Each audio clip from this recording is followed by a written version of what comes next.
Brother, brother, I regard you as my dear brother. The dark-faced man before him slurred his words, his gaze wandering, his already bloated face now flushed a deep crimson. It was evident that he was thoroughly intoxicated. Beside him, the so-called brother wore an expression of utter desolation. After all, this dark-faced man had several arrows protruding from his chest, and his tattered armor hung haphazardly from his frame. Not to mention the grotesque sight of his gaping belly, which spilled forth a disturbing mess while it did not flow freely. The sight was nonetheless unsettling. Enough of this, down this bowl, and you ought to rest, brother. Amu seized a nearby wine jug and filled the man's bowl to the brim once more. Burp. Ha! Good brother. I haven't drunk so heartily in a long time. Cheers. With that, the dark-faced man lifted the bowl with both hands, clinked it against Amu's, and then downed the contents in one swift motion. However, after finishing this cup, the dark-faced man could no longer stand, toppling over like a log, followed closely by a thunderous snore that echoed through the heavens. Amu let out a long sigh. Gazing at the chaotic scene around him, it was not so much the mess that troubled him, but rather the sight of the gluttonous spirits sprawled about, leaving him unable to suppress a twitch at the corner of his mouth. What kind of karma was this? Just 2 hours prior, Amu was foraging for mushrooms on the hillside behind his family home, singing merrily and preparing to return home to cook a hot pot and enjoy a drink, when he encountered a sudden twist of fate. It was unclear what aspect of him had caught the attention of the heavens, but a bolt of lightning had directly descended upon him. As he began to awaken, he heard a strange conversation. Is this fellow dead? Does anyone want to borrow his body? This chap looks dry and emaciated. If he said he was your brother's chef, one might think he was a starving ghost. No. Right. He's a chef, and we can't cook his body is useless to us. Moreover, if the transformation is too drastic, the voice faltered before slowly continuing. It won't be a simple matter. If discovered, we might be killed on the spot. The problem is this fellow is dead. We haven't really done anything to him. Damn it, this is like yellow mud in the pants. It's not excrement, but it sure feels like it. Why don't we just eat him? Upon hearing this, Amu sprang up in alarm, only to find himself face-to-face with a gaggle of grotesque spirits, nearly leading him to be whisked away once again. A headless ghost carrying its own head, a dark-faced specter with a gaping wound in its belly and several arrows embedded in its body. A long-tongued hanged man, and a being with no chin, merely a half-head that silently flicked its tongue, not to mention a few skeletal figures that looked nearly starved. Amu was momentarily bewildered. What sort of haunted house game was this? Wasn't he just on the hillside? How had he ended up in this ghostly scene? Moreover, it seemed the effects were quite impressive. Amu remained silent. The spirits gazed at him, equally silent. The atmosphere grew increasingly awkward. Unable to contain himself, Amu feigned a cough and said, "How diligent you gentlemen are. Who did your makeup? It looks remarkably lifelike." Makeup? What makeup? The headless ghost shook its head, its visage becoming ever more menacing. He means to say we are fakes. The long-tongued ghost replied sulkily. Amu's heart raced with panic, completely oblivious to the situation, and now he had inadvertently offended a ghost. Taking a deep breath, and another, silently cursing under his breath. "Esteemed brothers, sirs, I am but a humble soul who failed to recognize your grandeur. I implore you to overlook my ignorance and allow me to go free," Amu said with a quavering voice. Though he had read countless tales of transmigration, to suddenly find himself as a potential meal was a rarity indeed. "Release you. Who will cook for us then? You have taken our money and now refuse to work. Do you believe we want to eat you outright?" The dark-faced ghost, brimming with malice, brandished a rusted blade, ready to strike. "Cook?" Amu tilted his head, utterly bewildered once more. Food. The starving ghosts below seemed to have had their switch flipped. They had previously stood motionless, but now their eyes gleamed red as they swayed closer. "Hey, do you mean to renege on your debt?" The dark-faced ghost loomed before Amu, licking the blade menacingly. Taken aback by the mention of money, Amu suddenly felt a rush of memories flood his mind. His previous self also bore the name Amu, a solitary figure working as a kitchen hand in a local tavern. In his spare time, he would gather wild vegetables from the mountains for a bit of coin. Yet, on this occasion, he had spotted a bountiful patch of wild mushrooms, and greed had led him to harvest them. However, he lost track of time and wandered aimlessly until he stumbled upon a dilapidated temple. Cold and starving, he had no choice but to start a fire and cook, unwittingly attracting this horde of malevolent spirits. When Amu beheld the multitude of hungry ghosts, he was overwhelmed with fear, causing him to faint, leading to his unexpected transmigration into this body. What on earth? What kind of absurdity was this? Why did such a ludicrous fate befall him? At the very least, he wished to enjoy his dinner before encountering such a turn of events. Yet, circumstances were beyond his control. Observing the multitude of ravenous spirits snarling at him, Amu steadied his nerves, clearing his throat. "Gentlemen, I currently lack both tools and ingredients. I certainly cannot offer myself as a meal." Before he could finish, a massive incense burner suddenly appeared in the dilapidated temple's main hall. Amu grimaced. "Has this incense burner been cleaned? It's so filthy, how can it be used?" Before he could finish, several starving ghosts swayed unsteadily, lifting the incense burner and heading towards the backyard, where the sound of running water soon followed. "This," Amu sighed, glancing at his meager possessions. He lamented, "Gentlemen, I only have these few mushrooms. I truly have nothing else. If you desire something to eat, shouldn't you prepare some ingredients?" The dark-faced ghost grinned, transforming into a dark wind, vanishing from the temple in an instant. Well then, for a single meal, they were willing to go to such lengths? Amu pondered briefly before addressing the remaining spirits. "I'm still short some seasonings. I only have mushrooms as side ingredients. If you have any favorite dishes, feel free to bring them along. If we could prepare everything in one go, it would save us the trouble of running back and forth. Of course, if anyone can procure salt or other seasonings, that would be even better. If not, please make do." Upon hearing this, the ghost let out a series of whistles and promptly scattered. Sigh, in truth, he only dined alone in life, given his reclusive nature and lack of friends. Yet now he found himself cooking for a horde of restless spirits. Fate truly is whimsical, however. Why did he not feel particularly afraid of these beings? No matter, Amu shook his head and carried his basket toward the back of the house. Behind the house, several starving ghosts swirled around the incense burner, vigorously scrubbing its interior until sparks flew. "Stop, stop, stop!" Amu shouted, clutching his forehead. "Just get rid of the dirt. There's no need to make it shine." The ghosts ceased their frenzied scrubbing, displaying a ghastly grin towards Amu, and began fetching water from the well to wash the interior of the incense burner. A sizzling sound followed, and indeed, not a speck of dirt remained. "Place it in the main hall," Amu said, genuinely pleased with their efforts. Once the spirits departed, Amu approached the well, tossing in his bucket to fetch water for washing vegetables. However, the bucket made no sound upon hitting the water. Curious, Amu leaned over to investigate when suddenly a ghostly hand shot out from the well, pulling him down into its depths. As he began to fall, Amu felt a vice-like grip on his ankle, yanking him back along with the ghost that had been dragging him down. The unexpected fright made Amu's heart race. It was the dark-faced ghost who had pulled him back, its expression now twisted with rage. "When we hired this master, it was to cook, not to become a sacrifice. You little brat, are you seeking death?" The surrounding spirits closed in, seemingly prepared to assault the ghost that had attempted to drag Amu down. The ghost in the well choked out some words, but the others had no intention of letting her off easily, revealing their true monstrous forms. "Stop! We are all ghosts. Why must we make things difficult for one another?" Amu said, still shaken but reluctant to witness such a scene of chaos. The dark-faced specter turned to glance at Mu, seemingly seeking confirmation of something.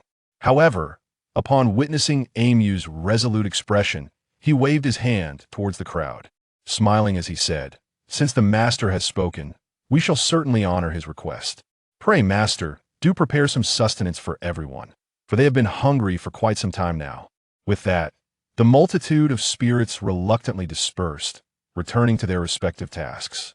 Amu cast a long sigh at the ghost lying sprawled on the ground, uttering, "I harbor no grudges against you. Yet considering your failed attempt to harm me, let this matter rest. Should you dare to cross my path again, even in your next life, I shall see to your demise. Now, go fetch some water to wash the vegetables." The ghost in the well trembled slightly, bowing in submission before transforming into a wisp of white smoke, carrying a water bucket back into the well. Shortly thereafter, a bucket of icy well water was drawn up. AMU began to cleanse the mushrooms he had foraged. In a short while, various spirits returned, each bearing an assortment of peculiar ingredients. Toads from the river, a large bag of egg-sized orbs, snakes as thick as a man's arm, palm-sized salamanders, hand-sized insects, fist-sized spiders, and scorpions the size of a human face. Gazing at this bizarre collection of ingredients, AMU instinctively bent his neck at a sharp angle of 90 degrees. Perhaps you ought to just end my misery. Are these truly fit for human consumption? Ah, yes. How could I forget? You are not human. AMU rubbed his temples, which throbbed from a sudden spike in blood pressure. Go find some proper ingredients, will you?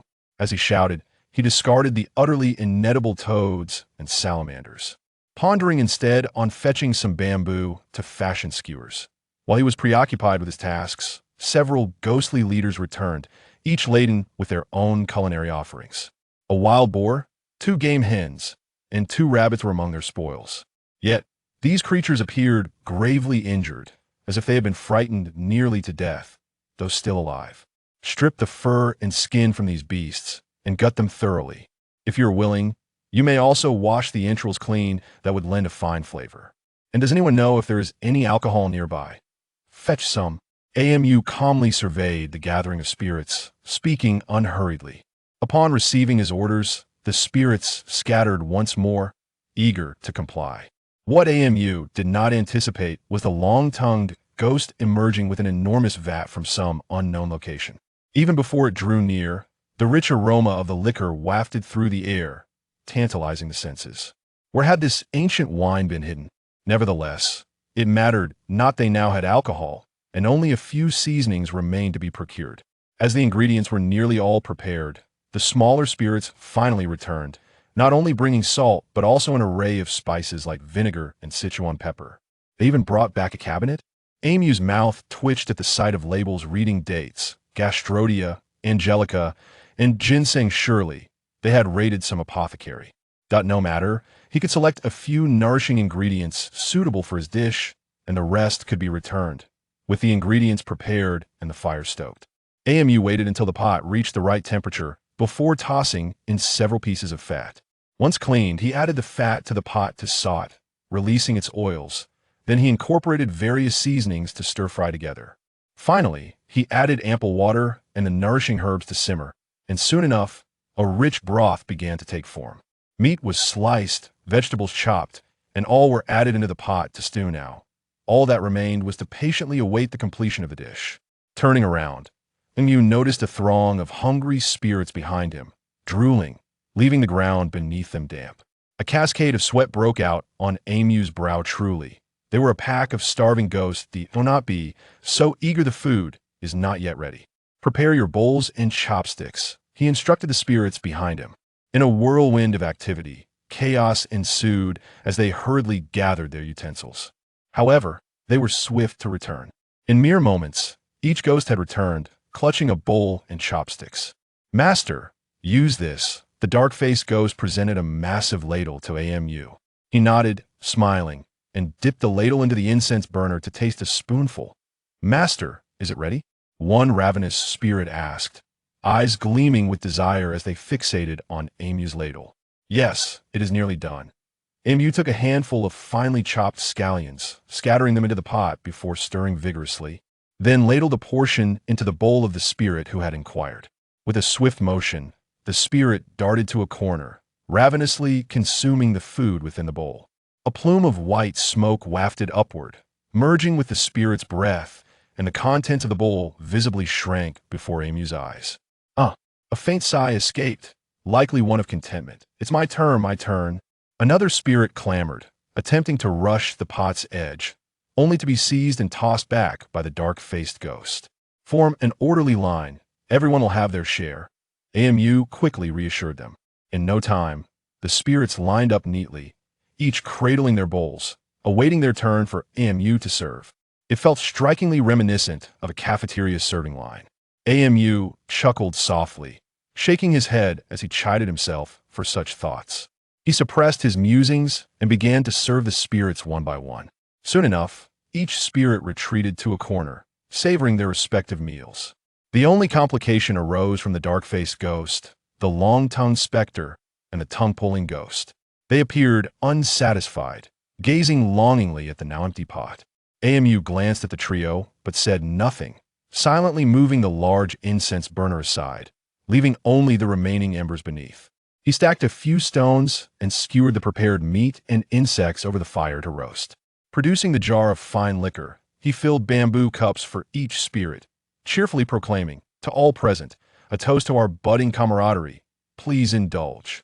A wisp of white smoke rose, swiftly enveloping the dark-faced specter. Ah, fine wine, exquisite wine, he bellowed, black mist swirling around him, clearly delighted. Before anyone could respond, AMU filled the cups anew. Though we are but passing acquaintances, it is still a bond when I invite you all to drink once more. Another cloud of white smoke ascended, and many smaller spirits, having consumed 2 cups, began to sway unsteadily. AMU, maintaining his composure, refilled the cups again, stating, "Let us share 3 cups of wine, for we are all friends here, please partake." Once more, white smoke spiraled upward, but the smaller spirits could hardly withstand it, many collapsing to the ground. Turning to check on the skewers roasting over the fire, he found them sizzling enticingly. Sprinkling a touch of coarse salt and drizzling a bit of prepared sauce, he completed a large platter of char-grilled meat. Yet, the orderliness of serving soon fell apart, as the spirits surged forward and the skewers in AMU's hands vanished in mere moments. Thus, the scene returned to its chaotic beginning. The spirits lay sprawled across the ground, save for one timid ghost hiding behind a column of the dilapidated temple. It was the ghostly maiden from the well. However, the ground was strewn with debris, and little remained that was edible. Yet, observing the longing in her eyes, it seemed she felt embarrassed to approach the feast, perhaps due to having tried to drag AMU into the well, only to be reprimanded by the other spirits. Now, it appeared there was truly nothing left to eat. Suddenly, AMU felt something in his embrasio large flatbread. It seemed to be the provisions he had prepared the previous day while working on the mountain, unexpectedly still tucked away untouched. Upon seeing the large bread in AMU's hand, the ghost girl's mouth watered profusely. AMU chuckled at her expression and rekindled the fire beneath the incense burner.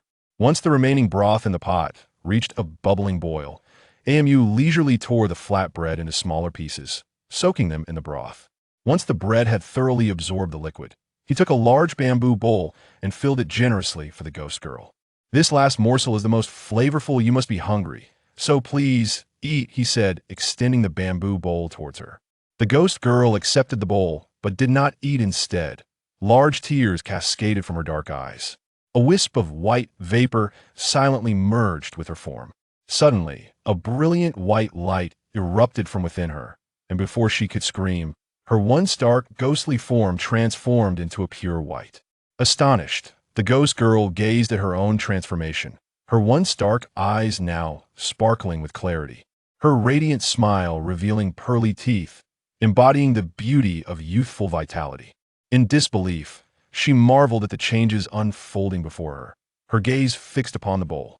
Young master, you'd had a gentle female voice echoed in her mind, and AMU looked around, only to find the ghost girl covering her mouth in astonishment. "Wait, are you speaking in my head?" AMU asked, utterly bewildered. I believe I have become your guardian spirit, as our hearts now resonate in harmony," she replied with a soft smile, her enchanting dimples rendering AMU, a connoisseur of beauty, momentarily speechless. Guardian spirit. Not understanding, he inquired this was one of the few commendable habits of AMU. Indeed, if the young master lives, I shall live. If the young master perishes, I shall vanish like smoke, the female ghost said with a beaming smile as she gazed at AMU.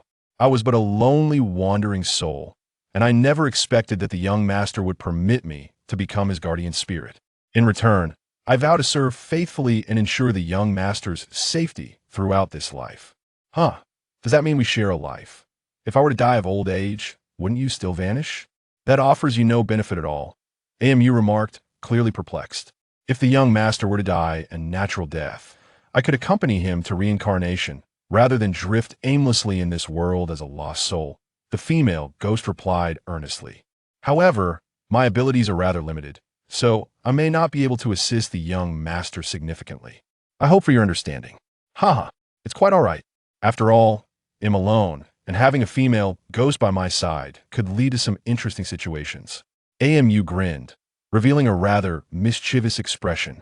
Having been solitary since birth, and due to his introverted nature, he had never even held a girl's hand in his past life. Now, to have a female ghost so readily available, and without the complications of human relationships, seemed like a splendid twist of fate. With a bashful expression, the female ghost playfully nudged MU and transformed into a stream of light, swiftly entering his body. Wait, what about those beings on the ground? MU asked with a worried face. Although he had spent the previous night in their company and shared a drink, they were not exactly friends, yet there was some camaraderie. As he spoke, a golden light suddenly illuminated the horizon. The sun had risen. However, the spirits remained undisturbed in the dilapidated temple. Sunlight poured into the temple's main hall, gradually dissipating the dark aura surrounding the spirits until it vanished into the ether. The spirits, like the female ghost, no longer bore any trace of darkness, yet they lacked the faint glow she possessed. Clink, the sound of chains echoed, as if from the depths of the underworld, causing AMU to shudder. Abruptly, the entire dilapidated temple seemed to shift into a dreamlike state. While everything within the temple remained unchanged, the surroundings outside became blurred. A rift suddenly appeared within the temple. With a commanding presence, the ox head and horse face, accompanied by a retinue of minor spirits, emerged in an orderly fashion from the fissure. Upon seeing the fallen spirits, the ox head and horse face exchanged no words. They merely gestured, prompting the minor spirits to pair up and carry the fallen spirits toward the rift. A few larger spirits proved more troublesome, requiring multiple chains to bind them before being hoisted away by several minor spirits. AMU watched in astonishment, his mouth agape as if an ostrich egg could fit within. Once all the spirits were dealt with, the ox head and horse face turned their attention to AMU. His heart raced, lodged in his throat. With a single wave of white impermanence's hand, the female ghost within AMU was summoned forth. She appeared terrified, trembling and kneeling, too fearful to raise her head. "M-O-E-E?" White Impermanence inquired, his tone unexpectedly gentle and soft. AMU was taken aback by this sudden address. Was this the Lord of the Underworld? Such a voice was wasted if not utilized in a more charming capacity. M-O-E shuddered at the mention of her name, but remained silent. Having become the guardian spirit of Sir AMU, you must be loyal and diligent in your duties, White Impermanence declared. M-O-E trembled as a beam of golden light shot from the mournful staff of White Impermanence, entering her form. She quivered once more, her previously translucent body becoming increasingly solid. This golden light shall protect you, allowing you to manifest before others without fear of being scorched by sunlight. Consider it a small token of my goodwill. M-O-E looked up in astonishment, meeting the gaze of the striking yet enigmatic man before her. She once again bowed deeply, trembling with excitement as she expressed, "Thank you for your grace, Lord of Ghosts."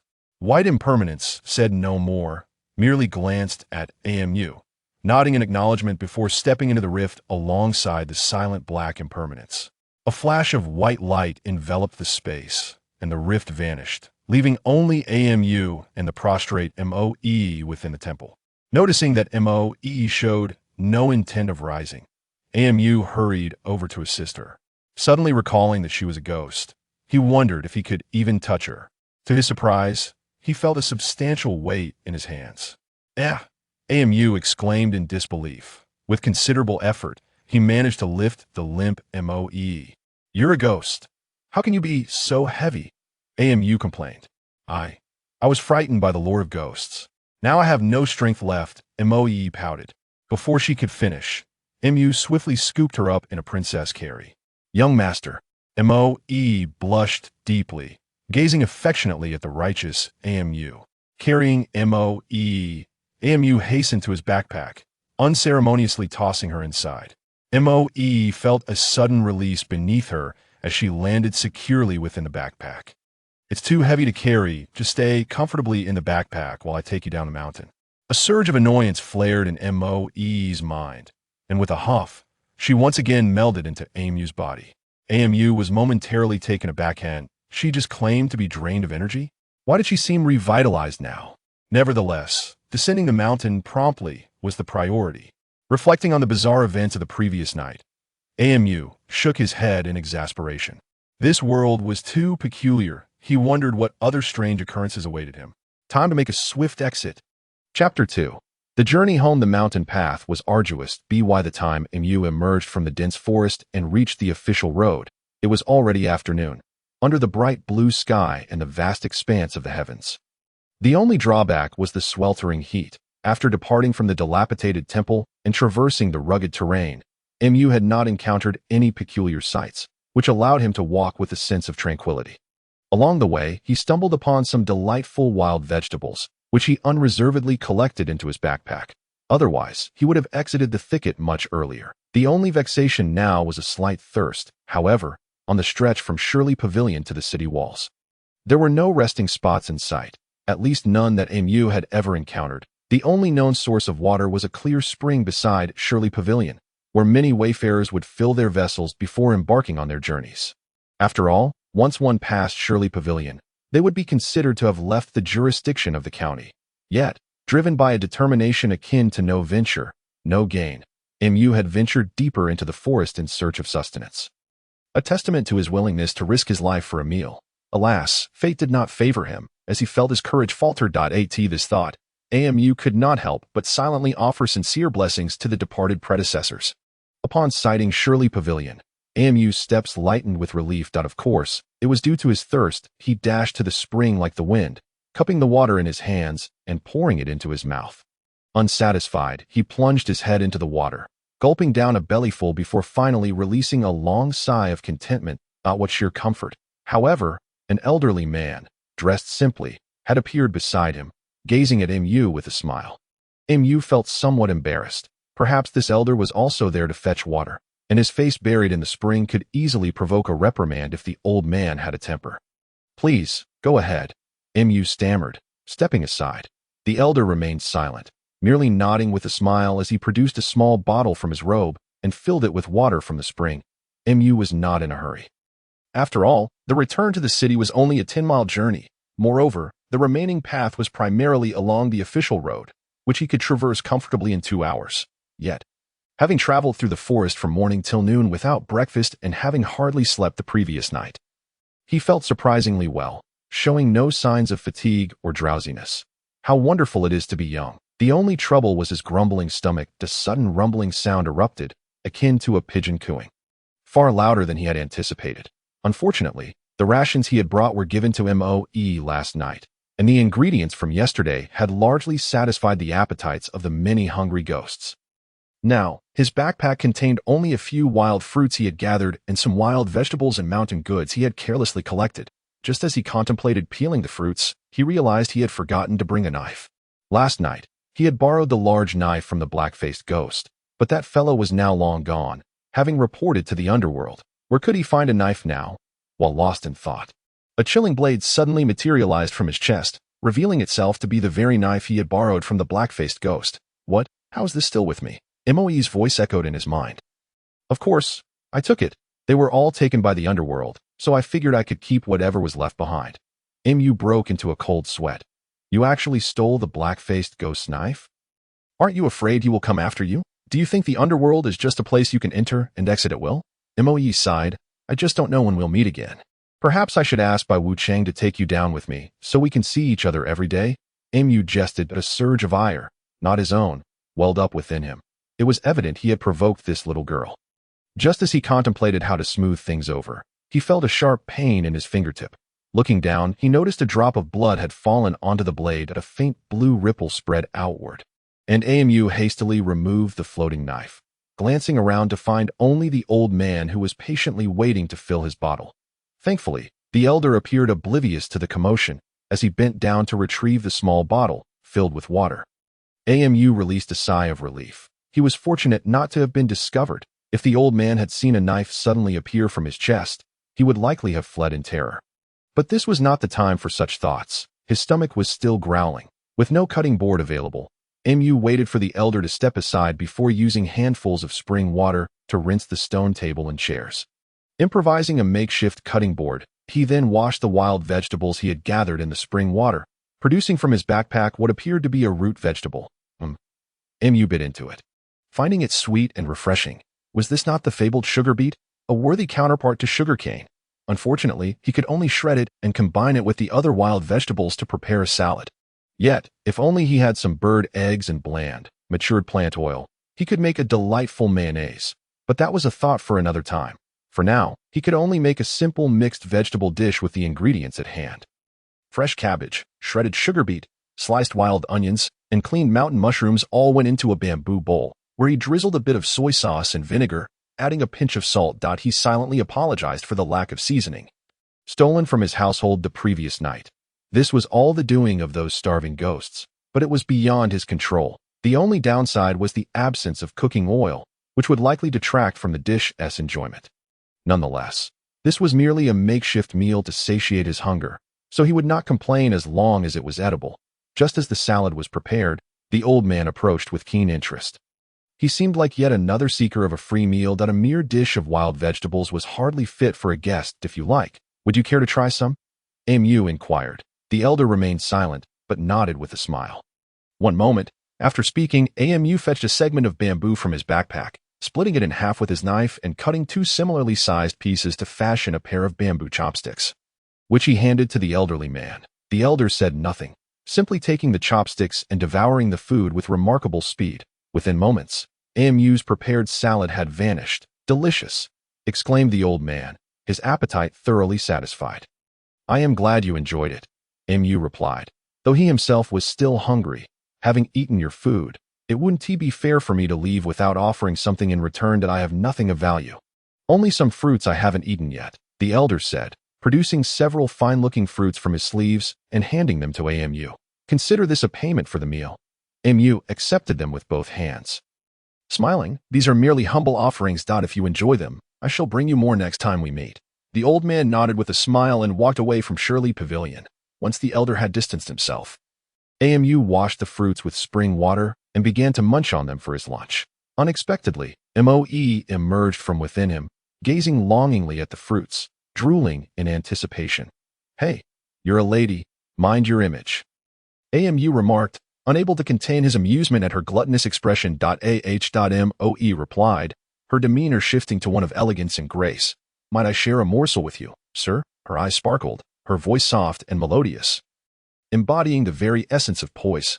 Mu found himself momentarily entranced, yet he quickly regained his composure, praising her. "Indeed, a girl should possess the grace befitting her gender. This refined demeanor suits you well." As he spoke, he offered her the fruit in his hand. Moe, however, was too fixated on the fruit to heed his words, observing her struggle to maintain her composure for a mere 3 seconds before succumbing to her cravings.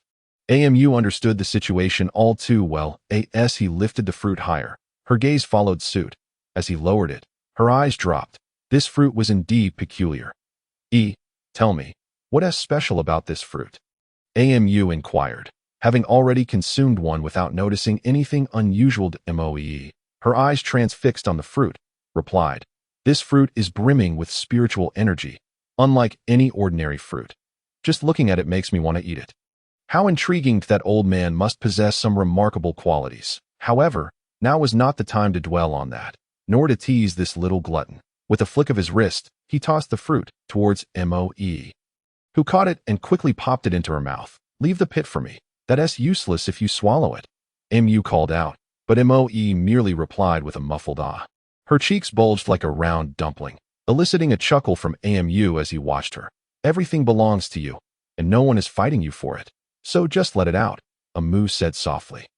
However, Moe shook her head vigorously. Suddenly, Moe pushed Mu aside with a swift motion. Mu was taken aback, and her anger surged. The dark shadows surged into the pavilion, just barely reaching the spot where Mu had stood moments before. Had Moe not pushed Mu aside, that strike would have pierced her heart. Moe's gaze turned as cold as steel as she swung her hand, engaging in a fierce battle with the shadow. Only then did Mu realize the intent behind that seemingly unwarranted shove.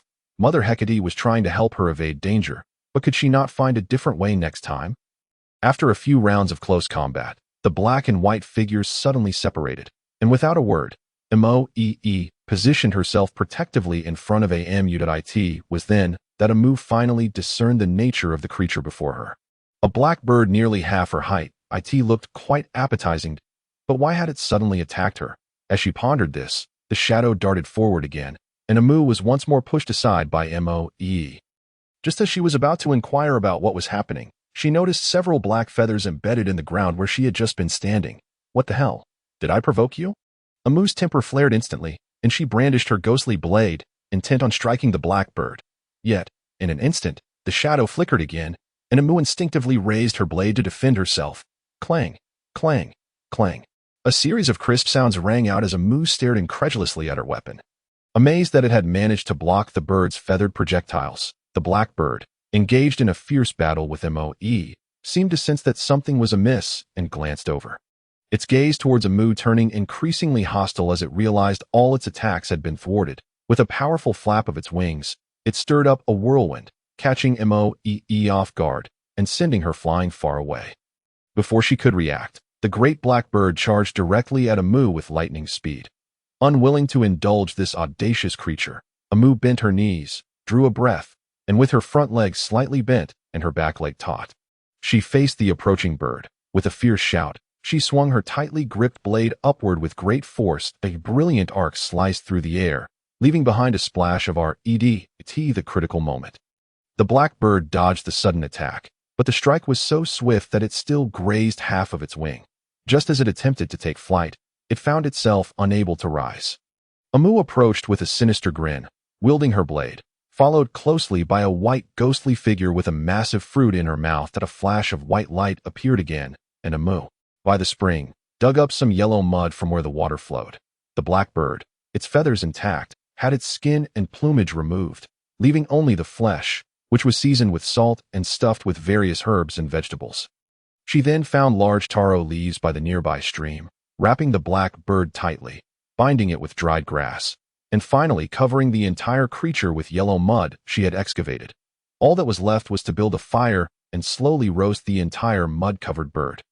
The fire could not be too fierce, lest the inside burn, nor too weak, or it would take too long to cook. Moe, however, seemed unbothered, eagerly anticipating the feast of the day. Amu merely advised her to be mindful of the cooking, then retired early to the pavilion to catch some sleep, for she was still human and needed rest.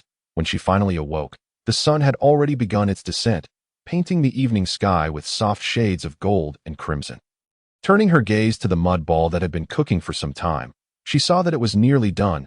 Under the diligent watch of Moe, she laid 2 large taro leaves on the pavilion, removed the mud from the beggar's chicken, and the unique aroma of the meat mingled with the fragrance of the vegetables wafted through the air, enticing anyone nearby. Amu, unable to bear the heat any longer, swiftly ripped open the taro leaves, revealing the golden meat within. Without hesitation, she tore off a generous piece of leg and, seeing Moe's expectant gaze, promptly offered it to her. You worked the hardest, having guarded the fire all afternoon. This is for you. Amu smiled, then tore off another piece for herself. Moe, brimming with pride, disregarded the heat and stuffed the bird leg into her mouth. Amu face-bombed. You are still. Before she could finish, Moe had devoured the entire leg, reverting to her poised demeanor. Does my lord still enjoy it? Sighing, Amu responded, Oh, whatever. Why is it that every time you see food, you lose all sense of propriety? Is it not because the dishes you prepare are so delicious that they make me forget myself? That is a delightful sentiment, but I wonder if what you say holds any truth. Is he merely jesting? Then why do you always seem so? Moe's eyes revealed a profound sorrow. Has my lord ever experienced the brink of starvation, though I perished by falling into a well? It was. Amu fell silent, listening intently to Moe's tale. Yet, when she reached this point, Moe hesitated to continue. Why have you stopped? If I go on, I fear it might ruin your appetite. Speak freely. Your lord can handle it. Very well. In the past, my family was defeated, and the rebels of Deqian pursued our remnants, cornering us in Fulong Mountain. Those who followed my family here were all loyal and valiant warriors. Yet, the rebels, seeking to force our surrender, merely surrounded us without attacking. hoping to compel us to yield. Moe's face twisted in a bitter smile. But we would rather die than submit. When the animals in the mountain were consumed, we resorted to roots and tree bark, and eventually, even the leather armor of our warriors was boiled and eaten. Yet, there was still nothing left to eat. As she spoke, Moe's voice choked with emotion. Uncle Ning, the owner of this blade, along with the last remaining soldiers, personally executed those who were too weak to move from starvation, and then they'd have feasted heartily before feigning surrender to Diqian, hoping to ambush the enemy general. Ultimately, Uncle Ning fell in battle before the general, and the other men either perished in combat or were hanged. The guest general, Zhang, who was originally captured, had a chance to survive but cursed the rebels, resulting in his jaw being dismantled and his tongue pulled out. I refused to suffer the humiliation of our enemies, so I took my own life by jumping into the well. At this point, Moe was weeping inconsolably. Amu let out a long sigh and gently embraced Moe, recalling some knowledge from her previous life. Hesitantly, she said, it is now the 15th year of Tianqing. Nearly 600 years have passed since the war that led to the downfall of Liangde.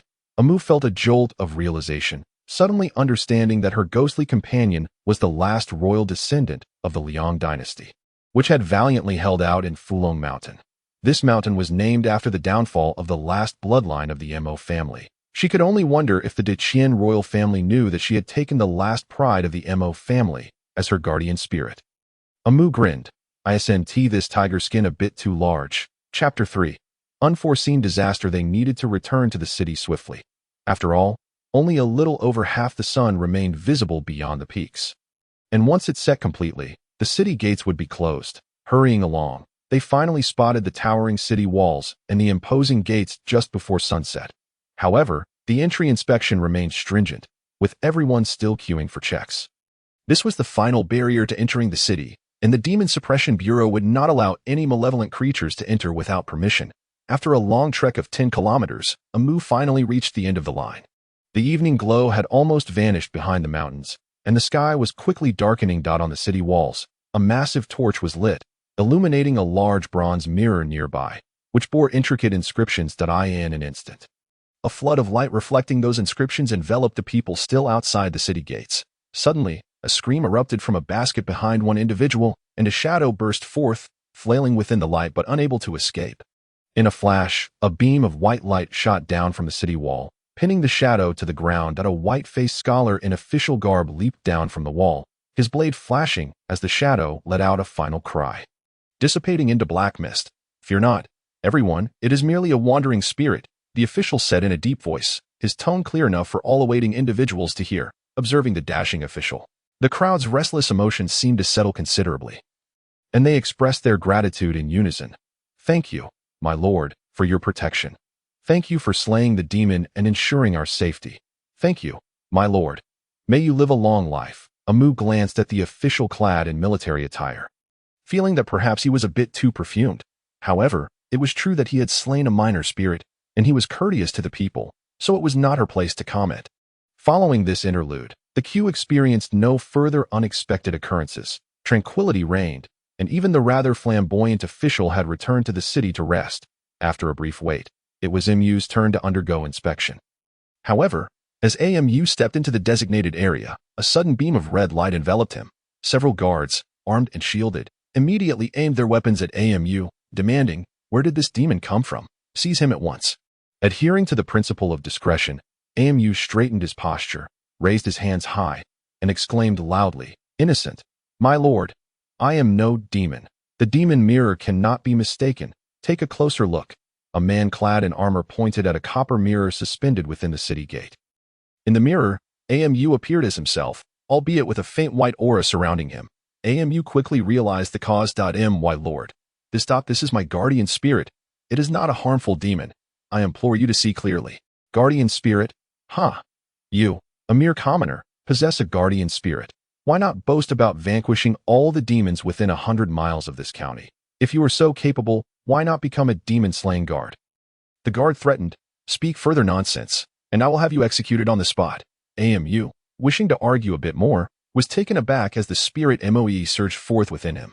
"Dear aunt, I beg you, do not create a ruckus." After several moments of struggle, Moe finally huffed heavily, ceasing her commotion. AMU decided that it was unnecessary to provoke further trouble, opting for a more passive approach. Thus, he refrained from arguing or resisting, which earned him a cold grunt from the guards. Take him away, lock him in prison, and deliver him to the demon-slaying office tomorrow. With a command, 2 soldiers immediately stepped forward, forcefully pushing MU towards the jail. My lord, E can handle this. Suddenly, a voice echoed in MU's mind. Calm down, I know E is formidable. However, I prefer to resolve matters in a more peaceful manner. Otherwise, shouting and fighting every day would hardly be enjoyable. Moreover, by tomorrow, when the demon-slaying guards have clarified the situation, we will likely be released. Besides, we now have a day tour of the prison, and we even have a place to sleep tonight. What's wrong with that? AMU whispered. Upon hearing AMU muttering, one of the guards kicked him in the rear, exclaiming, still trying to cast spells, are you? Believe me, I can run you through right here. Taken aback by the unexpected kick, AMU felt bewildered. Nevertheless, this was not the time for complications, so he decided to swallow his indignation and continue walking in the prison. 2 gate guards exchanged a few words with the warden before departing, while the jailer casually locked AMU in a solitary cell at the back. After all, this was merely a temporary detention, not a conviction, so he was not mixed with other prisoners. Furthermore, AMU's backpack was not confiscated. Only his axe was taken, to prevent any complications within the prison. Hey, where did this newcomer come from?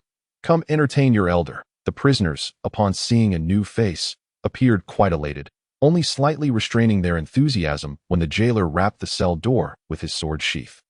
However, AMU did not mind much. After all, sleeping in a cell was certainly more comfortable than laying on the ground in a cave in the wilderness, although this prison was damp and dark. With a foul odor of waste. Well, perhaps sleeping in a cave was indeed more comfortable. Moe, shall we have some fun tonight? AMU silently inquired of his ghostly companion. What do you mean, my lord? With so many robust men around, do you think their essence would sustain your cultivation for long? AMU's lips curled into a sinister grin. You could create a dream for each of them, reenacting their crimes, only let them be the victims in the dreams. How do you know I possess such dream-weaving abilities? Moe was taken aback by AMU's request. If I said I just made it up, would you believe me? AMU replied. I believe you, a ghost. I don't know which of your words to trust. Moe retorted, displeased. And what nonsense fills your head? Flying iron lumps. Iron lumps floating on the sea? Iron lumps running on the ground. Why are there so many iron lumps everywhere?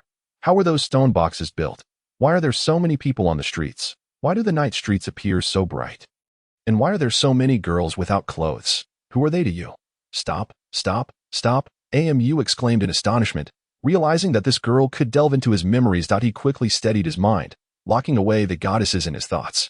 It seemed he would need to prepare a secure room within his consciousness. Otherwise, Moe seems to have not yet realized how abruptly she vanished. AMU pressed his throbbing temples and spoke solemnly. Some things are better left unexplored. Otherwise, I'm not interested. Moe pouted, tossing her disdain at MU. You can deal with the prisoners here. I don't mind if you absorb their yang energy. MU contemplated casting a liberation spell on the inmates, but suddenly recalled that it would be wise not to attract too much attention. He reluctantly added, let's not cause any fatalities. We are not enforcers and cannot kill at will. Moe looked at MU, puzzled, though she refrained from questioning his decision to show mercy to the prisoners. Soon, a chilling aura enveloped the entire prison. All the prisoners and guards, as if possessed by sleep-inducing spirits, began to doze off. Moments later, the cell was filled with the sound of snoring, save for a few flickering flames. Go, Pikachu. At that command, Moe swiftly navigated through the prisoners. When she reappeared before AMU, she wore a look of immense satisfaction. My lord, their blood essence is so rich. Moe smacked her lips, gazing at the slumbering prisoners as if they were a bounty of provisions. Take me into their dreams. When I declare them guilty, you can confidently deal with them, as long as their lives are spared. MU raised an eyebrow at Moe. Elated, she transformed into a wisp of white smoke and vanished instantly. AMU calmed himself, and in a moment, he was drawn into the dreams of the prisoners by Moe. Those who had committed murder were sliced into pieces by even more vicious beings. Thieves watched as their own families were stolen and sold. Robbers found themselves repeatedly ambushed by the imperial troops. The most unfortunate was a flower thief, who faced several burly men, all bearing AMU's face, taking turns to stab him. AMU felt a chill run down his spine. This girl was remarkably ruthless in her vengeance, unleashing the pent-up grievances of her years. Yet, it was truly satisfying. My lord, there's a peculiar character here. Moe's voice suddenly echoed in AMU's mind. Curiosity piqued. AMU wondered if there was truly someone even Moe could not handle within the dream. In a flash, AMU found himself before the dream Moe described. A vast expanse of white, boundless and empty. A man sat cross-legged, exuding an aura of grandeur and poise, resembling a statue. Just as AMU approached, a fierce sword energy shot toward Moe, prompting her to retreat hastily. A line of blood appeared on AMU's face. A sword cultivator? No one responded. Feeling slightly awkward, MU was about to step forward when a cold light flashed, and a fine line was carved before him by the sword energy. I mean no harm. I'm merely exploring. MU quickly waved his hands to clarify his intentions. Still, no answer came. The atmosphere grew tense. MU shrugged and turned to leave. At worst, he would just keep Moe away from this silent individual. Suddenly, a sword energy slashed before AMU once more. What is the meaning of this? AMU was about to erupt when he noticed the man who had been meditating had instantaneously teleported in front of him. We are strangers. How did you intrude upon my dream? Isn't this a form of magic? MU chuckled, attempting to lighten the mood. The sword cultivator looked at him disdainfully, remarking that with such leisure, one might as well devote their energy to mastering the art of cultivation, which could lead them further on the path of seeking the Tao. AMU scoffed, unimpressed. I am neither a cultivator nor do I seek immortality. My life's goal is simply to live joyfully. Why can't I indulge in leisure? Moreover, as a cultivator in pursuit of the Tao, how is it that you find yourself imprisoned among ordinary people? That is none of your concern. AMU felt stung by this retort and turned to leave the dream. However, just as he stepped out of the sword cultivator's dream, a flash of white light appeared, and a rift opened up behind him. Moe's form flickered, becoming partially transparent. What the? As the vulgar words escaped AMU's lips, he beheld the sword cultivator already gripping Moe's neck with a firm hand. A surge of golden energy swiftly coursed into Moe's body, causing her to immediately lose all power of resistance. Helplessly, she turned her gaze towards AMU, yet no sound emerged from her lips. AMU, observing the sword cultivator's actions, was rendered utterly dumbfounded. The cultivator, with a demeanor as calm as a gentle breeze, brushed off the dust from his attire and fixed a piercing gaze upon AMU. If one does not seek the great path, one is but a mere ant to be slaughtered. What meaning does such a life hold? MU grimaced in discomfort that he intended to retort, yet with Moe still in the grasp of the sword cultivator, he could only acquiesce. Indeed, you speak the truth. However, if one attains power only to prey upon the weak, what value does such strength possess? The sword cultivator paused, then erupted into hearty laughter, releasing his grip. Moe immediately broke free and instinctively sought refuge behind AMU. I am Lu Shisan. If I have offended, I ask for your forgiveness, my friend. After speaking, the sword cultivator Lu Shisan unexpectedly bowed respectfully to AMU. You're too kind, Lu brother. I am merely AMU, an ordinary mortal. To encounter each other in this prison is indeed a stroke of fate. Yet, I find myself puzzled. With your prowess, who could confine you? Why are you imprisoned in this modest jail? This is merely my unwarranted misfortune. Lu Shisan was, in fact, the illegitimate son of the Lu family patriarch, born from a drunken encounter with a maid. By fortunate chance, he had joined a sect of immortal cultivation and gradually ascended to the rank of an inner disciple. Although he had been away from home for over 20 years, he returned recently to visit his family after completing a sect mission. The Lu family hosted a grand reception and urged him to drink, but Lu Shisan, unable to handle his liquor, became inebriated. Upon awakening, he found himself stark naked amidst several female servants. While drunken debauchery might not have been a grave matter, one of the maids seemed to have perished from exhaustion. The Lu family offered to help Lu Shisan cover up the incident, but he felt that, despite her status as a maid, her death was due to his actions, and he wished to bear the blame. Otherwise, it would tarnish his Tao heart and breed inner demons, ultimately jeopardizing his foundation in immortal cultivation. Due to Lu Shisan's identity as a cultivator, the county magistrate had no choice but to report the matter to the Demon Suppression Bureau, requesting Lu Shisan to temporarily reside in jail while awaiting their handling of the situation. After hearing Lu Shisan's account, AMU regarded him with a gaze akin to that of one caring for a fool. Lu Shisan, no matter how dull, could discern that AMU's expression was problematic. Brother Mu, though I am no extraordinary talent, I am not one to shy away from responsibility. If the Demon Suppression Bureau deems it my fault, I shall take my own life as atonement. AMU rolled his eyes in exasperation and replied, "Do you not realize that a person in a state of deep inebriation is incapable of engaging in such acts?" Lu Shisan's face grew serious as he shook his head. "I am unaware." "Have you not considered whether there might be an issue at play?" MU questioned. "What issue could there possibly be?" He replied. MU slapped his forehead in frustration, unwilling to further comment on the wooden-headedness before him. "If you were intoxicated and could not perform, how then could you have caused the maid's exhaustion and demise?" Lu Shisan pondered for a moment before stating, "Are you suggesting that I was framed?" Precisely. If all goes as expected, you have indeed been ensnared by those with ulterior motives." AMU sighed deeply, relieved that Lu Shisan had finally grasped the situation. Why would they go to such lengths? Are they not afraid of my discovery? Lu Shisan retorted coldly. If they dare to act thus, they must have some form of backing. If I am not mistaken, the witnesses on site were either from the collateral branches of the family or mere servants. Perhaps the true orchestrator is among them. AMU's gaze flickered as he regarded Lu Shisan, and he ultimately sighed again, saying, "Lu brother, as a practitioner of the sword, you are straightforward and unwavering, naturally disinclined to delve into such sordid matters. However, your virtue does not guarantee that malefactors will not set their sights upon you. You represent not only yourself but also your lineage and sect, which may be shamed by this baseless accusation. If you were to take your own life, who would absolve you of your guilt? Who would cleanse the sect of this disgrace? Thus, upon entering this prison, a struggle for survival has already commenced." Lu Shisan's expression grew grave, yet he remained silent, merely bowing deeply to AMU. Turning, he made a sweeping gesture in the air with one hand, severing the dream MOE held dear. "Young Master Mu, Lu Shisan has learned much from you.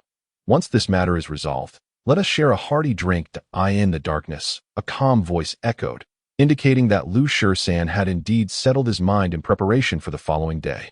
AMU smiled, suddenly recalling that his guardian spirit had also endured some blows. He swiftly redirected his thoughts to MOE. "Are you all right?" "Humph. What do you think?" MOE shot AMU a glare.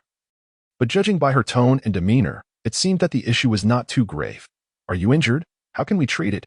AMU inquired, for while a mortal could remedy injuries with medicine and surgery, he had no experience in healing a guardian spirit like MOE. "If I were to transfer energy to you, would you be willing?" MOE replied with a smile. "Transfer energy? You mean mouth to mouth?" AMU asked, bewildered. Actually, before her words could finish, AMU had already wrapped his arms around MOE's neck and pressed his lips against hers, swiftly prying open her mouth with his tongue, their tongues entwining passionately as the air grew thick with desire. Seizing a moment to breathe, MOE, her cheeks flushed, pushed away AMU's wandering hand. Enough. Before she could finish, AMU's lips were already approaching her once more, just as he was about to proceed further. A sudden fit of coughing from the adjacent cell jolted AMU back to reality. "Crap, we're still in prison." MOE, thoroughly embarrassed, swiftly vanished into AMU's body. Eye in the darkness, a soft chuckle rang out, and a thumbs up stood out in the dim light of the cell. Chapter 4. Freedom. AMU found himself unable to awaken. Not only due to the lingering fire within him, but also because the raucous cries from the prison had disrupted his slumber. At dawn, all the inmates wept bitterly, kneeling in repentance and repeatedly imploring the county magistrate to hold a trial without delay. This bewildered the guards, who mistakenly believed that the prisoners had devised a new escape plan. Such peculiar behavior would soon reach the magistrate's ears, and when that time came, the magistrate would simply need to hear the confessions of these criminals to conclude the inquiry.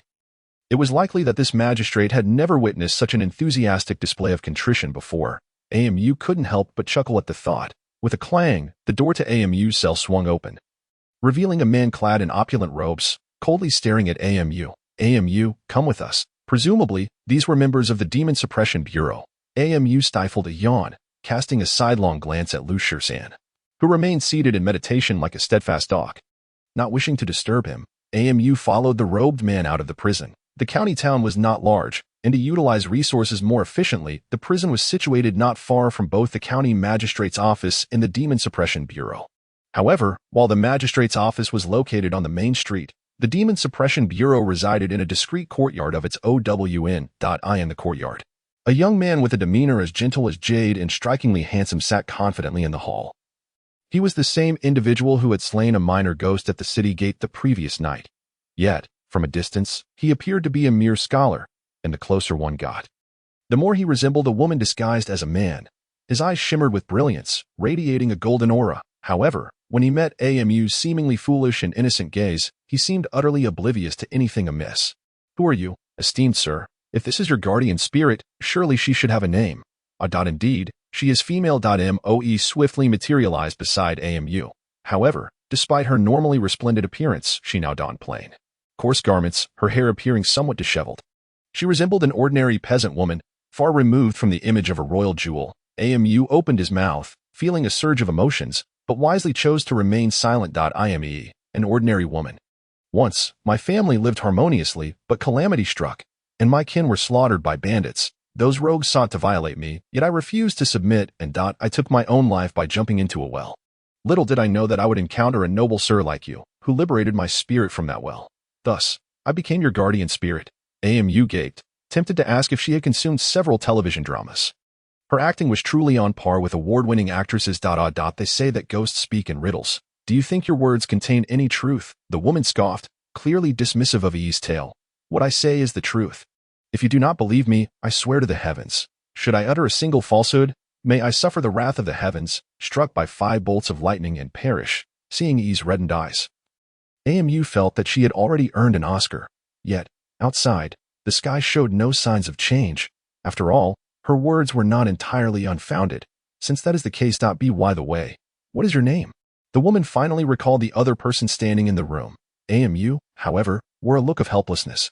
I am but AMU, a humble cook at Shanhaian, not a villain. Shanhaian, you say? The woman, lost in thought, uttered a phrase, yet her gaze once again drifted towards Moe. Miss E, since you are the guardian spirit of Mr. AMU, does that imply you possess considerable combat prowess? E, merely an ordinary commoner, could hardly claim any martial skills.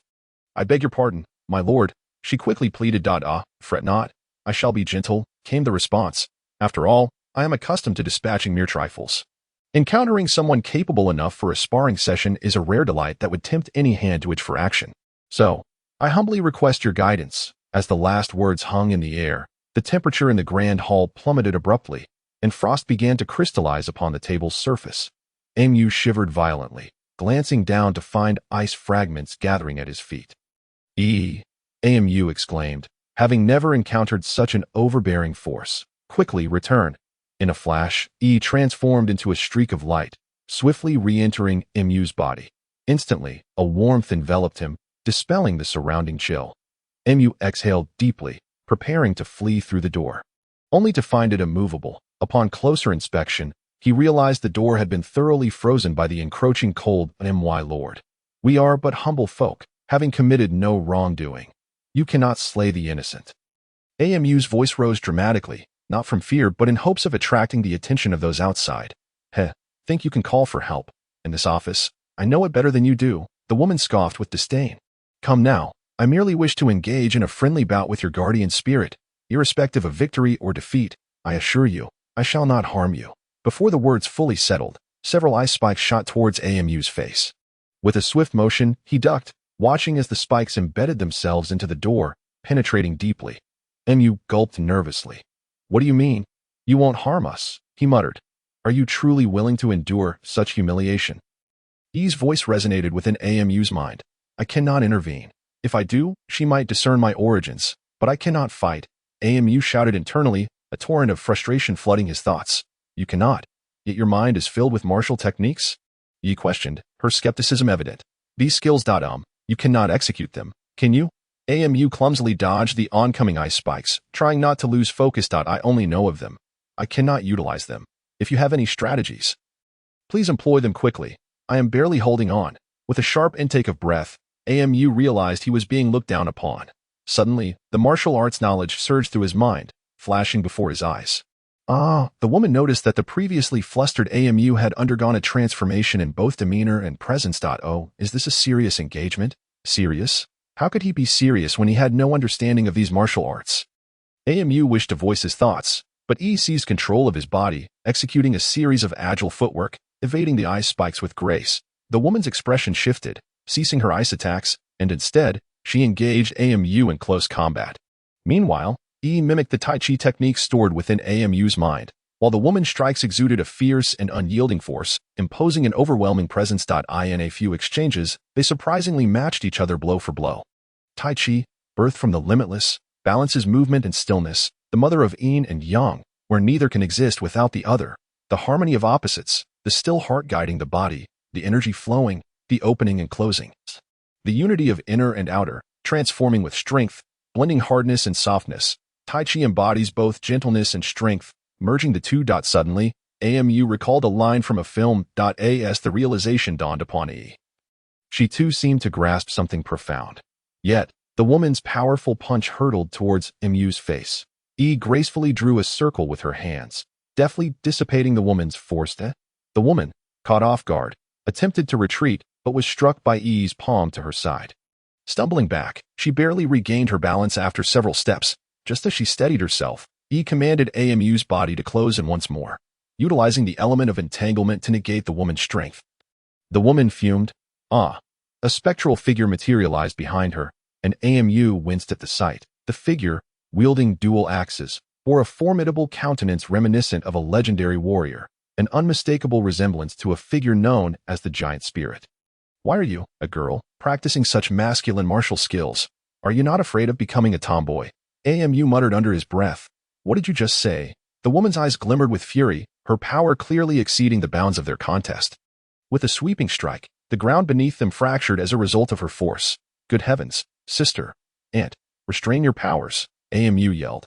Yet, the woman, undeterred, unleashed a tempest of energy throughout the room, leaving devastation in her wake. Why are you running? This is a rare opportunity for real combat. Do you think you will have many chances to spar with someone of such caliber? Alas, must we resort to this? Can't we resolve matters in a calm and collected manner? AMU lamented, his peaceful nature at odds with the chaos around him. Frustrated, E emerged from AMU's body, taking a stance to counter the incoming waves of energy, blocking them just a foot away from her form.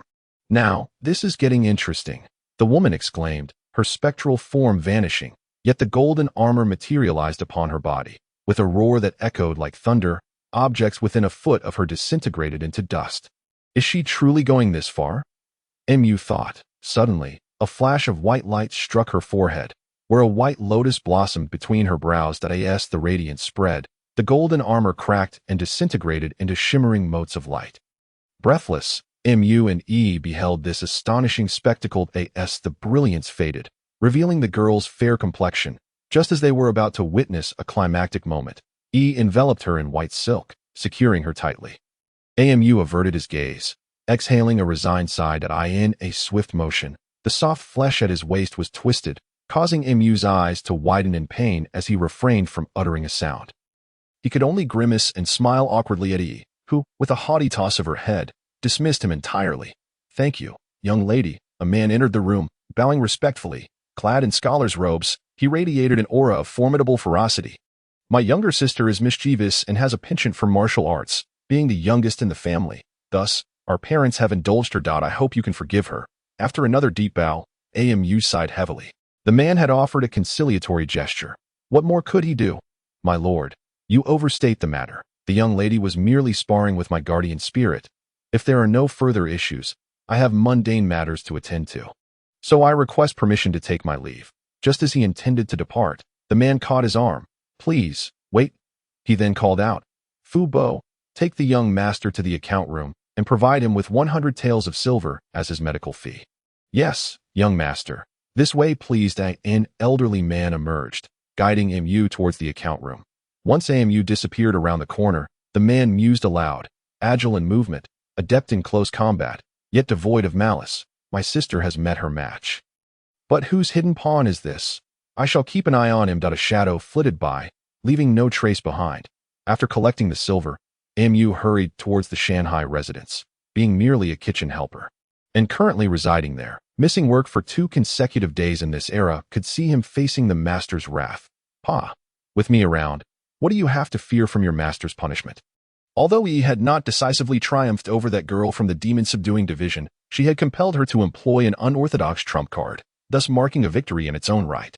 This thought inflated her confidence. AMU rolled his eyes at E, realizing that his return to Shanghai residence was not merely a matter of staying there, but was necessary for procedural formalities and to reclaim his identification token. Upon arriving at the Shanghai residence, he was promptly summoned by the master. After recounting his recent encounters, Boss Zheng's eyes sparkled with interest. So, Do you wish to continue working at Shanghai residence? He inquired, casually blowing on the tea leaves in his cup. Thank you for your kindness, but I have a multitude of trivial matters at hand, and I may encounter even more peculiar situations in the future. So, AMU replied sheepishly, feeling a sense of unease. Humph, go on. In my Shanghai, I cannot restrain the celestial beings. With a wave of his hand, something flew directly towards AMU. Catching it, he realized it was his identification token. Thank you, sir. Thank you. AMU was immensely grateful. After all, he had been taken in by Shanghai residents at such a tender age, growing step by step to his current state. He never anticipated that Boss Zheng would so readily allow him to leave. If he fails to make a name for himself in the future, he should beware of me breaking your legs. And if you misuse the name of Shanghai residents outside, be cautious of me tearing your mouth apart. While Boss Zheng's words were laced with both scolding and admonition, there was surprisingly little ire in his tone. AMU knelt down and respectfully bowed his head 3 times to Boss Zheng before turning to exit the room. He bid farewell to each colleague in the kitchen, to every server, and to the doorman and the accountant. Upon stepping out of Shanghai residence, he let out a long sigh. Finally, he bid adieu to the past of his former self. What does he wish to do now? MOE had somehow emerged from MU's body, having gone unnoticed until now. As he watched her walk out of Shanghai residence, arms laden with various foodstuffs. The corners of MU's mouth twitched involuntarily. What are you doing out here? What were you up to inside Shanghai residence? Why are you carrying so much food? MU looked at the items in MOE's hands. Bewildered, as he didn't perceive his former self as particularly popular. I merely mentioned that you left Shanghai residence to marry a wife, and then your friends all came to congratulate you, saying how fortunate you were to marry such a beautiful bride, and so on. I then said I would introduce them to suitable sisters in the future, and as a result, they showered me with gifts. MOE tilted her head, a broad smile on her face. AMU, however, wore a look of utter disbelief. You introduced them to potential partners. Are you a matchmaker or a ghost? You accepted their gifts without a second thought. And you're not worried they'll burn your hands. A sudden thought struck him. MOE, do you wish to marry me? AMU stared at her with a knowing gaze. MOE was taken aback, her face flushing from her neck to her forehead. Go away. With that, she vanished into thin air, bags and all. Sighing deeply, AMU lamented, you don't want to marry me, yet you went and accepted their congratulatory gifts. The burden of reciprocation now falls on me, the unsuspecting fool. Never mind. AMU shook his head, feeling his heart race with an intensity that was unsettling. This feeling of palpitations. It's reminiscent of a summer morning, catching a glimpse of childhood friends' silhouettes beneath translucent shirts. Cough. No, that's not right. I recognize this sense of trepidation. The problem is, I'm not truly anxious now. MOE. What are you up to? AMU inquired. Mind your own business. Get lost. The shout in his mind was so intense it nearly shattered his composure. We are now of one mind. So who else will address your issues if I do not? What is with this inexplicable shyness? Could it be the little girl is flustered by my earlier remark about marrying me? Never mind. I shan't tease her further. This isn't the time to indulge her. I must first resolve my own livelihood. Now that I have left Shanghai residence, I must secure a means of sustenance. But opening a restaurant, how could that possibly be? However, I am curious to taste the various magical beasts and monsters of this cultivation world. Let us try to live freely in this realm in my own way. Chapter 5. Shanghai Trading Company. MU was never one to strive for success, and even in another world, his inherent inclinations remained unchanged. Moreover, with 100 tales of medical fees tucked away from the accounting office of the Demon Suppression Division, it appeared from the steward's gaze that this sum was more likely a hush money. Never mind, having funds is what matters. With a fortune in hand, AMU felt elated.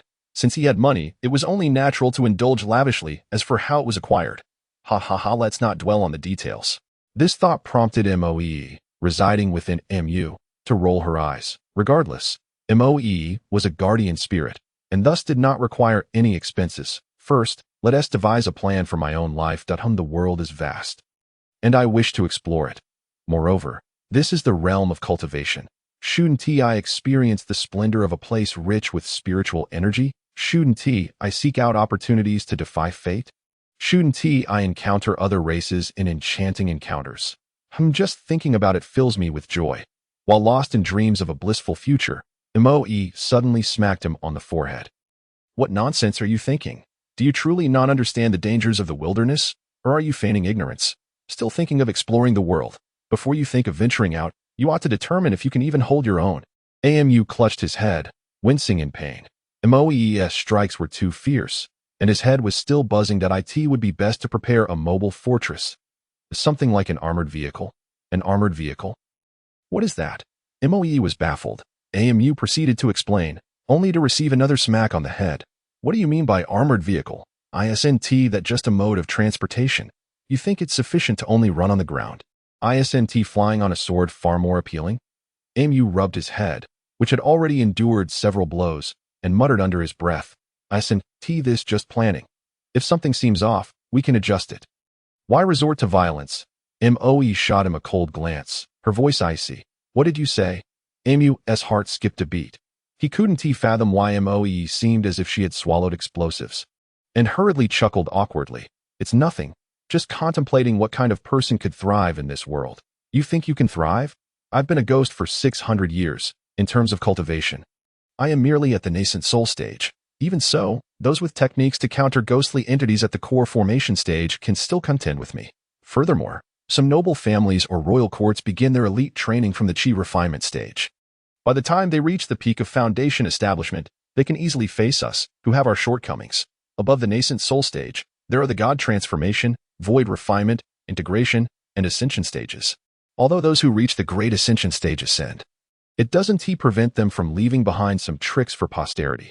Not to mention, even if the human race is benevolent towards us, what about the demon race? The spirits and specters? The demonic tribes? The strange creatures? The alien races? So, do you truly believe you have a chance to thrive? Listening to Moe's explanation, Amu remained unfazed, stating, I don't cultivate or engage in battles with these individuals. I simply wish to live my own little life. As long as I don't cause trouble, no one should come looking for me, right? What are you thinking? In this world of the survival of the fittest, not everyone possesses the virtues of a gentleman. Just because you don't provoke others doesn't mean they won't bully you. Therefore, unless you are powerful enough, everything is moot. Moe was quite disdainful of Mu's perspective. Amu pondered for a while before ultimately conceding to her viewpoint. There's one more thing. I wonder if I should mention it. Moe tilted her head, a playful smile on her face as she gazed at Amu. Is there something between us that shouldn't be said? Amu countered. Actually, whether you cultivate or not makes no difference. If I'm not mistaken, my lord possesses neither spiritual roots, talent, nor fortune, let alone cultivating. It would be quite difficult for you to even sense spiritual energy. I'm that much of a waste. Amu was stunned to hear someone evaluate his aptitude, as it felt like a bolt from the blue. It is indeed true. Moe, with a teasing demeanor, floated behind Amu, chuckling. Generally, every person has some form of spiritual roots, albeit often imperfect and unable to cultivate. In your case, however, it's the opposite. You possess absolutely no spiritual roots. Had you been born into a sect or a powerful family, you could have sought a spiritual bone for nurturing, but alas, you have no family backing. If you wish to temper your body and enter the path through martial arts, you must start from a young age. Beginning now is rather too late. If one cannot achieve literary or martial prowess, then what should be done? Surely, you don't intend to just leave your fate to chance. Amu felt slightly impatient. Oh, so you've realized you're a waste. Yet you still wish to thrive in this world? You can't handle a few words before you're on edge? Moe continued to needle him. Mu sighed silently to himself, unsure where he had offended this ghostly girl. My queen, I humbly beseech you to impart guidance to this waste of mine, if you would be so kind. With that, Amu put on a pitiful expression. Never mind, since you've sincerely asked, I shall graciously share my wisdom. And what comes next? Moe had completely forgotten her lines. Upon hearing this, Amu turned around and attempted to tackle Moe, but she transformed into a ghostly form, leaving Amu grasping at air. Stumbling awkwardly. Hey, you only know how to bully this girl. Utterly shameless. Moe mocked as she delivered a swift kick to Mu's backside. However, Mu managed to grasp her ankle, pulling her into his embrace, nuzzling against her chest. How annoying. Though she said this, Moe did not revert to her ghostly form, allowing Amu to act as he pleased. After a while of cuddling with Moe, Amu suddenly pondered a question. Even while we are playing around, although I can feel you, do you feel anything? As he said this, he lifted his head from her bosom, gazing intently at Moe. Moe sighed deeply, left with nothing but a wry smile. If one day I were to become stronger, the very first thing I would wish to do is to help you reshape a corporeal form. Amu, with a nonchalant demeanor, nestled against E's bosom with a gentle nuzzle. How could that be possible? I have already been here for 600 years. Moe felt that Amu was merely spouting nonsense. Well, there is a legend about a certain Tai Junren, who crafted a body for his disciple from lotus flowers and lotus roots, and also aided him in reconstructing his physical form with a golden elixir. Amu casually recounted a tale from the investiture of the gods, golden elixir. And one without a soul imprint. Tai Junren must surely be a Deluo golden immortal. Upon hearing that resurrection requires a golden elixir, Moe sighed. Indeed, beneath the Tao ancestor, they're the next in line, Amu stated with certainty. Where did you hear all this? Moe inquired with curiosity. Oh, I heard it while listening to a book in my dreams. Amu fabricated, as he could hardly admit it was from the tale of the investiture of the gods. Moe scrutinized Amu with a look of skepticism, yet seemed unable to discern any flaws in his story. Regardless, I am quite content that you possess such intentions. Yes. Speaking of serious matters, did you not mention having a way to make this useless fellow stronger? You are not trying to deceive me. Are you? I would never deceive you. This was something I inadvertently overheard while in prison. The Four Seas Trading Company. A legendary superstore where anything can be purchased, rumored to be backed by the current royal court's higher-ups. Furthermore, this place holds an additional significance for loose cultivators. The Smoke and Rain Pavilion of the Four Seas Trading Company. It is a realm accessible only to cultivators. Here, cultivators can fulfill bounties, receive rewards, sell information, trade various rare treasures, and rent workshops from the Four Seas Trading Company to create their own talismans, weapons, and armor. Moreover, the trading company only charges a tenth of the transaction as a fee. One could say this is a center for cultivator transactions. Just looking at the scale and prosperity of the place, it is evident that the Four Seas Trading Company is indeed extraordinary. While marveling at the entrance, a milky white light orb suddenly settled upon his shoulder. Young master, is this your first visit to our Four Seas Trading Company? As a newcomer, you will need to register at the counter, after which you may do anything you desire in this Smoke and Rain Pavilion. Mu squinted his eyes, finally discerning that the so-called light orb was a small sprite radiating brilliance. Aside from the two pairs of translucent wings on her back and the luminous glow beneath her waist, she merely appeared as a slender maiden. However, having witnessed all manner of beings in the gaming realm, Amu remained remarkably composed upon encountering a genuine sprite. Oh, thank you. May I ask where the counter is? Please follow me. The small sprite bowed deeply and flitted towards the counter. Upon reaching the counter, another beautiful girl politely stated, "We will retain a drop of your blood for identity verification. And if you are willing, please place your hand here." With that, the girl pointed to a black cushion beside her. Mu complied.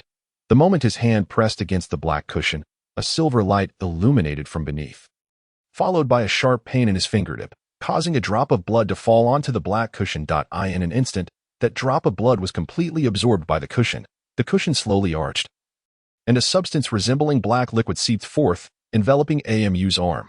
Startled, Amu prepared to withdraw, but the girl pressed his hand down on the table, explaining, "There is no need for concern.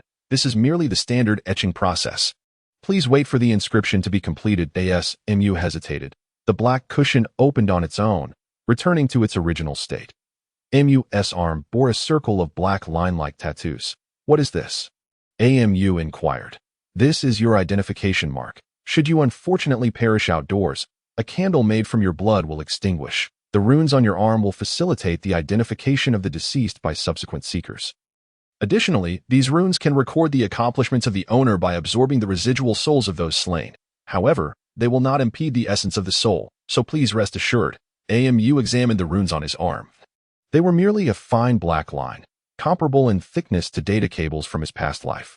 "Well, since I do not need to enlist or anything of the sort, there is no need to worry about having a tattoo."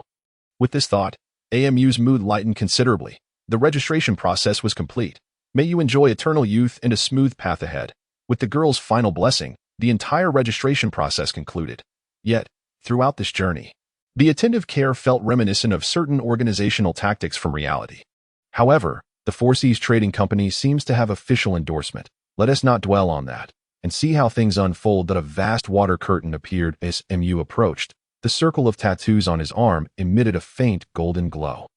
In an instant, The water curtain appeared as though it had been split open, revealing a passageway.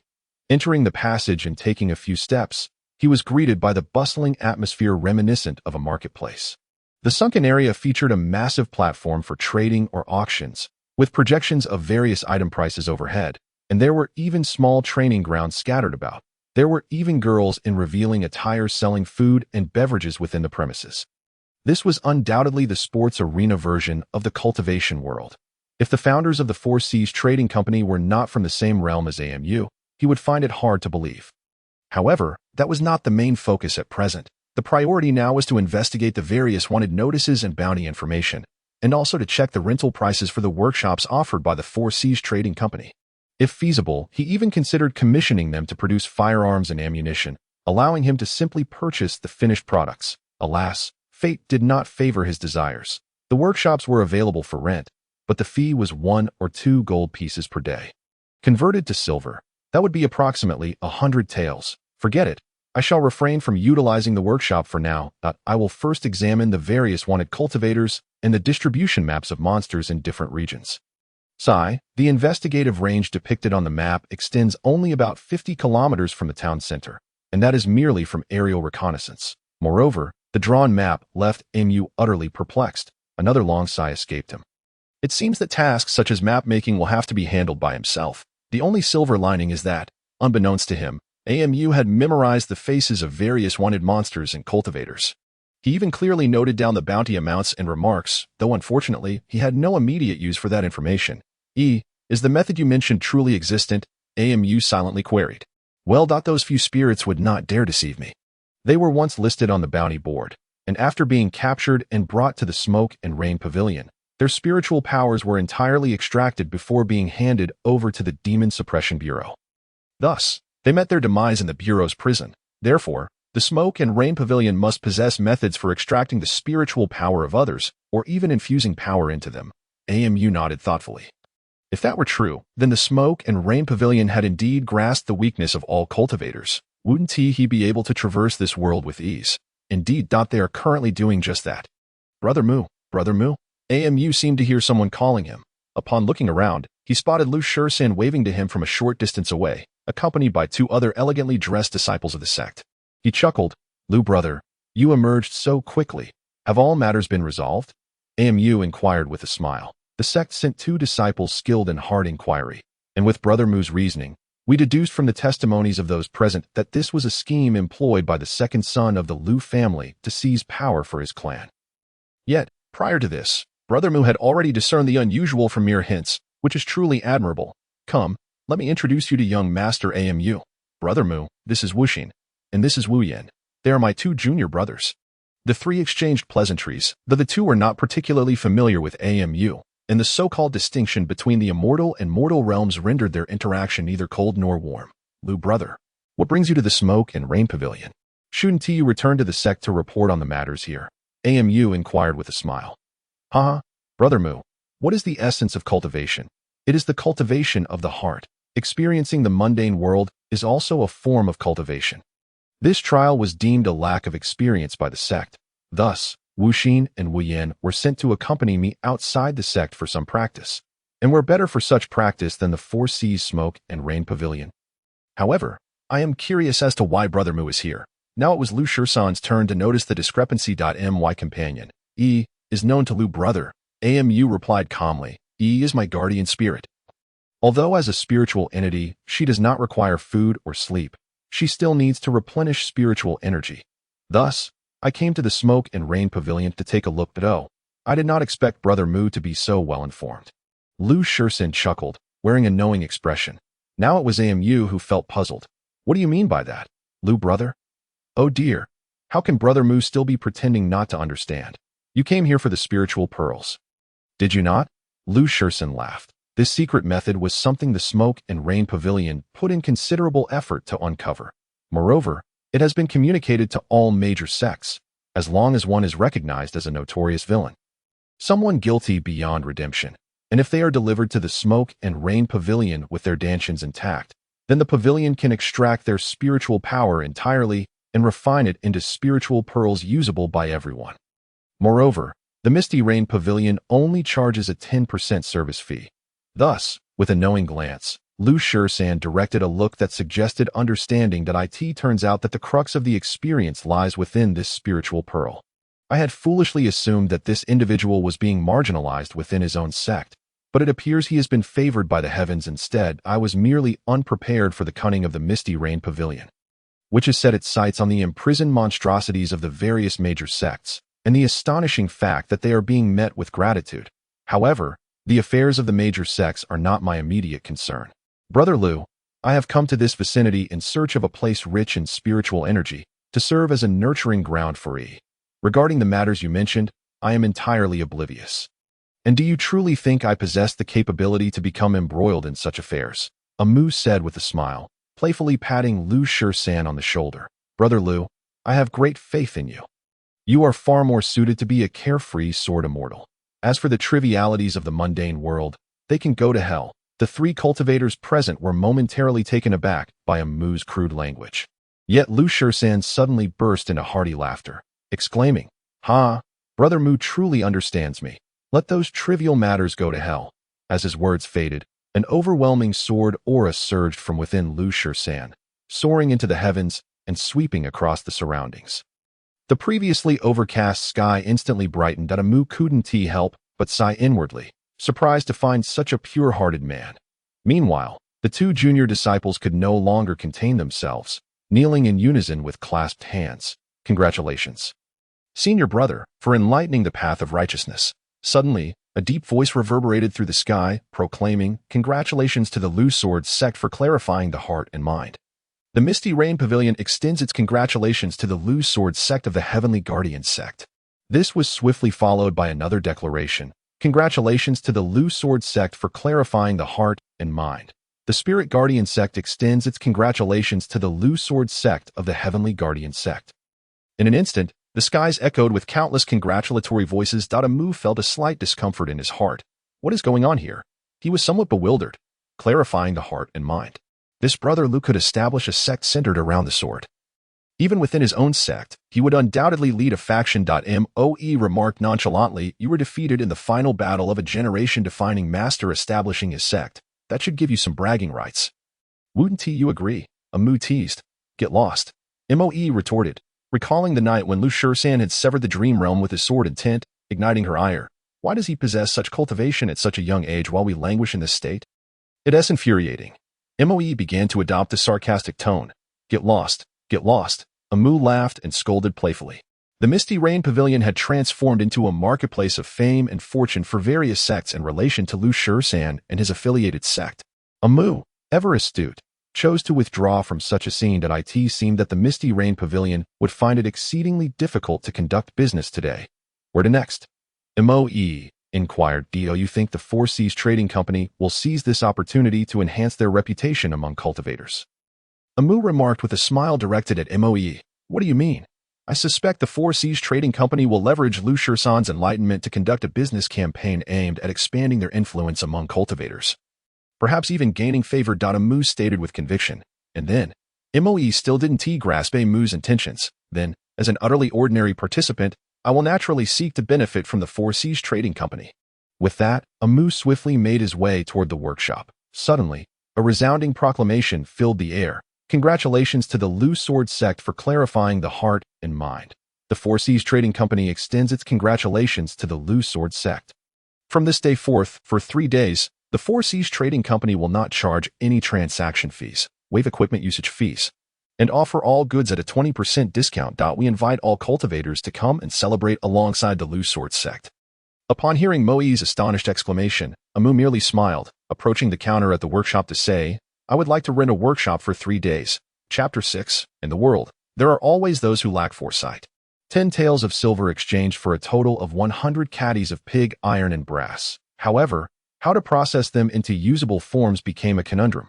After all, this is the realm of cultivation, where machine tools and automated equipment are non-existent. To create something, one must either wield a hammer personally or enlist the assistance of the smiths from the trading company. Thus, even though renting the workshop was free, hiring a blacksmith would not be. However, Amu had alternative methods to resolve the issue of casting the foundational components. He planned to employ the casting method, using wood or bamboo, which are relatively easy to manipulate. He would create the shapes needed for the objects, then place the crafted items into fine sand, covering them with the same sand and compacting it, ensuring to leave openings for pouring. After separating the compacted mold and extracting the original model, he would unite the molds again. Finally, he would pour the molten liquid into the assembled mold, allowing it to sit and cool, thus restoring the cast mold to resemble the original model. The only drawback is that such parts would lack precision and require secondary finishing. Moreover, since they would come into contact with other materials during the casting process, the purity of the cast material could be affected. Yet for now, the goal was merely to address the existence of the items. Not to achieve perfection, functionality was sufficient. Next, preparations for filling the medicine must commence. In the realm of cultivation, the most readily available resource is likely animal fat. Therefore, extracting glycerin from a large quantity of animal fat is not particularly challenging. Additionally, as a byproduct of alchemy, green vitriol should be plentiful. All that remained was to procure saltpeter and mix it with heat to recover nitric acid. Thus, nitroglycerin could be produced. I apologize, Mr. Nobel, but I doubt you can come to this world to collect patent fees. The final task is to create the fuses. For Amu, who had played with firecrackers since childhood, this was hardly an issue. The fuses could simply be made from match-head materials. As for diatomaceous earth, he would leave that to the Four Seas Trading Company. The most troublesome task was mercuric fulminate. Fortunately, the method of production was not overly complex, and he had paid attention in high school chemistry. 3 days passed in the blink of an eye.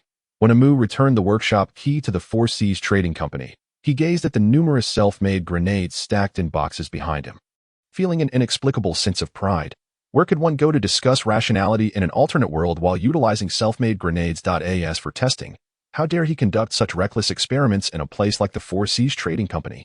He must find a secluded mountain to try them out. Now the pressing issue was how to transport these items. Where did you run off to? Amu mused. His guardian spirit had been enjoying leisurely strolls around the Four Seas Trading Company while the master spent every meal and night in the workshop. Only upon hearing Amu's call did she reluctantly return from the trading company's attire counter. Hey, my dear have you missed your master during our days apart? Amu grinned at Moe. Hey, why does my master seem dull after just a few days apart? Couldn't you simply say what you need? Moe retorted, unimpressed by Amu's antics. Amu, caught off guard, found himself speechless. Could you help me gather these items? I recall you made everything disappear in an instant when you gifted me last time. Can you do the same for these? Moe glanced at Amu with an exasperated expression, then surveyed the mountain of boxes on the ground. Remembering how she had been summoned from a chaotic situation of clothing theft, her frustration boiled over. You wretched Amu, if you don't compensate me with a beautiful outfit or two today, just wait and see how I deal with you. With a snap of her fingers, all the self-made grenades and their boxes vanished without a trace. Impressive, Amu marveled at the capabilities of his guardian spirit. What a treasure! Not only does she possess beauty, but she is also truly capable. What does it matter if she is a soul?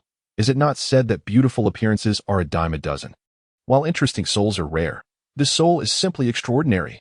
Oh dear, it was merely a matter of not having seen enough beautiful clothing. How simple. Amu pondered briefly and compiled a list of various beautiful garments he had encountered. From trendy styles he had seen, to exquisite outfits from games, and even mods from experienced gamers. That needs to be sent to the little black room. That he recalled every beautiful outfit he could think of. Then wore a mischievous grin as he looked at Moe, who was still sulking, and gently grabbed her delicate chin before leaning in for a kiss. In a moment of distraction, it still tasted as sweet as ever. However, Moe had now succumbed to a state of indescribable daze. The last time he kissed Moe, he felt a connection that seemed to bridge their hearts, and his previous experience revealed glimpses of her past. Thus, Amu decided to prepare himself this time, testing whether such an effect truly existed. After a lengthy pause, Moe finally stirred from her trance, her expression one of lingering resentment. Yet, recalling the multitude of beautiful garments in her mind, she wrapped her arms around Amu's neck and planted a kiss on his lips. Are you satisfied now? Amu wore a wicked grin. He began to take advantage of the moment. But upon realizing that Moe would not reciprocate, the thrill of the moment faded. Just wait until I find a way to resurrect you. Then, you'll see how I handle you. Amu thought with a hint of bitterness. However, there were still pressing matters to attend to. Let us find a place where demonic beasts congregate. I wish to test the power of my weapons, he nodded with a bright smile. Leading Amu toward the outskirts of the city, 3,000 miles to the west of the city lies Mount Wanren, a place where few venture except for the old guards stationed along the border. Furthermore, the surrounding area is considered the fringes of the kingdom of 10,000 beasts, teeming with various magical creatures, making it the most suitable location for testing anything. Just as they were about to exit the doors of the Four Seas Trading Company, they were blocked by two young lackeys beside Lu Shisan. Young Master Amu, it seems you are indeed still at the Four Seas Trading Company, said Wu Yin, smiling in a manner far more congenial than his initial stoic demeanor. Are you two looking for me? What brings you here? Amu inquired. On the day our leader Lu attained enlightenment, he was greatly inspired by young Master Mu's guidance. Therefore, our esteemed leader has prepared a generous gift for you. With that, Wu Xian produced an ancient and exquisitely crafted ring, presenting it to Amu with both hands. This is a protective ring that our leader obtained in a secret realm, while it may not be unparalleled. It is indeed a rare treasure in this world. Moreover, our leader mentioned that although you possess a guardian spirit, you lack a place to nurture it, and this item is perfectly suited to alleviate your pressing needs. The leader also recalls that he still owes you a drink, but due to pressing matters, he will have to arrange another time for that, he added. Amu smiled, accepting the ring and placing it upon his finger. He bowed in gratitude to Wu Xian and Wu Yin, saying, Please convey my thanks to Leader Liu. As soon as he finished speaking, the two bowed in unison and turned to depart. Once they had walked away, Moe detached herself from Amu, gazing in astonishment at the ring adorning his finger. A protective ring. Lu Shisan truly knows how to handle matters. This thing really powerful. Indeed, it is powerful. If your spiritual energy is sufficient, it can form a protective shield that lasts until it shatters, rendering you impervious to harm until then. They also said you can nurture your spirit within this ring. Would you like to give it a try? In an instant, Amu felt a sharp pain in his fingertip as a drop of blood fell onto the ring. Ouch! Who invented this blood-binding ritual? It is quite unfriendly to the fingers. Well, the blood binding is a precautionary measure. If you dislike its reliability, you could always refine a small world of your own. Only with your permission can anyone access the items you place within it. But refining such a thing requires at least the strength of the nascent soul, so you must put in more effort. Humph, are you not a nascent soul expert? Do you possess one? Moe. Feeling disgruntled, bit Amu's neck, refusing to let go, causing him to wince and plead for mercy. Once she finally released him, she said, Do you think I do not wish to refine one? The issue lies in the fact that such things are incredibly reliant on fate. Without encountering a compatible small world, holding it in your hands serves no purpose. The saying gained by luck, lost by fate probably refers to such matters. That Amu pondered for a moment and remarked, Can I not create one myself? Moe rolled her eyes at him, entirely disinterested in engaging further. As she melded into the protective ring, Amu was finally able to tap into her spiritual energy to glimpse the treasures within the ring. He beheld stacks of various talismans, an assortment of elixirs, several rare materials, and even some techniques suitable for soul cultivation. Lu brother is truly sincere. He perhaps smitten with my He doesn't seem to consider the feelings of the original owner. Amu mused, feeling a twinge of discomfort. Moe shot him a disapproving glance, her eyes rolling skyward. Amidst their banter, Amu was taken aback by the magnitude of the gift Lu Shisan had presented him. It was likely a portion of Lu's hard-earned resources, and he was at a loss for what to return in kind. Amu grimaced. Are you still going to Mount Wanren? Moe, unable to bear his indecisiveness any longer, urged him. Hurry up. Yes, but aren't we cultivators now? I wish to bring a few more items along. Wait for me a moment. With that, Amu returned to the Four Seas Trading Company, chattering animatedly with the little sprite until they finally reached an agreement. By the time he had gathered everything into the protective ring, the morning had slipped away. That we're leaving now. Amu murmured to himself. Now it was Moe's turn to hesitate. After much coaxing, she finally relented and directed him toward a large terrace by the city wall. Soon, a flying vessel will take us directly to Mount Wanren. We can board the vessel and enter then. Why must we take a flying vessel? Can't we climb on foot? Is it really that difficult? Moe regarded Amu as if he were foolish. The height difference between the peak and the base of Mount Wanren is nearly 1,000 zhong on our side. The outer side is even more daunting, reaching a staggering 2,000 ja. Moreover, Mount Wanren is a border territory between the demon and human races. Who knows how many demon spies are lurking in the wilderness? Are you certain you can scale such a mountain with your small frame? Amu silently calculated in his mind, his expression transforming into one of foolish amusement. Haha, you have a point there. However, he soon regained his wits and asked, then why bring me to such a perilous place? Are you not concerned I might accidentally meet my demise? Moe kicked Amu with annoyance and retorted, if I wanted you dead, I could do so with a mere flick of my wrist. Why go to such lengths to take you to a place like that? Besides, do you think your frail body would be sent to the front lines at Mount Wanren? You'll merely be an onlooker atop the fortifications. Did you not wish to test the power of the weapons you crafted on magical beasts? It would be far better to let the battlefield assess their reliability, as they were speaking. A dark spot emerged from the distant clouds, rapidly approaching. When it neared the terrace, the onlookers finally discerned it to be a battered flying vessel, its surface marred by countless arrow holes, massive claw marks, and scorch marks from flames, not to mention the blackened spots left by explosions. It was a complete wreck. Is this ship even safe to board? The vessel landed with a thunderous crash, sending vibrations through the air. The waiting boatmen rushed inside, swiftly carrying stretchers to a nearby room. Before long, the chamber was filled with various injured individuals, attended by physicians clad in white robes, who moved deftly among the patients. Their spiritual energy swirled, transforming into light, water, and blossoms, either illuminating, nourishing, or enveloping the wounded, all working tirelessly to treat those in need. Moe sighed softly. What's wrong? Amu inquired. The cultivation systems of warriors and cultivators differ. Thus, the healing effects of cultivators on warriors are quite limited. The best they can do is assist the injured in treating their wounds swiftly while waiting for natural healing to take place. Ah, so you mean that for serious injuries, cultivator spells hold little efficacy in healing warriors. Indeed, many of those brought in will end up with disabilities, and even those who manage to recover will find it difficult to return to their former state. Amu exhaled deeply. After all, his past life had been that of an overworked laborer, with knowledge of medicine limited to basic first aid. He had only glanced at information concerning nerve stitching, vascular suturing, and tendon repairs online. Moreover, he was entirely ignorant of post-operative recovery and rehabilitation. Suddenly, memories of the production processes for commonly used medical potions flashed through Amu's mind. What was that called? Hemostatic agent. How was it made? As he pondered, Moe seized his collar and swiftly dragged him onto the ship. What is happening?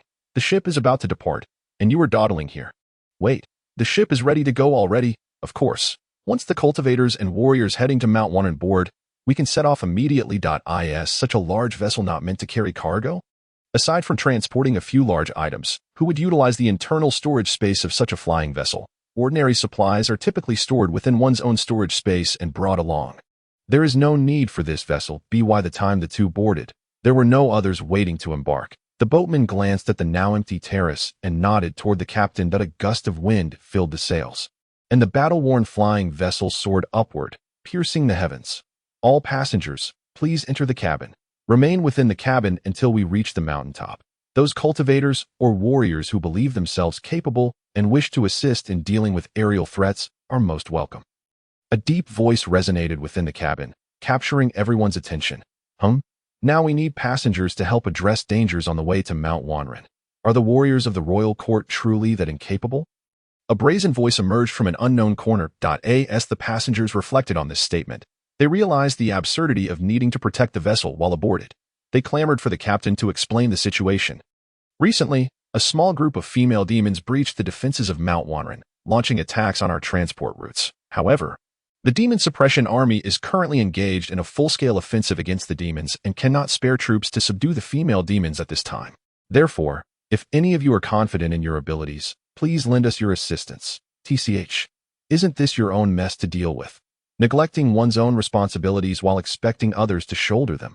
Has the demon suppression army rotted to its core? Upon uttering these words, a multitude of crew members immediately began searching the cabin for the audacious individual who dared to speak so boldly. The assembled individuals were astute, and observing the simmering fury of the demon suppression guards, they instinctively parted to create a path. Before them stood a strikingly handsome youth, with sharp brows and bright eyes. However, Amu, upon perceiving the brat's insufferably arrogant demeanor, felt an immediate pang of annoyance. This fellow also traversed through time, and he's wielding a script meant for slapping faces. Youngster, curb your hubris. With such a slight frame, how dare you question the demon suppression army? I could crush you with a mere flick of my hand. With that, a towering guard of the demon suppression army swung his hand, resembling a giant fan, preparing to deal with the insolent youth. No. If this continues, this individual might just start showing off and flying away. Restrain the guard. Amu's thoughts raced, and he spoke hastily. A white ribbon, seemingly appearing from nowhere, shot toward the guard's body. Startled, the guard hastily prepared to intercept, reaching out to seize the white ribbon. Yet, it coiled around his arm like a serpent, advancing with uncanny agility. Realizing the dire situation, the guard attempted to retract his arm, but unfortunately, the ribbon was swifter, having already ensnared him thoroughly. The provocateur found himself momentarily bewildered. He never anticipated the demon suppression army would be intercepted so easily. Everyone, we are all on the same boat here. Apart from some unforeseen mishaps, who among us can hope for a safe landing? Amu gestured toward the brash youth. Did you pay to board this vessel? When has the demon suppression army ever charged for passage? A voice chimed in from the crowd. Who even asked for your money? Amu, maintaining his composure, countered. Since they haven't charged you, you're merely a stowaway. Why should you demand they ensure your safety, let alone criticize their efforts? Several who had initially harbored grievances fell silent. Individuals who believe the world could never meet their standards while contributing nothing themselves are often referred to as verbal champions. Amu cast a pointed glance at the youth, causing those around to step back. Such individuals thrive on inciting others with their reckless words, waiting for their opponents to lose composure before exploiting the opportunity to employ unconventional methods to secure victory, thus reaping extraordinary rewards. I just want to say, are you not being utterly shameless? Enraged, the youth lunged towards Amu, throwing a punch aimed at his chest. Moe, intending to shield Amu from the blow, was halted by Amu's gesture. Amu took the full force of the punch to his chest. A cry of agony escaped him as he was propelled through the cabin, crashing into several walls. The youth was momentarily stunned. Was his strength truly so formidable? Damn, you merely exchanged a few words, and you resorted to violence. Are you trying to silence me permanently? With such power, this lad requires no protection from the demon suppression army, yet here he was, indiscriminately attacking. He cannot remain here. Throw him overboard. Throw him overboard. A sinister glint flickered in the youth's eyes, his gaze growing increasingly fervent, though he could not fathom the reason for this sudden turn of events. It clearly exceeded his expectations. Gritting his teeth, the youth shouted, Elder Yin, lend me your strength. In an instant, a brilliant red light emanated from the youth's ring, enveloping him in a spectral form before the crowd's eyes. The youth transformed into that of an elderly man at a visible pace. I had hoped the blood vitality of a fated child would suffice to nourish my spirit in peace. Yet it seems I must emerge to clean up this mess. Observing the astonished expressions of the cabin's occupants, the elder revealed a chilling smile. Since the youth has summoned me, I invite you all to meet your demise and become my sustenance. The cabin erupted in alarm, various magical formations and weapons igniting as they surged toward the spectral figure. In an instant, the cabin was ablaze with vibrant lights, clashing against the central swirling red and black energy. Moe glanced at the chaos unfolding in the far corner of the cabin, pursing her lips. Stop pretending. The fighting has commenced over there. Beneath the disarray of wooden planks lay an eerie silence. How long do you plan to hide? Do you truly believe he won't come seeking you after dealing with these individuals? Suddenly, Moe felt a flutter of anxiety in her heart. Stay quiet. That old thing likely hasn't noticed me. I'm preparing a surprise for him. Moe gazed incredulously at the heap of debris before her. When did you gain the ability to speak? No. When did you acquire spiritual energy? I'm not sure. That rascal just hit me. And then I felt an inexplicable energy surge into my body, settling near my abdomen. Moe cast a complex glance at the pile of rubbish. Deciding to indulge Amu's temperament to see what chaos would ensue. Conceal your aura. I reckon the old man won't approach as long as you're here, Amu instructed. Moe patiently began to suppress her energy. A bit more? Just a little more? Yes, that's it. Within the span of a mere incense stick, the cabin was devoid of anyone capable of standing. Save for the possessing elder. Although I had to expend some effort, the outcome is still favorable. The elder, lurking in the shadows, smiled wickedly as he turned toward Amu. Let us begin with the instigator of this affair. With a flick of his hand, the debris on Amu was sent crashing against the walls, revealing Amu sprawled on the ground, his fate uncertain. With another gesture, the elder lifted Amu into the air. "What do you think your boom?" A resounding explosion echoed as Amu was violently thrown, shattering several layers of cabin walls before coming to a halt. Amu surveyed the wreckage. Resembling a scene from a catastrophic accident, gritting his teeth, the old man was surprisingly resilient. The elder had already risen from the rubble, while the youth's body remained trapped beneath the debris. Amu squinted. Was this fellow attempting to attack him in a ghostly form? As he pondered, the spectral figure lunged toward Amu. A ghastly claw materialized out of thin air, aimed directly at Amu's face. With a crackling sound, a faint golden shield appeared beside Amu, enveloping him securely. The elder, having failed his attack, swiftly retreated, observing intently. "Well done, young lad, possessing a protective ring such as this. But do you truly believe it can withstand your grandfather's prowess?" The elder spoke menacingly as a cloud of black mist suddenly emerged beside him. The elder swayed slightly, allowing the surrounding dark energy to seep into his form, solidifying his figure. Is this the precursor to a grand move? Amu observed the unfolding scene, his expression solemn. He cast a quiet glance at the small cannon lying on the ground.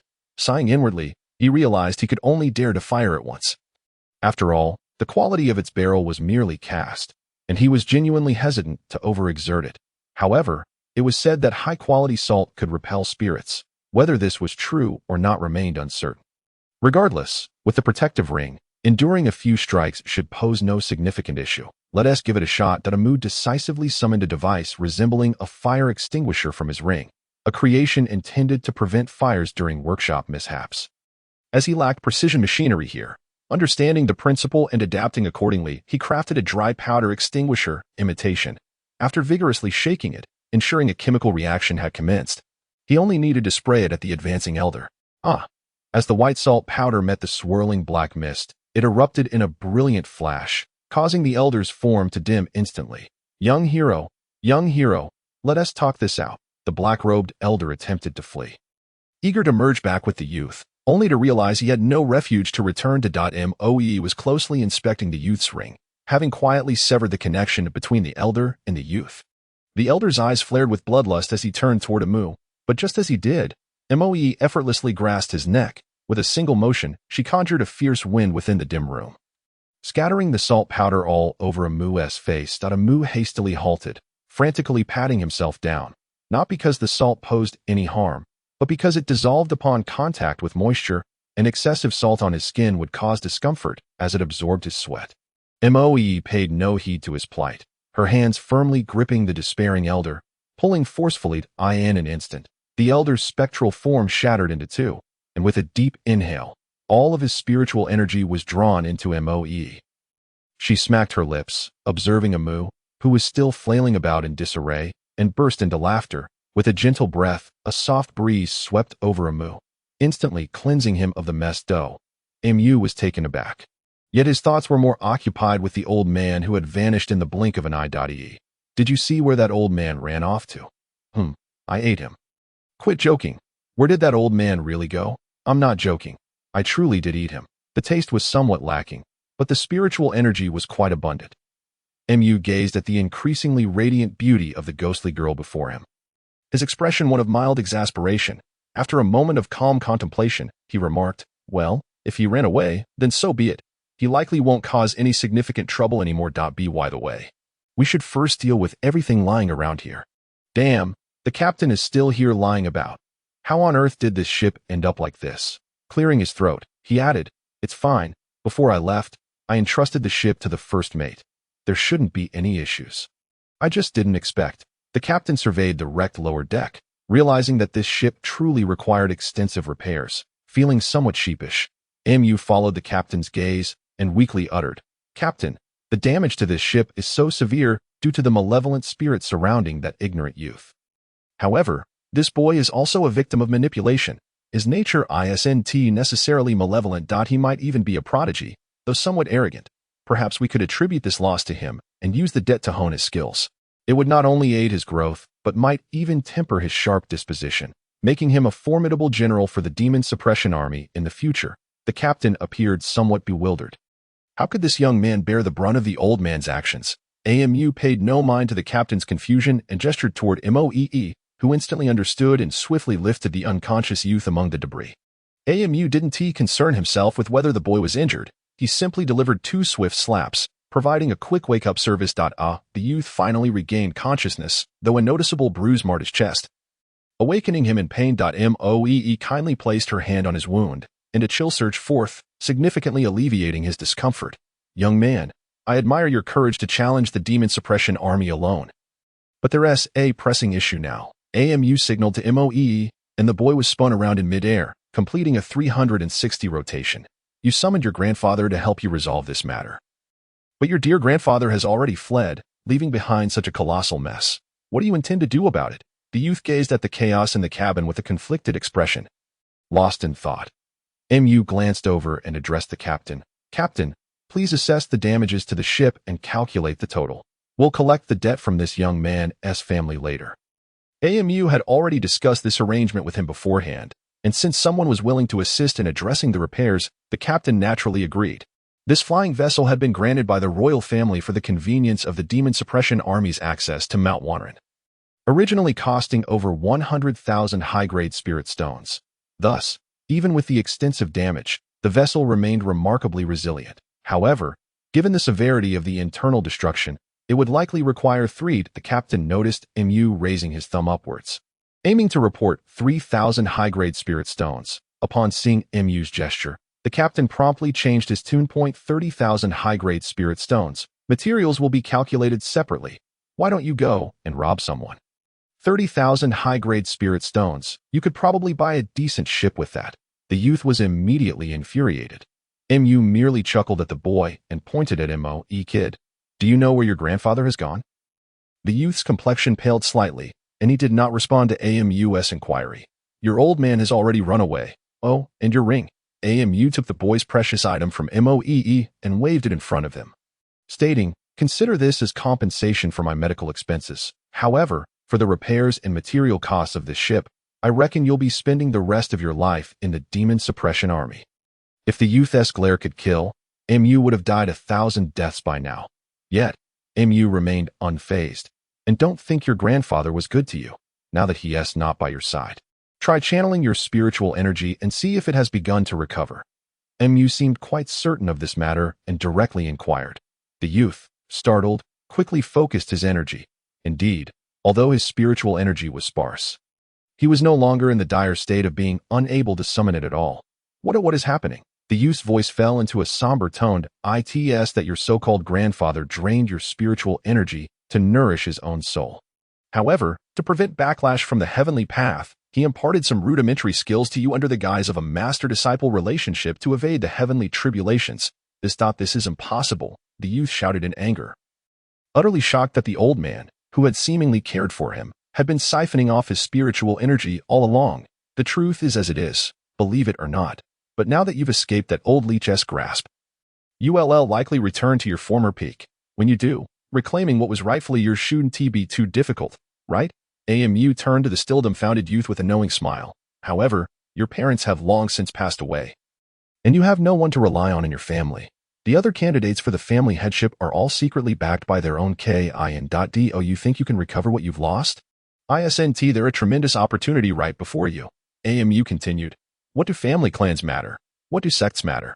If you were the commander of the Demon Suppression Army in the royal court, do you think your little clan would not willingly submit at your feet? I've helped shorten your 30 years of hardship. As for the 30 years of fortune, you'll have to expedite your own progress. AMU calmly regarded the youth, who was now visibly invigorated, knowing that this matter was nearly settled. Thank you for your guidance, master. The youth knelt down, prepared to bow, but MU quickly stopped him. No, I cannot be your master.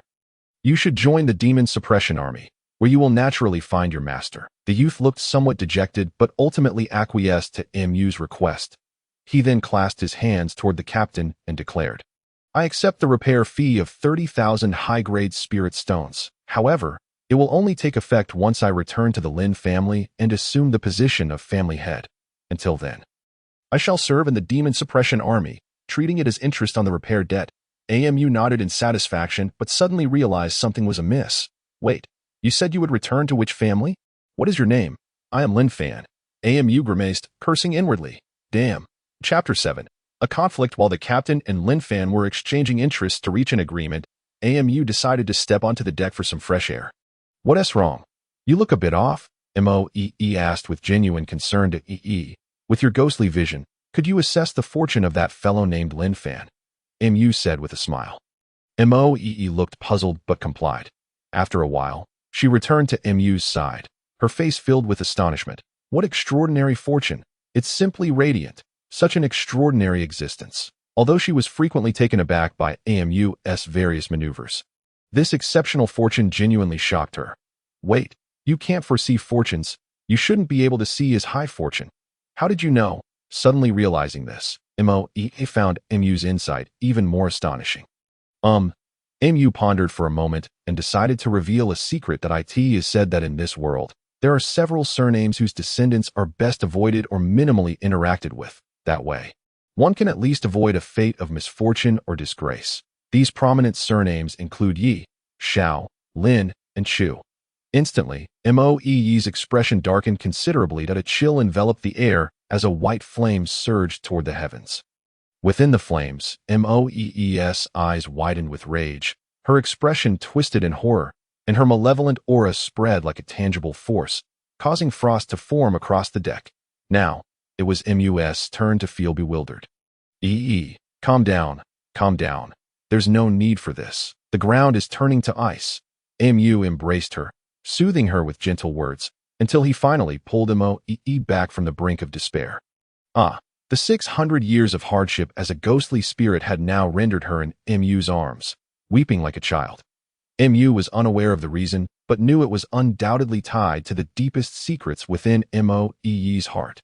Since he could not inquire further, he allowed the icy-hearted ghost to vent her sorrow freely in his embrace. After about an hour, Moe finally ceased her tears, quietly nestling in AMU's arms.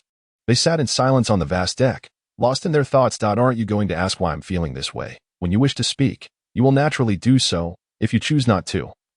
I can guess a bit. These families likely have a significant connection to the situation you find yourself in now. AMU sighed deeply. He was unsure how to comfort Moe. When I was sealed in the well, I was constantly consumed with thoughts of avenging my family.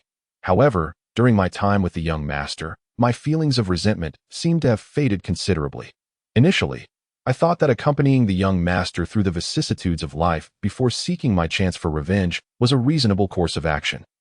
However, I was taken aback when the young master mentioned the surnames of several of our enemy's accomplices today, and even more so to discover that that rascal is a descendant of the Lin family.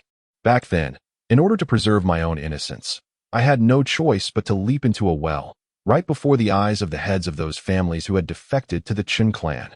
They were once beneficiaries of my Dil Yang's grace, with even a woman entering the palace as a consort, already standing above countless others. How dare they act so brazenly? Such is the nature of humanity. Amu sighed once more. Little did I expect that merely dealing with a child of destiny would stir up such a whirlwind of events, and I have only just taken my first step. I imagine that such occurrences will only multiply from here on out. With this thought, Amu felt a throbbing headache. Unbeknownst to him, Lin Fan had also arrived on the deck, likely having overheard Amu's conversation with Moe. Lin Fan appeared quite awkward. Lin here offers his respects. I apologize for my previous offenses towards the young master. I hope for your forgiveness. After speaking, Lin Fan turned to Moe, whose face still bore remnants of tears, and continued, I am but a branch of the Lin family, and in the eyes of the main family, I am merely a summonable presence as for the grievances between the Lin family and this lady. I am unaware, but I have deeply experienced the bitterness of being forsaken by all. If one day I ascend to the position of head of the family, I shall ensure that justice is served for the lady. With that, Lin Fan clasped his hands in respect and returned to the cabin, leaving the two still standing there in a state of confusion. What on earth did he intend to do?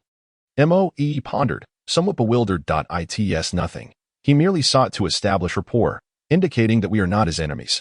You could also interpret it as him painting a grand picture for someone. Why is it that when others express goodwill, your words twist them into something sinister? Such is the reality. You may choose to trust me or him. I am your guardian spirit. If I do not trust you, who else would I trust? Yet, the longer I stay with the young master, the more I feel he is no ordinary person. The young master possesses remarkable abilities, yet they are neither magical nor supernatural. He often speaks astonishingly, yet frequently resorts to crude language, delighting in taking advantage of EE while simultaneously showing genuine concern for her. "Young master, are you truly just a kitchen helper?" Amu chuckled and replied. "What's wrong with being a chef? One will neither starve oneself nor neglect a friend." Moee regarded Amu with a skeptical expression, while Amu met her gaze with a beaming smile. After a prolonged silence, Moe could not discern any flaws. "Fine. If you choose not to speak, then so be it. Who could force you?" Amu gently wrapped his arms around Moe from behind and whispered, "I really am just a chef. I merely possess a few additional skills." Moe contemplated for a moment, then sighed deeply. "Well, you are the sort of person who will speak when you feel it is necessary. And since I am already several centuries old, I am not particularly concerned about this little detail." Amu chuckled silently, realizing the truth in her words, leaving him momentarily speechless. A burst of sunlight illuminated the scene as the airship pierced through nearly 100 zhang of mist. Finally able to accelerate. "Come, EE, spread your arms wide and lift your head a little." Although the request was peculiar, Missouri EE complied. Amu calmly imitated Jack from Titanic, striking a pose. In that instant, Moe seemed to glimpse the scene Amu envisioned, and the two harmoniously synchronized their movements. Suddenly, they exchanged a smile, and Amu felt an electric thrill in his heart amidst their playful laughter. Enchanting melodies echoed in their ears, the soft music rendering Amu's gaze dreamy. Gradually, Moe appeared increasingly alluring to Amu. Yet, why did she still wear an expression of reluctance? Amu shook his head, feeling a bit dazed. When he looked up again, he found Moe's graceful curves exuding an irresistible charm. In that moment, the flames of desire ignited within him, as he yearned to indulge in intimate moments with Moe, only to be met with her swift hand strike, rendering him unconscious with a roll of his eyes. Meanwhile, Moe's expression turned somber as she gazed at the menacing figures of several bird-like demons hovering above. The war drums sounded. Boom, boom, boom, boom, boom, boom. The rhythmic beats disrupted the seductive song of the female demons, alleviating the pressure on the cultivators in the cabin, causing those who had not yet succumbed to the enchantment to rush out. Without needing instruction, talismans and magical artifacts were hurled towards the airborne sirens. However, these demons, possessing wings by nature, effortlessly glided away from the incoming talismans, rolling away to evade the attacks, sustaining no harm, while mockingly taunting the people aboard the airship. Instantly, some cultivators attempted to mount their flying swords to engage the sirens in combat. Yet, a cultivator with mere years of flight experience could hardly match the combat prowess of demons who had spent their entire lives soaring through the skies. Moreover, the sirens wielded weapons beyond their enchanting songs, including sharp claws, arrows, and shrill cries, leaving no ability unutilized. Could a mere mortal's effort in chi manipulation ever hope to surpass the innate talents of the siren race? It wouldn't be impossible, but the gap was undeniably vast. Within mere breaths, several cultivators found themselves ensnared in the aerial battle, forced to use life-saving talismans just to escape back to the ship. Meanwhile, the demon suppression army aboard remained oblivious to the turmoil, relentlessly beating the war drums to prevent the crew from falling under the siren's seductive spell, while the remaining crew members maneuvered the airship swiftly forward. Seeing that the siren's seductive assault had failed to yield sufficient results, they initiated a second wave of frontal attacks. Amidst the piercing shrieks, lightning crackled, flames erupted, and icy gales swirled, various spells raining down upon the airship without restraint. The crew could only watch helplessly as the sirens wreaked havoc above, utterly powerless to respond. After all, they were outmatched in combat, and any misstep in this perilous location would plunge them into an abyss with no chance of survival. Who wouldn't wish to stay alive, especially when they were acutely aware of their disadvantage? At that moment, the crew finally understood why the ship was in such dire straits and why Lin Fan's bold words had left the soldiers feeling so frustrated. This was indeed disgraceful. To be relentlessly pursued and berated by others was intolerable for anyone. Moe surveyed the chaotic scene outside, realizing that the crew aboard the airship was indeed at an absolute disadvantage. However, bolstered by the ship's spiritual energy shield and superior speed, their situation was not yet utterly hopeless. The figure lying on the ground likely had a solution. Moe floated closer, shaking Amu's shoulders a few times. When she saw that he had not yet recovered, she slapped him twice. Amu finally stirred from his slumber. Yet, upon seeing Moe's pale face devoid of cosmetics, he grinned lewdly. "Come, let Big Brother give you a hug," without a moment's hesitation. She delivered a sharp slap that sent Amu flying a foot away. In an instant, Amu was jolted awake. Ah! He cried out, rolling several times on the ground before finally halting. He then realized his cheek was swollen like a balloon.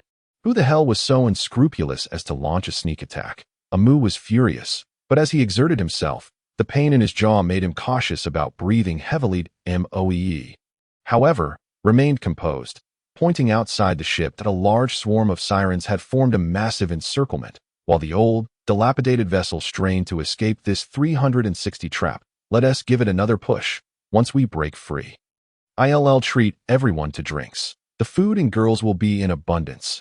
In an instant, the crew was invigorated, unleashing talismans and magical artifacts without reserve, while powerful bows and crossbows were aimed and fired. Yet, the most they achieved was forcing the nearest sirens to momentarily retreat. However, once the immediate threat passed, the sirens surged forward like maggots on carrion, surrounding the airship once more. As the vessel struggled to advance, the sirens discovered several vulnerable blind spots, with dozens of them diving beneath the ship, preparing to breach it from below. Although the airship still had its shield, at this rate, it would likely disintegrate before any help arrived. Amu gazed at the darting sirens outside, feeling increasingly agitated. He casually picked up a homemade grenade, lit the fuse, and tossed it overboard without a second thought, grabbing another one immediately after. Boom. The tremendous explosion shattered the formation of nearby sirens, even interrupting their seductive melodies. "Young master, do we have any more of those?" The captain, who had been observing the surroundings, inquired directly. "Not too many. Probably just a few hundred. We in the demon suppression army will take them all. Might I ask if the young master could part with them?" In this urgent situation, the captain had no time to negotiate prices. "Light the fuse here, then throw them at the demons, but be careful of the shrapnel. If it pierces your body, it will be difficult to extract." Without a moment's hesitation, Amu instructed Moe to empty out all the grenades and meticulously explain the usage instructions. "Shield bearers up front. Spearmen, ready your weapons. Light the fuses and throw.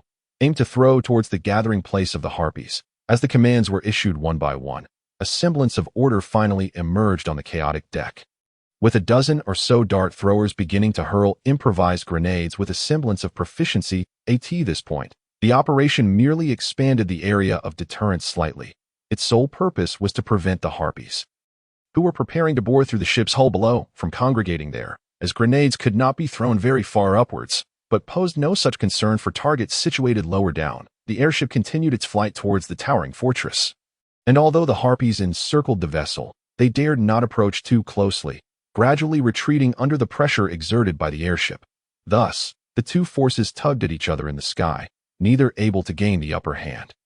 Suddenly, a cacophony of eerie cries erupted from the throng of harpies, and they launched a fierce assault on the airship from all directions. The crew, disregarding everything else, unleashed whatever magical artifacts they had at their disposal, hoping to mitigate the harpies' onslaught against the vessel. However, the sheer number of harpies was overwhelming, and the consumable artifacts in their possession were rapidly dwindling.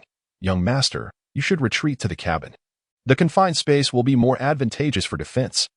Moe, observing the grim situation, was already contemplating her final strategy. Amu shot a pained glance at Moe, his eyes brimming with helplessness. "You can manipulate the wind, can't you?" Amu asked, his voice trembling with sorrow. Indeed, could manipulate the wind, but it held little significance in the current battlefield. Moe's voice was heavy, fully aware of the precariousness of their situation, but Amu's expression darkened, his eyes reflecting either hatred or rage. As he gritted his teeth and exclaimed, "This was supposed to be a profitable venture for me. To waste it on this flock of harpies is infuriating. This is all because of these wretched creatures. I swear I will annihilate them." With a flourish, Amu sent forth a dozen burlap sacks filled with goods soaring into the air. "Tear open those sacks. Drench their faces with the contents. If even one escapes unscathed, you shall face my wrath tonight." Moe trembled inwardly, acutely sensing the tempestuous anger within Amu. There was no room for disobedience. Several blades of energy shot forth, and a few sacks were swiftly shredded, unleashing a cloud of crimson powder that exploded into the air. Before the dust could settle, Moe conjured a fierce gust of wind, sweeping the red powder directly into the ranks of the harpies.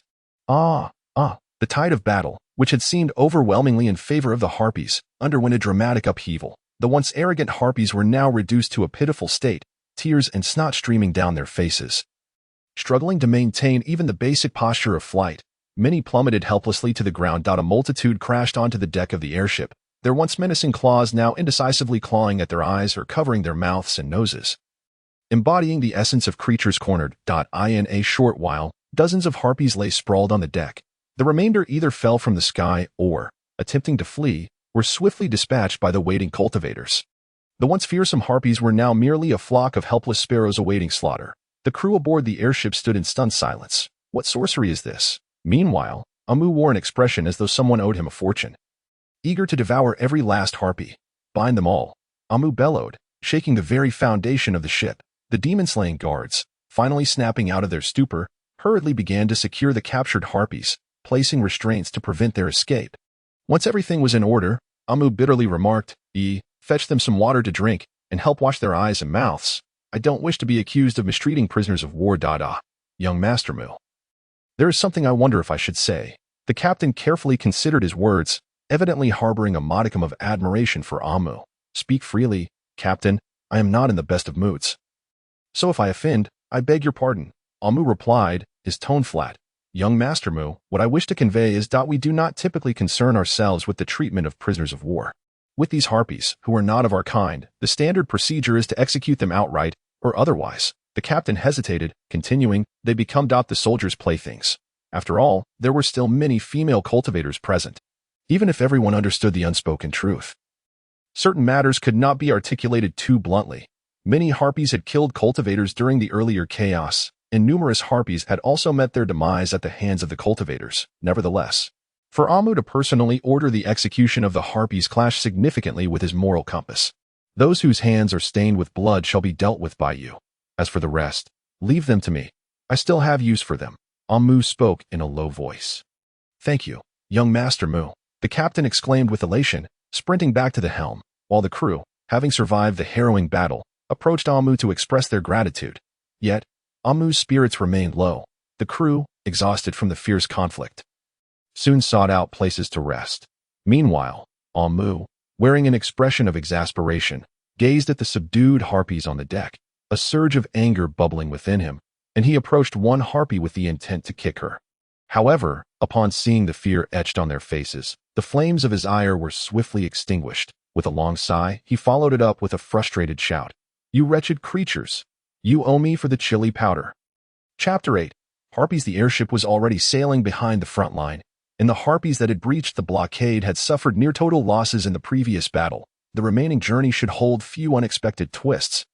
Amu's anger had yet to subside, as this treasure had been a hard-won discovery at the Four Seas Trading Company. Moreover, there seemed to be no large-scale cultivation of this item in the Great Chien, as the trading company had merely offered it as a bonus when he purchased rice, flour, and salt. Amu certainly would not divulge to anyone just how delectable, useful, and rare this item was. He had silently accepted the treasure, which the Four Seas Trading Company clearly did not understand the value of, thinking he could enjoy it for a long time. However, having to expend it all in combat against the harpies was a significant loss. And although the outcome was a victory for his side, the cost was indeed too great. Winning yet feeling so disheartened, one man had slain over 100 harpies. This was an extraordinary feat of valor. Young master, did you notice the way those men and women are looking at you? Moe teased, attempting to lighten Amu's mood. Leave me be. The chili is gone, and I have no desire to play with you right now.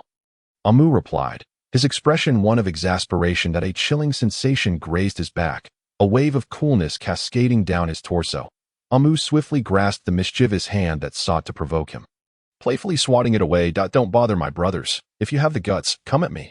Seeing Amu's mood slightly lift, Moe made a face and vanished into her protective ring. Once his form disappeared, Amu gathered his thoughts and sighed in lament. In the lowest level of the airship's cabin, the captured harpies were temporarily confined here, with their hands and feet bound and their mouths gagged to prevent any rebellion. There was no intention to humiliate them, yet the bonds were particularly secure, as these harpies were not to be trifled with, especially at such heights. Amu swallowed hard, for despite having captured quite a few, there remained over a dozen. The first sight of these uniquely beautiful harpies, with their fair skin and striking features, was quite astonishing. However, the fear and despair in the eyes of the remaining harpies overshadowed any semblance of their former fierceness. The demon-slaying guards could easily discern who among them had blood on their hands. It merely required a glance from a guard skilled in divination. Those harpies stained with the blood of humans were dragged out amidst their cries. Their fates no longer in their own hands. The remaining ones were confirmed by the guards to be free of such stains. Indeed, many were youthful and appeared to be novices on the battlefield. Among you, who can be considered the leader? A profound silence enveloped the cabin. Oh, such stubbornness. Amu's lips twitched as he faced this unexpected predicament, uncertain of how to proceed. The two factions remained locked in a tense standoff in this peculiar atmosphere. One of the guards, unable to bear the silence any longer, cleared his throat and spoke. "Young master, do you wish to employ coercive methods?" Amu glanced at the expanse of white on the floor, feeling a pang of reluctance. However, if he did not assert himself, would the demon-slaying guards not think less of him? "What kind of methods do you typically employ?" Amu inquired softly. "What else?" "Whips, hot tongs, branding irons, bamboo skewers, and various instruments of torture," the guard replied candidly. Amu shot the guard a look and pressed on. "And what is the effectiveness of these methods?" The guard responded honestly. "In truth, these demons often remain silent even unto death. Although they may scream, most of their utterances are curses, so we have not derived much valuable intelligence from the captives." Amu pondered for a moment before timidly asking, "Is there anyone here fluent in their language?" As the demon suppressor pondered, he realized there truly was none. Amu, seemingly deep in thought, nodded appreciatively at the demon suppressor and offered a grateful smile, saying, "Thank you, but I'll handle the punishment myself." The demon suppressor clasped his hands in respect towards Amu and stepped back. By the way, it seems there are sheep on this ship. Please bring one over. After all, living creatures cannot be stored in storage rings, and transporting livestock to the fortress will not only provide labor, but also meat. The demon suppressor acknowledged the request and soon returned with a sheep in tow. The female demons gazed hungrily at the plump sheep before them. "Is there anyone here who can speak our language?" Amu inquired, yet silence ensued. "I will reward anyone who can speak with the sheep," Amu stated calmly, waving the rope tied to the fat sheep. The silence persisted. With a long sigh, Amu retrieved a stove from her storage ring, set it up with charcoal, and ignited it, placing an iron plate atop. In a short while, wisps of white smoke began to rise from the iron plate. Amu then produced marinated meat that she had prepared during her time in the workshop, placing it on the iron plate where it sizzled and emitted fragrant blue smoke. Instantly, the cabin was filled with the mouth-watering aroma of grilled meat. A sound of someone swallowing hard echoed through the air. Amu, with a knowing smile, observed the women who were struggling to sit up, and, seemingly from nowhere, produced a fan to fan the charcoal, intensifying the fragrant allure. The entire line of female demons was irresistibly drawn to the scent, their mouths watering uncontrollably. Yet, Amu, relishing in their hunger, took out onions and garlic, also managing to retrieve cumin, though the chili powder had been repurposed as a weapon, leaving Amu feeling rather disappointed.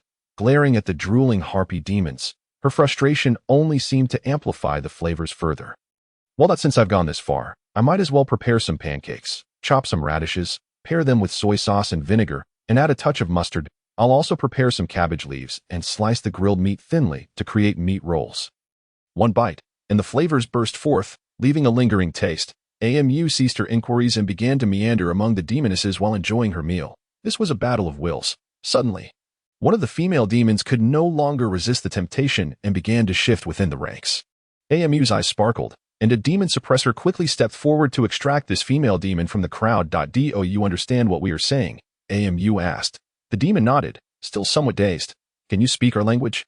Amu pressed further. The demon nodded once more. Amu exchanged a glance with the demon suppressor, who understood immediately and untied the rope from the demon's mouth. A freshly made meat roll was handed to the demon, who was about to take a bite when suddenly, another demon lunged out from the line with a fierce expression. The two demon suppressors would not let this opportunity slip away and swiftly pinned the attacking demon to the ground. At Amu's signal, the rope binding her mouth was also loosened. However, the moment the rope fell away, the pinned demon began to scream frantically at the first demon. Though the words were incomprehensible, it was clear she was hurling insults, causing the initially timid demon to shrink back even further, repeating a single phrase over and over. Yet, this raucous behavior was quite irritating. Before Amu could intervene, one of the demon suppressors delivered a swift blow to the neck of the demon berating her kin, prompting her to roll her eyes back and fall into a deep slumber. AMU then leisurely regarded the tear-streaked face of the demon, who, despite lacking makeup, possessed a delicate beauty, her enchanting eyes maintaining an air of elegance, and a striking nose that seemed as if it could use a gentle stroke. No. AMU steadied her thoughts and focused intently on the demon before her. The sound of her sobbing appeared to resonate with some form of harmonic disturbance, which, naturally, was detrimental to those present. AMU promptly delivered a sharp slap. So, you wish to refuse a toast and instead drink punishment? You think you can push me around just because you are a group of women? AMU retrieved a jar of honey from her storage ring, signaling for the two demons to be bound in a cross shape, since their eagle talons make it difficult to handle their feet. How about their armpits? AMU grinned devilishly at the two demons and instructed the demon suppressors, apply honey to their armpits, then let the goat lick it clean. Once it's all gone, continue applying honey until they beg for mercy and agree to cooperate. The two demon suppressors were somewhat skeptical, doubting the effectiveness of this method. However, recalling how AMU had previously annihilated the harpy demons with just 2 large bags of powder, they complied with the orders. Initially struggling against the intense tickling sensation, they eventually succumbed to uncontrollable laughter. By the end, the demons were writhing in pain from muscle spasms, their eyes filled with desperation. AMU waved her hand, signaling the cessation of the punishment. After all, punishment was merely a means to an end. Calmly, AMU sat before the two, casually remarking, "Still want to continue playing? I have many more methods at my disposal, each one unique." The expressions of the two demons grew increasingly despondent. Yet they showed no inclination to resist further. Speak frankly. Though I am but a human, I harbor no prejudice against other races as long as you do not oppose me. I am willing to negotiate cooperation with you, provided it does not contravene fundamental ethical principles. That I believe this is a courtesy that neither those on this ship nor anywhere else would extend to you. The two demons exchanged glances, seemingly deliberating. One reason is that I am not a bloodthirsty individual. Compared to warfare, I prefer the art of cooking. Of course, should enemies encroach upon us, I will not hesitate to deal with them. The second reason is that I harbor a particular sentiment towards your kind for various reasons, so unless absolutely necessary, I shall not resort to violence against you. Hence, even during the skirmish on the deck, I opted for non-lethal weapons rather than outright extermination. I believe this demonstrates my sincerity. The expressions of the two demons grew dimmer, seemingly in acceptance of AMU's words. Furthermore, the ship is en route to the fortress of 10,000 ridges, and its speed is not slow. Therefore, your time is limited. If you have not made a decision by the time we reach the fortress, I will no longer have the obligation to maintain the status quo. At that point, handing you over to the fortress will serve as a commendable token of loyalty for me, perhaps even earning me notable merit in battle. The two demons fell into silence, unable to arrive at a final decision. Tina, Lola, accept his proposal. One harpy demon slowly rose from the crowd, her bindings on hands and feet, as well as the rope in her mouth, having all been loosened. The demon suppressors at the door were taken aback, ready to intervene, only to be halted by AMU's gesture. "May I ask, who are you?" "They call me mistress. And you, powerful human, may call me Evelyn. As the mistress of the harpies. If you are true to your word, please share your tribe's circumstances." Approximately half an hour passed as AMU and the Harpy tribe exchanged basic information about their current situation. The Harpies were a relatively weak race, yet possessed intellect rivaling that of humans and an innate ability to fly. Previously, the Harpy tribe had relied on the abundant vegetation and various animals outside the fortress of 10,000 ridges for sustenance.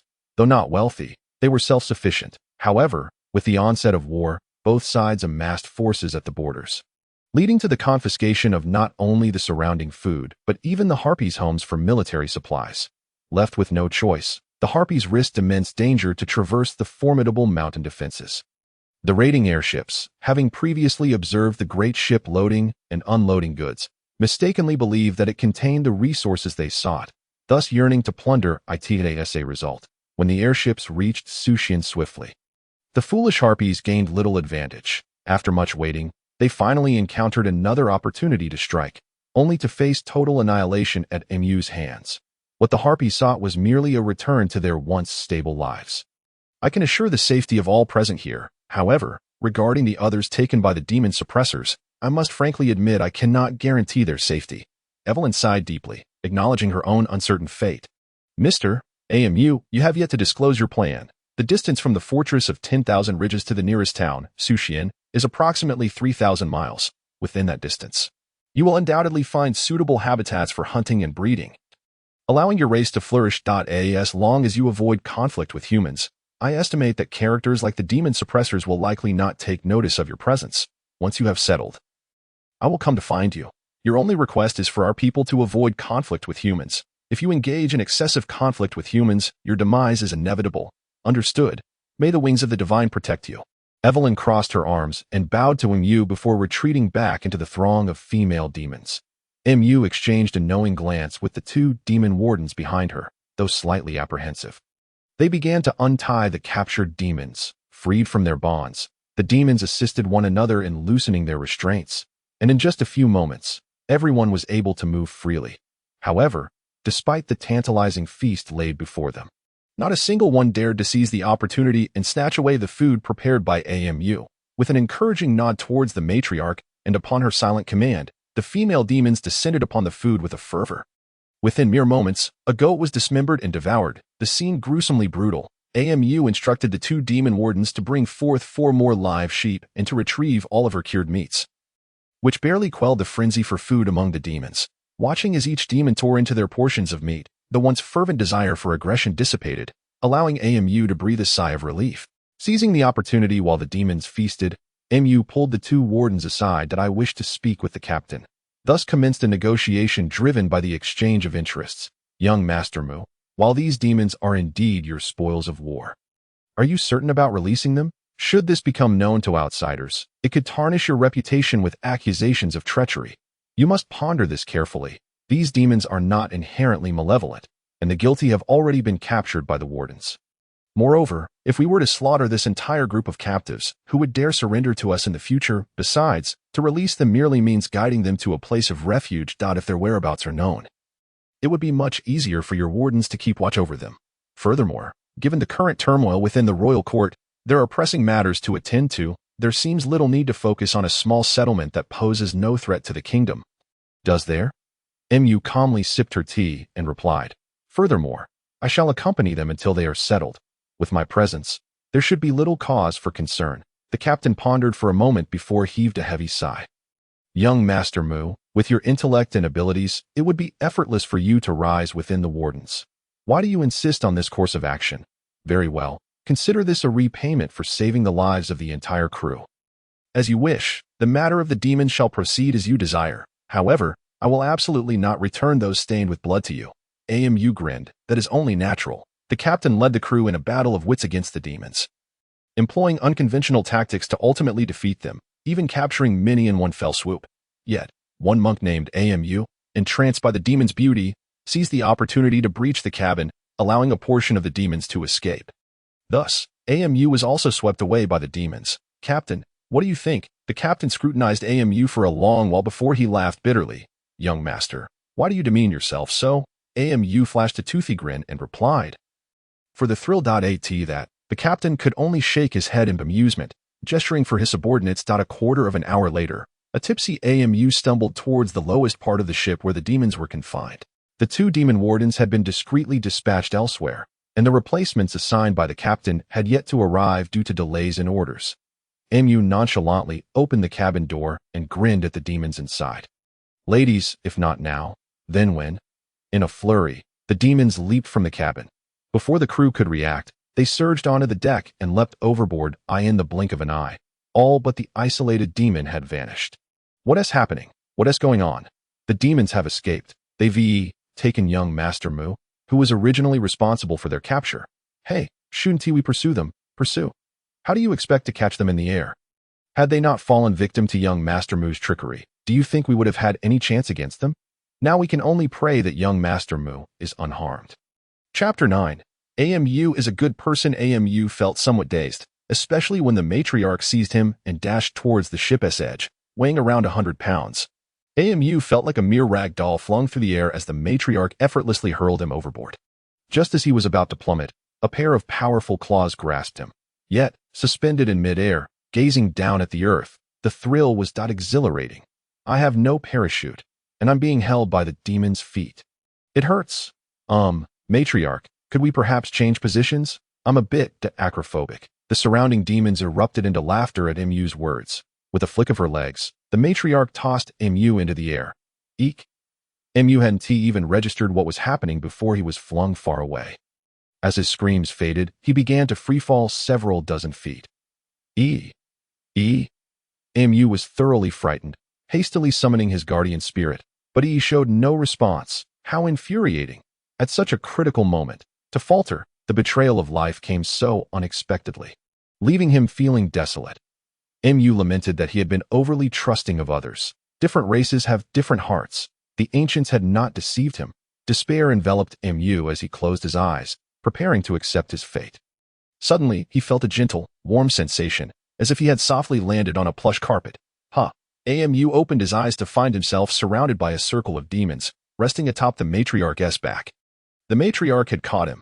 Tears welled in Mu's eyes. The matriarch turned her head and smiled gently. Consider this a return gift for your mischief with those two girls. Return gift? You were the ones caught trying to ambush us. Yet Mu dared not provoke her further, and simply lay quietly on the matriarch's back.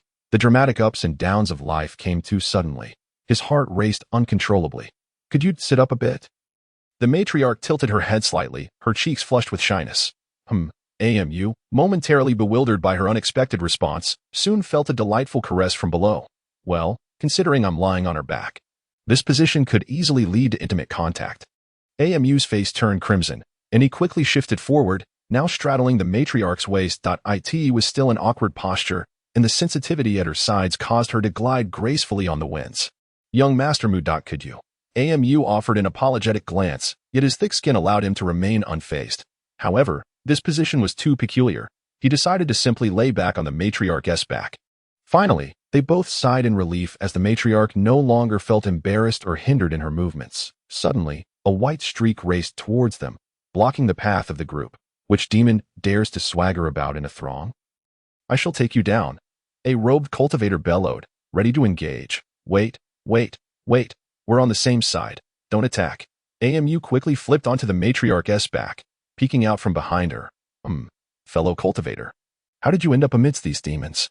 Were you taken captive by them? The cultivator formed seals with his hands, and the runes on his body radiated dazzling light. That I was not captured. These are my family. Family. Mu blurted out in a moment of inspiration. Family. The cultivator looked dubious, yet his posture relaxed. I am Mu, a free cultivator from Suxian. Today, I merely sought a suitable place for my family to settle. It is quite fortunate to have encountered you here. Mu bowed respectfully. You managed to subdue so many. The robed cultivator raised his head, counting the number of demons in awe. Upon seeing the dozen or so demons, he was indeed taken aback. Brother Mu, you are truly extraordinary.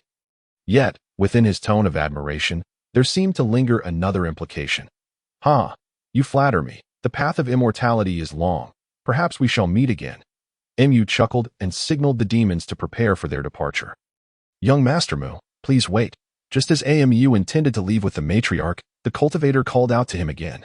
What else can I assist you with? Young Master Mu, if your journey takes you through this area, it poses no issue. However, if you seek to establish a dwelling here, you must exercise caution. Why do you say that? Because this entire region is the territory of a powerful tiger demon. This tiger demon is formidable and has established dominion over this area, making it a force to be reckoned with. Thus, if you wish to leave here unscathed, perhaps you should consider offering some form of tribute. As soon as the words left his lips, the robed figure transformed into a golden tiger skin. The patterns unmistakably resembling the bagua. The once amiable face morphed into a colossal tiger head. Mu felt utterly helpless. This was not the time to be entangled with this being while trying to escape. Had I known earlier, I would not have claimed to be searching for a cave. Wouldn't it have been more pleasant to say I was merely passing through on my way back to the city? Mu remained lost in his own thoughts, vexed, while the fierce tiger had already lunged forward, closing in on the mistress. Unbeknownst to them, a swirling mass of brown mist had appeared in the air. The tiger demon's charge happened to coincide with its descent into the mist. Startled, the tiger demon instinctively braced for what it presumed to be toxic gas, but suddenly felt an itch in its nose. A sneeze erupted. The tiger demon let out a thunderous sneeze, inadvertently inhaling more of the smoke. Achoo, achoo, you. Mu sighed deeply, addressing the assembly of female demons. Hurry up, or we may soon have pursuers on our tail. With breath disrupted, the tiger demon could hardly mount an effective defense, and was swiftly overwhelmed by a swarm of female demons. Take this. This beast weighs at least several hundred pounds. It should provide you with sustenance for many days. AMU remarked, smacking his lips. Do you really expect to find tiger meat in this world? Dream on, I say. What about now? What about now? Pondering this, AMU suddenly felt that the realm of cultivation might not be so bad after all. Mistress, let us ascend a bit higher. I wish to survey the terrain around here to facilitate our camp setup, AMU suggested softly. Call me Evelyn, the mistress replied without turning, her words barely above a whisper. And her neck was already tinged with a rosy hue. Very well, Evelyn, AMU chuckled, shaking his head. Indeed, the demon folk were far more straightforward and innocent than human girls. Evelyn and AMU soared to a higher altitude, and AMU began his search for a suitable landing spot. Young master, when selecting a location, could we perhaps be a bit closer to a water source? That would greatly assist the sisters in their daily ablutions, Evelyn softly voiced her request. Well then, let us proceed along the riverbank. We can set up camp nearby, AMU replied. All right, thank you. A clear cry resonated from below, and the female demons responded in kind, a chorus of sounds signifying their readiness.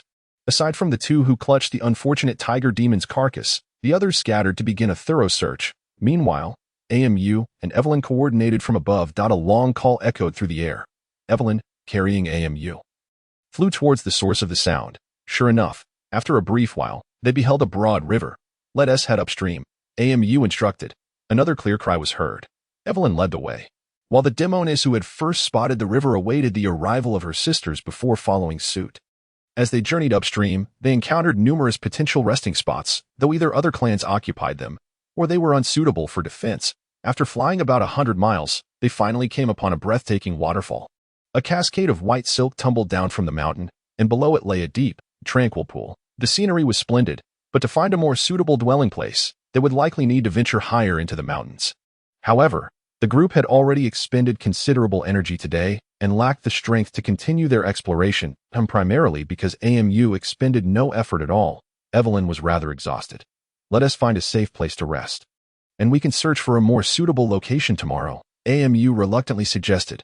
Just then, 3 clear cries rang out. The female demons instantly perked up and flew towards the source of the sound. At the base of the waterfall, behind the immense curtain of water, lay a hidden cave, obscured from view by the cascading stream. One demoness, while drawing water, slipped and fell into the river, splashing through the curtain and emerging from behind. Discovering the hidden world beyond the veil of water, AMU retrieved a torch from his ring, shook it a bit to ignite it, and the warm orange glow instantly illuminated the cave behind the waterfall. A passageway stretched before them. As they traversed approximately 5 or 6 paces, they stumbled upon a vast cavern. In the center stood a massive crystal, surrounded by a dense cluster of purple crystals.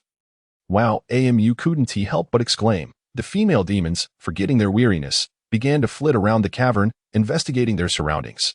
Young master, you certainly have a knack for selecting locations, Evelyn remarked with a playful tilt of her head, her eyes shimmering with affection.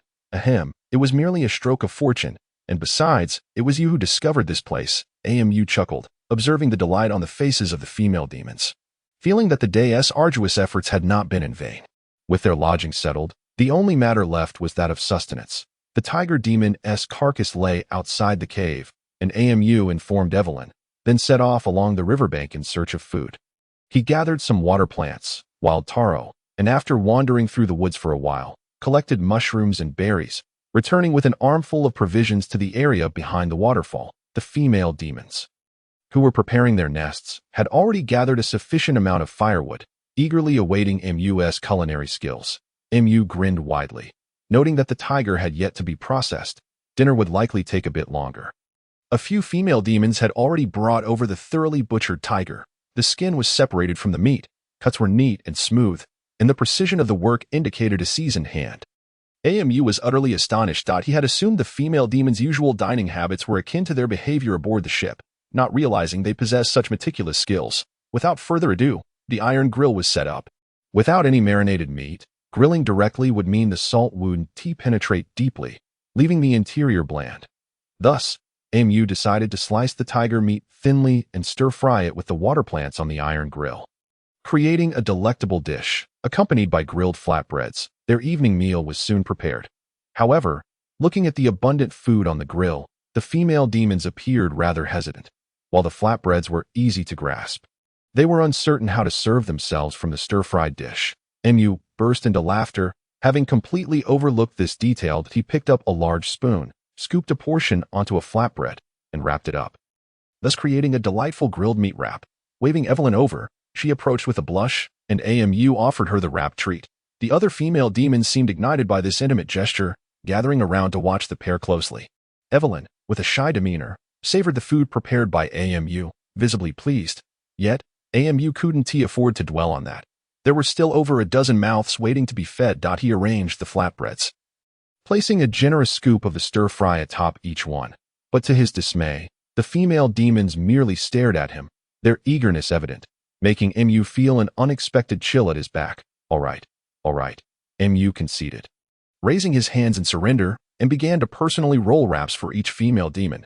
Only then did they jubilantly gather in small groups, some flying off to secluded spots to enjoy their meals.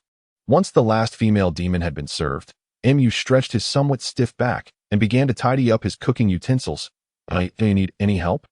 Evelyn asked with a charming smile, her eyes sparkling enticingly. No, I can manage this much. Besides that, it wouldn't suit you to take on the cleaning duties, Mu replied with a smile. Indeed, we are not particularly skilled in many areas, so how should we repay young master's kindness?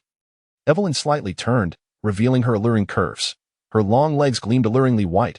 Mu stared, swallowing hard as he mentally chastised himself, ultimately managing to suppress his rising desires. Does young master not like us? Evelyn whispered, gently pressing against Mu's back. The fullness of her curves stirred Mu's thoughts, but he knew this was not the right time. A delicate hand grasped Mu's chin. Caught unprepared, Mu felt a warm, soft mouth press against his dry lips. Startled, he instinctively reached to push Evelyn away, only to have his hand captured by another. Their eyes locked, and they found themselves suspended in a moment thick with unspoken tension. Their gazes slightly hazy, as if they were on the verge of embracing. Yet, this was truly not the right moment. Forcing down his inner urges, Mu used one hand to push and the other to pull, enveloping Evelyn in his embrace. She attempted to turn back, but found herself held firmly, pressed against him, and could even feel the rapid beating of his heart. Finally, Evelyn ceased her struggles, for she understood that this man had feelings for her.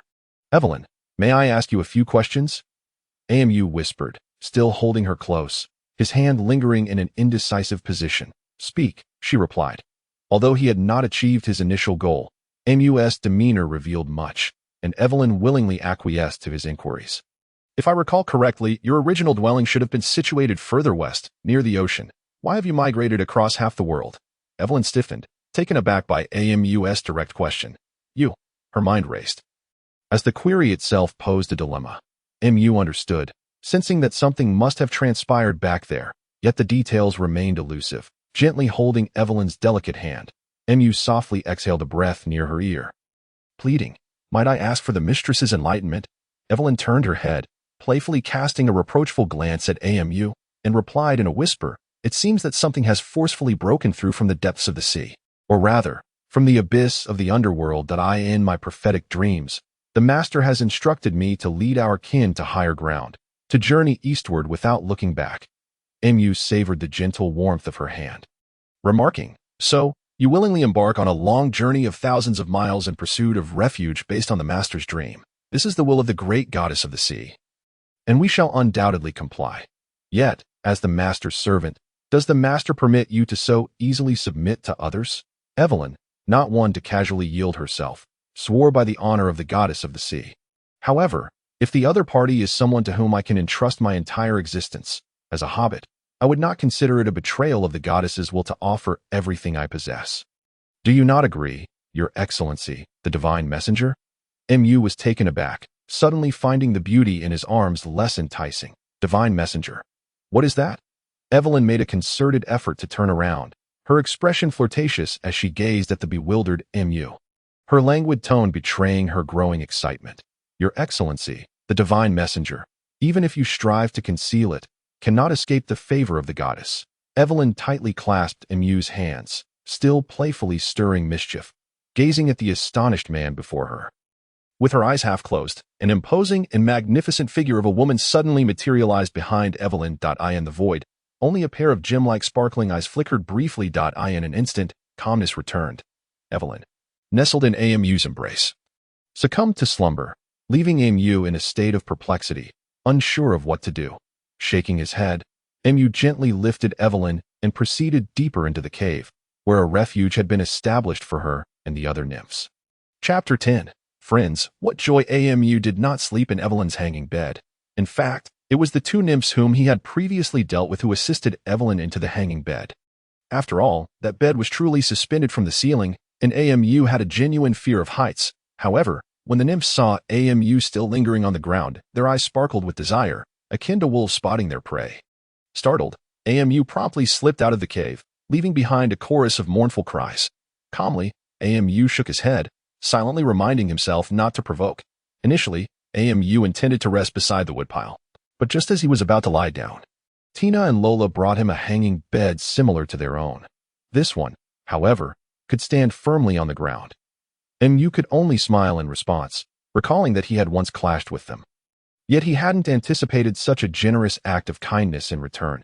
After setting down the bed, the two nymphs bowed slightly and took their leave, leaving Amu to ponder alone in the depths of darkness. Yet, with so many mysteries swirling in his mind, Amu found himself at a loss.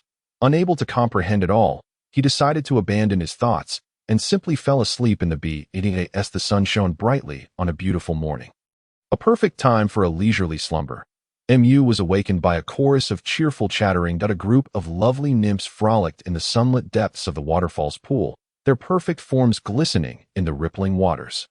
Their joyous laughter echoing through the air. Peacefully sleep amidst such exuberance would require one to be profoundly deaf. Amu stretched and prepared to wash up, but was suddenly whisked away by a powerful gust of wind. Landing directly in front of the nymphs, alarmed, Amu turned to find a drenched Evelyn seated leisurely before his bed, a gentle breeze tousling her hair and playfully lifting the hem of her skirt. Just as the moment reached its peak, Amu was promptly pushed beneath the waterfall by the nymphs. They all sprang into action, and before Amu could react, they swiftly stripped him of his clothing, leaving him utterly exposed. Yet, as he struggled to cover his modesty, the nymphs gazed at him with even more fervor. Assist the divine messenger in changing attire. Everyone, join in. A voice, laced with a hint of laziness, emanated from Amu's bed, where the culprit lay elegantly, a playful smile adorning her face as she observed Amu's predicament. The nymphs erupted in laughter, each grabbing at his hands and feet, ensuring he could not escape. Some even daring to pin him down. Various playful squeezes and pokes ensued, leaving Amu quite irate. Just as he managed to peek out, he was immediately captured by two mischievous figures, Tina and Lola. Seeing their teasing expressions, Amu felt utterly innocent. What man could withstand such an onslaught? Yet, despite the playful chaos, the nymphs refrained from crossing any significant boundaries, recognizing that he was, after all, the man favored by their mistress. After the initial embarrassment faded, Amu grew increasingly brazen, declaring, "Come on, if you wish to indulge, then let us engage in mutual teasing. I fear nothing." Ultimately, after enough frolicking in the water, the enamored nymphs reluctantly delivered Amu before their mistress. Evelyn regarded Amu with a smile. "It seems the divine messenger is quite fond of them." "What do you mean by seems? Do not doubt your instincts." "Very well. Does the divine messenger wish for us to serve by your side?" Amu gazed serenely at the mistress, letting out a long sigh. "I doubt I'm not a divine messenger. Do you believe my words?" "I do doubt if you believe. Why do you still call me divine messenger? Whatever the divine messenger says." "We believe." Amu opened his mouth but restrained himself, realizing that continuing this conversation would lead to circular reasoning. "Then let me ask a different question. What do you desire?" He glanced at the figure sprawled comfortably on the bed. Swallowing hard, delicious food, joyful play, a safe haven, free from homelessness, devoid of fear, and never having to choose between food and hunger. Nothing more. Evelyn smiled, though the answer carried a tinge of melancholy. Such a life is not easily attained. Amu suddenly paused, his expression shifting between light and shadow. "Last night, the eyes that spied on me were." Amu was no fool, avoiding the mention of names that could bring him trouble. Evelyn nodded with a smile. Acknowledging Amu's thoughts, he felt a headache coming on. Were these powerful beings simply idle? Why fixate on his unremarkable existence? Just then, Evelyn had unknowingly settled onto Amu's lap, wrapping her arms around him and burying his head in her embrace. "Last night, the goddess granted me." She tenderly stroked his head, whispering softly, "Oh, AMU tilted his head back, a wicked grin spreading across his face as he gazed up at her now flushed cheeks, teasing, "Should I ask for your opinion?" No, at least not yet." AMU replied nonchalantly, continuing to revel in the comfort of Evelyn's warm embrace. "Then when must I wait?" Evelyn, feeling increasingly flustered by AMU's advances, was at a loss. "Until your wish is fulfilled. I shall neither yield nor allow it." AMU appeared entranced, yet his mind remained clear. "Right now, it feels as if we are merely utilizing one another to fulfill certain goals. If there comes a day when we can exist without such purposes, I would be delighted to have you by my side." Evelyn listened in silence, deeply moved.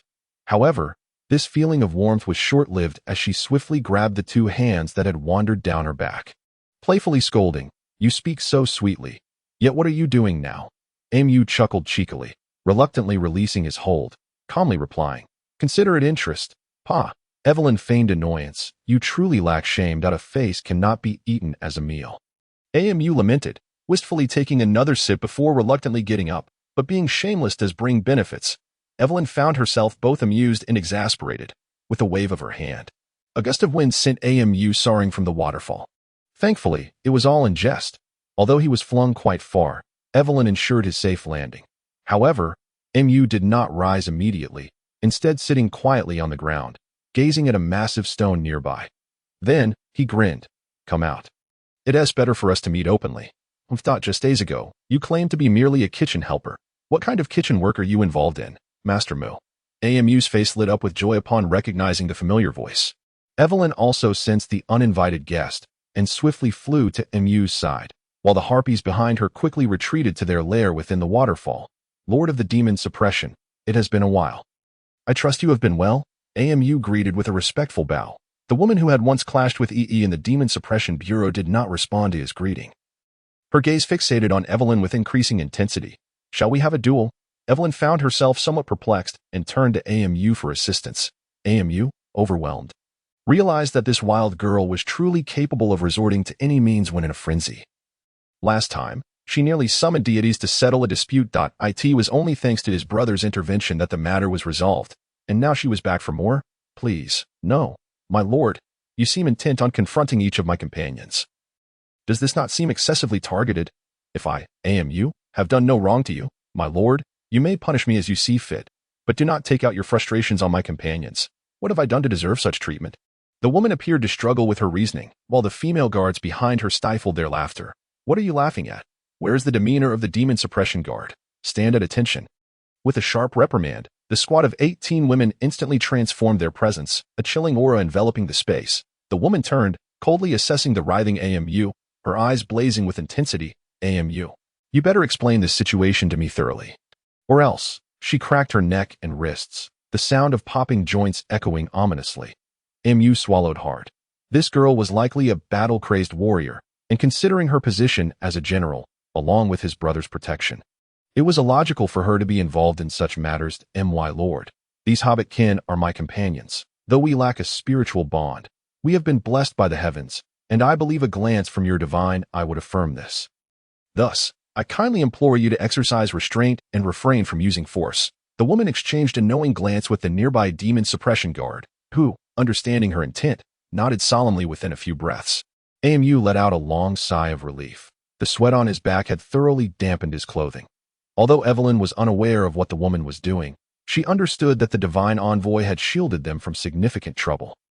In her delight, disregarding the astonished gazes of the Demon Suppression Guards, she embraced AMU tightly. Observing AMU's foolish grin in the embrace of the demoness, the guards inexplicably felt their cheeks flush, a surge of indignation rising within them. The leading general paid no mind to their reactions, merely casting a reluctant glance at Evelyn. With a casual wave towards AMU, she said, "Come, we need to discuss something." AMU, bewildered, opted to avoid unnecessary complications, casting an apologetic glance at Evelyn before reluctantly stepping out of her embrace. "What is it, miss?" AMU asked, clearly unwilling. "Do not call me miss. Address me as Commander Chun."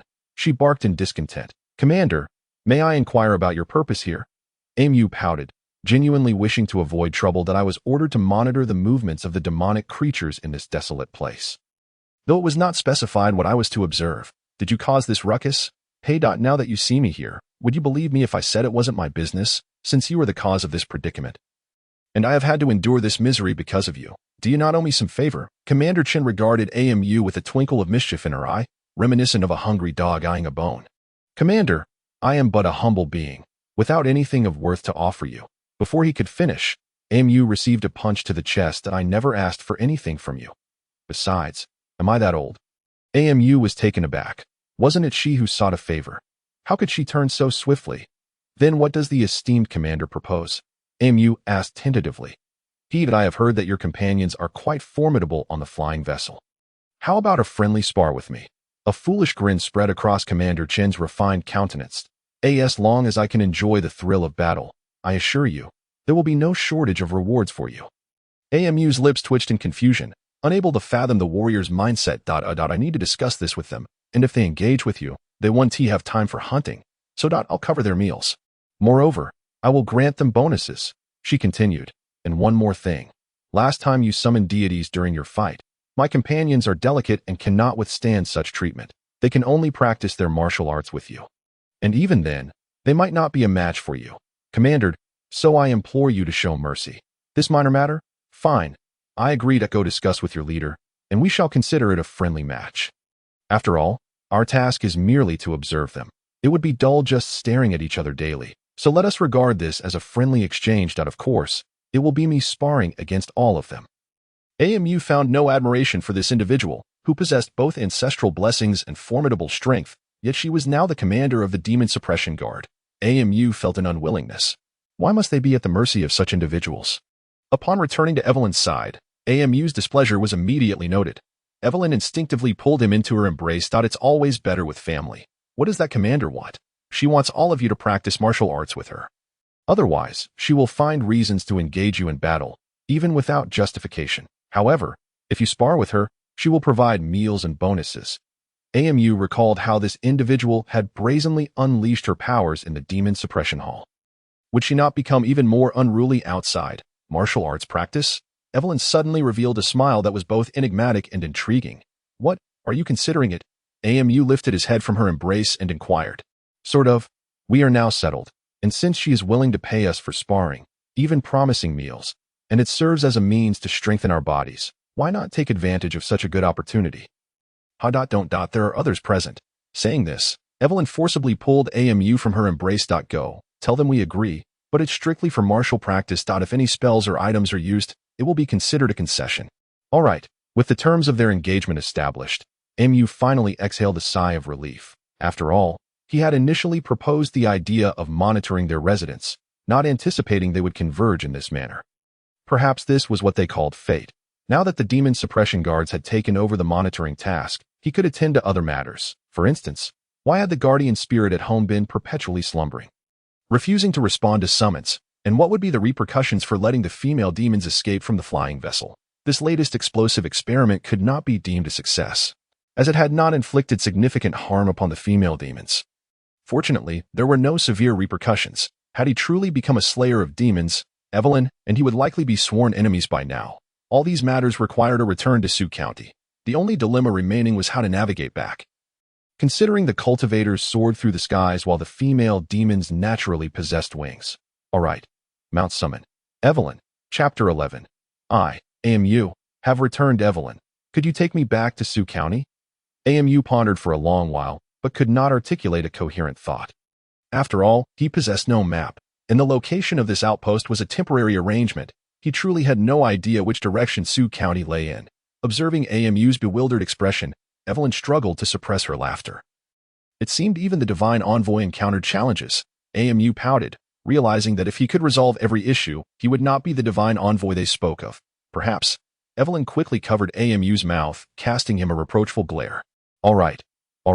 Don't speak carelessly. Realizing that this world was unlike the previous one, AMU acknowledged he could not let his tongue run wild. With a resigned shrug, he expressed his gratitude to Evelyn. She responded with a broad smile. After briefly informing the other female demons, Tina and Laura would temporarily lead them, while the spar with Commander Chun would be overseen by the two of them. AMU then explained the situation to the Demon Suppression Guards. Commander Chen merely required someone to spar with her. All daily matters were entrusted to the 18 guards accompanying them. Upon hearing that AMU wished to return to Sioux County, but could not even determine the direction, The guards erupted in laughter. However, while they laughed, they were still kind enough to point AMU in the right direction, even hoping he could bring back some daily necessities. What? Are the barriers preparing to establish a permanent presence in this wilderness? AMU inquired with amusement. Not quite. Routine exploration of the wild is part of our daily itinerary. We were merely conducting nearby drills when we heard that a certain cultivator had unexpectedly fallen into this area. So we rushed over to rescue. However, it seems this cultivator is merely on vacation, not as if they were kidnapped, one of the guards concluded, casting a fierce glare at AMU. AMU, feeling somewhat awkward, realized that Commander Chin and her companions had unwittingly become the victims of her initial scheme. Yet, she had not anticipated how swiftly plans could unravel, rendering her original concept utterly futile. Who could she blame? It seemed she would need to find an opportunity to make amends with those young ladies in the future. During the flight, no mischief, no disturbances, and refrain from speaking, Evelyn declared with utmost seriousness. The stipulations were reasonable, and AMU nodded in agreement, with a graceful motion of her arm. A gust of wind enveloped AMU, gently placing her upon Evelyn's back. With the great rock soaring alongside the winds, we ascend to heights of 90,000 miles. In an instant, Evelyn had AMU soaring through the air at an elevation of over 100 zhang. The fierce winds danced wildly, and the sun shone brilliantly. Unburdened by the need to maintain the mistress's image, Evelyn reveled in the sky, darting and soaring with a carefree spirit. After all, there was no threat of annihilation, nor the need for the demeanor of a matron. In this moment, Evelyn resembled a student liberated from the pressures of examinations, savoring this rare taste of freedom. Well, there was a certain burden named AMU clinging to her back, who also had a fear of heights. However, AMU felt indifferent, closing her eyes and kicking her legs. All that remained was to hold tightly to Evelyn. As for everything else, let it drift away with the wind. The two descended at the Shirley Pavilion in Suxian. Just as Evelyn approached the vicinity of the pavilion, she felt an inexplicable sense of trepidation, compelling her to land. We've landed, she announced. AMU, clinging to Evelyn like an octopus, cautiously opened one eye. Only after recognizing the plaque of the Shirley Pavilion did her limbs tremble as she slid off Evelyn's back, collapsing onto a bench within the pavilion. Evelyn naturally seated herself beside AMU, resting AMU's head upon her lap.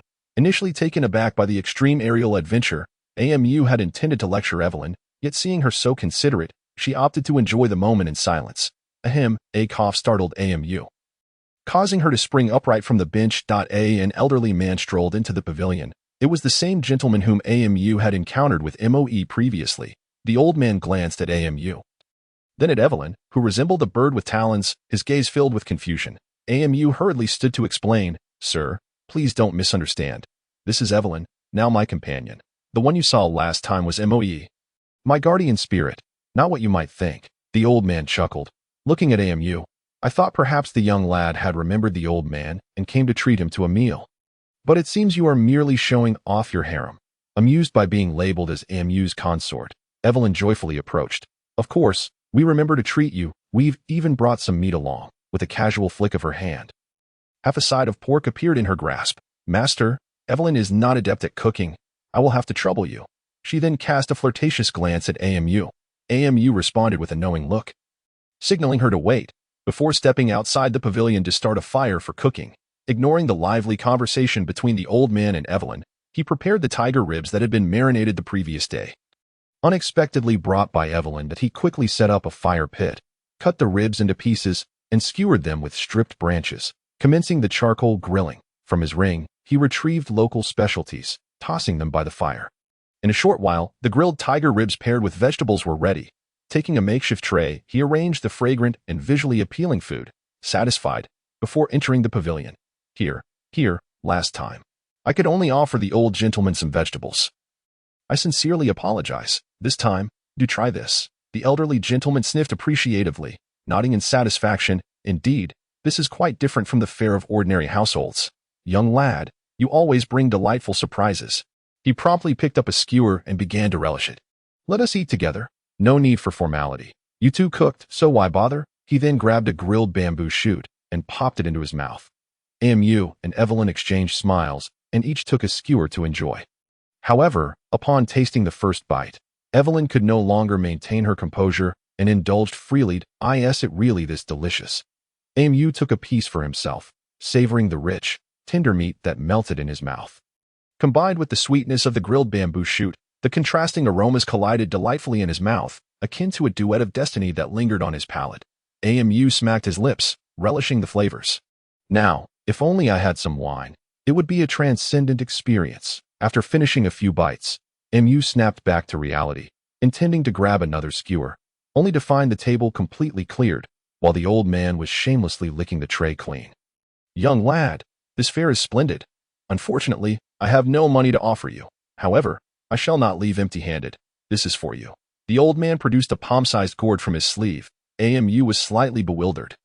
Yet accepting the gift as a token of goodwill, he received it with both hands. Thank you, sir. Do you have any meat left? Wrap some up for me to take home for my wife, who cannot cook. Let her learn a thing or two. The old man laughed. Ah, it's merely unrefined fare. Whether she learns or not is inconsequential. I am grateful you do not disdain it, so I will pack some for you. With that, Amu turned and wrapped the remaining grilled meat in clean leaves, handing it to the elderly gentleman. What a pity. The old man sighed as he accepted the grilled meat. What is it? Sir? Amu inquired. Don't you feel that something is missing while eating this? Ah, you must be referring to wine. I shall prepare some next time. Haha, I trust you will not disappoint. With that, the old man gleefully ran off. The grilled meat in hand, disappearing from sight. Evelyn observed his retreating figure, deep in thought. What's on your mind? Amu asked. That elderly gentleman. Is rather peculiar, Evelyn replied, noting the enigmatic feeling that accompanied her encounter. What? He is just a food-loving old man. I never imagined we would fortuitously meet him twice, Amu mused. Reflecting on the previous encounter with Moe, he lamented that she was now asleep and unresponsive to his calls, uncertain of what had transpired. Oh, who was it that traveled with the divine envoy last time? Evelyn inquired playfully. Last time, it was my guardian spirit, the one who smeared chili powder on your faces. However, lately, she has been unresponsive to my summons. Haha, how dare she neglect the divine envoy? When we meet, I shall let Evelyn administer her punishment. No need for such formalities. Just call me Amu. But wouldn't that be disrespectful? I seek no formal respect. I would rather we share an unreserved trust. Very well. Divine. Amu. Sir. About the punishment. Forget that. We are still 10 miles from the city. Why not hurry along? After considerable effort, they finally obtained temporary permission for Evelyn to enter the city at the gate. Given the notorious incident involving her assault on the flying vessel, the matter had become common knowledge in just 3 days. With the would-be escapee returning with the abducted cultivators, any logical mind would suspect foul play. Sir Amu. Evelyn observed the surrounding guards, whose legs were still trembling with apprehension, her expression wary. Just wait a moment. I expect someone will come to speak with us soon. Mu rubbed his temples, feeling overwhelmed by the recent string of peculiar encounters and trivial matters that had given him a headache. Ah, young master Mu. It's been a few days, and you've become even more dashing. A young man clad in silver armor approached briskly. Without needing to look, Mu recognized him as the elder brother of the commander. Ah, young Master Chun. It's been a while. I hope all is well. I merely came to enter the city, yet it seems I have troubled you to come personally. I am truly sorry. Although Amu was not fond of such flattery, he understood the importance of maintaining decorum. Yesterday, I received word that you defeated the succubus aboard the flying vessel. However, during the interrogation, you were momentarily enchanted, leading to your abduction by the fleeing succubi. How is it that you are back today? My sister received orders yesterday to mobilize personnel to search for the succubi, who have yet to return. I wonder what my sister would think upon seeing you waiting at the city gate. Amu sighed. No wonder the young master's tone was unfriendly. It seemed someone had sent his sister on a wild goose chase without his knowledge. As the instigator who had returned to the city in a vague manner. It certainly appeared suspicious. My sister is currently engaged in friendly sparring about 200 kilometers west at the waterfall with my companion. They agreed to a fair contest, limiting themselves to physical combat without using abilities. Moreover, she proclaimed a one-on-one challenge to all, so I imagine she is having quite the time with the succubi who did not join us. Heh, if it is truly as you say, my lord. Wait, the female demons have become your followers? The corner of Chun Xiaoju's mouth twitched, finding this utterly preposterous. However, the young master of the Chun family quickly regained his composure. Amu, may I inquire if it is convenient for you? The young master slightly cupped his hands and cast a glance at Amu. Though he found this inexplicable private conversation rather vexing, Amu felt obliged to comply. After all, He was not merely a local tyrant. Given his surname and the official position held by his sister, it was evident that this young master was not to be trifled with. The two then proceeded to a secluded spot behind the city walls. Mu Gongzi, may I ask you something? Chun Xiaozhu inquired. Please, go ahead. Mu, who had initially been a mere assistant cook at Shanghai Ju, wondered how he had managed to acquire a centuries-old malevolent spirit as a guardian and an otherworldly demon as a follower in such a short span of time. Chen Xiaozhu, if I were to claim it was due to my overwhelming charisma, would you believe me? Mu Gongzi, we are all intelligent individuals. There is no need for such lowly jesting. How the thing is, I am not joking. Initially, I only offered my guardian a single meal, and then she chose to follow me. As for the otherworldly demons you mentioned, they merely seek a stable life. I promised them I would help secure the life they desire. And thus. Amu shrugged with a cheeky demeanor, and they chose to follow me. Chen Xiaozhu was somewhat bewildered. Is it truly that simple? Indeed, a heartfelt exchange begets a genuine bond. What else could it be? I thought. Chen Xiaozhu pondered for quite a while without arriving at a satisfactory conclusion and let out a long sigh. It is fate and destiny. Since Mu Gongzi possesses such fortune, you must indeed have your own unique charm. Chen Qinhua has learned much. Modesty is in order. Young master, please continue with your affairs. If there is nothing else, I must visit Yin Yu Ge. Very well, Mu Gongzi, please. After Amu and Evelyn had departed, Chen Xiaozhu remarked casually, True heart. Do you believe it? We pledge our unwavering loyalty to the young master. Came several low growls from the shadows. Enough. I do not require your odes of fealty. Just not forget it. Since he has such an affinity for women. A shadow swiftly vanished at the Yin Yu Ge of the Four Seas Merchant Association, when a group of cultivators spotted Amu appearing in the hall. Their expressions were quite animated. Isn't that the missing person from the bounty list? He has returned. And who is that demon accompanying him? Why is she following behind him? Oh, dear Hiskadeske, how captivating. Suddenly, a shrill scream startled the crowd. A white light orb darted towards Amu with blinding speed, causing him to panic and dodge. The luminescent sprite promptly dove into Evelyn's ample bosom. The many male cultivators, watching Evelyn's bosom rise and fall, revealed faces of sheer admiration, only to be met with disdainful glares from the female cultivators. Amu, however, remained unconcerned. Some individuals are perpetually envious of others simply because they possess what they themselves cannot attain, leading to nothing but jealousy. Evelyn effortlessly lifted the sprite from her depths. The sprite, far from apologetic, wore an expression of sheer excitement. Welcome, my lady, to Yin Yu Ge. Do you know her? Amu asked curiously, surprised to find this sprite so well informed. You cannot speak to my lady like that.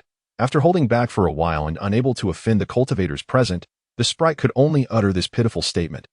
Evelyn was not angered. She merely pinched the sprite's cheek and said, That is our esteemed lady.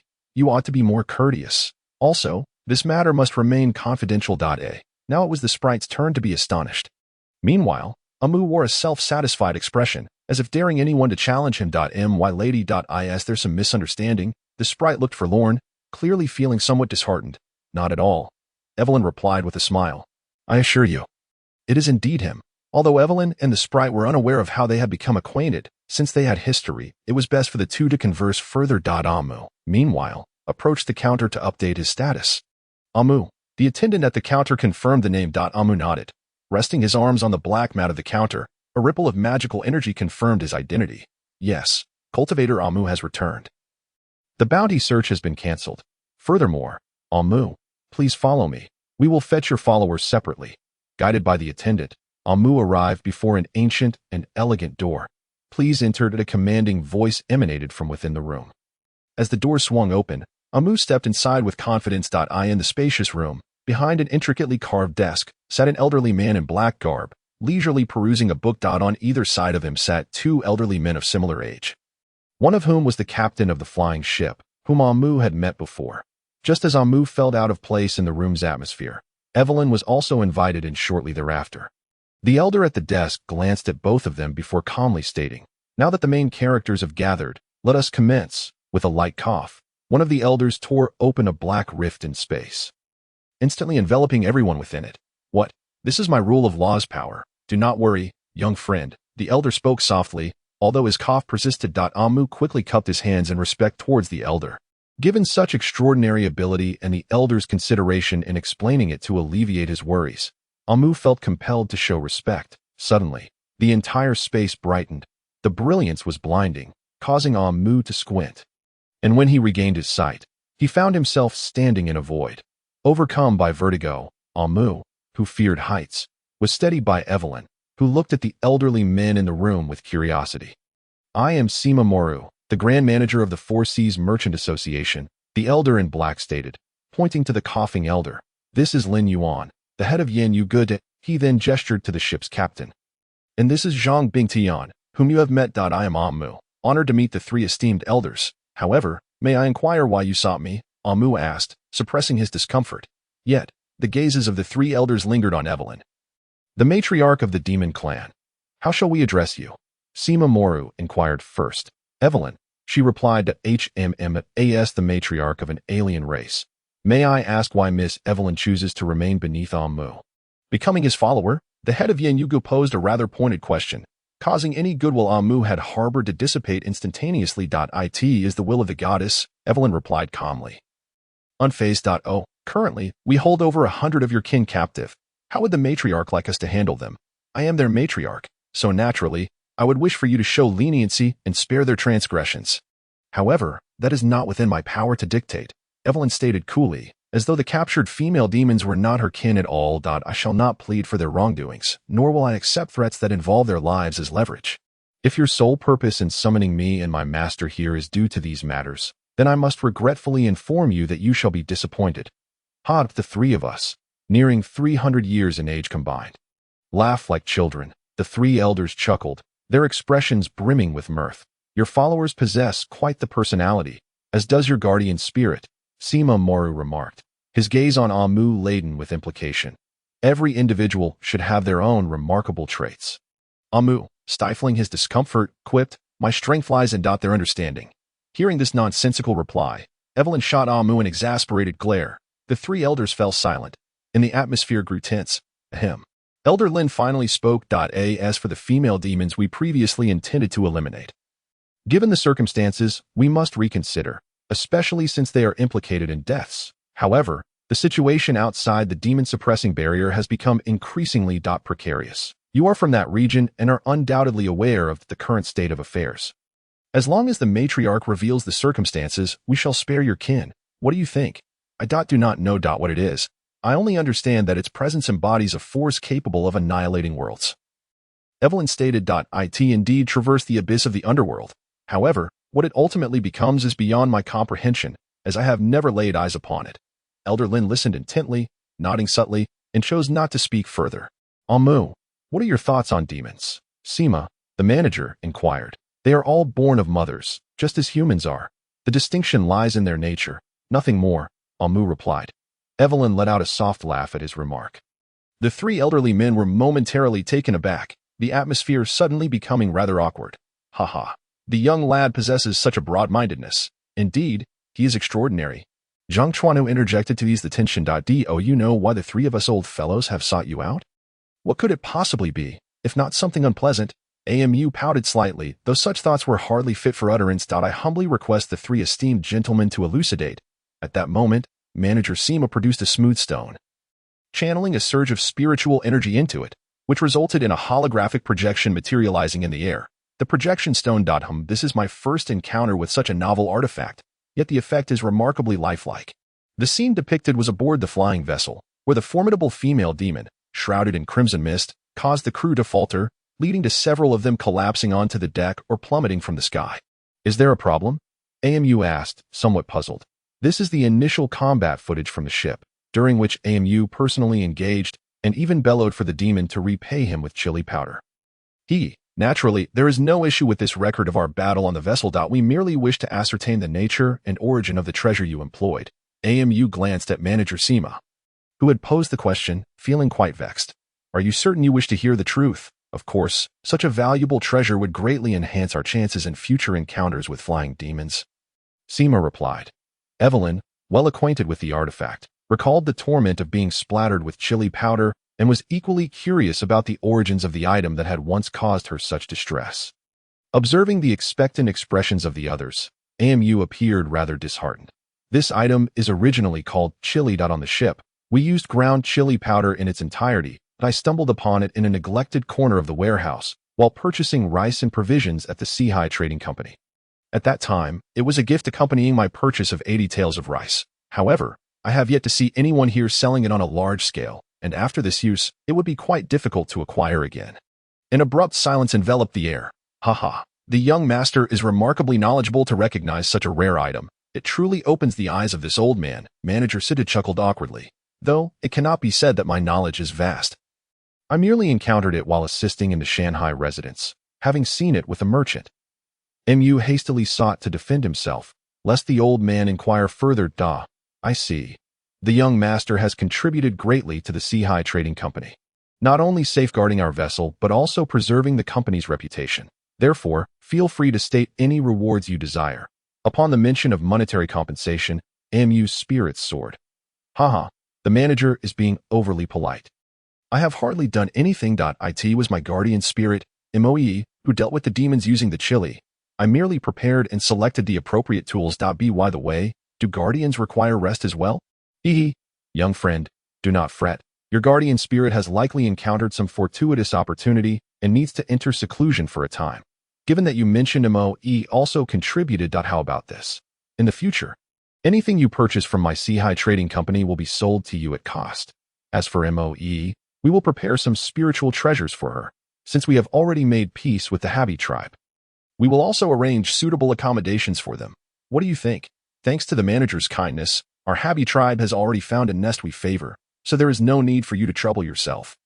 Evelyn replied with a slight bow of gratitude. Manager Seema's tone was filled with disappointment, but after a moment, he turned to the other party involved. What does young master Mu have to say? I am merely a cook, with little opportunity for transactions with the Sea Trading Company, so that I would prefer to have it converted to cash, Mu said, clasping his hands together. Very well. All rewards will be converted to cash for young master Mu. Would that be agreeable to both of you? Mu and Evelyn exchanged glances, breaking into smiles. Excellent. Thank you, Manager. It is you who deserves thanks, Manager Seema replied with a smile. Please, after you. As they spoke, the space suddenly brightened, and everyone found themselves back in the previous room.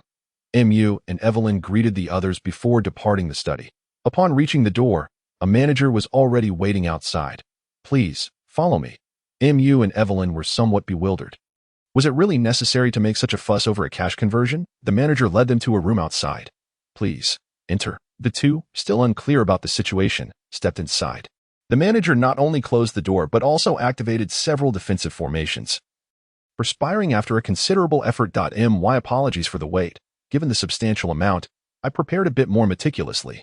Mu was at a loss, wondering just how large this amount could be to warrant such precautions. Young Master Mu. Miss Moe has captured 123 harpy demons to mitigate significant losses to the vessel. We have based the reward on this. Each harpy demon earns a reward of 10 low-grade spirit stones, with an additional 1% of the vessel's cargo value as a bonus. Thus, your total reward amounts to 10,000 high-grade spirit stones, 20 mid-grade spirit stones, and 30 low-grade spirit stones. The gratitude from the Sea Trading Company amounts to 200 mid-grade spirit stones, bringing your total to 10,000 high-grade spirit stones, 220 mid-grade spirit stones, and 30 low-grade spirit stones. Please verify. Both Mu and Evelyn were momentarily stunned. Why was there a total of 10,000 high-grade spirit stones? By calculating 1%, did this imply the cargo aboard the vessel was worth 1,000,000 high-grade spirit stones? Their hearts raced, hands trembling.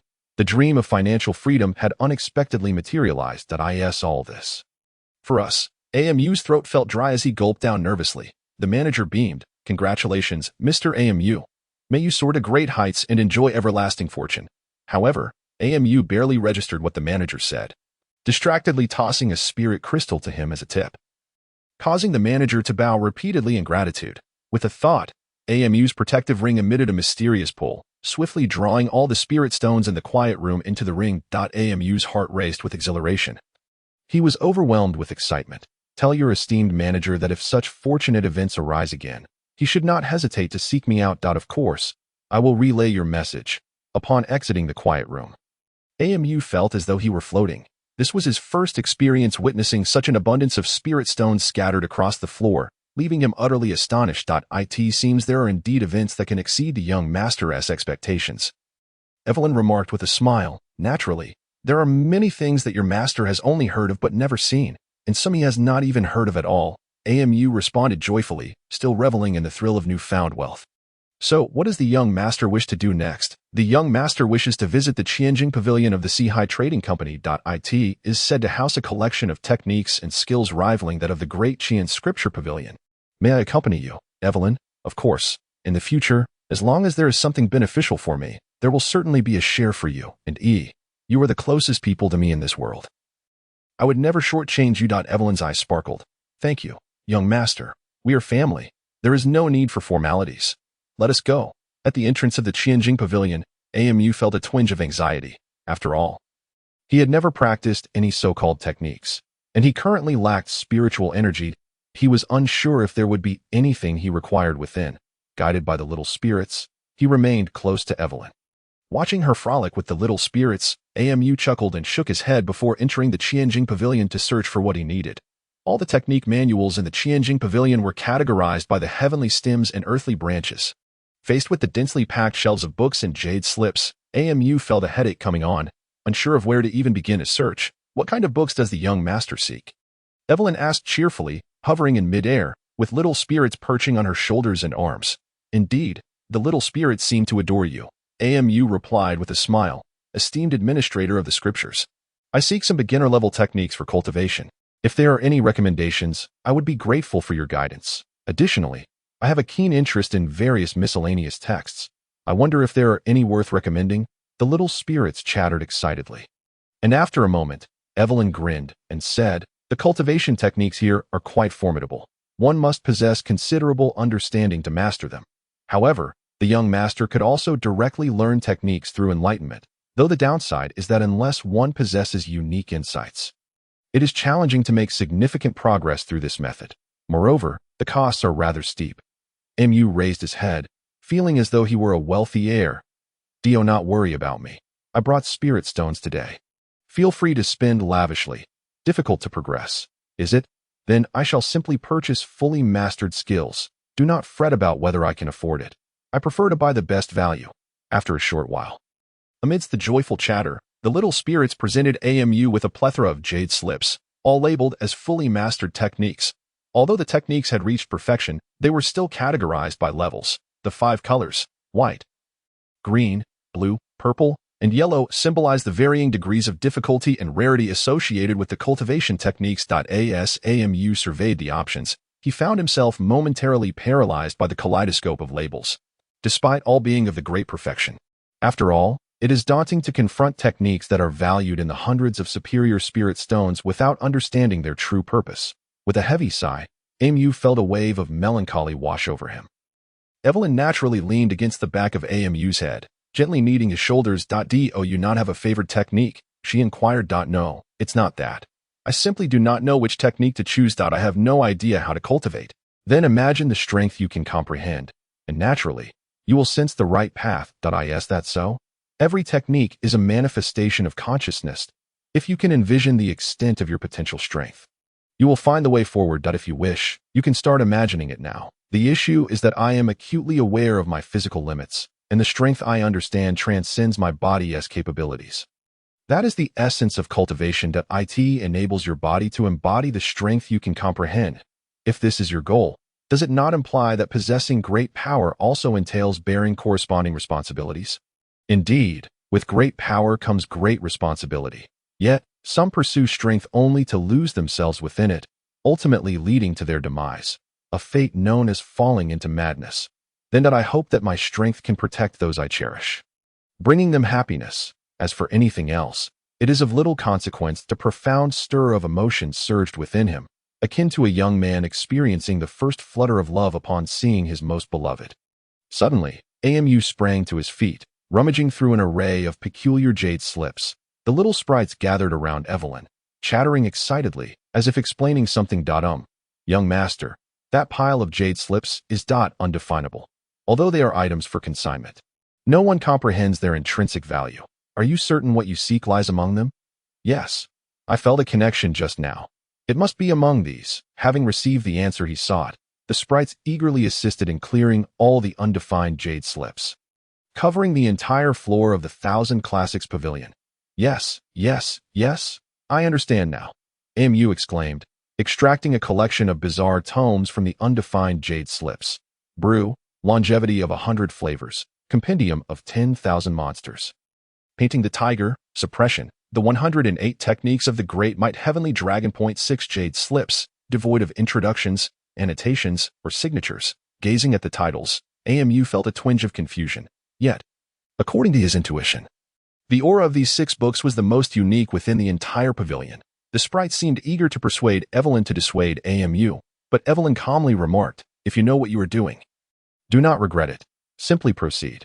AMU smiled broadly, naturally. After speaking, he handed the jade slips to the sprites. "Let us go settle the bill." Chapter 13. Huh? A dark curtain? The absorption of techniques from jade slips requires a tranquil room. Any interruption could not only result in failure, but could also directly impact the soul of the one absorbing the technique. The Four Seas Merchant Association. There are the most comprehensive security measures in the most comfortable tranquil rooms. After AMU paid the sprites for the 5 techniques with spirit stones, they escorted him and Evelyn into a stylish tranquil room, explaining how to utilize the jade slips. Once the seals on the jade slips are removed, it signifies the commencement of technique absorption. After unsealing, one must empty the mind and relish the sensation of enlightenment. AMU glanced at the instructions provided by the sprites, his lips twitching. "Evelyn, is it truly this simple?" Just as AMU was about to express more, he noticed Evelyn sitting cross-legged, her eyes glazed over, clearly in a state of transcendental clarity. The sprites, who had previously frolicked around Evelyn, now stood on the low table of the tranquil room. Their chatter silenced as they focused intently on her. "Well, I am merely an outsider." AMU shrugged and sequentially unsealed the 6 jade slips, mimicking Evelyn's posture. However, as he observed Evelyn diligently studying the technique, he found it nearly impossible to calm his mind. After all, a strikingly voluptuous and graceful woman sat before him, completely at ease and unbothered by his presence. AMU's lips curled into a grin that he could not suppress. It was an opportunity for a most delightful visual feast. Just as he contemplated moving closer to behold her beauty, a flash of golden light erupted from his ring. The elegantly robed MOE materialized before him. However, upon seeing the woman before her, and then glancing at MU, who wore an expression of utter foolishness, a wave of inexplicable fury surged within her. Without hesitation, she delivered a resounding slap to MU's face. With a grunt, MU had no chance to explain himself before he completed a 720-degree spin midair, followed by a graceful flip, crashing to the ground in a deep slumber. In his days, MU felt like a solitary boat navigating tumultuous waves, traversing through raging storms and countless thunderbolts, with only a flicker of light within his heart to cling to. How long has it been? Today marks the 7th day. What skills has he been learning? The apothecary has examined him and reported no significant issues. Yet, for a mortal body, 7 days without food or drink cannot be deemed normal. 2 voices, one from a sprite and the other from a ghost, intruded upon AMU's desire to remain asleep. Yet, MOE had already sensed a change in someone. Yanking AMU by his collar, her voice laced with a chilling amusement. "Young master, what a skill you possess. Merely took a few days' rest, and now you've added a sister. It's not what you think." AMU protested innocently, although he enjoyed Evelyn's buns and she even hinted at treating him to abalone. He had no desire to become entangled in a relationship purely based on mutual benefit. "What is it like?" MOE pressed, her demeanor resembling that of a cat whose tail had been stepped on. "Do you not remember the harpy we confronted on the flying vessel? Evelyn is their matriarch. She came here seeking refuge and attacked us due to a lack of food. Now that the misunderstanding has been resolved, Evelyn is considered our friend. Are we not studying techniques together in the tranquil room of the Thousand Classics Pavilion? How dare you say that? You can study, but why are you so close to her? Moreover, what techniques are you learning? Can you provide a detailed explanation? If you cannot clarify," MOE threatened, twisting her neck and stretching her joints, feigning ferocity as she added, "Be careful, or I shall crush you." AMU was not one to hold back either. He enveloped MOE in a bear hug. Initially, she stiffened and attempted to struggle, but after several fruitless attempts, she gradually ceased her resistance. Only when AMU whispered, "Welcome back," in her ear did she relent, though a thought crossed her mind. What if he brought home more women after this? In a fit of annoyance, MOE sank her teeth into MU's neck. How dare you bring home a vixen? I'll bite you to death.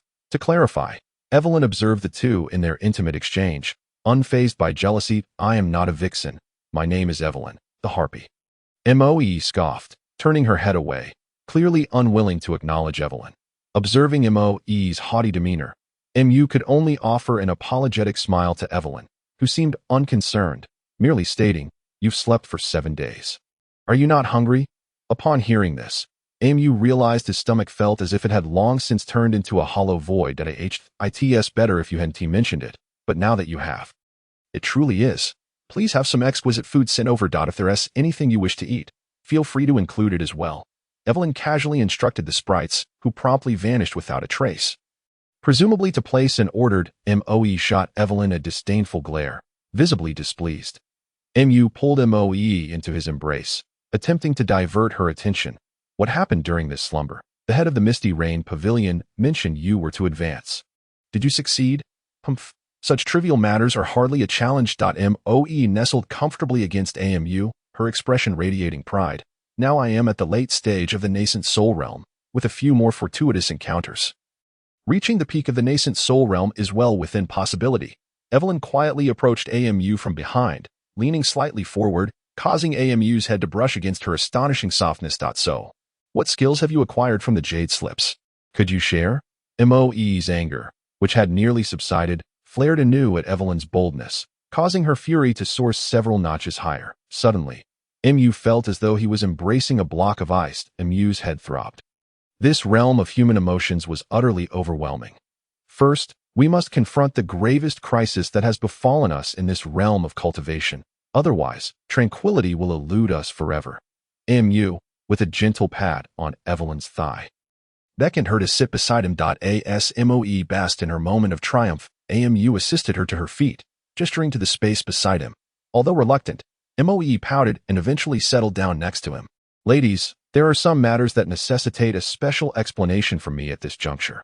Observing the otherworldly beauty of the demon and the spirit, Amu struggled to maintain his composure, lowering his gaze as he unraveled the intertwined relationships among the three of them.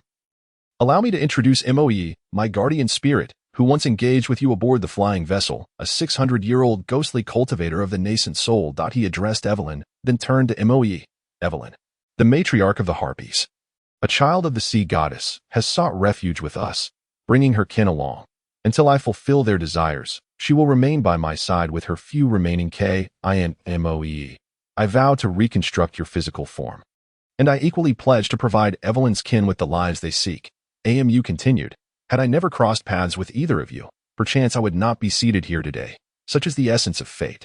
Noticing the frost in the women's gazes had diminished considerably, Amu pressed on. Within our little circle, we all share a common aspiration to carve out our own niche in this world brimming with celestial arts and demons. Furthermore, I foresee many more kindred spirits, possessing similar desires yet differing in race and belief, will join our ranks. Shall we engage in ceaseless bickering and conflict over this? What, then, is the purpose of our gathering? Moe, intent on retorting, paused upon observing Evelyn's serene demeanor, feeling a surge of frustration, but ultimately turned away with a huff. Choosing to ignore Mu, he exhaled deeply, relieved that a confrontation was unlikely at this moment. He shot an apologetic glance at Evelyn, who merely shook her head with a faint smile before stretching lazily and exiting the quiet chamber. Once Evelyn departed, Mu turned to console the sulking Moe. However, she rebuffed him, swatting away the hand that had rested on her shoulder. Go away. What's the matter? I merely secluded myself for a few days, and you immediately flirt with another demoness, even introducing her to me? Have you grown tired of living? With that, she swatted away Mu's hand once more. Oh dear, is there to be a third and fourth round of this? Anger surged within Mu as he abruptly pulled Moe into his embrace.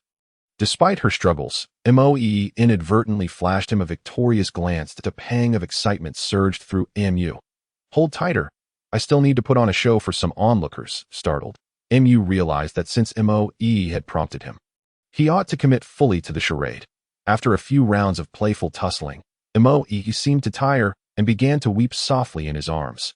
Mu wore a pained expression, grappling with the presence of another Moe in his mind, who regarded him with disappointment. Do you not realize that every action you take is being monitored at the Four Seas Trading Company? The more intimate your relationship with that demoness, the more vulnerable you become to their schemes. Can't you see that? Huh. Amu was momentarily taken aback. While the rewards they offered were indeed extravagant, it seemed implausible that they would resort to murder to silence him. Murder to silence you. There'd be no benefit in that. However, if you were to be killed, they could pursue the culprit and avenge you. Not only would they gain a good reputation, but they could also reclaim their wealth without loss. Amu's mind raced as he contemplated the possibilities of what Moe had suggested. Moreover, with so many demonesses in their grasp, did they truly act out of benevolence? If your lady were less resolute, she might have already aligned herself with the Four Seas Trading Company. At this, Mu nearly burst into laughter. Evelyn would never ally with the Four Seas Trading Company, not with what lay behind her. Yet, recalling the abyssal depth he had felt upon first meeting her gaze, he opted to change the subject. In this matter, you must trust that Evelyn will not betray us. Are you so certain? Moe questioned, skepticism evident in her tone. Mu nodded emphatically. Alas, it seems her kin, who have been captured, are likely lost. With the assurance that Evelyn was on their side, Moe's demeanor underwent a complete transformation. In truth, they may simply be deprived of their freedom. After all, these demonesses possess abilities that far surpass ordinary cultivators. Amu corrected her. But why have I suddenly become the target of the Four Seas Trading Company? This particular point perplexed Mu greatly. It is not that the Four Seas Trading Company has set their sights on you.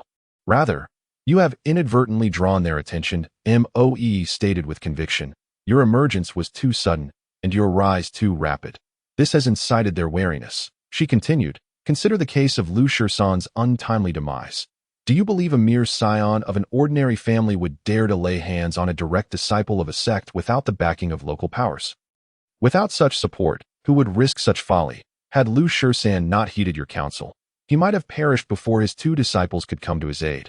Are you suggesting that the Four Seas Trading Company is subtly purging certain sects they cannot control? What concern is that of mine? Amu replied, growing more confused. You aided Lu Shursan, and he owes you a tremendous debt of gratitude. Moreover, you assisted the demon suppression army in protecting a flying vessel, and even rescued the spiritual leader of the Harpies. This is not merely cutting off someone's livelihood. It's akin to stabbing them in the lungs. Are you implying that all these events bear the fingerprints of the Four Seas Trading Company?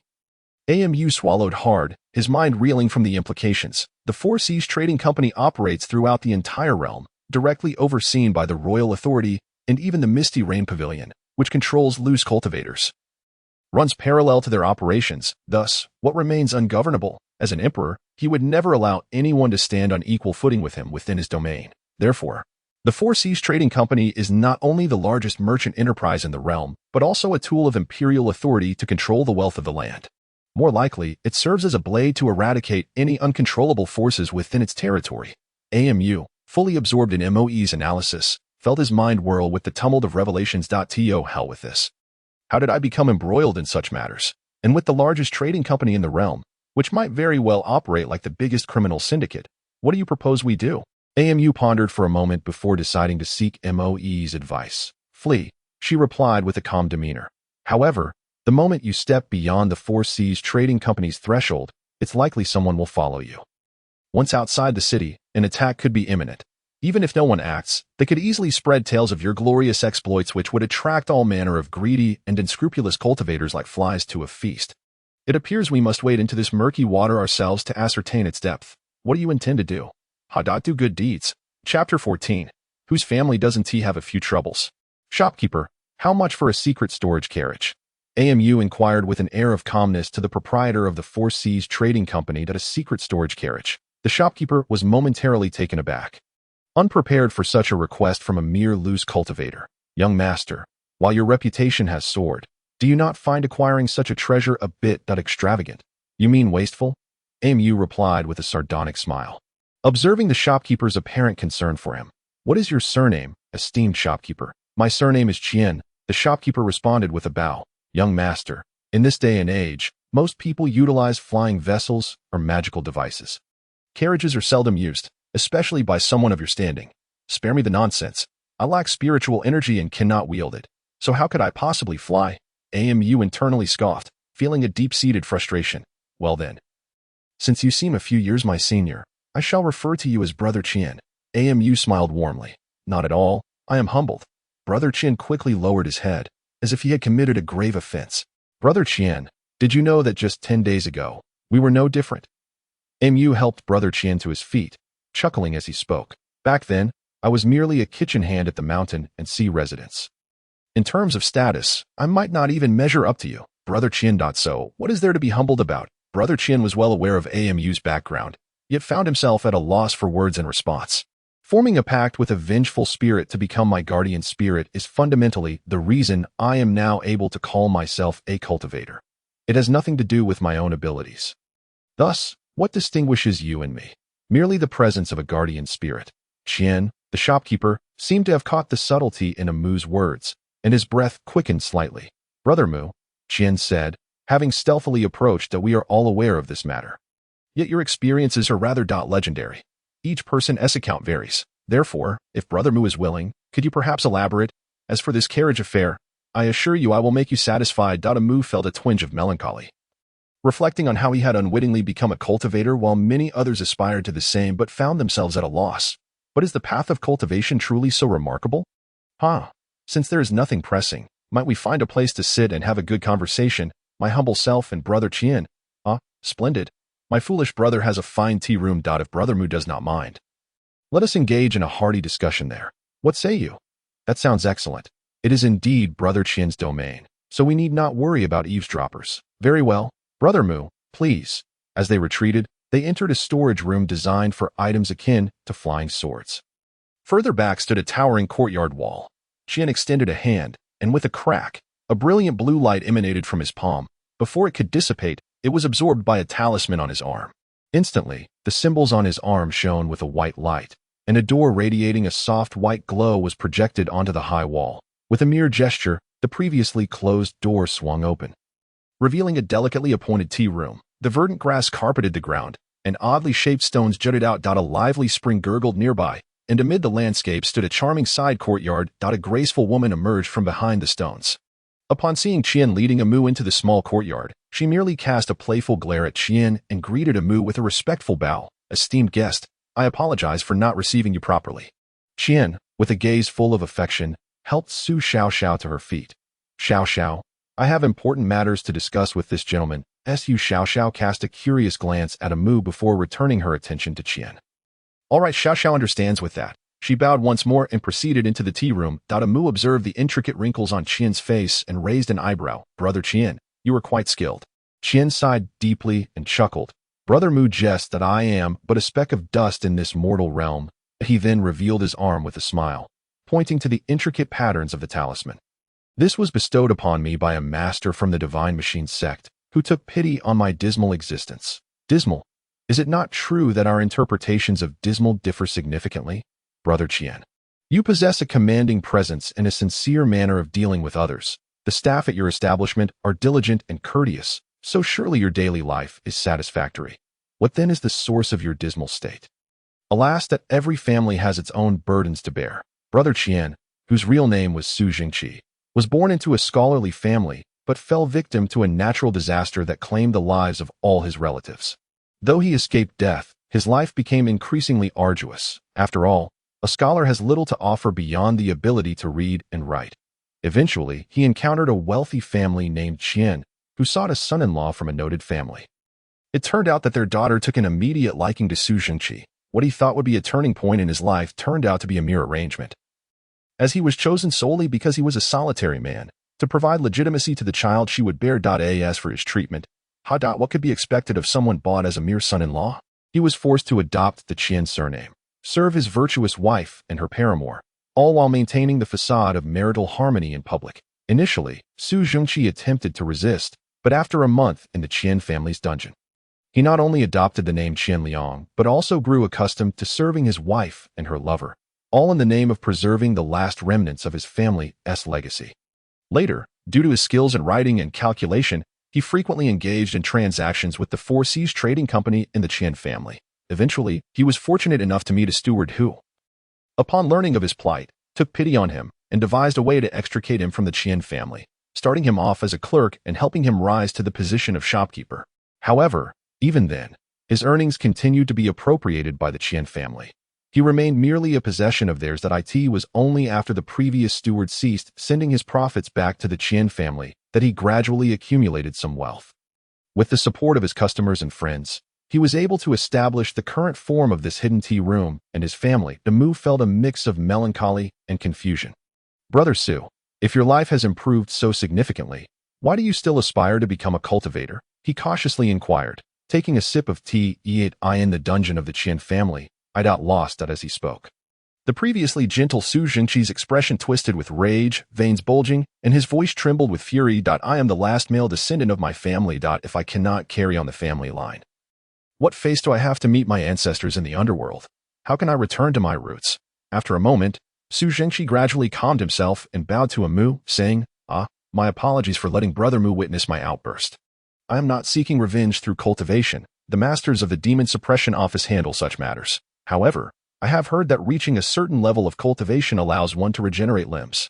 If that is indeed the case, then I might have that possibility, right? Seeing Su Jingqi's awkward smile, Mu felt a tangle of emotions. Brother Su, the reason I signed a heavenly contract with my guardian spirit is that I fulfilled her obsession. And it was also sanctioned by the underworld. That is how my family acquired such a guardian spirit that I asked for you. I cannot ascertain whether any spirits would wish to form a pact with you. Even if there are, I have no knowledge of what their obsessions entail. Moreover, the approval from the underworld remains uncertain if, and I emphasize if, it is best that we first secure a very powerful spirit. Really? Su Jingqi asked with great seriousness. Indeed, Mu affirmed with a nod. Please follow me. Su Jingqi offered a slight bow and led Mu towards a small wooden house in the northwest corner of the tea room.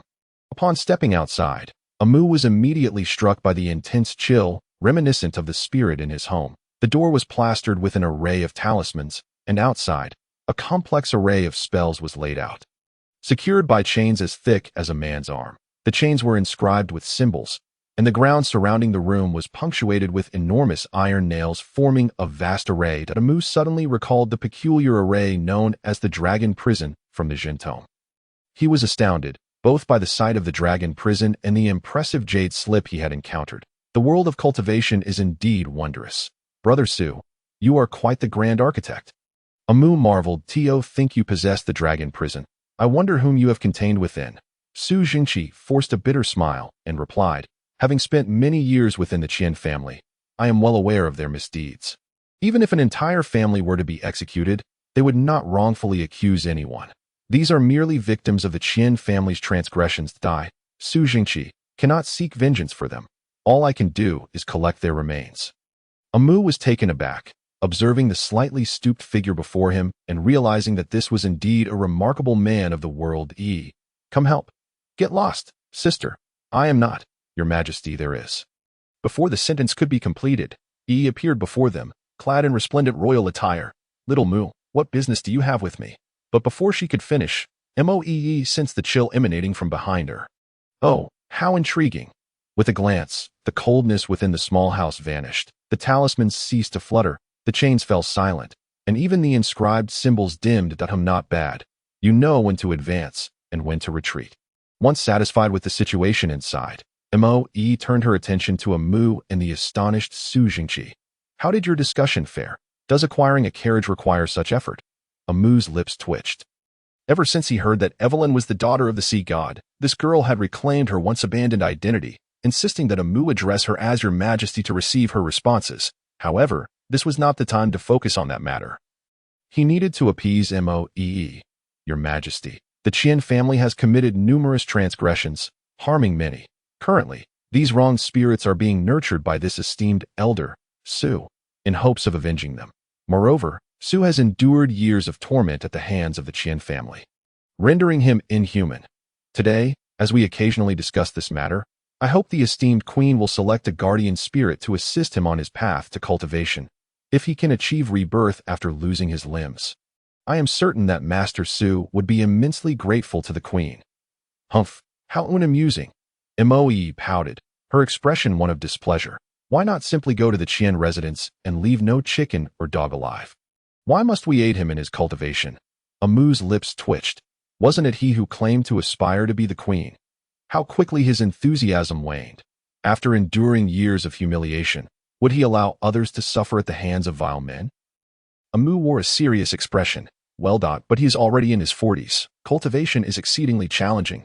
Even with a guardian spirit like you, given his aptitude, it seems he would struggle his entire life to achieve anything significant. Thus, seeking revenge through cultivation appears futile. That I wonder what Moe is contemplating. She remains tight-lipped. Wasn't there a rumor that one could purchase spiritual pearls at the Four Seas Trading Company to gain cultivation? However, after encountering Lu San, that matter was swept aside. If the shopkeeper were to forcibly elevate his realm to the foundation establishment stage using a spiritual pearl, could it not trigger a restorative effect? As for cultivation techniques, those can wait. And isn't his greatest desire now to return to being a normal man? A man. Which man doesn't initially focus on the most pressing issues, once that hurdle is crossed? A myriad of desires will inevitably follow. Rather than repeatedly satisfying an insatiable longing, it would be wiser to refuse from the outset. It would benefit everyone. Moe cast a pointed glance at Amu, raising an eyebrow with evident disdain. Why does this sound so pointed? Amu felt perplexed. Yet, this was not the first time Moe had spoken with such sarcasm, so he shrugged it off. Is this plan feasible? Amu inquired, while Su Zhengqi gazed on with eager anticipation. It is feasible, provided you can find a spirit within this prison dragon array that shares your sentiments and is willing to entrust everything to you. The remaining tasks will be straightforward. You need only to mutually sign an oath and exchange tokens, then visit the city god temple to offer incense and beseech the deity for leniency. And your matters will be resolved. Amu, seeing through the facade, silently wondered, Sister, why was it not this complicated from the beginning? Mind your own business. After this, Moe's neck flushed a rosy hue. Su Jingqi hesitated for a moment before resolutely declaring, All right, let us directly seek vengeance against the Qian family. With that, Su Jingqi dashed back into the house, drawing a 3-foot-long blade and rolling up his sleeves as he headed outside. Inside, Su Xiaoxiao was greatly alarmed, clinging desperately to Su Zhengqi's leg, pleading in a heart-wrenching manner to prevent him from going out. Amu stood, dumbfounded, watching Su Zhengqi's actions, before rushing over to lift him up and bring him before Moe. Brother, Moe merely spoke a few words. She did not intend to mock you. With that, Amu cast a resentful glance at Moe. Moe remained unmoved. Suddenly, Su Zhengqi, in a fit of madness, rolled his eyes and fainted. Amu was about to retrieve his belongings when Moe firmly restrained his hand. I merely intended for Jingqi to send you off, but I did not expect you to be the renowned young master Amu. Truly, seeing is believing. Su Xiaoxiao chuckled, addressing Moe. So you are the one who single-handedly vanquished over 100 female demons, renowned far and wide. Perhaps I should refer to you by another title. Mo Queen. A chill swept through the air. Who are you? Amu tensed, his hand instinctively reaching for his explosives. Su Xiaoxiao merely smiled, carefully helping the unconscious Su Jingqi into the tea room. Once she had settled him, she approached the two with a leisurely demeanor. Shall we have a chat? Indeed. It is time for a proper discussion. Moe regarded the woman before her with grave seriousness. This one was not only fair of face, but also possessed a shadow and a heartbeat. Reincarnation? Yes, since you are not Su Xiaoxiao, who exactly are you? Upon this inquiry, golden light surged within Moe, and in an instant, she was clad in white, resembling an official from the underworld. So you are a soul-restraining envoy. My apologies for my rudeness. Su Xiaoxiao calmly rose, maintaining her warm smile, and gently offered her greetings. Amu was left astonished, silently questioning, when did she ascend to such a position? I am not a ghostly envoy. Merely someone who has received a favor, assisting with certain matters. Su Xiaoxiao, your husband is. Xiumu is also a friend, so you would do well to provide a suitable explanation for this situation, or the underworld will not let this matter rest easily. You wish to learn about the Qian family, do you not? In a sense, I am the guardian spirit of the Qian family. Su Xiaoxiao offered a bitter smile, yet my role as a guardian spirit is limited to protecting Qian Liang. At the very least, even if he is not whole, he can still be considered a member of the Qian family. Are you implying that the Qian family has been entirely extinguished? Or what? The members of the Qian family must have had their souls devoured. Their remaining husks have been occupied by other entities. However, these beings are exceedingly fearful of fire and sunlight, and their method of punishment is to expose the victims to sunlight, turning them to ashes in mere moments. Upon hearing this, Amu thought to himself, isn't that akin to vampires? Are there werewolves involved as well? It all began when the eldest daughter of the Qian family fell some time ago. appearing to be afflicted by malevolent forces. Yet, even after my thorough investigation, I could find no clues. I merely sensed that the eldest daughter of the Tang family was very weak. However, after the Tang family's eldest daughter recovered from her mysterious illness, she no longer allowed her family to serve her food and became exceedingly promiscuous, seducing any man she encountered. Moreover, any man who had entered the eldest daughter's chamber would treat her with utmost reverence, even offering their own wives and daughters to please her. Yet, all of this was done so discreetly that by the time I discovered the issue, she had already transformed the entire Qian family into beings like herself. And the only one who remained untransformed was Qian Liang, or perhaps I should refer to him as Su Zhengqi as the last surviving member of the Qian family, as a guardian spirit. I would naturally exert every effort to protect him. Furthermore, the reason the Qian family released him was to ensure he could provide enough money to purchase slaves, thus becoming their source of sustenance. Slaves can still be purchased now. Amu interjected unexpectedly. The two guardian spirits looked at this boisterous cultivator as if he were a fool, yet their gazes did not linger long before they exchanged glances again. The Qian family is, after all, a prominent local clan. How could such a significant event go unnoticed? This is precisely the aspect that perplexes me. The Qian family has been invaded by malevolent entities. The local city god and land deities should have detected this much earlier than we did. Yet, we have neither received any alerts nor has the Demon Suppression Bureau shown any response, which is quite baffling. If the changes among the Qian family members are voluntary, and their transformations do not alter their appearance or significantly their character, then aside from their blood-sucking, fear of sunlight, aversion to garlic, and dread of silver, their physical prowess would be enhanced severfold, even tenfold compared to before. Furthermore, as long as their heads are not severed or they do not turn to ashes, they can resurrect. And if they can drink blood, their lifespans might even match that of the heavens. Would you desire such an opportunity? Amu reclined casually by the spring, shedding his shoes and dipping his feet into the warm water. The bubbling spring, and even a group of koi swimming about made the pool truly delightful. It would be a pity not to soak his feet. Su Xiao looked on in exasperation at Amu washing his feet by the spring, then turned to Moe, her incredulous expression silently inquiring, "What exactly is this fellow of yours?" Moe suppressed a smile, rolling her eyes in resignation, indicating that he had always been this way. In a sudden realization, Su Xiao noted a peculiar arrangement: a low table, several exquisite pastries, a flask of fine wine, and 3 wine cups were placed beside Amu. "Young Master Amu, what was it you just said?" Chapter 15. No problem. Everyone comes to pick a fight. What did I say? I didn't say anything, did I? I merely mentioned a peculiar species. A creature that originally hails from the Western world. Known as a vampire, perhaps, something like that. After all, my knowledge of supernatural beings is solely derived from films and television. Whether it is true or not, I cannot say. Bloodthirsty, strong, fearful of light. No wonder the Qian family has hoarded only gold and copper coins over the years. It turns out the problem lies here. Thank you, young Master Amu, for your guidance. Amu waved his hands dismissively, stating that he couldn't really offer guidance. But as for dealing with these creatures, we currently lack the appropriate weapons and do not fully understand their specific circumstances. Acting recklessly would surely result in our downfall. Now it was Moe's turn to be astonished. You intend to confront the Qian family? Is there a problem with that? Vampires are inherently a blight upon the world, not only feasting upon human blood but also instilling an insatiable thirst for blood in those they bite, thus creating a vast progeny. If left unchecked, this detestable horde could soon fill the skies, making the situation exceedingly difficult. Amu responded with calmness. Moreover, we are cultivators now, are we not? What do cultivators cultivate? Undoubtedly, it is a nonchalance towards life and death. And if one is unwilling, one must fight. Moe reached out to pat Amu's head, her expression grave as she remarked, "You're not running a fever, are you?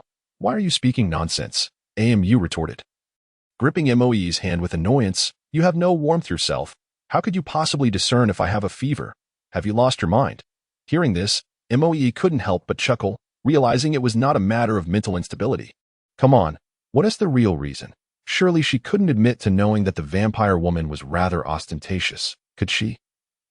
I merely wish to punish the evils of this world, and by the way, test whether certain weapons can indeed harm them. Moe gazed at the somewhat peculiar Mu with vigilance, sensing a sinister undertone in his smile.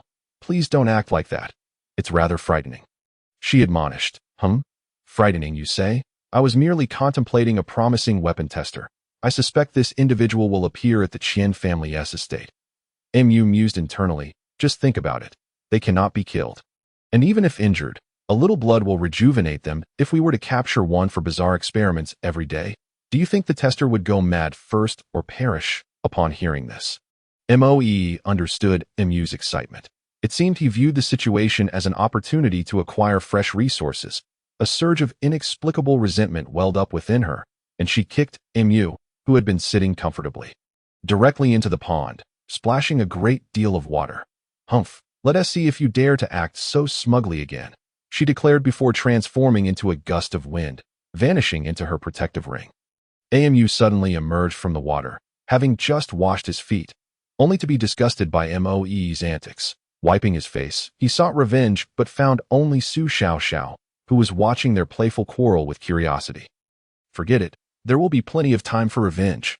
Old X will eventually pay for today's behavior. However, business was of utmost importance. Sister Su, I need to trouble you with something. At the Demon Suppression Bureau. Mu calmly sipped tea brought by a servant, patiently awaiting the arrival of the young master of the Chen family. After negotiating details regarding a hidden treasure cart with Su Xiaoxiao at the Sea Trading Company, Mu made his way directly to the Demon Suppression Bureau, specifically requesting to meet with the young Master Chen. Young Master Chen was equally perplexed since their last encounter at the city gate. He had had no further dealings with Mu and had been pondering how to approach the rising cultivator, only to find that Mu had sought him out directly. Young Master Mu. The voice arrived before the young master did. It has been several days since we last parted. I hope all is well. Mu swallowed his tea and smiled. Young Master Chen, let us skip the pleasantries and save time. I have a significant business proposition. Are you interested? Business? Although young Master Chen maintained a stoic facade, he was still somewhat bewildered.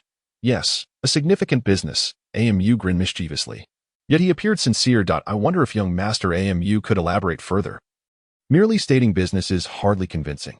Well, the situation is roughly as follows. Within a short half hour, Mu recounted the information he had gleaned from Qian Liang and Su Xiaoxiao to young Master Chen. The Qian family is a local power and has connections with several other families.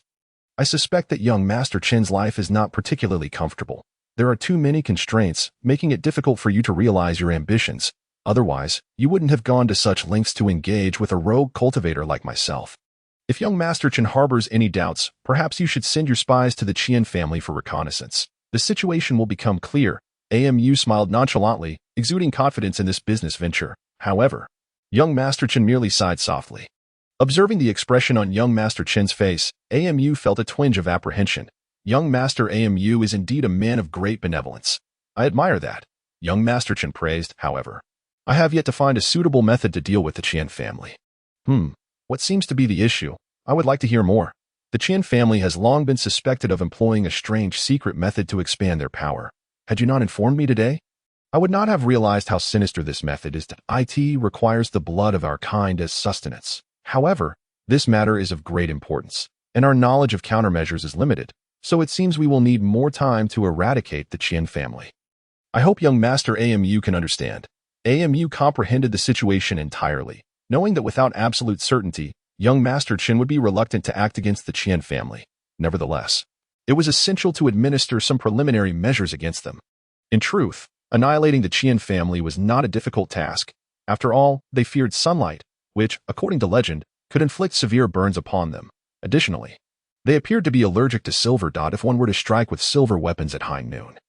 Leveraging the dual advantages of sunlight and silver, defeating the Qian family would not be an impossibility, though. Young Master Chen casually toyed with the ring on his finger, his gaze sharp as he scrutinized the somewhat naive man before him. I have heard that young Master Mu was no different from the throngs of ordinary mortals just 10 days ago. Yet since your last venture outside the city, bringing back a guardian spirit, you seem to handle matters with remarkable ease. I have always been curious. Is it merely because of the guardian spirit that you have grown so formidable? Or were you inherently powerful and are only now beginning to reveal your true capabilities? Might you share some insights? Mu felt a pang of alarm, realizing that he had attracted unnecessary attention. However, how could he explain this in a manner that would not arouse undue suspicion from the man who governed the Demon Suppression Bureau? Young Master Chen, have you ever heard of the boundary between life and death? What is that? During my last outing, I died once. Yet, ultimately, My soul returned to my body. When I awoke, I found that my mind was filled with much knowledge.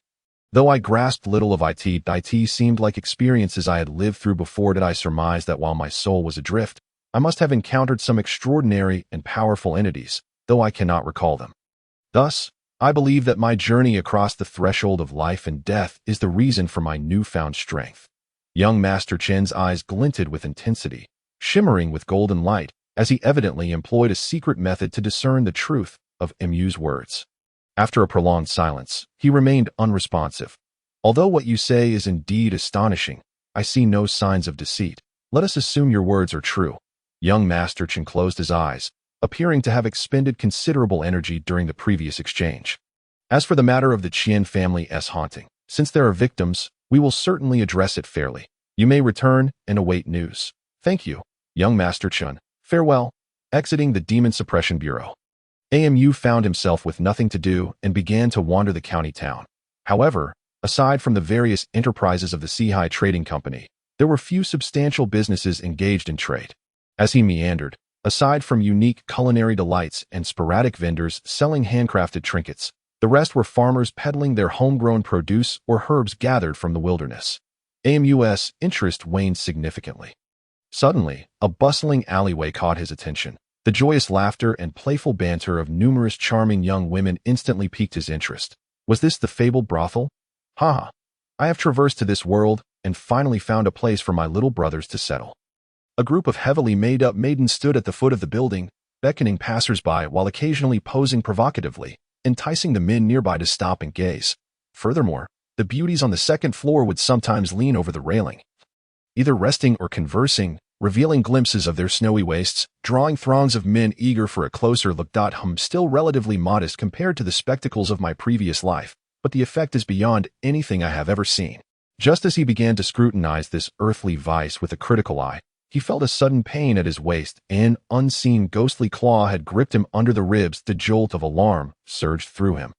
And Moe's fierce voice resounded. You rascal, Mu! You've grown quite audacious, daring to come to such a place.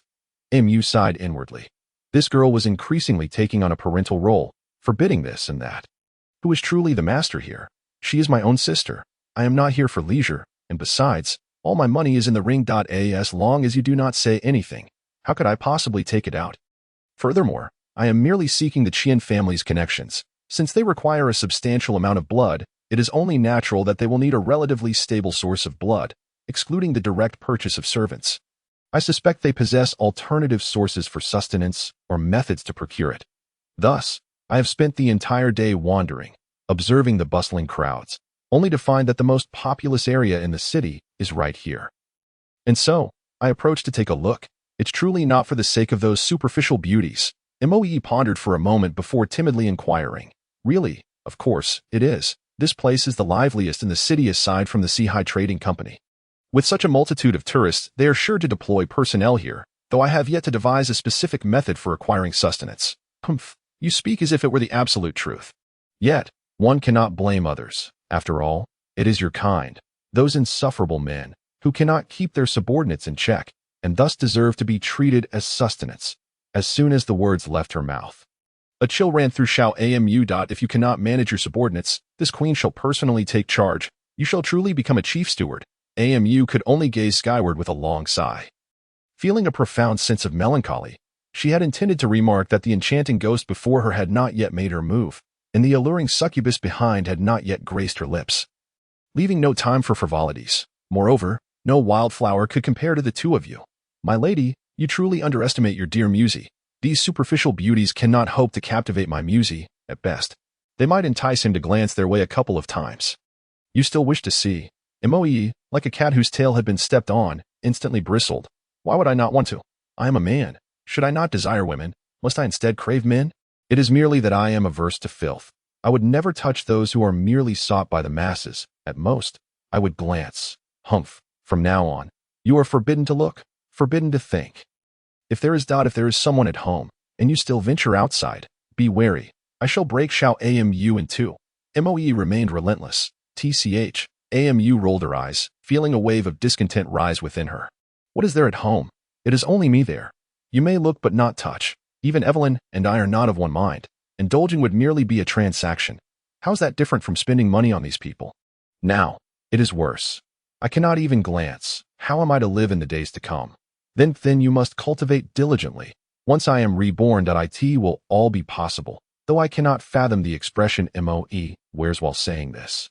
I suspect she is quite embarrassed. How many years must I wait? Am I to remain in a state of living widowhood? Is even a mere glance at a woman a sin? If not, why not just kill me now? At least then, I could be your ghostly spouse, rather than suffer this torment of separation. All right, you may look at others, but you must not think of anything else. As for what is at home, humph, it must be approved by me.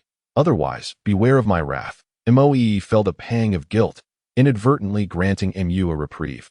Mu silently clenched her fist, thanking her sister. Thanking the princess, as her devotion to the princess flowed like an unending river, a continuous stream, akin to roll away. Moe snapped irritably, finally realizing she had been caught in Mu's subtle schemes. Very well. My lady, I shall depart at once. Mu feigned nonchalance, her heart brimming with joy as she intended to appreciate the charms of this realm of immortals, only to suddenly spot a familiar figure. Huh? Young Master Chun. A smile crept onto Mu's face. She had not expected the fierce young master to find himself in this district of pleasure. However, his aura seemed subdued, his attire not that of an official. And even his appearance had undergone some alteration, appearing less handsome and more akin to a rough-robed, in the blink of an eye. The young master from the Chin family also caught sight of Yu's ambiguous gaze. It was not particularly awkward, merely a tacit understanding among men. Brother Mu, it has been several days since we parted ways on the airship. I did not expect to encounter you here. Come, let us go to the Baohua Tower for a drink. Hey, who are you? Oh dear, how rude of me. I forgot to introduce myself. You saved my life aboard the airship.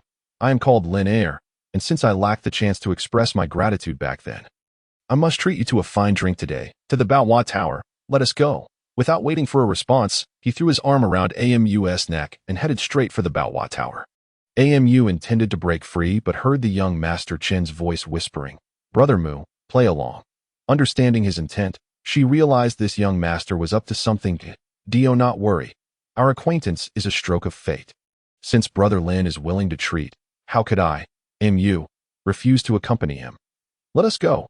You speak of the Baohua Tower. I shall not hold back. Amidst their playful banter, the matron of the Baohua Tower had already approached from afar, exclaiming, Oh, esteemed gentlemen, the Baohua Tower is this way. This way, please. Josie, have the available maidens come out. The cultivators are visiting our Baohua Tower. A nearby servant, bowing low, nodded and hurried back into the Baohua Tower. In mere moments, over a dozen charming maidens emerged from the establishment, lining up to greet the gentlemen with bows, welcoming the cultivators with great respect. However, as they slightly bent their knees and lowered their heads, ample glimpses of their snow-white chests and long, beautiful legs were revealed. They are not wearing undergarments. Witnessing this stunning scene, Amu felt a rush of blood to her head. Matron, you must surely know who this esteemed gentleman is. Prepare a luxurious room for us, and find a few lovely maidens to accompany us for a good drink. The young master from the Chin family, unbothered by decorum, moved closer to the matron. Speaking as his hand slipped into her ample sleeves, the matron, feigning shyness, allowed the young master to toy with her for a moment before finally retorting, Young master, the finest flowers are upstairs. Why trouble yourself with an old matron like me? Women like you, dear matron, are precisely what makes life delightful. Only ripe peaches are sweet. Fresh ones are crisp, but lack substance. The maidens, hearing his brazen words, instantly surrounded the young master, each one cooing, Brother, do you prefer sweet or crisp? But the young master from Chin was no fool. Pointing at Amu, he declared, Sisters, tonight, I am not the main attraction. That young master Amu is the one who recently earned over 10,000 spirit stones. Don't. Before he could finish, the maidens had already surrounded Amu completely. I knew today felt auspicious, like the magpies are singing and the flowers are smiling. It turns out a noble guest has arrived. Brother, do you prefer sweet or crisp? My sister and I will serve you together. Brother, come inside without hesitation. The maidens hoisted the bewildered Amu and marched him into the Baohua Tower. Turning back to seek the young Master Chun, she found him wearing an expression of complete assurance, showing no intention of lending a hand. What is happening? AMU felt perplexed, but the maidens were not dim-witted. They swiftly carried AMU to the topmost private room. Gazing at the ornate doorplate, AMU felt a sense of foreboding. Once inside, they closed the door and began to giggle as they helped the dazed AMU out of his clothes. Oh, brother, you bear a surprising physique. No. Faced with this pack of women whose eyes gleamed with desire, AMU now resembled a lamb destined for slaughter. Oh dear. The little brother is still shy. A striking maiden emerged from the crowd, pressing herself against AMU, saying, "Brother, do not fear, we know our place. Such superficial beauties could never catch your eye. It is our honor to serve you. My sisters do not seek much. Merely to gaze upon those well-fed gentlemen downstairs. Occasionally encountering someone like you is a rare fortune. We do not ask for your affection, but we do wish to indulge a little. AMU's mind was swirling with questions. What is happening? Brother, please acquiesce." The chorus of brother gradually clouded AMU's thoughts, and he surrendered to the tender ministrations of the maidens. However, while their service was exquisite, their eyes brimmed with desire, and they would occasionally tease him without any significant contact. Whenever AMU attempted to take liberties, the maidens merely giggled and dodged playfully. How intriguing. It seems that their discipline is quite strict. Yet, who is this mysterious figure? A bell chimed, and the maidens swiftly lifted AMU from the water, wringing his hair and drying his skin, then tidying up the room before slipping out, leaving AMU standing alone in bewilderment. What a sturdy young man. I have not seen such vibrant life force in quite some time.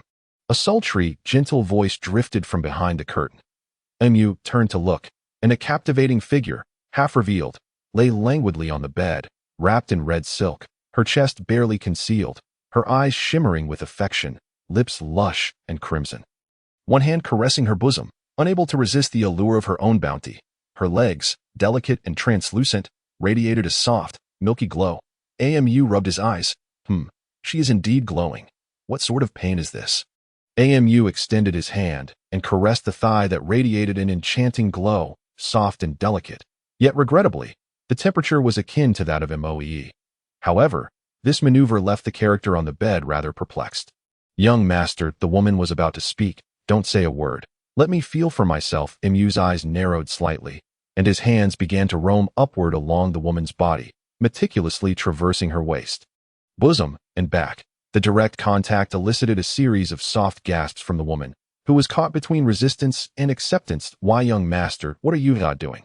Clearly, this was the first time the woman had encountered such an approach from a man, one that wasn't merely direct or flirtatious. Moreover, as the young man explored every inch of her body, rather than feeling discomfort, she experienced an oddly pleasant sensation. Why was that? This young master is merely practicing a certain technique, reputedly created by an enlightened monk, and it seems quite beneficial for dual cultivation, AMU declared with a serious facade, all the while continuing his explorations. "Monk. I cannot ascertain his level, but he must be a lecherous monk."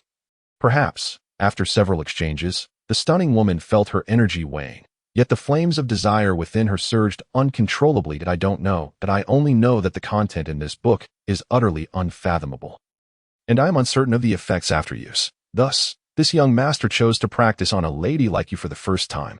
Please do not take offense. Without waiting for her response, AMU laid her flat upon the bed and began executing the great heaven dragon 18 forms in a fervent display. Whether it was effective remained uncertain, but at the very least, it appeared quite extravagant and impressive. Additionally, the woman, with her silver teeth half-biting and beautiful eyes slightly closed, seemed to find it rather soothing. If it was indeed soothing, then that was just as it should be. Yet, just as he faltered for a moment, the woman grew dissatisfied. "Is this all you can do? There is hardly any strength behind it." AMU raised an eyebrow. "As you wish." His fists surged forth like dragons, yet he meticulously adhered to the 108 forms of strikes. Each blow landed with precision, yet without causing her harm. The woman on the bed transitioned from comfort to joy, to ecstasy, ultimately becoming breathless and weak, while AMU's hands felt as though they might wither from exhaustion after 2 full hours. Once the woman fell into a deep slumber, AMU rubbed his sore and fatigued arms, preparing to depart stealthily. "Young master, since you are here, why not stay and accompany me? I have yet to fully savor your essence." The voice of the woman on the bed grew increasingly seductive, prompting AMU to turn and behold her once lustrous eyes now shimmering with a vibrant blue light. With a pained sigh, he muttered, "Are you a vampire?" In an instant, the woman sprang up, her palms transforming into claws. one gripping his throat, the other poised at her chest. Speak. Who sent you? The Demon Suppression Division, the Four Seas Trading Association, or one of the four great families? I am merely a humble visitor to the brothel. AMU struggled, desperately attempting to break free from the vampire's grasp, but the disparity in strength rendered his efforts futile. Dear brother, if it weren't for those wretched insects, I would have loved to add you to my harem. Before she could finish, the woman suddenly opened her mouth, revealing two menacing fangs that in a heartbeat. AMU produced a massive tube from his ring and thrust it directly into the vampire's mouth. With a loud bang, the vampire was sent flying several meters through the air, tumbling and crashing into furniture before finally coming to a halt. Yet, aside from a gaping wound in her mouth, the fallen enchantress appeared relatively unscathed, and the wound began to heal almost immediately. A series of cracking sounds echoed as the vampire's form shifted. Her skin turning as rough as stone, her ears elongating, her eyes swelling to dark crystalline orbs, her nose vanishing, leaving behind two black holes, and her mouth contorting into a sinister snarl, with sharp spikes protruding from various parts of her upper body. How intriguing that I did not expect you to be so prepared. Dear brother, that I misjudged you, she cackled. Regardless, you will become my prized possession. As she spoke, the vampire's form began to fade slowly, nearly blending into the surroundings. AMU's heart raced. Had she activated invisibility? If she escaped now, it would be troublesome. With a quick thought, a specially crafted fire extinguisher appeared in his hand that he removed the pin and vigorously shook it, ignoring everything else as he began to spray wildly around him. A shadow suddenly burst forth from the haze, but this figure trembled violently, clawing at its own throat, while the vampire began to froth at the mouth. AMU quickly covered his mouth and nose with a piece of cloth and shoved the nozzle of the extinguisher into the vampire's mouth. The vampire attempted to resist, but it proved utterly futile. After all, the abundant silver nitrate solution in the air, while corrosive to human skin, appeared to be even more detrimental to vampires, due to the high concentration of silver ions. The freshly wounded mouth became the focal point of the corrosive effects, and within mere moments, flames ignited along the edges of the wound. Save me. I don't. The vampire's pleas became incoherent. Save you? How many lives do you hold in your hands? How could I possibly save you? For years, you've wielded power and terror. You deserve to lose your head for at least half an hour. Stop pretending. Miss Qian, how could you possibly need saving? The vampire's eyes filled with panic. No, I am not just a maid. The young lady is with young Master Qian. AMU smacked his forehead. Damn, I nearly forgot about her. Chapter 16. Discomfort. You handle the rest of the situation here, this girl. AMU glanced at the vampire, noticing that as the silver nitrate continued to corrode her, the flame spread further. Cut away those burning areas and let the wounds heal naturally. She is likely the maid of the Qian family's young lady and must know quite a bit of inside information. Moe reluctantly emerged from the ring, her eyes widening at the sight of the vampire on the ground, nearly unrecognizable due to the corrosive effects of the silver nitrate. She turned to AMU and unleashed a barrage of criticism. Are you even human? You just had an intimate encounter, and you can bear to scare her to death? With her injuries, how could you be so cruel? MU felt bewildered by her sudden outburst, but now was not the time for discussions. You need to remove all the burnt flesh. If her entire body is scorched, she won't survive. Noticing MOE's apparent reluctance, MU drew forth his black blade and sliced open the vampire's mouth. Shouting at MOE, fetch some water. Though MOE was unwilling, the sight of MU wielding the large blade and his fierce gaze compelled her to hand over an undamaged teapot from within the room. Bring the bathing tub and fill it with water, MU commanded, pouring the tea directly onto the vampire's wounds. As the silver nitrate was diluted, the rate of corrosion significantly decreased. Moments later, MOE returned, pouting, with a large wooden tub filled with water. The outside is a complete mess. Aren't you going to take a look? She inquired curiously. The young lady of the Qian family has likely been a demon for nearly 20 years. The officials from the Demon Suppression Division would find it quite challenging to apprehend her in one fell swoop. It's better for us to handle the situation here first. MU maintained a calm demeanor as he lifted the vampire and placed her in the tub. The medicinal effects within her body were gradually diluted by the water. The burning sensation finally ceased. Observing that the vampire's condition was stabilizing, AMU glanced at MOE, who was idly standing by. I leave her in your care. Just ensure she doesn't escape. I'll check outside. Be careful, and don't overexert yourself. MOE murmured softly. What did you just say? Amu approached Moe with a mischievous grin, eyeing the female ghost. Moe blushed, shoving Mu away forcefully. Go away. Get as far from me as possible. Don't obstruct my view. After stumbling back, Mu merely chuckled, dusted himself off, made a face at Moe, and headed outside. Once Mu had departed, Moe approached the vampire with a menacing expression. Her claws gripping the vampire's neck as she lifted her up. The young master instructed me to take care of you, so if you attempt to flee, I want to hold back. Now, let us play a question and answer game. If you conceal anything, do not blame me for being merciless. What were you and he doing in the room just now? Asmu emerged from the room. He found the outside in chaos. Resembling a bowl of tofu pudding drenched in red oil, pure pandemonium. Yet, this particular room seemed to have escaped much attention, as more of the kin appeared eager to flee this place of turmoil. While outside the 100 Flowers Pavilion, the Demon Suppression Division had clearly set up an elaborate trap. Chun Tianxi, the Qian family bears no grudge against you. Why must you pursue total annihilation? A raspy voice echoed angrily, inciting countless vampires to bare their fangs and howl at the sky. Qian Peipei, you conspire with evil spirits, bringing calamity upon the world, and all shall seek your demise, though we have known each other since childhood. I must say this in the name of righteousness. I am sorry, but it is time to act. A cacophony of voices erupted, startling Amu, who hurriedly retreated into the room, as countless crossbow bolts swiftly followed. Piercing through the walls like a torrent. Amu, still shaken, swallowed hard. Was this the world's overwhelming assault? Outside, cries of despair echoed. A sudden, inhuman sound erupted from beneath the 100 Flowers building, as countless kin soared into the sky. Rushing toward the demon-slaying guards assembled outside, another volley of arrows ensued, and Amu peered through the hollow of the window, witnessing the kin fall in response to the crossbow's call. Yet, more kin surged forward. Confronting the demon-slaying guards, unsheathing their gleaming silver blades. Qin Tianzi, you scoundrel! A heart-wrenching curse rang out from below the 100 Flowers building as a colossal figure burst forth, revealing the fully demonized Qian Peipei. Her blood-red form bore wings akin to a demon, rendering the term young lady utterly incongruous. The demon-slaying guards wielded their blades, and the vampires that had rushed forth were no match for their onslaught. In an instant, countless kin, clutching their smoldering wounds, plummeted to the ground. With claws flailing, Qian Peipei lunged at the demon-slaying guards, but a flash of white light revealed Qin Tianzi, shield and blade in hand. Standing before her, your opponent is me, he declared calmly. Why are you doing this to me? Qian Peipei's words sent a shiver down Amu's spine. Was this truly the moment to indulge in melodrama amidst such chaos? Fate has its course, and one cannot force what is not meant to be. Peipei, you have crossed the line. Qin Tianzi remained impassive, yet a trace of their past camaraderie lingered in his demeanor. You have found someone, but what about me? Qian Peipei's voice grew increasingly ferocious. Today, Qian Peipei, no, today, my Qian family of over 300 souls, beseech the demon-slaying secretary of the Northwest, Qin Tianzi, to enlighten us on what it means to cross boundaries.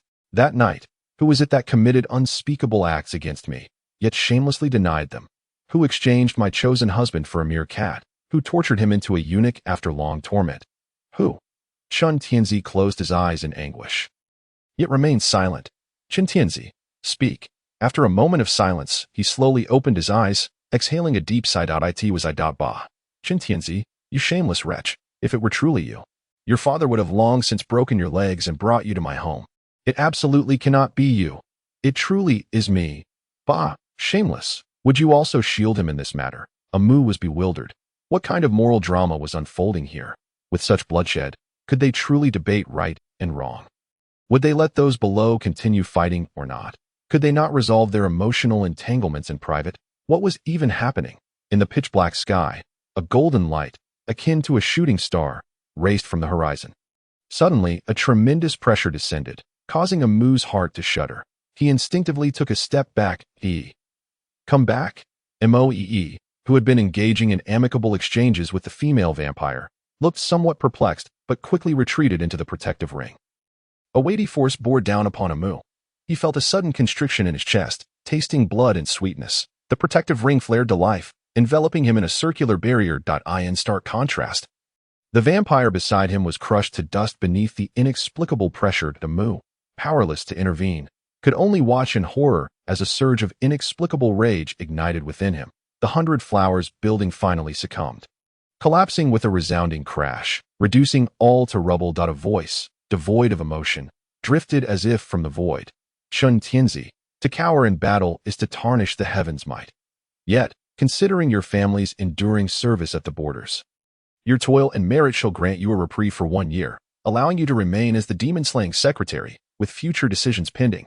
Qian Peipei, having strayed into dark paths, shall be sealed and escorted to the capital for further judgment. A golden aura swiftly enveloped the barely conscious Qian Peipei, transforming her into a massive golden orb in mere moments. Chun Tianzi cast a glance at the fluttering golden parchment above, kneeling in respect. Thank you, Your Majesty, for your grace. The golden parchment, as if losing its magical essence, slowly descended, landing squarely in Chun Tianzi's grasp. That he rose, brushing his fingers against the golden sphere, his face betraying an uncontainable sorrow. Peipei, I am sorry. Amu emerged from the pile of debris, shaking off the dust and regarding the man before him with disdain. Check if anyone else is alive. Amu disregarded Chun Tianzi, directing to take action. Moe scoured the ruins, shaking her head in despair. Not a trace of bones remained, nor even a soul. Amu's lips twitched in disbelief. So many young ladies vanished without a trace. This was harsher than a crackdown on vice. At least they wouldn't indiscriminately kill Brother Amu. Chun Tianzi cautiously approached, initially intending to merely trick Amu. He had not anticipated the dire consequences that followed. I am sorry, Brother Amu. Once I handle my affairs, I shall seek your forgiveness. With that, Chun Tianzi felt unworthy to face Amu and intended to leave, but upon turning to gaze at the carnage, a heavy heart weighed upon him. Just like that. Hundreds of lives, gone in an instant. Amu could hardly believe it. Was the royal family truly so reckless? Chun Tianzi cast a sorrowful glance at Amu but offered no words in reply. Silence reigned. After a brief moment, several demon-slaying guards hurriedly approached, trembling as they surveyed the devastation. Bowing to Chun Tianzi, the master, what happened? We thought it was an earthquake, and the place collapsed. No faults found, as that powerful blast resembled a cloud-burst explosion. Its impact formidable.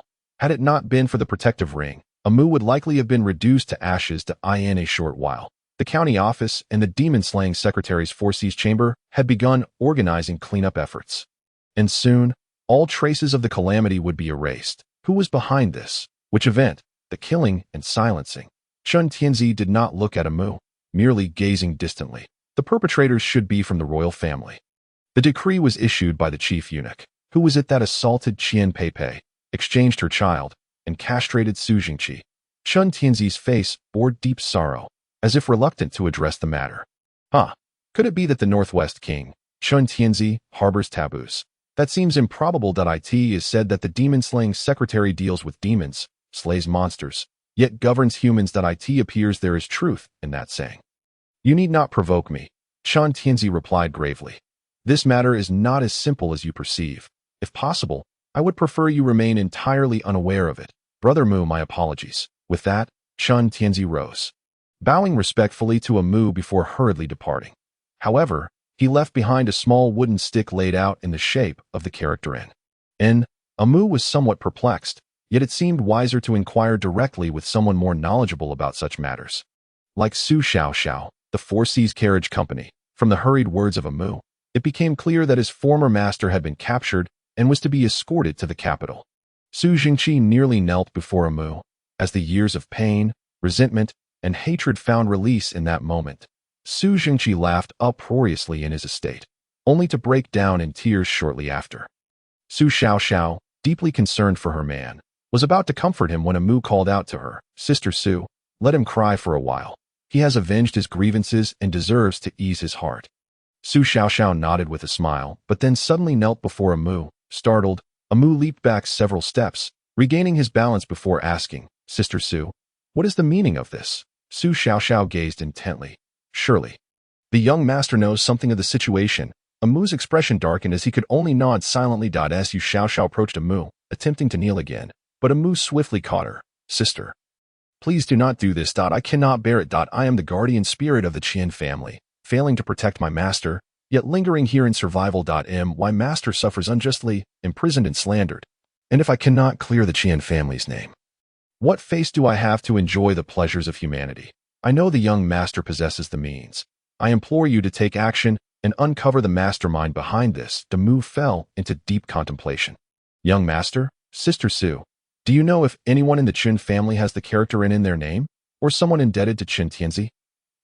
Suddenly, Su Xiaoxiao appeared as if struck by lightning, frozen in place. He, who, the crown prince Chun Tianin of the current dynasty. Amu nearly lost his dinner at that moment. The crown prince? He slept with a woman, didn't even say goodbye, and just pulled up his trousers and left. Taking the child when the woman was about to give birth, replacing it with a raccoon. To make matters worse, the husband she found to avoid superstitions was castrated. Is this the behavior of someone destined for the throne? To prevent any leaks, he directly executed everyone at the scene.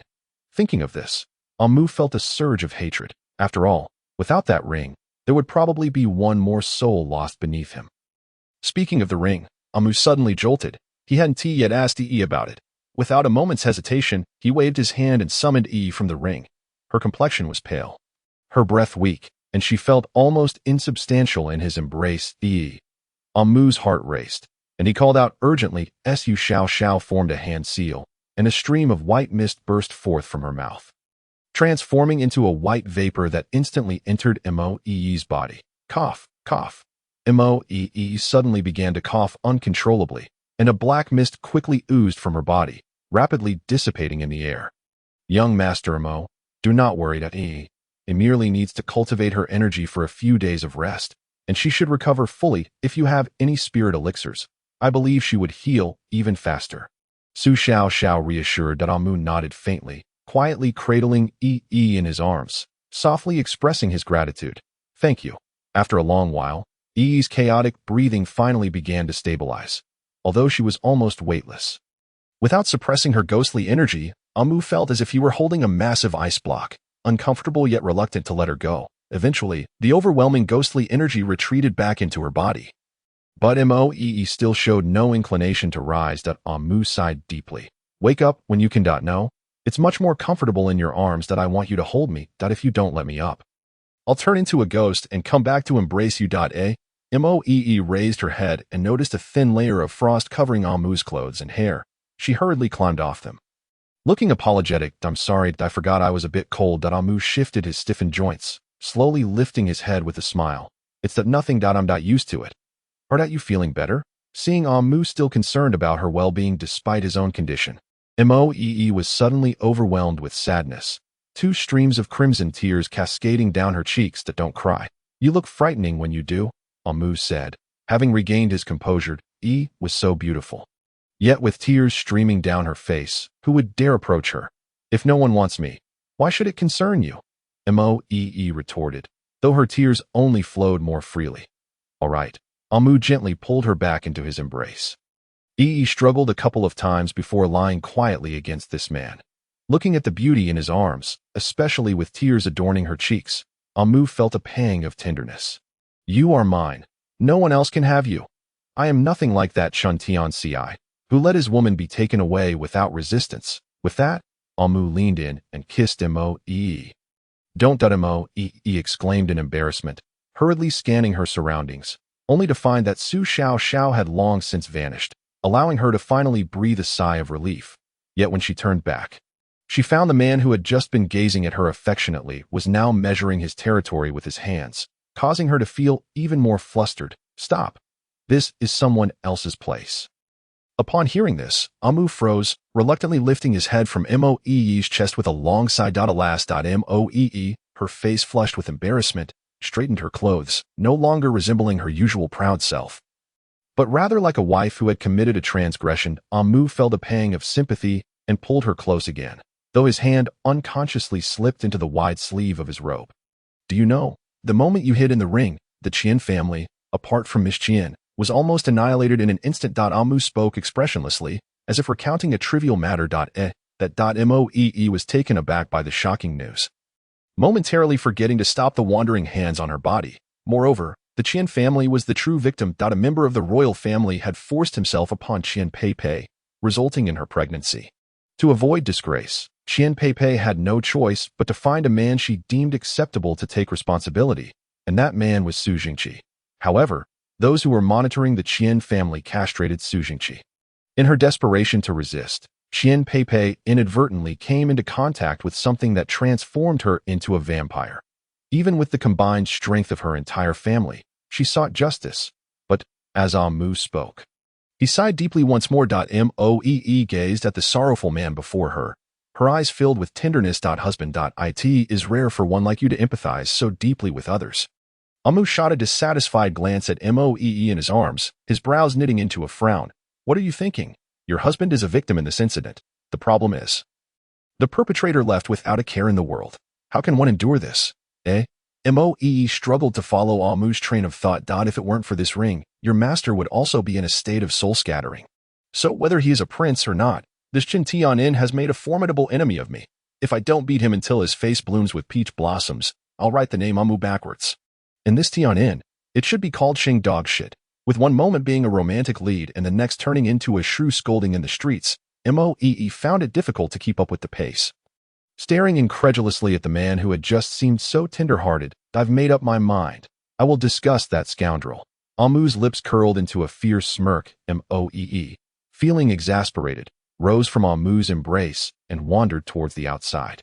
Lost in thought, where are you going? I'm going out for some fresh air, to talk with the little lady. Moe's expression was conflicted, feeling an inexplicable heaviness in her heart. No, she had already died once. Yet she felt truly miserable. Well then, let's go together. Mu completely missed the expression on Moe's face, grinning as he leaned closer. In a fit of indignation, Moee kicked Mu's backside, executing a perfect 720 somersault, landing precisely in the water basin. Mu emerged, bewildered. What did I do to provoke her this time? Chapter 17. Aftermath. Su Xiao watched as Moee and Mu approached together. Her heart filled with delight. Is everything all right? She inquired. Thank you, young lady, for your assistance. Everything is fine now. Moee, still somewhat dazed, offered a respectful greeting to Su Xiao. However, casting a glance at Mu, who was still dripping wet, she huffed and headed straight into the room. Su Xiao observed this interaction with a gentle smile. Young Master Mu, please wait a moment. A gentle breeze swept through her fingertips, enveloping Mu, and in the blink of an eye, he was completely dry. Thank you, young lady. Mu grinned, bowing slightly to Su Xiao, but his expression fell as he glanced at Moee. Could you please help me figure out what I did to upset her this time? Su Xiao smiled coyly, playfully rolling her eyes at Mu, but still nodded in agreement. Thank you, young lady. Mu's spirits lifted. You have helped the Qian family greatly.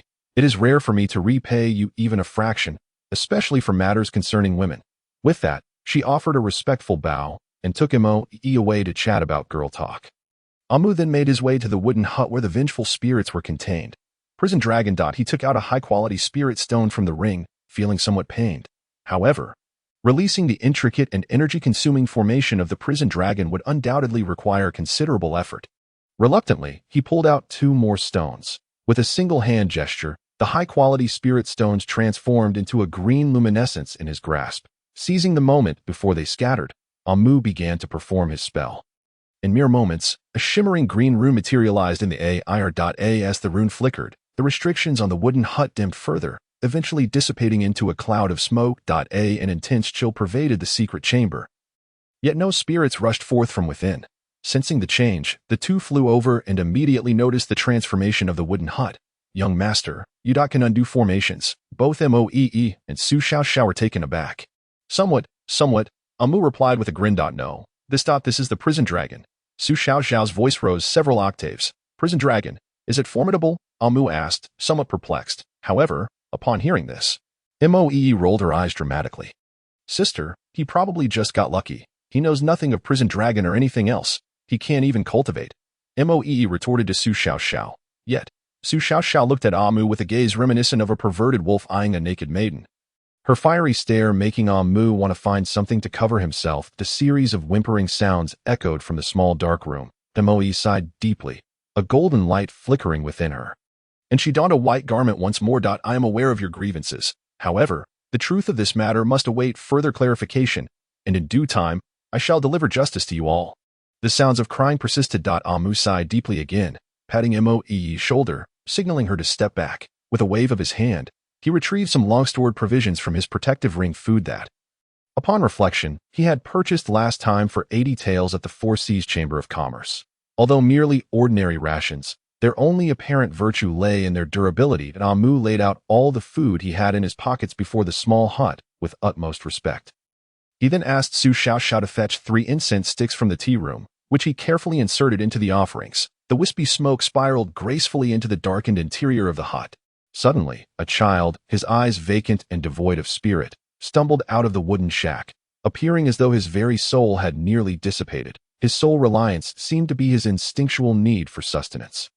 The child quietly settled in front of the offerings and took a gentle breath, and in that moment, his once pitch-black form began to acquire a hint of color, and a glimmer of light returned to his eyes. Without uttering a word, he smiled towards the interior of the hut, and a multitude of hungry spirits surged forth, eagerly prostrating themselves over the offerings to partake in the span of a meal. The provisions worth dozens of taels brought by Amu transformed into a mere puddle of remnants, while a multitude of spirits lay scattered across the ground. Moe sighed deeply, and with a single hand gesture, conjured a rift in the air. The ghostly soldiers tumbled out in orderly fashion, and upon spotting Moe, several of them joyfully broke from formation. Startled, Moe turned to see her uncles clad in ghostly uniforms. Gazing at her with affectionate expressions, her eyes brimmed with tears as she prepared to rise and pay her respects, but the others swiftly supported her before she could bow. The elder men waved their hands at the throng of little ghosts, who promptly made their way towards the spirits sprawled on the ground, pairing off to assist them towards the rift. After exchanging pleasantries with her uncles, expressed her surprise at being able to see them again. As she spoke, her voice choked with emotion. A grinning ghost remarked, revealing his gleaming white teeth, "How's that young lad treating you? I hope he hasn't been too much of a bully." Amu stood nearby, taken aback by the words. What kind of treachery was this? Who was truly bullying whom? Yi's cheeks flushed unexpectedly as she playfully retorted, "Uncles shouldn't speak like that. Zhang uncle, why aren't you intervening?" The others merely chuckled. Showing no signs of admonishment, Amu inquired how it came to be that the uncles had taken on such roles. "The King of Hell saw that we are men of loyalty and righteousness, having spent our lives in battle without wanton slaughter. Though we have taken lives in the past, it was only to grant them release, and thus we were spared punishment. We had hoped to return to the living realm to see the princess. And Marshal Bai informed us that as long as we serve as ghostly officials, we would eventually encounter her again. We accepted this duty, but who would have thought it would be so soon before we met the esteemed princess?" As the elders spoke, tears of darkness began to well in their eyes. "Everyone, please, do not weep. This is the Four Seas Chamber of Commerce, and it has taken us great effort to gather here. Let us enjoy this meal together. My treat. I insist," Amu called out, not out of ulterior motives, but rather to prevent a cacophony of lamentation that might disrupt business. He then turned to Su Xiaoxiao to explain the situation. Naturally, a banquet was soon prepared in the courtyard of the carriage and horse shop. As the wine flowed and dishes were savored, the group reminisced about their lives since parting, discussing everything from their confinement in the underworld to their current roles.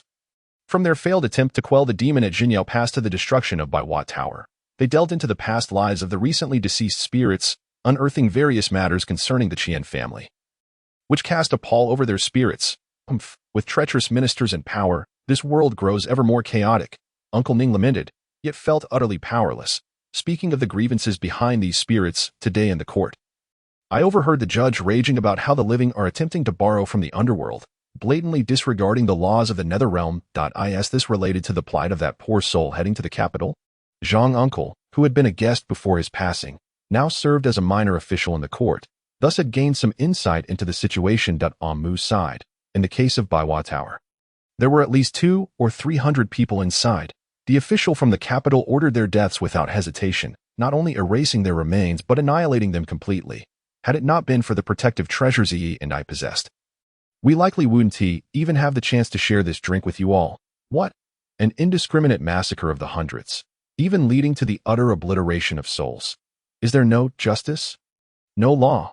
This matter was far too grave. I must return at once. With that, Zhang uncle waved his hand, and a rift appeared in the air, through which he excused himself and stepped back into the void. Uncle Ning sighed deeply. It seems this matter will keep us occupied for a while. Given the circumstances, we too must return as for the transport to the capital. Once we have confirmation, we will inform you too. What you choose to do is your own affair, as long as it brings discomfort to that treacherous minister above. Feel free to act as you wish. With that, Uncle Ning bid farewell alongside the remaining elders and swiftly returned through the rift. The two gazed at the chaos strewn about them, and upon noticing Su Xiaoxiao, who had been quietly observing, they felt a wave of embarrassment wash over them. Yet, Su Xiaoxiao's eyes sparkled with admiration, astonished that the duo had managed to uncover such hidden truths within the span of a single meal. Thank you both on behalf of the Qian family. Amu stared speechlessly at the bowing Su Xiaoxiao. Realizing she was the true mastermind behind the scenes, Moe, still naively aiding Su Xiaoxiao to her feet, remarked, "Oh dear, as guardians, we must shoulder all the burdens of our masters. Little miss, you needn't be so formal. I will do my utmost to assist you with your ladies' matters." Amu wore a look of disbelief, feeling as though he had unknowingly been dragged into a whirlpool. "Sister, do you even realize the gravity of what we're discussing? This is a matter of significant consequence. I am fully aware that this is a grave issue for the young master," she replied, but with that group intent on taking the young lady back to the capital. It is simply as she spoke, her voice faltered with emotion. Moe, seeing Su Xiaoxiao in tears, turned to scold Amu. "It's just a prison break. How serious can it be, if it comes to it? I'll handle it myself with my uncles. I refuse to believe that we would be targeted by spells in the living realm, and that anyone would dare oppose us in the underworld." Amu was bewildered. How had this reckless, unplanned, and unsupported endeavor been thrust upon him so absurdly? He seized Moe by the collar and pulled her aside. Do you even understand what you're saying? This is a rebellion, a grave crime. Who cares? If Chen knows of my existence, he won't spare me regardless. I might as well jump out and avoid the suffocation. Then let me ask you. Do you know the timing of their transport? Do you know their exact route? Do you know their personnel configuration? Do you know if this is a trap? Don't. You know nothing, and yet you're fixated on this prison break. Have you lost your mind? Moe hesitantly replied. But you're here too. Amu stared at her in shock. You think I'm some kind of superhero who can solve everything? With wide eyes. Moe nodded vigorously. Amu felt a wave of exasperation wash over him. Forget it. Discussing serious matters with women is futile. They will twist the conversation in a myriad of ways until you can no longer maintain the topic, and then use years of unreasonable experience to defeat you. I'm going to take a breather. Amu facepalmed and quickly exited the battlefield. Upon stepping out of the carriage house, he spotted a black sedan parked at the entrance. As the door opened, he was greeted by Fu Bo, whom he had met once before. "Young Master Mu, my master requests your presence." Amu felt as though he had just escaped the tiger's den only to stumble into the wolf's lair. Shaking his head, he cast aside the strange thoughts and entered the carriage. Inside, Chun Tianxi awaited him with a poised demeanor. "Young Master Mu, don't tell me you summoned me just for Qian Peipei. I lack the capability for that." Chun Tianxi's eyes glimmered as he sighed deeply. "Young Master Mu, what if I asked you to undertake this task and hope for your success? What if I fail? I will lose my life. If I succeed, I become a national fugitive, hunted to the ends of the earth. How can this possibly benefit me?" Amu regarded Chun Tianxi's proposal with skepticism. "Regardless of whether you succeed or fail, you would not be pursued. You would merely be sought after." Chun Tianxi calmly sipped his tea. "Isn't the ultimate outcome the same?" Amu, slightly irritated, replied, "If I could ensure you wouldn't be held accountable for this, would that not change things?" Chun Tianxi's gaze sharpened as he looked intently at Amu. "What other benefits do I gain from this? I, Chun Tianxi, owe you a favor. Moreover, whatever you desire, I am capable of fulfilling it. So do not hesitate to ask. I wish to obtain the head of Qin Tianin. It appears we have established a solid foundation for collaboration. However, what do you intend to do with it? There is a legend about a type of drinking vessel crafted from the heads of one's greatest adversaries, a testament to one's unparalleled martial prowess. Yet, I have no such inclination. I merely wish to have a good look at those who regard me as insignificant. If you are willing to undertake that task, I would be more than willing to assist you. However, it will require some time. That is of no concern. I can wait, for I am still young. I just hope I do not have to wait until I am old and frail to see my wish fulfilled." Qin Tianxi chuckled softly, lightly tapping the table. A woman clad in black, exuding an aura of strength, quietly knelt beside Amu's feet. Amu cast a sidelong glance, feigning nonchalance, yet his heart was already tumultuous. "This one, named Jushiki, is my loyal soldier. She is now yours and will provide close protection for you." Qin Tianxi stated. No, I already have a ghost and a demon at home. Who could bear another?" Amu hastily declined. It seems Brother Mu is easily satisfied. However, since you do not wish to keep her, She will be of no use to me. Jashiki, you may take your own life. Chun Tianzi softly commanded, and no sooner had the words left his lips than Jashiki unsheathed a dagger and plunged it toward her heart without hesitation. Amu's heart lurched in alarm as he swiftly grasped the arm that aimed for her chest, exclaiming in terror, "Do you all play such dangerous games? Is it truly necessary?" Chun Tianzi remained composed, sipping his tea as he replied, "It is necessary. If she disobeys orders, she is guilty of insubordination and deserves death. If she obeys, she dies for her master, a death well earned. Then you should stop her." Amu retorted indignantly, "A master cannot change orders on a whim. If Brother Mu wishes to save her, you must assume the role of her master." Chen Tianzi replied, still smiling. All right. What must I do? Speak quickly." "I can barely hold her back," Amu shouted. "Tell her that she is now yours. I have given my consent. Jashiki, you are now mine. Your master has granted permission." Jashiki's hands trembled, causing the dagger to slip from her grasp. Amu exhaled deeply, collapsing onto the ground, his gaze icy as he regarded the ever-composed Chen Tianzi.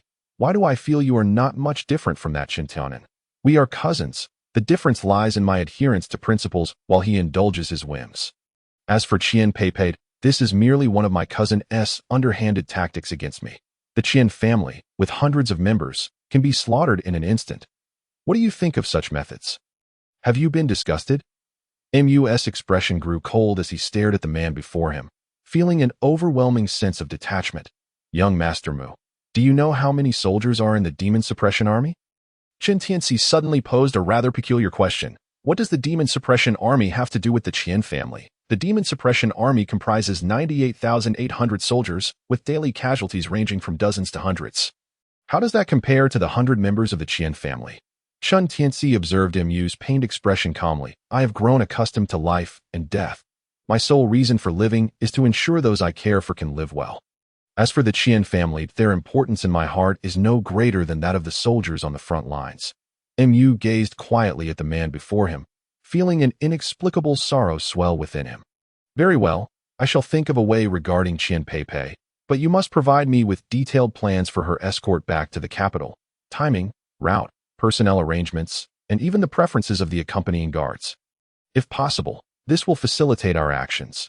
Chun Tianzi nodded with a smile, adding, "Furthermore, I will trouble you with Peipei in the future." Mu, who had been prepared to disembark, was momentarily bewildered. "What do you mean? Are you suggesting I take over?" "Not at all." Chen Tianzi simply smiled, leaving Amu even more perplexed. As they stepped out of the carriage, Fu Bo awaited nearby, presenting Amu with a jade slip. Amu's hand brushed over it.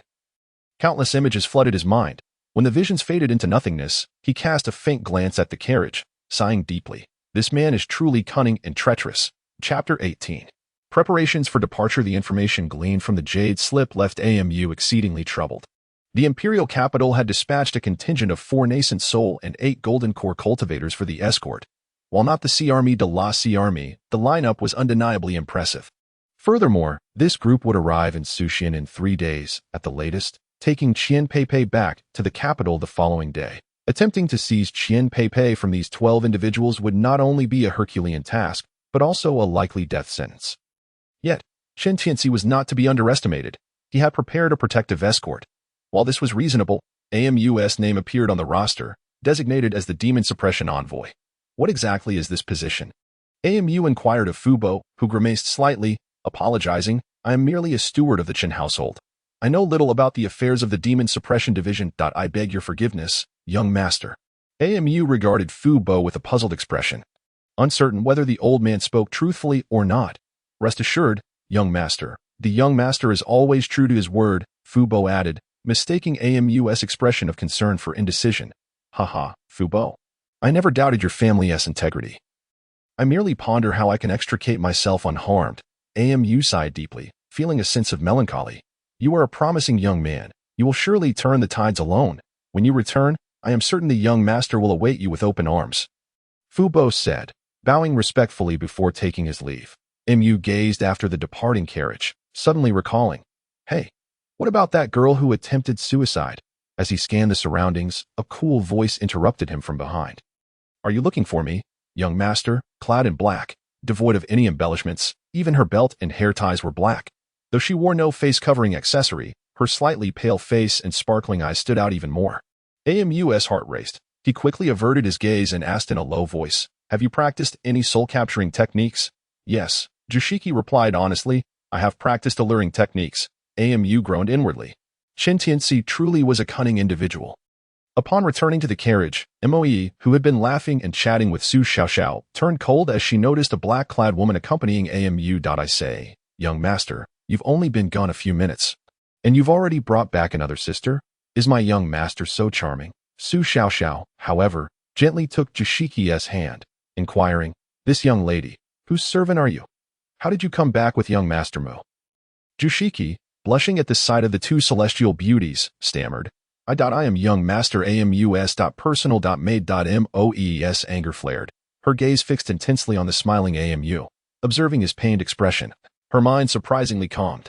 "Young master, do you not wish to clarify things for us?" AMU, now smiling, sidled up to Moe, wrapping an arm around her and teasing, "It seems my dearie has made progress. She knows not to throw tantrums."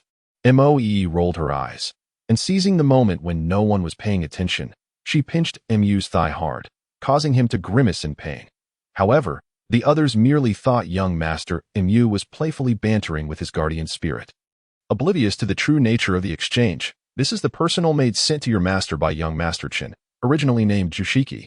"Jushiki, such a name is rather unappealing. From now on, you shall be called Shui Shui." AMU declared. I understand." Shui Shui replied softly. Come, let me introduce you. This is Moe, my guardian spirit. This is Su Xiaoxiao, the guardian spirit of the Qian family. Now the manager of this carriage company's inner chamber. There is also a female demon who is currently overseeing the camp and will meet you in due time," Mu said cheerfully as he introduced Shui Shui to his companions, feeling the intense gazes upon her. Shui Shui, formerly Jushiki, blushed and introduced herself. "I am Shui Shui, the name bestowed by my master that I trained in the Xuanzai division of the Qin family, and am now young master's servant." Moe shot a probing glance at AMU, while her hand stealthily interrogated him.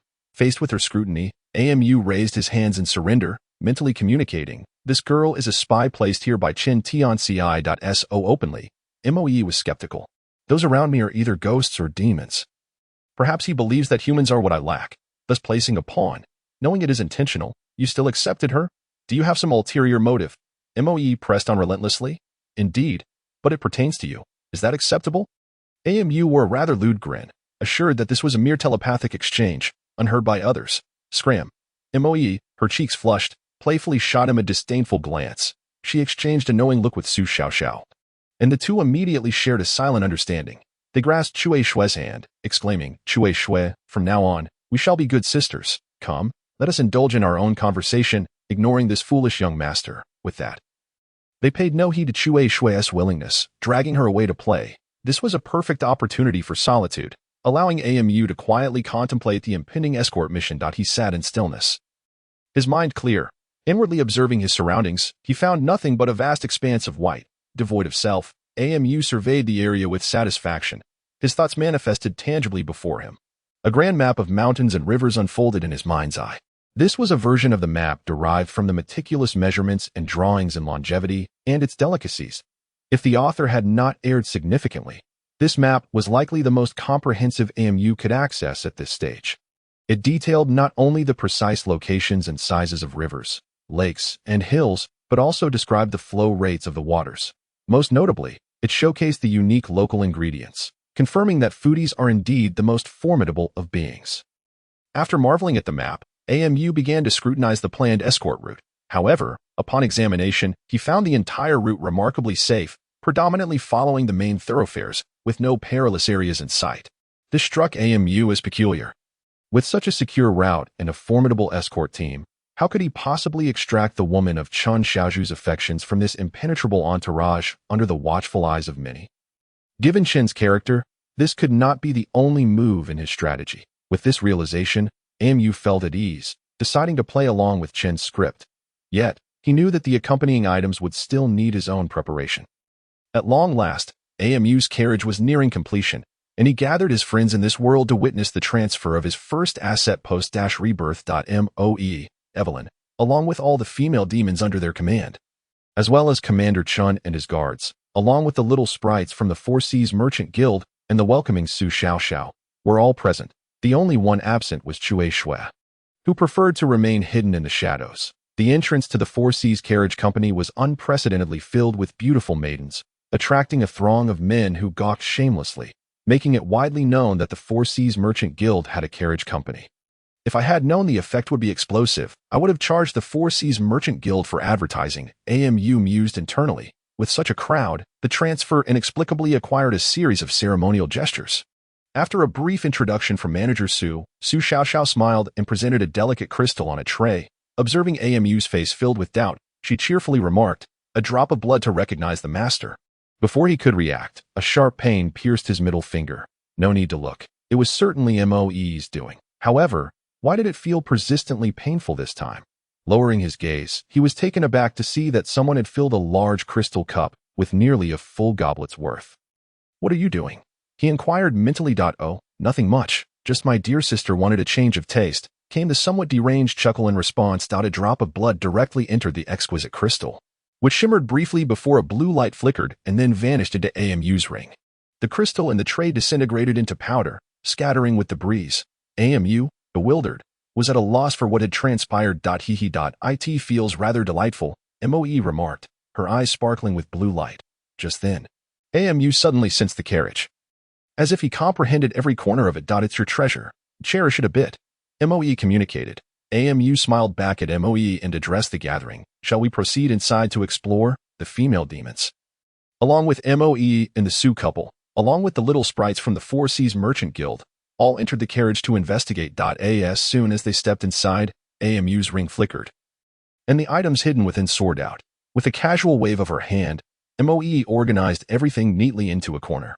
The only thing that left everyone dumbfounded was the immense pile of spirit stones, appearing to number nearly 10,000, and all of them of the highest quality. AMU cast a curious glance at Moe, who responded with an eye roll, conveying telepathically, "The secret storage space cannot be stacked. So whenever you enter the room, the items in your ring will automatically fly out. So, humph. If you wish to hide something, go ahead and try." Understanding the situation, AMU ceased his inquiries and began to closely examine the interior of the carriage. The carriage had an exterior dimension of approximately 7 feet wide, over 8 feet high, and around 25 feet long. Upon entering through the rear door, the interior revealed a vast space measuring 6 meters in width, 8 meters in height, and 25 meters in length. MU was left utterly astounded. This was indeed a unique craftsmanship of this world. The female demons, likely experiencing such a space for the first time, immediately began attempting to fly around the room. Though still somewhat clumsy, they were clearly enjoying themselves. Observing AMU's expression, Su Jingqi smiled broadly. "Are you satisfied, young Master Mu?" AMU could only nod vigorously, speechless. However, since the interior had yet to be renovated, Su Xiaoxiao inquired, "Do you have any thoughts on this, young master?" "Thoughts?" AMU pondered for a moment. He had been skilled in drawing and modeling in his previous life, and he certainly could not abandon his craftsmanship just because of a transmigration. "I intend to sketch a design myself, and it may require your assistance later," AMU replied with a smile. "That is only fitting. Young master has avenged me greatly. I cannot thank you enough. When the time comes for the interior of your carriage to be renovated, that will suffice as my gratitude," Su Jingqi said with a grin. "That won't do." AMU quickly refused. "If that is the case, I would rather forego the interior altogether." "Well, this is merely a great favor from you, and I have nothing of equal value to offer in return. Wouldn't that make me a laughingstock for being ungrateful? In fact, I have a humble request," Su Jingqi said. "What do you mean, young master?" "Though we may not be bosom friends, we share a bond. If it is within my power, I shall certainly help you fulfill your wish." Su Jingqi spoke earnestly. AMU sensed that the request would likely not be difficult, and smiled broadly. "To be honest, I wish to learn the method of creating a secret storage space." Su Jingqi looked at AMU in astonishment, while the others nearby burst into laughter. "Perhaps you should choose another matter. This fulfilling such a request puts me in quite an awkward position." Su Jingqi appeared conflicted. AMU, bewildered by their reactions, thought, "Isn't it just a skill? Could it possibly involve some sort of shady transaction? You fool." While formation masters are rare, the skill of constructing a secret storage space has been circulated among ordinary artisans since the early days of the Great Qian. Even if you refuse, it shouldn't involve such conditions.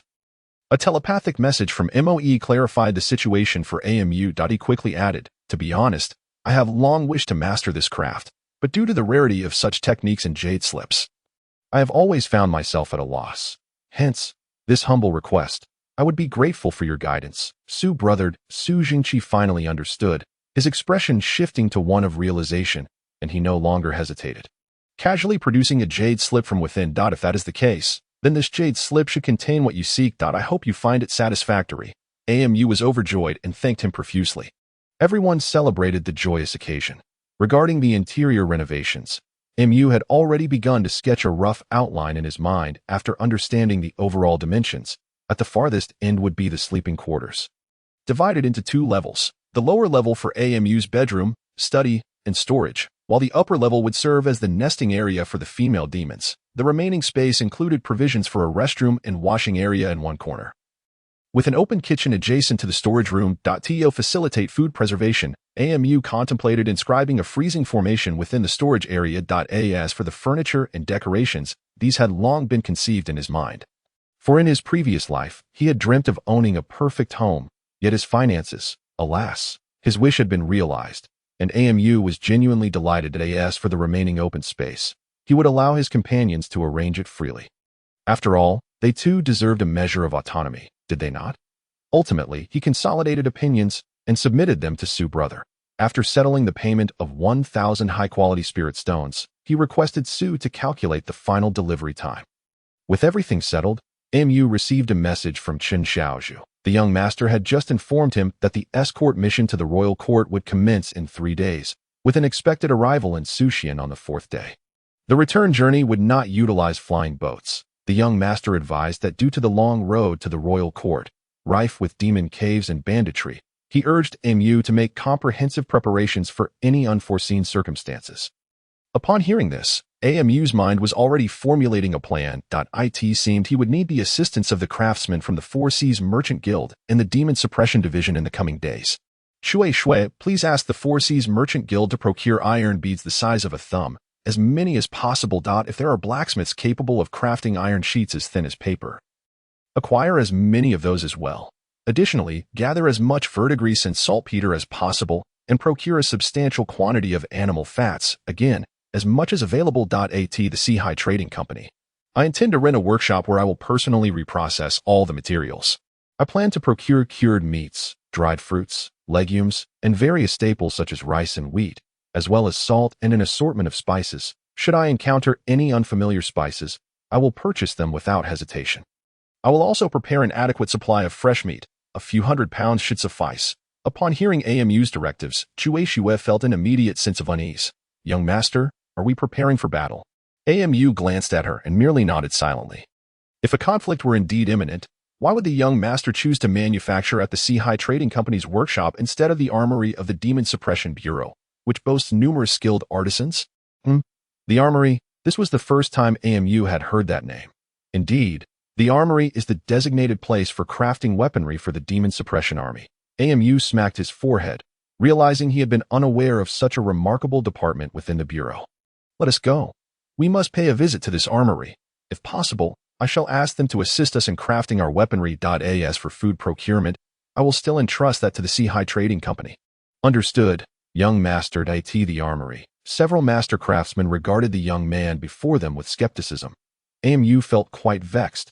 Despite holding the official title of a demon suppression guard and having a command token from Shueishua, the master artisans still seemed reluctant to cater to his requests. May I inquire why you are so unwilling to assist me in crafting these items? It is not a matter of unwillingness, but rather one of inability. One craftsman sighed deeply. Why is that? This merely requires cutting steel bars of equal length into smaller segments and then pressing them into a mold to form. Amu was somewhat perplexed, having witnessed automated production processes before. The young general is quite ambitious to know about extrusion molding. I presume you have seen similar machines before. The master craftsman smiled. However, have you ever observed such a machine in our establishment? Amu was momentarily at a loss for words. Indeed, he had never seen such equipment here. Young general, please observe. The master craftsman led Amu to a machine where a steel rod spun rapidly via gears, while on the other side, a hollow, serrated pipe also whirled with great speed. As the two intersected, sparks flew, and after a quarter of an hour, A somewhat rough metallic sphere emerged out a quarter of an hour for one piece. The time cost is evidently too high. However, this machine for producing spheres. This could be classified as a lathe. You use this contraption to process steel balls. What an unorthodox approach. Who crafted this machine? AMU was now more intrigued by the unexpected discovery than by the steel ball issue. The master craftsman grew silent, seemingly harboring some unspoken concern. It was I, a hoarse voice replied. AMU turned to find a somewhat youthful individual. Yet amidst the burly men of the armory, this person appeared rather well-groomed. With lively eyes and a robust physique, it was evident that this individual was adept at manual labor. Heavenly King covers the earth tiger? Courtly jade liquid wine. AMU felt disinclined to pursue the third question, realizing this person was not one of their own. Regaining his composure, AMU asked, "Did you design this machine?" "Yes. What inspired you to create such a device?" "At first, I merely intended to polish iron rods and ended up crafting the initial machine. Then I thought it could serve other purposes, so I experimented with various cutting tools in a rotating state, and eventually discovered that it could cut out iron balls." Discovering a homegrown treasure craftsman, AMU could hardly contain his excitement. "Would you be willing to work for me?" he inquired earnestly. The voice suddenly rose by 8 degrees. The craftsman was astonished, and AMU was even more surprised to realize that this individual was a woman. Upon closer inspection, amidst the swirling mist, it was indeed difficult to discern whether she had an Adam's apple. And her skin was notably more delicate than that of her male counterparts. Moreover, upon noticing her ample figure, AMU cleared his throat. "Brave one, why are your pectorals so pronounced?" One of the master craftsmen nearby took a puff of his pipe tobacco and sighed. "Young general, this is but a humble man's daughter. If I have offended you, I sincerely apologize.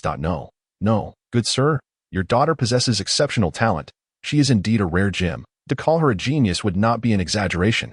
However, she cannot fully realize her potential here. Good sir, may I request your daughter to accompany me?" AMU was eager to recruit a skilled craftsman and had no qualms about poaching talent that a mere ordinary craftsman was of little concern to the armory, especially since it was a request from someone within the ranks of the Demon Suppression Bureau. The assistant who had been standing by chimed in, "Old Shui, you are of an age where you should find a suitable match for your daughter." "No, this young man is none other than the illustrious Mu Gongzi, now a prominent figure in the Demon Suppression Bureau." Feeling encouraged by the assistant's praise, AMU impulsively asked, "Good sir, what exactly does one do in this capacity?" The assistant opened his mouth, stammering for a while before failing to articulate a coherent answer, causing Shui to struggle to suppress her laughter. AMU quickly realized that someone had concocted a title for himself. What a rascal! However, it mattered not. Now that he held this title, it was worth something. "Good sir, what say you?" AMU looked earnestly at the master craftsman named Shui. "Sighed out, I have only this one daughter. Good sir, as long as you agree, I shall find someone to propose to you tomorrow, and you may have the chance to hold your grandson next year." Master Shui's lips twitched. Such words were indeed lacking in tact, and he merely continued to puff on his pipe. AMU quickly realized his misstep and said, "Good sir, if you consent to your daughter becoming my subordinate, I believe I can help her realize her utmost capabilities. Furthermore, I will ensure the Demon Suppression Bureau arranges for you to enjoy your twilight years at home in peace. Even if the Bureau does not assist, I can guarantee that your remaining years will be free from want. I implore you to allow me to enlist your daughter." Master Shui sighed, gazing quietly at the respectful young man before him. He then turned to look at his daughter, noticing the wistful expression in her father's eyes. The young woman felt tears welling up. "Father, someone believes in me." The father sighed deeply, gently embracing his daughter and softly whispering, "Someone wants you.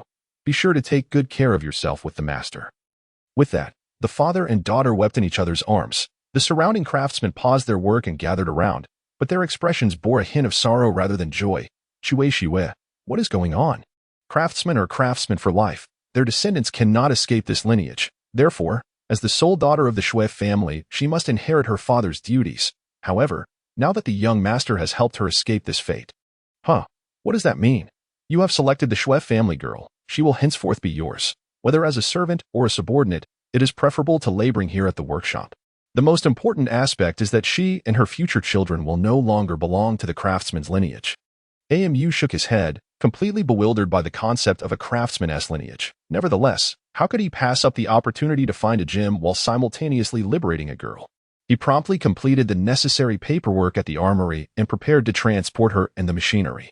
However, Mu brought the Shui girl to the Sea Trading Company's workshop, which boasted superior equipment maintenance. Upon seeing the array of tools, the Shui girl let out a sharp cry and quickly ran about the workshop, exploring every corner.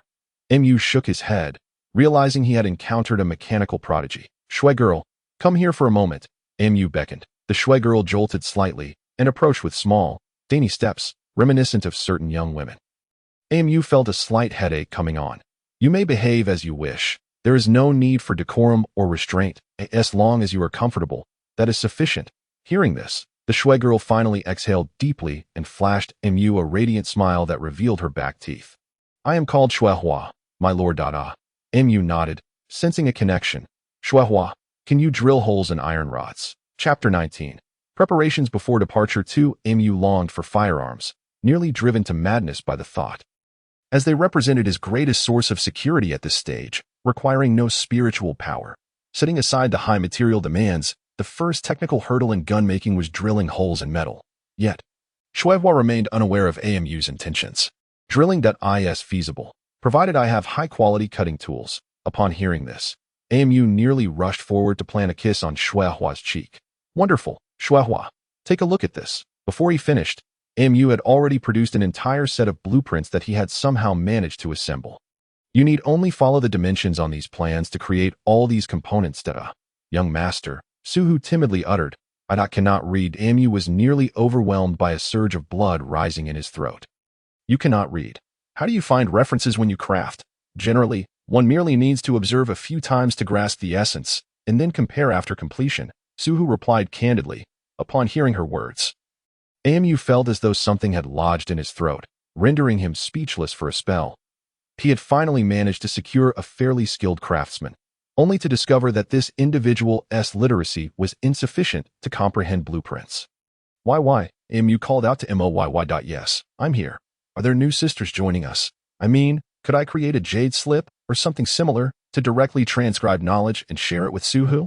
That's feasible, but it will leave you somewhat weakened for a few days. That is of no consequence. Let us proceed. Extract the information from my mind regarding steel smelting and mechanical processing, and then relay it to Suhu. Understood. As soon as the words left his mouth, Mu felt a dizzying sensation, as if the world were spinning. A surge of vital energy erupted from his brow, swiftly coalescing into a blood orb the size of a walnut. Suhu, initially astonished, watched in disbelief as the orb darted into her mouth. Her expression transformed from surprise to confusion, and then gradually evolved into ecstasy. Yet, in an instant, her visage contorted into something grotesque, and she collapsed, her eyes rolling back. Mu was bewildered. Wasn't I supposed to feel weak? Why did the recipient of the gift faint instead? Moyy, equally astonished, exchanged glances with Mu, both utterly perplexed by the bizarre turn of events. Fortunately, Chusu was still present. She swiftly emerged from the shadows, checked Suhu's breathing, and calmly stated, "It seems the young master bestowed too much upon her. She simply couldn't handle it and fainted. She should be fine once she regains her composure." Mu sighed in relief, offering a smile to Chusu. "Thank you." Chusu unexpectedly flushed and vanished back into the shadows. TSK, having such an outstanding master as an always a blessing. Moyy remarked, tapping a rhythm on a nearby drum. What do you mean? Mu inquired, somewhat confused. Moyy smiled mysteriously, adopting an enigmatic demeanor. By the way, the female demons have finally emerged from the camp to enjoy themselves. The master. Well, let them acclimatize to the carriage. They will accompany us to escort Qian Pei to the capital. If they need to transport anything from their camp, they can simply drive there. Excuse me, but your carriage currently lacks the beast of burden to pull it. How can you drive? Isn't the carriage powered by spiritual energy? Indeed, but it requires a low-grade spirit stone for every mile. The female demon's camp is nearly 200 miles from the city. Do you think that I find it entirely reasonable to raise a beast of burden for the carriage? What sort of creature do you desire? You may decide. As long as it pleases you, I am content. Furthermore, such trivial matters are within your purview. There is no need to consult me. For the next few days, I shall remain in the workshop. Consider it my retreat. With that, Mu bestowed a broad smile upon Moyy, then shut the small door of the workshop without a backward glance. For 3 consecutive days, Mu devoted himself to the workshop. Day and night, creating rudimentary explosive devices and ammunition. Meanwhile, the awakened Chusu finally grasped the meaning of the blueprints and began attempting to fabricate firearms. Though their initial collaboration was fraught with minor mishaps, they hastened to complete the preliminary manufacturing of a shotgun and copper shell cartridges. The overall receiver was directly modeled after the design of the Ma-Z, despite its rough exterior and the need for further refinement and testing. The sight of such familiar objects in his hands brought a mist to AMU's eyes. He had only ever used them in a game, and now he held them in reality. Let us head to the training grounds and give it a try. AMU raised the gun with one hand, intending to strike a pose, but the weapon was surprisingly heavy, nearly crashing to the ground. Startled, he quickly gripped it with both hands, eliciting a peal of laughter from Suhu. Unfazed, AMU packed all the workshop's contents into his ring and, with Suhu in tow, made his way to the training grounds. Struggling to set the gun, he retrieved a bullet as thick as his thumb, loaded it into the chamber, and aimed at a wooden dummy 10 zhong away. With a thunderous bang, AMU felt as though someone had delivered a powerful kick to his shoulder. The dummy, 10 zhong distant, remained unscathed, but the deafening sound startled those nearby. What was that? Thunder. That doesn't sound right. Who's firing a palm thunder? As the crowd began to search for the source of the noise, AMU and Suhu hurriedly exited the training grounds, laden with their equipment. Forget it. Not only is the noise an issue, but the aim needs adjustment as well. We ought to find another location to test it. Chu-Su. Here. Where's the carriage? I want to take the new weapons outside the city for a trial run. The carriage and horses are at the carriage yard. The female demons are preparing to move their nests into the carriage. All right, let us accompany them and test the weapons in the wild. Upon arriving at the carriage yard, the women were directing workers as they busily loaded supplies into the carriage. Upon seeing AMU's arrival, a throng of them rushed over, playfully surrounding him. Only when the matron cleared her throat did they reluctantly lead AMU to her side. Evelyn, how have you fared during this time? Not bad.it's rare for the young master to remember us. The exiled ones. A chuckle escaped AMU, momentarily at a loss for words. I've arranged for this mobile home, which has ample concealed space. You all should move in with me. I've heard that the escort team from the capital will arrive today, and we must depart for the capital tomorrow with Qian Peipei. Hence, if there is anything you need to pack, it should all be organized today. Evelyn listened with a smile, gently caressing AMU's cheek. Understood. The carriage is nearly ready. You can take a rest while we gather our belongings before we set off to the station. Indeed, after spending several days in the workshop, it was high time for AMU to rest. All right, he exclaimed, dashing into his carriage. As he prepared to collapse onto the bed, he found himself suspended in midair. TSK, you dare to lie on the bed without washing? Do you realize you reek of sweat?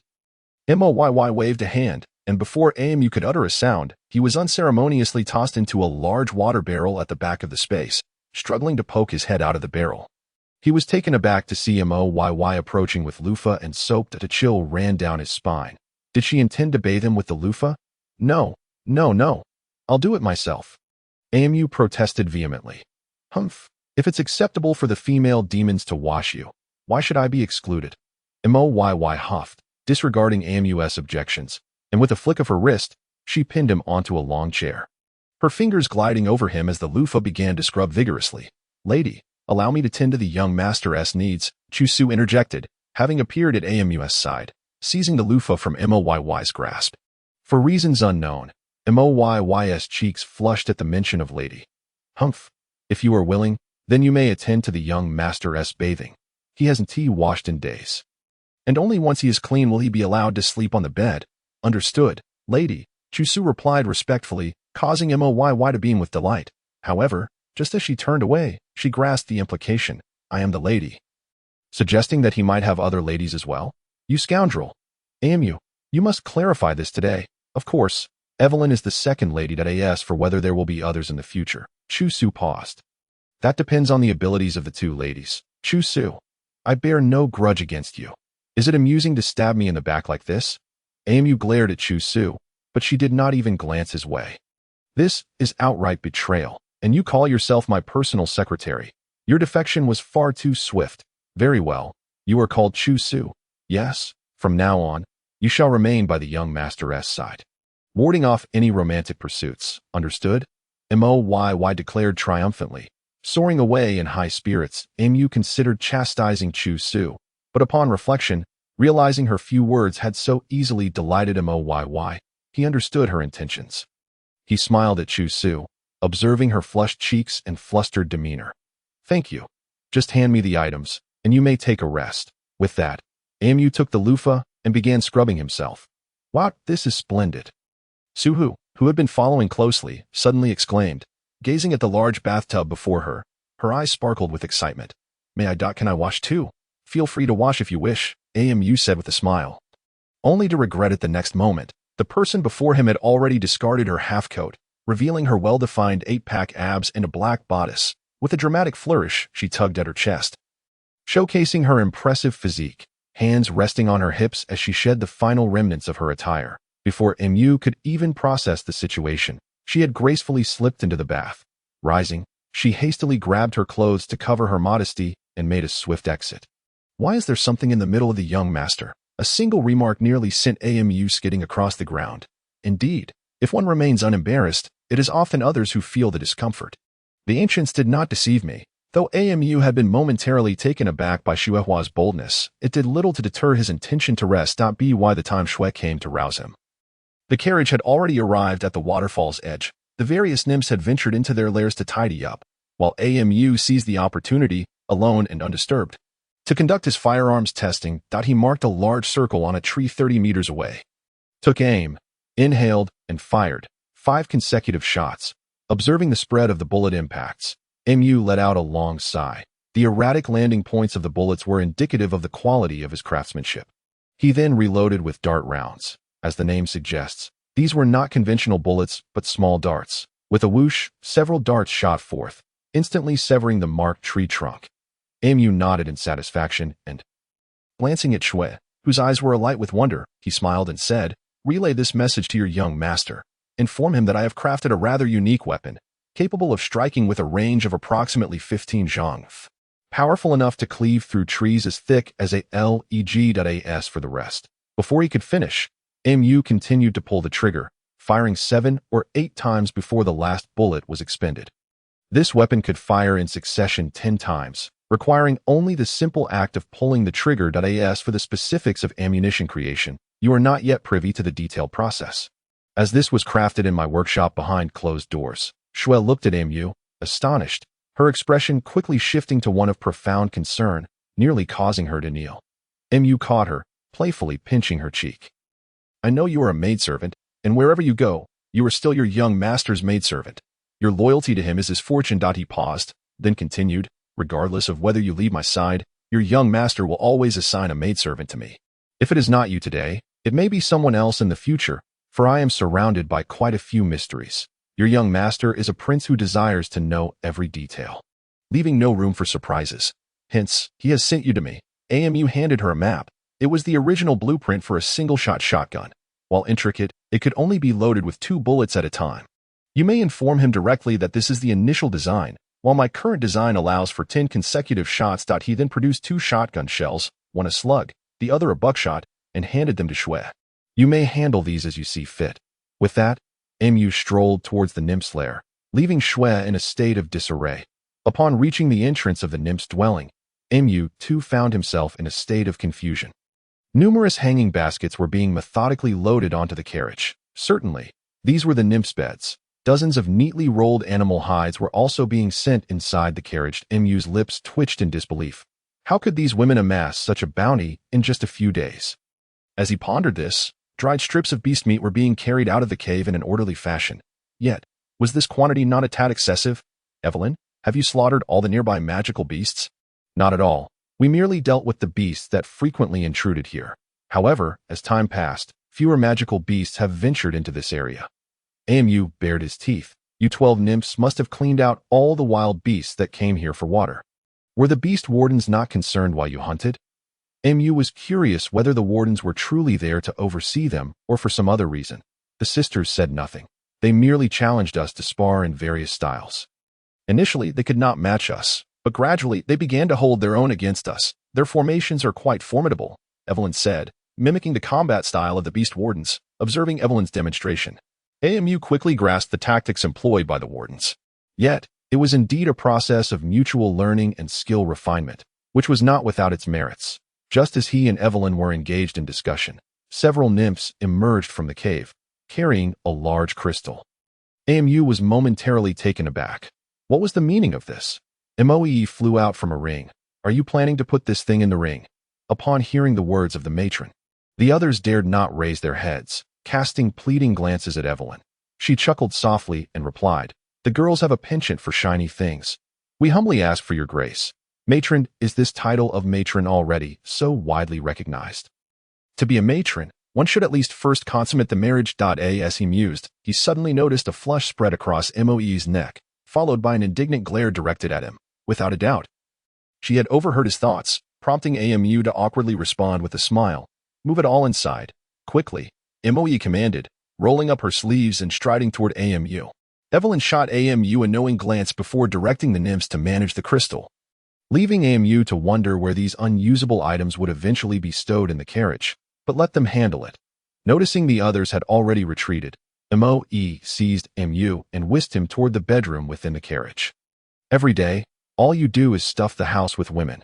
Today, I shall have my way with you." With that, she swiftly stripped him bare and tossed him onto the bed, preparing to pounce. Unfazed, Mu embraced the approaching Moe. Teasing, "Oh, my dear, he has learned about matters of the heart. Who taught you?" Moe instantly froze, for she was merely a 16 or 17-year-old girl at the time of her demise. Even as a spirit for hundreds of years, she had spent her time in dilapidated temples or wells, associating with the ghosts of uncles and brothers, although she had become Amu's guardian spirit. Able to glimpse into his consciousness and memories, all matters related to such topics had been relegated to a dark corner of his mind. Thus, Moe found herself atop Amu, unsure of her next move. Amu, however, was thoroughly enjoying the visual feast before him, his hands moving seemingly of their own accord, exploring new heights. Suddenly, a cluster of sparkling eyes caught his attention. Amu turned, startled to find all the nymphs watching him and Moe's passionate exchange. Their expressions fixated, even drooling with desire. Moe, mortified, transformed into a spirit and darted into Mu's ring, leaving him exasperated at the gathering of eagle-winged nymphs, unsure of what to say. "I thought a splendid show was to unfold. Yet it turned out to be." Evelyn lamented, her expression one of disappointment, as though a grand performance had been missed. Amu felt a surge of desire directed at Evelyn, who stood her ground, presenting herself as an open invitation.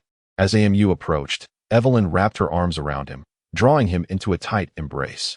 Amu found himself immobilized and resorted to his wits, swiftly eliciting soft gasps from Evelyn, just as he prepared to intensify his advances.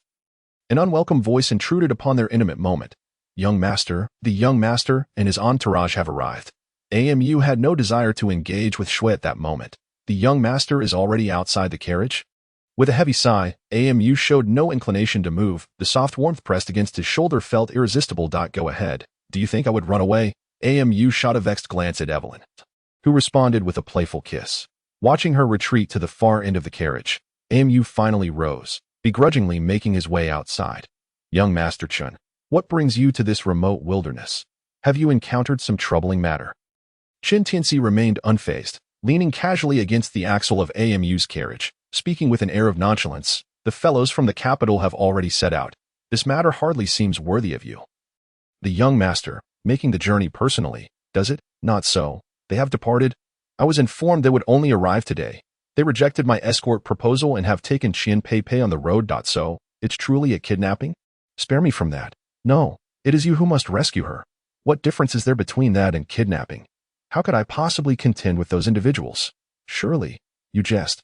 Do you think you can snatch her from their grasp? Fear not. The journey to the capital will not be without peril. You need to find an opportunity to whisk Qian Pei Pei away at AS for afterward. Into Qian, you may go wherever you please. Why do you believe my involvement will ensure success? You speak as though I possess some unfathomable wisdom. I am not as formidable as you imagine. Moreover, this task makes me feel like a great source of grievances. Moe must be the vengeful spirit of a princess from a previous dynasty. Chen Tianxi quietly observed the astonished Amu upon hearing this news, as if he could sense her inner thoughts. The women who could capture your attention, or rather, those who could enter your abode, are undoubtedly not ordinary. The vengeful spirits of the past, with only a princess's ghost accompanying you, are but a fraction of the numerous harpies that linger by your side. And as for the blacksmith named Shuihua whom you have chosen, if I am not mistaken, she must possess extraordinary abilities as well. Upon hearing the veiled threat in Qin Tianxi's words, Amu's expression grew cold. Young Master Qin, having investigated so much about me, what guidance do you seek? I have already stated that if you save Qian Pei, we shall coexist peacefully henceforth. And what then? After this matter is resolved, we shall each follow our own paths. You simply need to inform the Demon Suppression Bureau of your location. Very well. A gentleman's word, a swift horse's gallop. Chapter 20. Idleness and skill refinement according to the intelligence provided by Qin Tianxi. The escort team would not be returning to the royal city via flying vessels, but rather on foot. The reason remains unknown. Although the intentions of this group are unclear, it indeed presents a tremendous opportunity for those seeking to rescue the captives. Two pitch-black horses, adorned only with a single line of white mane at their necks, galloped along the official road, pulling Amu's carriage. After all, the Harpies' camp was over 200 miles from the county town. And even if Qin Tianxi were to fly there, it would take considerable time, but if the pace were to lag, catching up to the group from the royal city would prove challenging. Evelyn, instruct the Harpies to scout the position and movements of that group from the skies, so that we may pursue them more conveniently. Mu commanded Evelyn. The rear door of the carriage swung open, and several Harpies shrieked as they soared into the sky, racing towards Sushian. Silence enveloped the journey. As anyone who glimpsed Amu's sullen face would understand that their young master was in a foul mood. Suddenly, a Harpy alighted on the roof of the carriage, chattering excitedly. Young master, slow down. Evelyn interjected quickly. Four golden-armored guards, armed with sharp blades, stood in the air, coldly gazing at Mu and the others. Who goes there? Mu steadied his nerves, rising to his feet. I am a traveler from the Demon Suppression Bureau. Known simply as Mood, I initially intended to accompany you esteemed gentlemen to the capital, but it seems you prioritized your mission upon arriving in Sushian as a result. I hurriedly followed with my kin. And I hope for your understanding. An elderly man with completely white hair had quietly positioned himself beside the carriage, staring ominously at Amu's group. Amu was taken aback, unaware of when another person had joined him by the carriage. Where is your token from the Demon Suppression Bureau? The old man drawled lazily. With a thought, the token flew from Amu's ring. The old man grasped the token without even glancing at it. Yet he displayed great interest in Amu's ring. Come forth, for even a nascent soul master should not remain hidden within a ring. As he spoke, Moe materialized, her brow furrowed with coldness. And also, I'll point 12 little demons. A demon queen, perhaps? 2 individuals. Youth is truly wonderful. The old man had scrutinized Amu and his companions thoroughly, casually tossing the token from the Demon Suppression Bureau. A flash of golden light illuminated the air, revealing the grand silhouette of a towering structure. So you are indeed a young one from the Demon Suppression Bureau.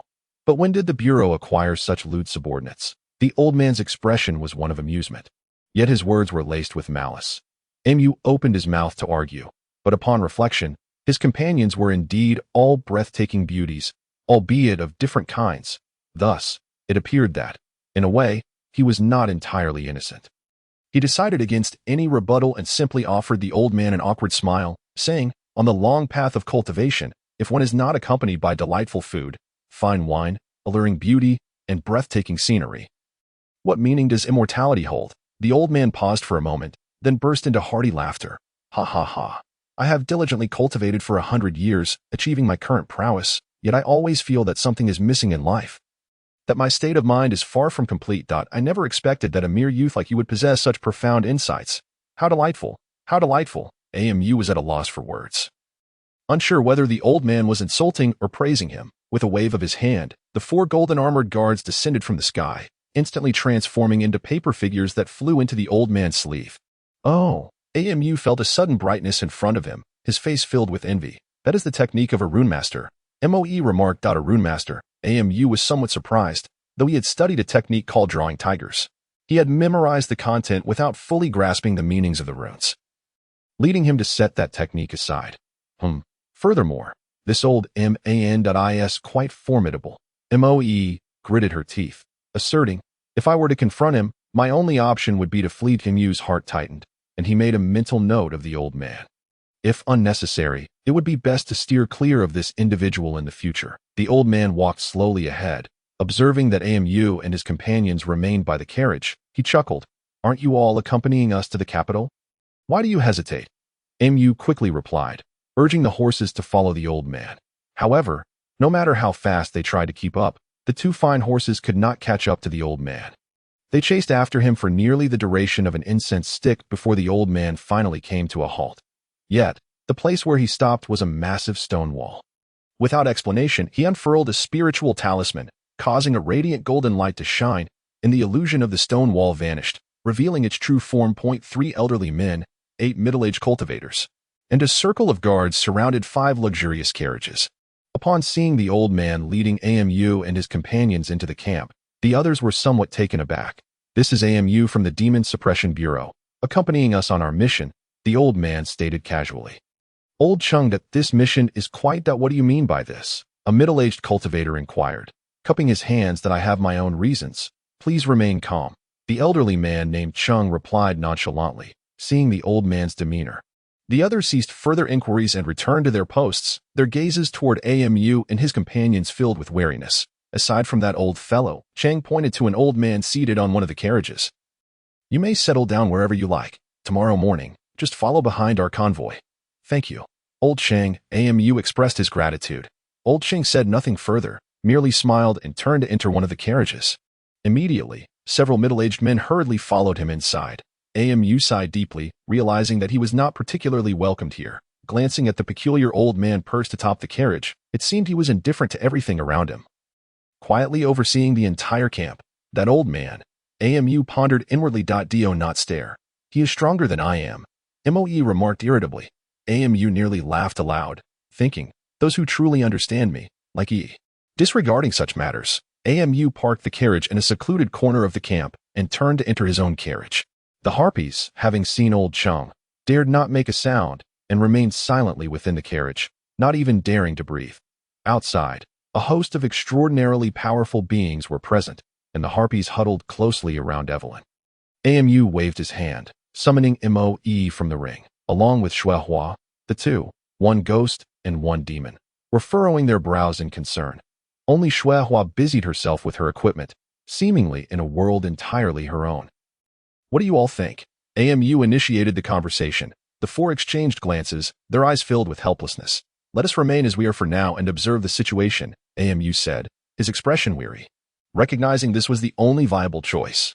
That night, having slept the entire day, Amu found himself wide awake. The harpies had taken all the crystals from the cave and adorned the walls of the carriage until it sparkled. As Amu gazed at the dazzling interior, his lack of sleep intensified. "Very well, let us cultivate." Amu focused his mind, recalling his peculiar techniques, drawing Tiger's engine. In his memory, he remembered that Chinese characters were formed through 6 methods: pictograms, ideograms, phonetic characters, associative compounds, transferred characters, and borrowed characters. Yet, drawing tigers did not adhere to these established rules. For instance, if not for Amu's knowledge that some places could not distinguish between HF, he would have almost missed this jade slip. However, the content of drawing tigers was particularly obscure, as if everything was encoded, filled with strange symbols that lacked any discernible patterns or textual explanations. Amu found himself at a loss, lost in thought until he suddenly recalled a jigsaw puzzle game he had played. With a mental shift, he began to dissect each page of symbols in drawing tigers according to their sequence, rearranging them anew.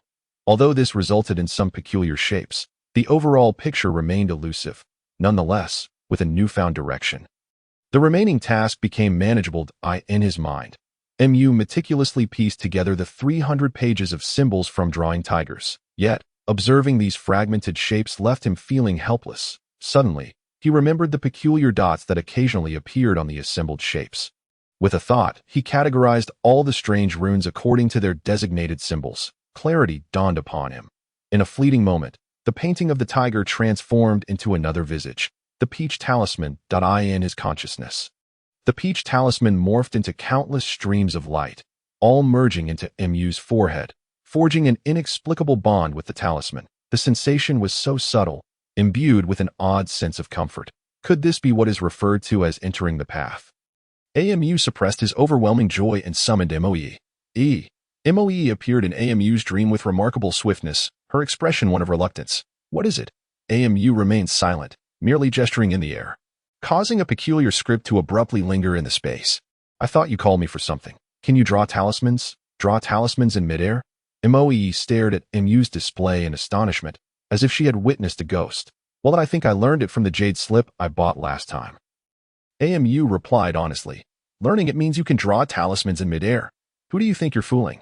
Moe rolled her eyes at Amu, suddenly struck by a thought, her gaze towards him filled with indescribable stars. Amu was startled by her peculiar look.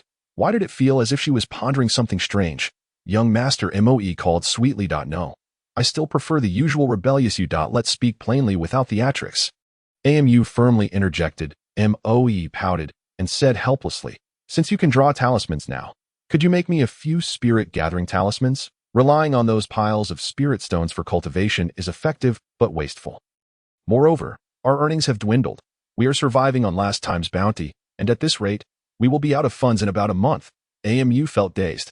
How could the high-grade spirit stones worth 10,000 vanish so quickly? Moe nonchalantly pouted. During that incident with Chun Tianin, you lost nearly 5,000 spirit stones. Your expenditures at the Four Seas Trading Company, including purchasing a carriage, have consumed close to 3,000 spirit stones. Adding my daily cultivation expenses, you must have only about 100 high-grade spirit stones left. Wait, that battle with Chun Tianin consumed so many spirit stones. Amu's anger flared. Severing someone's financial lifeline is akin to murdering their parents. In an instant, Chun Tianin became his sworn enemy. However, to draw the spirit-gathering talismans, one must first perceive the so-called spiritual energy to know how to gather it. Just as he pondered this, the runes that had just entered Mu's body began to flicker. Suddenly, Mu experienced a multitude of strange sensations concerning his surroundings. He abruptly awakened, surveying his surroundings, and saw a thin layer of mist. Its source being a pile of spirit stones in the corner. This what they call spiritual energy. Moe also exited Mu's consciousness, and, noticing his gaze, she exclaimed in delight, Young Master, can you sense the spiritual energy? Amu turned and smiled, nodding in affirmation. Moe joyfully circled Amu twice before leaping into his embrace, nearly brought to tears with excitement. Yet, seeing the dark tears in her eyes, Amu quickly cupped her slightly bluish face. Don't cry, it's a good thing that I can sense spiritual energy. Why are you crying? Young Master, your ability to sense spiritual energy means you can cultivate. From now on, you shall be a true cultivator. No longer merely a spirit master. Moe's eyes glistened with tears of joy. She spun around Amu, appearing as if she were gazing upon a treasure, on the verge of rushing over to take a bite. What are you doing? Amu asked, puzzled. Haha, young master, you don't understand. As your guardian spirit, if you are abundant in spiritual energy, it will nourish me. And I won't have to spend so much time absorbing spiritual energy daily. Moe sighed. Absorbing spiritual energy? Amu inhaled deeply, and the spiritual energy in the room surged into his mouth, as if it had found an outlet. Moe stared, dumbfounded, at Amu's method of absorption. Her worldview completely shattered. Amu waved his hand in front of her eyes. What's wrong? As someone who has cultivated for several centuries, I don't even know how to describe this absorption of spiritual energy anymore. She finally weakly stated, You've absorbed all the spiritual energy in the room. Indeed, the thin layer of mist had vanished, and the pile of spirit stones in the corner had notably diminished. Why do I feel like the spirit stones have decreased? Amu suddenly realized Moe was left speechless. Did you not just absorb so much spiritual energy in one go? Spirit stones naturally dilute into spiritual energy in areas where it is sparse. Amu scratched his head, beginning to grasp the relationship between spirit stones and spiritual energy. And what about that spirit-gathering talisman you mentioned? It gathers spiritual energy, right? Amu inquired. Moe pouted. Begrudgingly nodding, Amu contemplated the specifics of the so-called spirit-gathering talisman. Surmising it should extract spiritual energy from the air, its function would be akin to a modern air filter. However, while air filters employ mesh or filter cotton, what should be used to filter spiritual energy? Moreover, modern devices rely on electricity for power. What would be the energy source for a spirit-gathering talisman? Perhaps compressing the gathered air to a certain size would cause spiritual energy to liquefy under pressure, much like natural gas. But how could this be achieved through runes? Suddenly, clarity struck Amu's mind. After a moment of contemplation, he raised his hand and pointed, conjuring a peculiar rune that appeared out of thin air. In an instant, the surrounding air condensed around the rune, and a small spirit stone took shape. This bizarre operation left Moe in shock. as if witnessing the end of the world would not astonish her more. Yet, Mu remained oblivious to her expression, pondering why the runes ceased functioning once a certain amount of spiritual energy had been gathered. He concluded that the rune's own energy had been exhausted, thus halting its operation. What if he connected the condensed spirit stone back to the rune? The more he thought, the more excited he became, and he busied himself, only to find himself slightly dizzy from expending too much spiritual energy. Moe, feeling a pang of concern, wrapped her arms around Amu from behind, gently saying, "Young master, too much of a good thing is no good." Hearing this, Amu forced his heavy eyelids open and collapsed into Moe's embrace. A long night of dreams ensued. Mu found himself immersed in a sea of runes, arranging countless symbols according to his whims, only to demolish the initial designs for better ideas, time and again. He rearranged and deconstructed. Suddenly, a pathway of runes led straight to the heavens. Observing the rise and fall of the waves in this ocean of runes, Mu felt curious and leisurely stepped onto this strange road. Glancing back with each step, he staggered but managed to traverse a considerable distance. A strange voice of doubt echoed, and a beam of white light sliced through the sky, striking the heavenly path beneath Mu's feet, causing the once stable rune bridge to collapse entirely, and Amu plummeted into an endless abyss. Chapter 21. Daily loafing. Amu jolted awake from his dream, searching his body to confirm it was merely a nightmare. And he exhaled a long sigh of relief. "Young master, you're awake." Chue had been waiting by the bedside for quite some time. Upon seeing Amu awake, she skillfully assisted him in getting out of bed and dressing. "Chue, I can manage these things myself." A promising youth of the 21st century isn't burdened by remnants of feudal thought. After saying this, Amu attempted to throw off the covers, only to realize he was completely unclothed. He hurriedly pulled the half-turned blanket back over himself. Chue ignored Mu's embarrassment and reached to lift the blanket. How could he let her succeed? He certainly wasn't at a stage where they could see each other naked. Just as he resolved to protect his dignity, the adept maid swiftly subdued him, effortlessly removing his modesty blanket. Amu was so mortified he felt like digging a hole to hide in. Chue, with a playful glint in her eyes, remarked, "So, young master, you are still a virgin." Her words instantly turned Amu's neck crimson. "Be careful, or I might just punish you on the spot." He gritted through clenched teeth. Chue, unperturbed, continued to straighten his clothes while teasing. "I dare you. Does the young master dare, not to mention the first lady? The second lady is also eagerly watching. If I, your maid, were to get ahead, I wonder how you would placate those two." Amu was merely joking, and aside from Moe and Evelyn, even Chue's status made him wary. He swatted away her teasing hand, giving her an exasperated glance. "What time is it? Where is everyone? The sun is already high in the sky. The first lady hasn't come out yet. The second lady, seeing you still in bed, took the grand lords of the capital and the female fairies to scout the surroundings early this morning. Shuehua is driving the carriage today, so it's just me serving you, young master. As she assisted in dressing him, Chue quietly leaned against Amu's shoulder, gently whispering, "Has the young master grown stronger?" "No, I haven't really exercised." "So how could I possibly become stronger?" Mu was well aware of the reason, yet some matters were best left undisclosed to the women for the time being. Chue chuckled and chose not to pursue the topic further, instead beginning to tidy Amu's bedding. Outside the carriage, their own vehicle sped along at the rear of the convoy, observing that everyone else was occupied while he indulged in a lazy slumber. Amu resolved to prepare a delightful meal to reward the hard-working group. He retrieved a piece of beast meat purchased from the Four Seas Trading Company, cutting it into chunks about 2 fingers wide. Washing and blanching it, he then took several common fruits and vegetables, cutting them into appropriate cubes for later use in a sizable pot. He poured in ample oil and sugar, caramelizing the sugar before adding the diced beast meat. Sought it until golden brown. He then introduced various spices to release their fragrant aromas, followed by the addition of the prepared fruits and vegetables, along with a splash of water, allowing it to simmer over medium heat until the sauce thickened. The meat became tender, and the produce softened, thus completing a pot of braised meat. Coupled with freshly steamed rice, a meal of considerable sincerity was ready. Considering the voracious appetites of the dozen or so female demons who could consume several goats, Amu decisively opted for a nearly 2-foot diameter pot. However, when he eventually finished preparing the meal, he realized that none of the others had returned. Puzzled, he inquired of Shuehua, who was driving the carriage. Yet Shuehua's busy response was even more absurd. "Can we eat at noon? Well done, I suppose we should eat at noon, right? Thus, the lunch AMU had labored over ultimately became dinner when everyone arrived at the new campsite. The moment AMU lifted the pot's lid, the rich and savory aroma wafted through the air, causing everyone to involuntarily drool with happiness. Each demoness eagerly took a bowl the size of a faceplate. Scooping a generous serving of rice accompanied by a hearty portion of braised meat, happily retreating to a corner to enjoy their dinner. Of course, Xue Hua and Xue had their share too, albeit in far lesser quantities than the others. Did anything peculiar happen?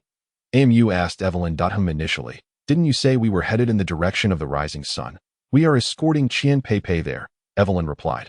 However, we are not progressing in that direction but are heading south instead. South? AMU was momentarily taken aback. Beyond the southern mountain ranges lay a vast plain valley, nearly 1,000 miles in circumference. Yet that area could only be considered a wilderness to the Qian. As the indigenous people there shared considerable cultural and religious divides with them. Although the natives were said to be subservient to the so-called Qian, what was the purpose of escorting Qian Pei there? Since he did not know the answer, speculation would yield no results. Thus, he decided to let things unfold naturally. The pressing question now was, who would wash the dishes? No one wants to do the dishes. After all, the substantial mixture of grease and rice adhered to the unrefined bamboo bowls, making them uncomfortable to clean. MU sighed, realizing that he couldn't escape the essential skill of soap making that came with his time travel. After filtering and concentrating a solution of wood ash, he planned to mix it with rendered lard, stirring until the saponification reaction completed, then pouring it into suitable molds to create different shapes of soap. Yet, by the time he could make soap, Evelyn had already arranged for the demonesses to wash their own bowls. However, there was a silver lining. At least it would be useful when washing clothes. The demonesses had spent the entire day acting as scouts for the escort team, and after enjoying their dinner, they returned to their nests to sleep. Xue Hua, exhausted from a day of driving, also retired early to her room. The only ones left awake were AMU, who had barely been up for 6 hours since waking from his midday slumber, and his devoted attendant, Xue, who was determined to stay awake until AMU retired for the night. As the sunlight gradually waned, the once bright carriage was now illuminated only by the flickering campfire and the glimmering reflections from the crystalline walls. The dim light rendered the already enchanting Xue even more alluring. AMU swallowed hard, gazing at her taut curves, pondering whether the ancients had any form of entertainment beyond their carnal pursuits. After all, it seemed one could easily spend decades cooped up in a cave. Perhaps cultivating oneself was the only form of amusement. I should get a lamp for the room. With the dancing shadows and the flickering flames, combined with a personal secretary who was always testing his resolve.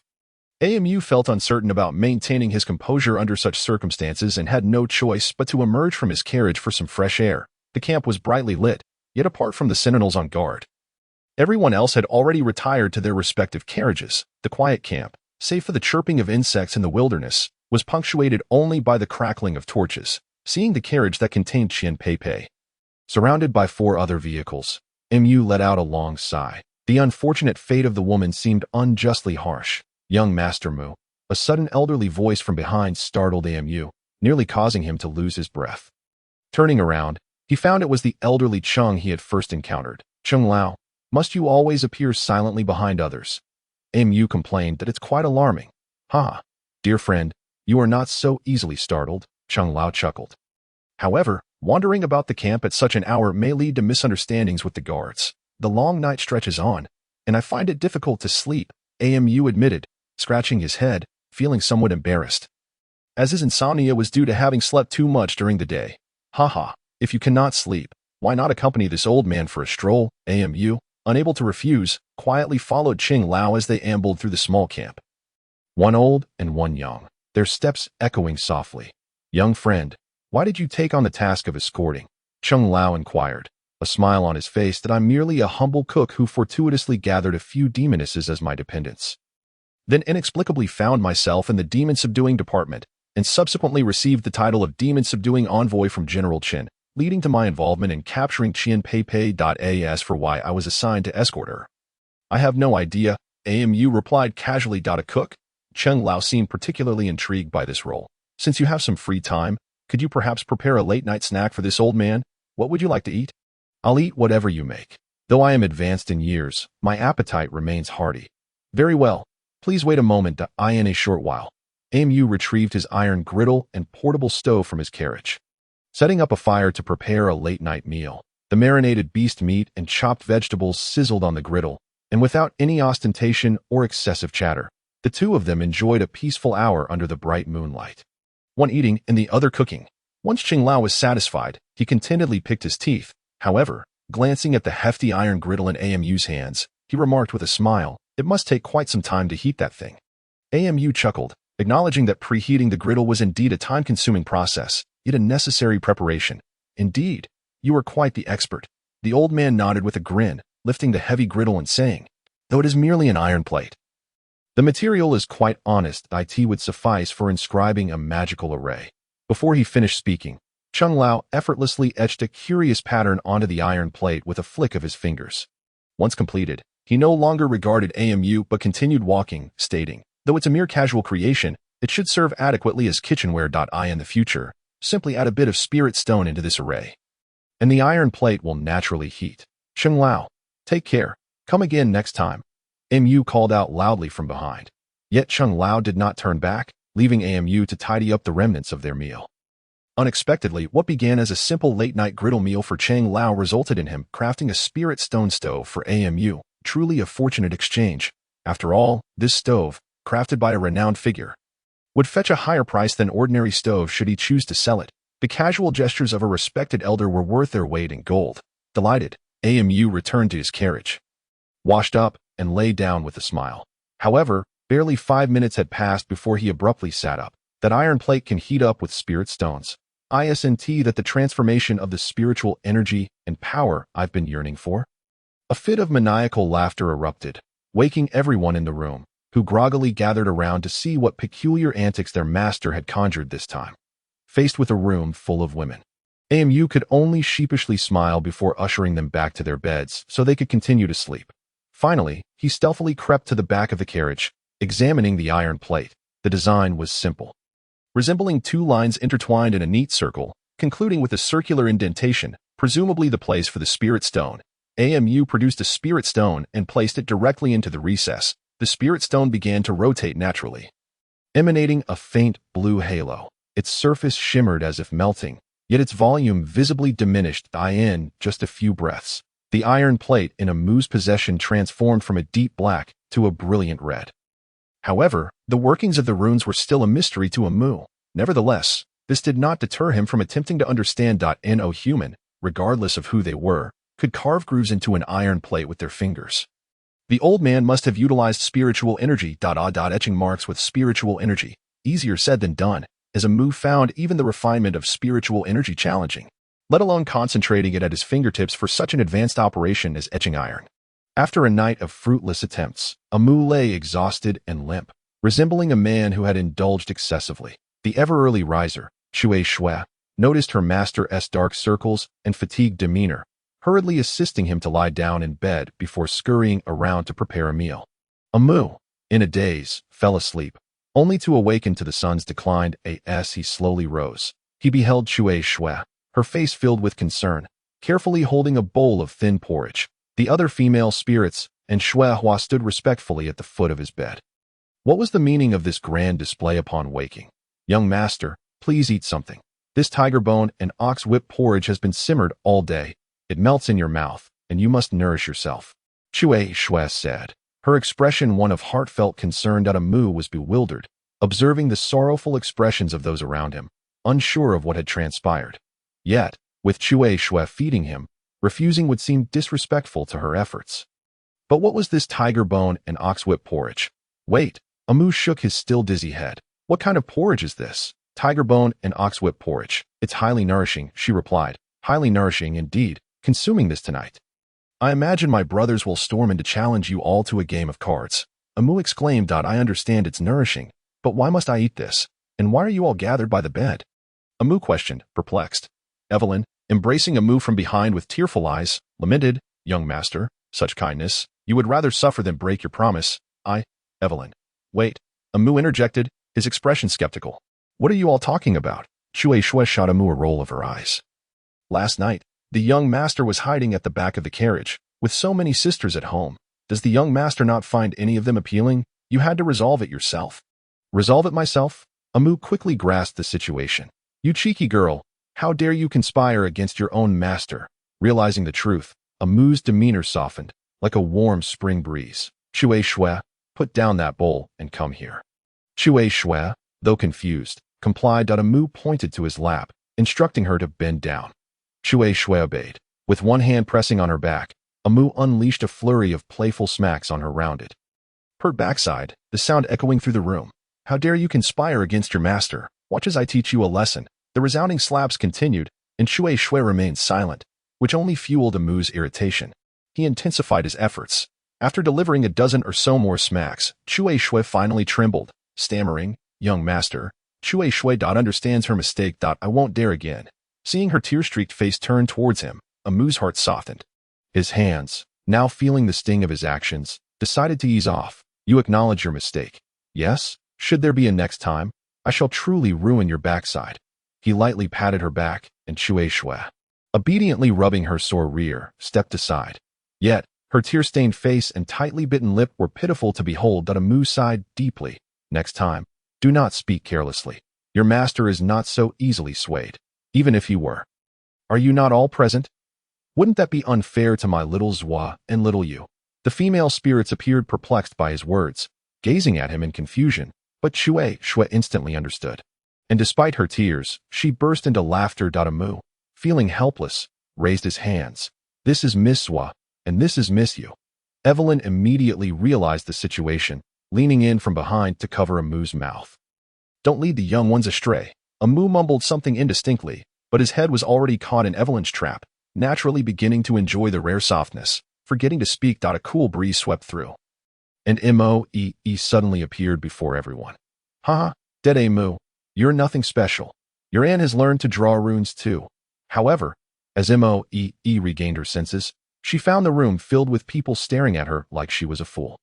Shui Shui quickly reacted, bowing deeply. "Madam, what has happened?"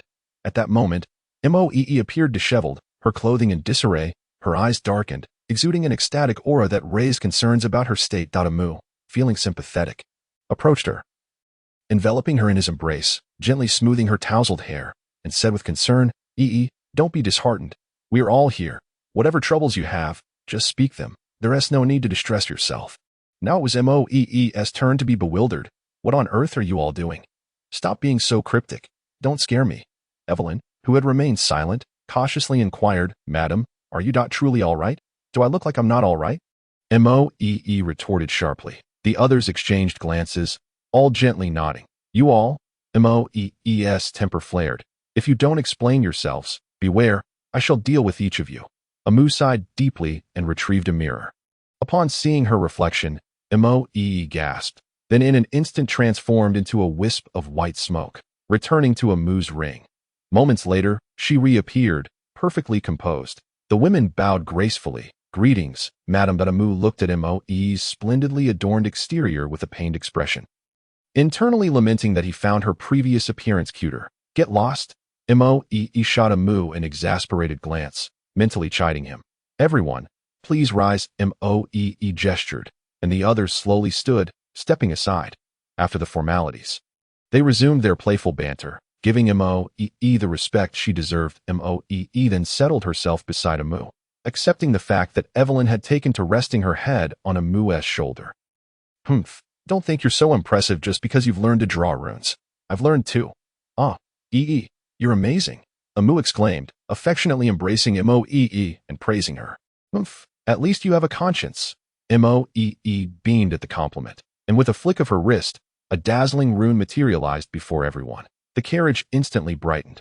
Yet, after a mere incense stick's duration, the rune dissipated, and the room returned to its dimmed state. Can even draw runes in midair now.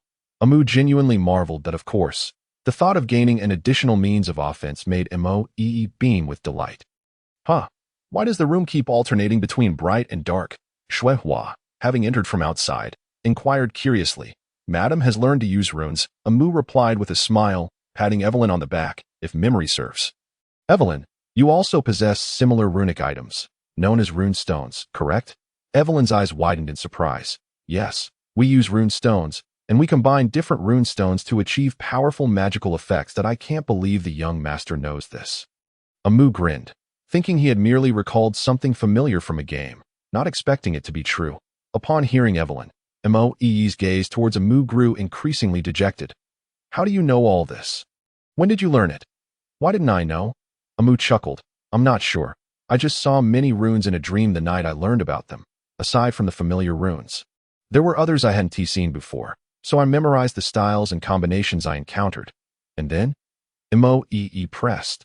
There seemed to be a path composed of runes, but I was struck by lightning after only a few steps. And then I woke up, Amu recounted.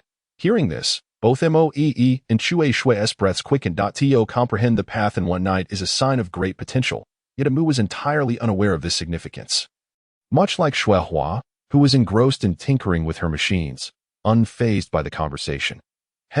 No matter how capable the young master is, he remains our young master. Surely, you two need not be so dramatic.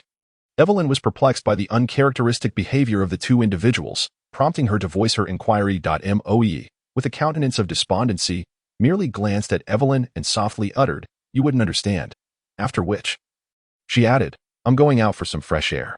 However, just as she attempted to rise, she realized that the arm encircling her had not loosened. Where could she possibly escape to? Mu wore a mischievous grin, clearly intent on preventing Moe from slipping away. You are insufferable. Despite being so capable, you feign ignorance and pretend to compliment others with insincerity. As she spoke, tears began to flow unbidden from the corners of Moe's eyes. Observing this, the others discreetly made their exit, for when the young master and the lady of the house displayed their affection, it rendered anyone who watched utterly awestruck. He was indeed remarkable, having shielded the young master from numerous dangers. Furthermore, among us, while Shuehua excels at crafting, I never suggested any competition regarding our respective skills. Just as Evelyn and her companions possess exceptional singing abilities, I never claimed to match their prowess. As for the likes of Shui, her talent for perception and serving others is unparalleled, given that it was her initial training. Each of us has our strengths and weaknesses. Thus, there is no need for comparison. So, what exactly does he excel at? And what does she struggle with? Moe pressed on. Who do you think knows that foolish Amu better than you? Amu teased. You are the foolish one, an utter simpleton, Moe retorted, suddenly recalling that the one she addressed was her very own Amu. In an instant, she was vanquished by her own naivety. So, who truly understands young master Amu best? Amu continued, and who treats him the best? Upon hearing this, Moe's heart brimmed with joy. Then what is it that Moe is least proficient in? She asked, a look of trepidation crossing her face. Mu shifted his hands, which had no place to rest, and sighed. What do you think? Moe paused, suddenly noticing the unwarranted hand roaming over her, igniting an inexplicable fire within her. Get off. Chapter 22. Unwelcome intrusions. With her mood restored, Moe joined her sisters in playful antics. After sharing their first meal of the day, they decided to tease Shuehua, who was engrossed in observing Master Su's iron griddle, while also providing a bit of strength to the mechanical brain that seemed out of place in this world. Shuehua, did you know? If iron contains too many impurities, it becomes brittle. And the iron we frequently use is unsuitable for forging due to its excessive carbon content, rendering it only fit for casting. Once Shuehua learned that her master was not only a high-ranking official in the demon suppression department, but also possessed an array of peculiar skills, her admiration for him became exceedingly evident. Young master, then can we refine it through forging? Shuehua exclaimed. That is the essence of our craft. With that, she proudly showcased her impressive biceps and robust physique to Amu. The problem is, the items I desire are beyond your current capabilities. Amu replied with a smile, a hint of exasperation in his expression. Shuehua's face fell immediately. Young master, I have contemplated those items you mentioned.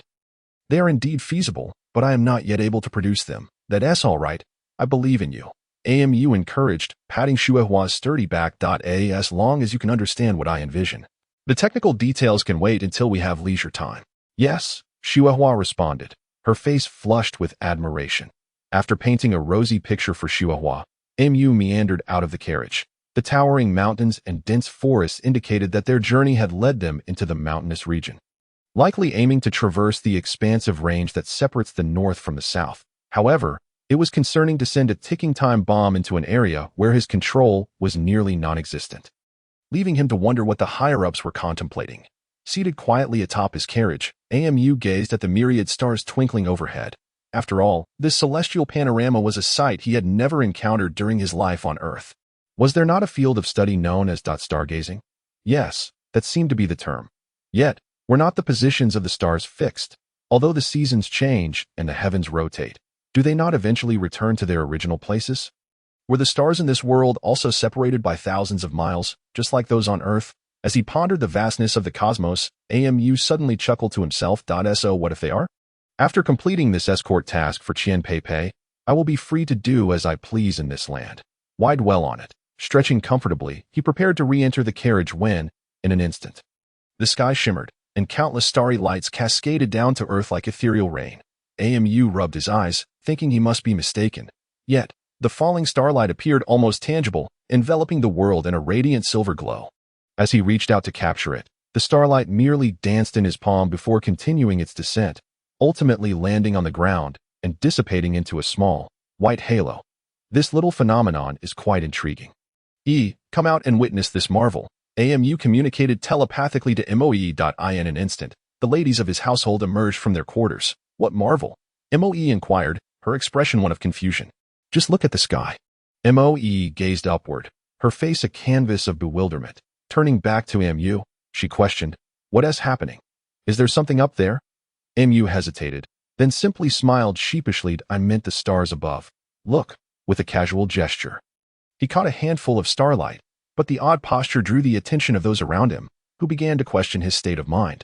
Are you not dancing for us, young master? Moe teased, prompting the other women to chit-chat and retreat into the carriage. It seemed that aside from him, they could not perceive this phenomenon. Moreover, as Amu pinched the twinkling starlight, it shattered into a radiant aura that scattered in all directions, and an almost imperceptible force surged from his fingertips into his body, causing him to shudder with delight. This sensation was exquisite. Amu waved his arms, gathering a substantial amount of starlight. He intended to replicate the previous action, but upon squeezing gently, all the starlight burst forth like fireworks. He found himself in a dilemma. He could neither let these lights scatter nor allow them to touch the ground.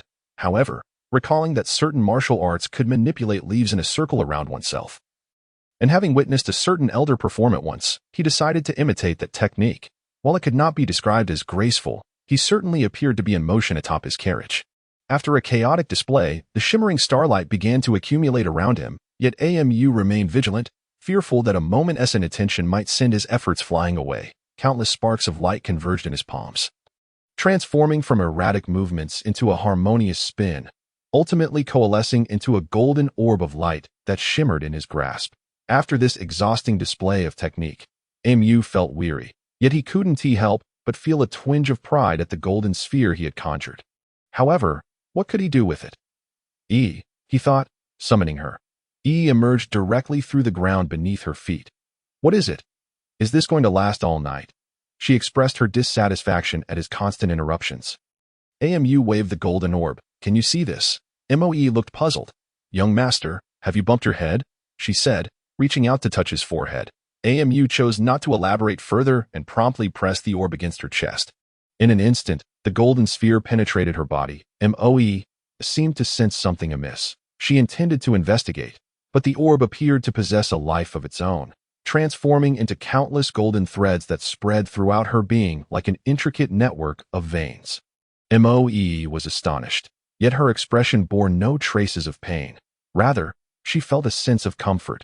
The initial rush of pleasure from the orb's dissolution at her fingertips lingered in Mu's memory, leaving him yearning for more. Young master, what exactly have you done to me? She asked, a mix of urgency, apprehension, and an odd sense of delight coloring her tone. But I'm not entirely sure, and I merely collected some sparkling things, thinking they might suit you well. How do you feel now? Amu replied, his explanation vague and unclear. This is not about how I feel, Moe retorted, but before she could finish her sentence, an intense radiance enveloped her, illuminating the entire camp in a brilliant glow. In an instant, the prominent figures and guards within the camp emerged from their carriages, startled and alert. The crowd swiftly surveyed their surroundings, only to realize that the radiant glow emanated from Amu's carriage, prompting them to gather around. However, as the light dissipated, they discovered that the source of illumination was, in fact, a woman of extraordinary grace. Yet, before the powerful figures could fully comprehend the situation, it was already too late. Chue Shui had unfurled a long carpet and swiftly enveloped Mo Yi, wrapping her tightly. Mu Xing. May I inquire what has transpired? A middle-aged guard directly questioned that I am not entirely certain either.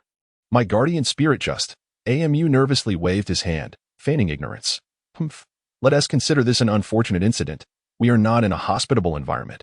So I kindly urge Mu Xing to keep his subordinates in check to avoid unnecessary trouble. With that, the Golden Core cultivator turned and departed, heading straight to Elder Cheng's chamber, likely to lodge a complaint. Amu paid no heed to these individuals. His primary concern was for his guardian spirit. Are you all right? Mu turned and entered the carriage, making his way directly to his bed, only to find is still radiating a faint golden glow. Astonishing everyone present, Mo Yi meticulously examined her body, seemingly confirming something. Upon noticing Mu's entrance, she leaped from the bed and rushed to him, tears glistening in her eyes as she exclaimed, "Young master, I can feel it." Her once pale skin had transformed into a delicate shade of pink, and her semi-transparent form appeared more corporeal, no longer resembling a ghost. Even her hands felt warm to the touch. "Young master." Mo Yi pouted playfully. Her neck flushed a rosy hue. How delightful. Mu's heart swelled with joy. He had not anticipated the legendary Tai Chi to possess such remarkable abilities, and it seemed he would need to practice more diligently in the future, observing the bewildered expressions of those around him. Amu recounted the events of the night in detail, prompting gasps of astonishment from the crowd, who rushed out of the carriage, eager for Amu to demonstrate once more. Yet, as Amu pulled Mo Yi from the carriage and looked around, the celestial spectacle of falling starlight had vanished. Amu let out a long sigh, explaining the situation to the crowd, who lamented the loss of such an opportunity, ultimately retreating to their quarters for the night. Though few were likely to find restful sleep, suddenly, a wave of intense trepidation gripped Mu, not the result of his connection with Mo Yi, but rather an external influence that in an instant, the escort team of 12 had assumed their positions. And a golden barrier illuminated the camp. Beneath the night sky, a serpent of colossal proportions, akin to a small mountain, reared its head atop a peak, its massive jaws adorned with two glowing protrusions. Perched upon the serpent was a woman clad in green. "Friends from the north, I trust you are well." Hiss, hiss, hiss. The occupants of the camp remained unperturbed, each preparing for the impending assault. "Tieske, not even a word. You barbarians." Before the words finished, the mountains echoed with the resounding beat of war drums. From the hills, countless rustling sounds surged closer, hurtling toward the camp. Suddenly, dozens of ignited spears soared into the air, embedding themselves into the ground, illuminating the surroundings with their fiery glow. Beneath the flames, a horde of skeletons and decaying corpses staggered toward the camp. Standing atop his carriage, Mu found himself astonished as the two forces clashed. Several talismans shot forth from the camp, only to fizzle into sparks halfway, and as Amu pondered their purpose, the fallen sparks ignited like oil, rapidly engulfing the area in flames. A sudden gust extinguished many sparks, and several dark figures darted forward, reaching the forefront of the undead army. Swish, swish, numerous crossbow bolts whizzed through the air, pinning several shadowy figures to the ground. They were emaciated zombies, resembling children, yet they seemed tethered to something. A thin line emitting wisps of smoke. Amu was taken aback. Could it be? Boom, like thunder, the camp's barrier dimmed significantly. A golden core cultivator spat blood and teetered on the brink of collapse. Yet, this cultivator quickly flew over, administering a pill to the injured individual, who stabilized and resumed focus, while the rescuer replaced the wounded's position. Initially, there were only 8 golden core cultivators and 4 nascent soul experts. Yet it appeared the escort team had concealed their true strength. A streak of light shot toward the giant serpent, piercing through dozens of zombies in an instant. Suddenly, the previously attacking light halted. Not far away, a black lizard flicked its long tongue, wrapping around the illuminated flying sword. A flash of white light appeared, and the tongue was swiftly severed into pieces. The lizard screeched, performing a somersault before vanishing among the corpses. Undeterred, the flying sword surged once more toward the massive serpent. Clang, the sword struck the serpent's body but caused minimal damage, merely producing a shower of sparks against the hard scales. Where did that fly come from? Before the words were finished, a shadow collided with the sword. A flash of white light erupted, and with a loud crack, the sword shattered into fragments. Another golden core cultivator coughed up blood and collapsed, while yet another unknown figure took the place of the fallen cultivator. As the battle intensified outside, only Mu and his companions remained unmoved. "Mu, what shall we do?" Mo Yi inquired, as everyone turned to the visibly distressed Mu, awaiting his decision. Mu indeed felt overwhelmed. The state of being unable to flee or fight was most unbearable. To the palanquin, Mu resolved, steeling himself. After all, the initial order was to protect Qianpei, so adhering to that directive was paramount. The group prepared and headed straight for the carriage that contained Qianpei. However, the elderly gentleman remained seated atop the palanquin, coldly observing Mu and his entourage. "Sir, I am a demon suppression guard tasked with ensuring Qianpei's safety. It is our duty to protect her. And I hope you understand." With that, Mu respectfully bowed to the elder. Yet, the old man paid him no mind as a massive beast approached the camp's protective barrier. The elder merely cast a fleeting glance at Mu before flying away from the camp. Boom, boom, boom. Moments later, the intensity of the battle outside escalated dramatically. Watching the golden package positioned in the center of the palanquin, Mu felt increasingly agitated. Yet this was not the time for hesitation. "Quickly, follow the plan and secure this item," Mu ordered, retrieving bundles of rope from his protective ring.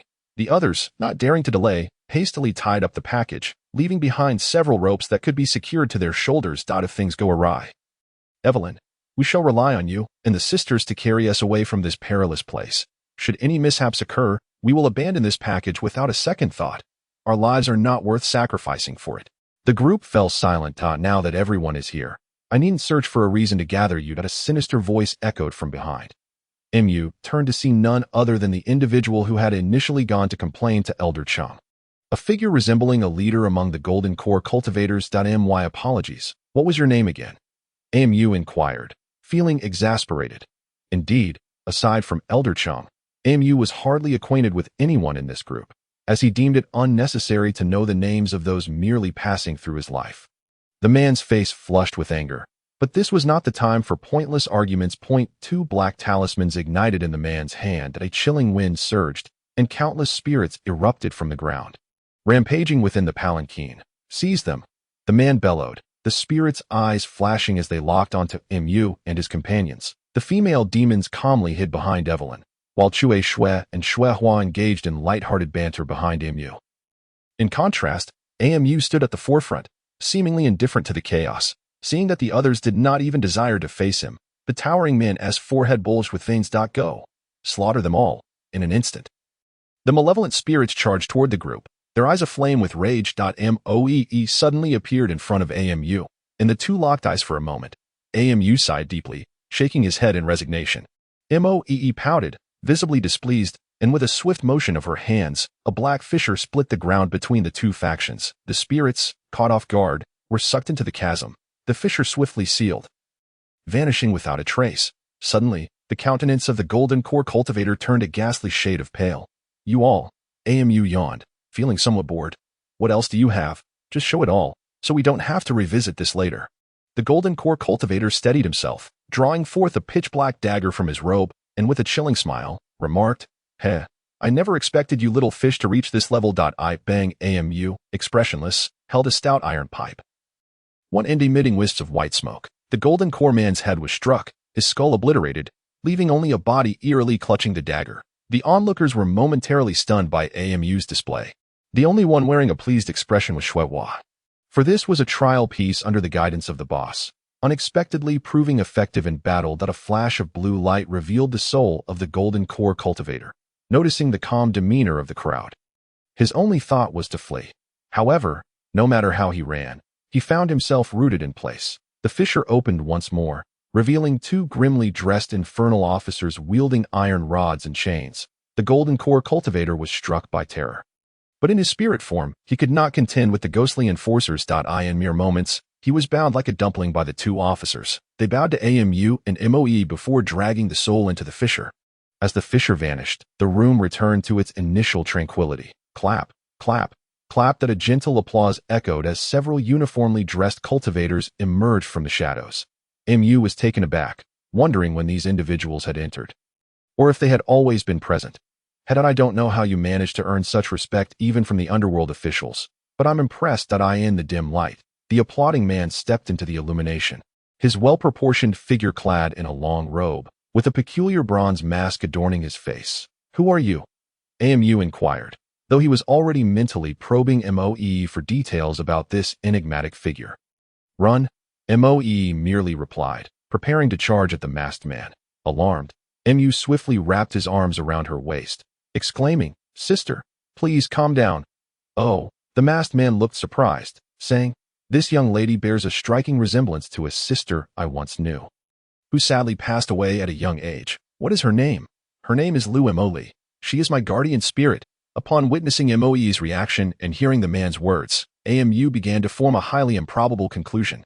Yet, now was not the time for rash actions. Lu Emoli had a fine name. The man seemed to dismiss this inquiry, turning his attention to the gathered crowd. "You possess quite the skills, young sir. Can your body withstand the strain?" he asked with a smile. "These are my family. I wouldn't part with them for anyone," Amu replied, laughing nervously. "Loyalty and righteousness. You truly are a man," the masked man said. With that, a chair shot forth from the darkness, landing squarely behind him just as he sat down. In an instant, several tables and tea sets emerged from the shadows, settling around the group. "Ladies and gentlemen, please take a seat. As I find myself at the mercy of fate. What else can I do?" Amu boldly took a seat, while those around him stood firmly behind him. 2 cups of tea flew from the darkness, landing gently on the table beside them. The masked man casually picked up a cup, taking a sip, and asked, "While the camp is engaged in battle with external foes, might I inquire why you have infiltrated this litter?" "My task is to ensure the safety of the individual wrapped in this cocoon. The Demon Suppression Office has not instructed me to accompany the escort team into battle. Oh, the Demon Suppression Office operates so flexibly? Or is this your own interpretation of the task out there? Military orders may be disregarded. If that is the case, then the consequences shall rest solely upon my shoulders. What if I were to command you to engage the enemy right now? Who are you?" "My superior is only the commander of the Demon Suppression Office. If the camp is breached, how would you respond to the commander of the Demon Suppression Office, who is responsible for ensuring the safety of Lady Qian?" "Cannot divulge." "Interesting. At least you are more entertaining than that group of fools." The masked man laughed heartily, causing the litter to tremble. "Since your duty is to protect Qian Pei, let the commander ensure her safety. I shall await your triumphant return in the capital." With that, the masked man downed his tea in one gulp. "Commander, I take my leave." The group exited the litter, along with the golden egg encasing Qian Pei, carried by several cultivators. Beyond the curtain wall, the situation was dire. Countless corpse puppets were frantically scaling the wall, and powerful monsters were hammering against it, despite the soldiers' relentless barrage of crossbow bolts. To the undead, even an abundance of arrows was inconsequential, and to the demon race, their formidable physiques rendered the soldiers' projectiles ineffective. Suddenly, a surge of fervor coursed through Amu, an inexplicable power surging within him. Nearby, Elder Cheng pointed skyward, summoning a massive bolt of lightning that struck the luminous dome above, scattering like flowers in full bloom. The arcs of electricity danced along the dome before cascading outward. Countless spirits were instantly obliterated upon contact. And as the lightning passed, numerous demons fled in terror, the ground echoing with their wails. Ding ding ding ding. A rapid clanging of bells sounded, leaving the soldiers and cultivators engaged in battle in disbelief. Yet, military orders are absolute. They quickly returned to their respective litters and sped away along a makeshift path. "Damn, is it really necessary to be like this?" Mu shouted, as the group hurriedly stowed the package into the carriage. Shuehua cracked her whip at the 2 docile horses. Go. Though accustomed to a life of luxury, they still had some foundation. The horses, spurred by the lash, galloped down the mountain path. "But, Shuehua, are we heading in the wrong direction? The horses are running on their own. I can't hold them back. Damn." On the hillside, the massive serpent head reared high once more, accompanied by a haunting melody as countless skeletal puppets surged toward Mu's litter. Evelyn stood firmly atop the carriage, observing the encroaching filth, muttering incantations. Suddenly, her eyes widened in fury as she swept her claws forward, conjuring a colossal whirlwind that tore through the road, scattering the monsters that had gathered in an instant. "Go!" Shuehua shouted, following the whirlwind's path as the horses raced forward. Witnessing the immediate danger dissipate, Amu breathed a sigh of relief, glancing at the colossal serpent head. It had vanished. Amu's heart sank. "Evelyn, watch out for that snake." Before the words had left his mouth, a gigantic serpent head shot up from the ground. Amu's heart raced. This creature could burrow underground. Its speed would surely outpace them. Determined, Amu lifted a hatch beneath his litter. "Shuehua, let the horses go," Amu shouted. Shuehua hesitated, but gritted her teeth and used a dagger to cut the ropes binding the horses to the litter, with another crack of the whip. The horses neighed and swiftly darted toward the sides of the road. Wait! Before Shuihua could finish, the immense force propelled her tightly against the carriage. The homemade solid propellant hidden beneath the carriage activated. This was a getaway mechanism devised during the litter's construction, intended for situations where ordinary means of escape would be inadequate. Evelyn, get inside. Upon hearing the command, Evelyn swiftly divided the powerful whirlwind into two, directing it toward the rear of the litter. Once she completed her task, she quickly dove into the carriage. Amu and Shuihua pulled the side panels of the litter together, forming a massive wedge shape. And their speed increased significantly. Moments later, the carriage burst through the encirclement, though the gigantic serpent continued to pursue relentlessly. However, every individual has their limits. Yet Mu's makeshift propulsion system required only fuel in a perilous chase. The serpent let out a frustrated roar, eventually conceding as the carriage sped further away. Through the window, Amu observed the serpent cease its pursuit, and he dared not relax, keeping the throttle engaged as they raced until dawn broke over the mountains. Only upon witnessing the sun's ascent did Mu finally exhale in relief. Finding a secluded spot by the river, Mu halted the carriage. The optimal solution was to locate a nearby town for repairs. The problem was that this area was not within the territory of the Great Qin dynasty. Here, he risked appearing as a wanted fugitive. Thus, venturing into the town seems rather unwise. Shuihua inspected the propulsion device beneath the carriage and replenished its fuel, while also attending to the four wheels and replacing worn-out components. Evelyn directed the sirens to take turns resting and keeping watch, while Moe ventured forth to scout the surrounding environment. Once the necessary arrangements were made, Amu began to calculate his exact position on this land. Fortunately, Shui carried relevant maps from the Demon Suppression Division, which corroborated with the maps in Amu's memory, ultimately revealing the precise location of his whereabouts. Jimin, Amu sighed deeply within, pondering why he had found himself in such a place. The mountains were steep and the roads treacherous, a formidable barrier to any intruder. And the high mountains and dense forests here were indeed a perfect hiding spot for demonic beasts. Observing Amu's weary demeanor, Shui presented him with a bowl of cool tea. Drink this to soothe your throat and quell the heat. Thank you. Have you encountered some trouble, Jiamin? Are you not aware, Jiamin? Indeed, Jiamin, the Jiamin that towers 5,000 feet high, with stone pavilions that reach the skies. Amu inquired. Of course, I am aware of Jiamin. The Tianyu sect, Shui exclaimed, her voice tinged with excitement. Young master, have you forgotten your close acquaintance, Lu Shisan? He is now the master of Jianmin Peak in the Tianyu sect. Amu was taken aback, looking at Shui's enthusiastic expression. He finally felt a sense of relief. After all, he had a bit of rapport with Lu Shisan. Having arrived in his territory, it would be only fitting to pay him a visit. Just as he was contemplating this, Shuihua entered the carriage with a troubled expression. What is the matter? Amu asked, puzzled. Our friend has brought our two horses to pay us a visit. Our horses? Amu's heart sank, and he could only lament, has it come so soon? Chapter 23. A struggle for survival outside the carriage. Mu stood before a curvaceous figure clad in green, feeling somewhat at a loss. After all, this was the entity that resided atop the head of that mountain-sized serpent. I am Amu, the owner of this carriage. May I inquire who you are? Amu asked in a solemn tone. Oh, it has been long since we last met. Yet you've forgotten? Young Master Mu is swifter than a rabbit, yet has left your esteemed lady quite fatigued.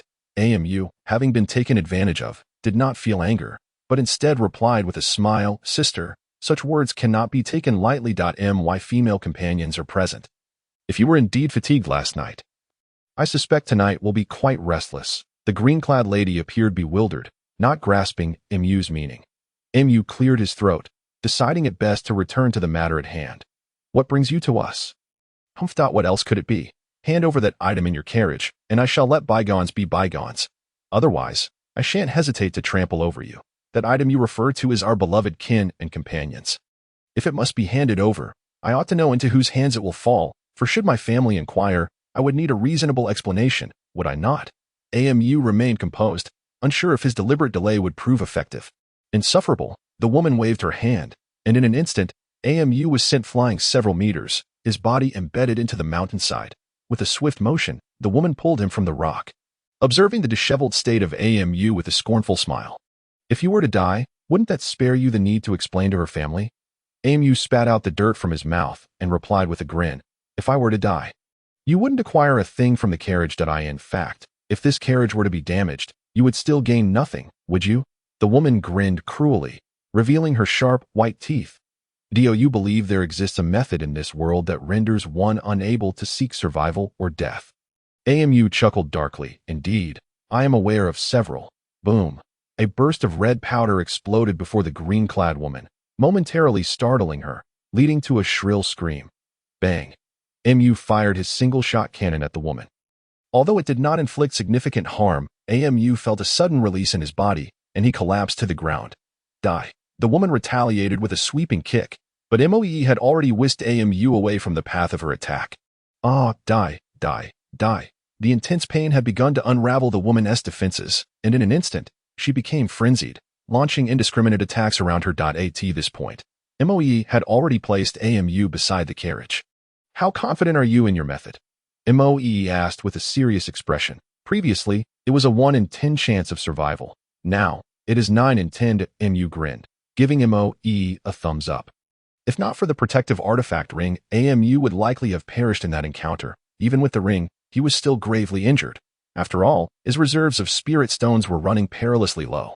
All right, I will confront her, MOE declared through clenched teeth. Remember to administer plenty of medicine, AMU advised, but the motion strained his ribs, contorting his face in pain. MOE darted forward, swiftly approaching the green woman, and struck out in fury. Her white claws flashed, landing a direct hit on the serpent woman. Yet, the serpent remained unfazed, countering with a whip-like leg strike aimed at MOE, who gracefully evaded and retaliated with a series of strikes in midair. The serpent roared, its body enveloped in a green glow, its claws colliding with the green light, producing a sound akin to metal clashing. Just as MOE and the serpent were locked in a fierce battle, Evelyn led the other women back to AMU's side. Are we prepared? AMU asked softly, suppressing his pain. Ready, young master. Are you all right? Evelyn inquired hesitantly. Rest assured, this level of injury is bearable for me. AMU struggled to give a thumbs up, his smile resembling more of a grimace.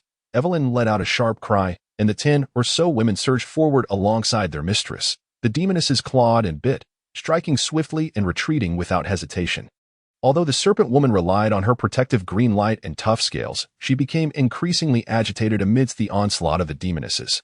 Get lost, the serpent woman bellowed, her green light surging as she transformed into a massive serpent, roughly 10 zhang long with a head the size of a carriage wheel. The demonesses quickly fell back, reorganizing their formation. Is that not the creature we encountered earlier? AMU wondered, for the size difference was indeed substantial. You all shall perish. The serpent woman opened her maw wide, spewing forth a dense black mist that corrupted everything in its path. The eagle-bodied demonesses, recognizing the potency of the poisonous fog, hastily distanced themselves, while only MOE navigated through the toxic haze, engaging the serpent in a fierce back and forth. Suddenly, a flash of red light erupted. AMU's heart raced with alarm. Retreat.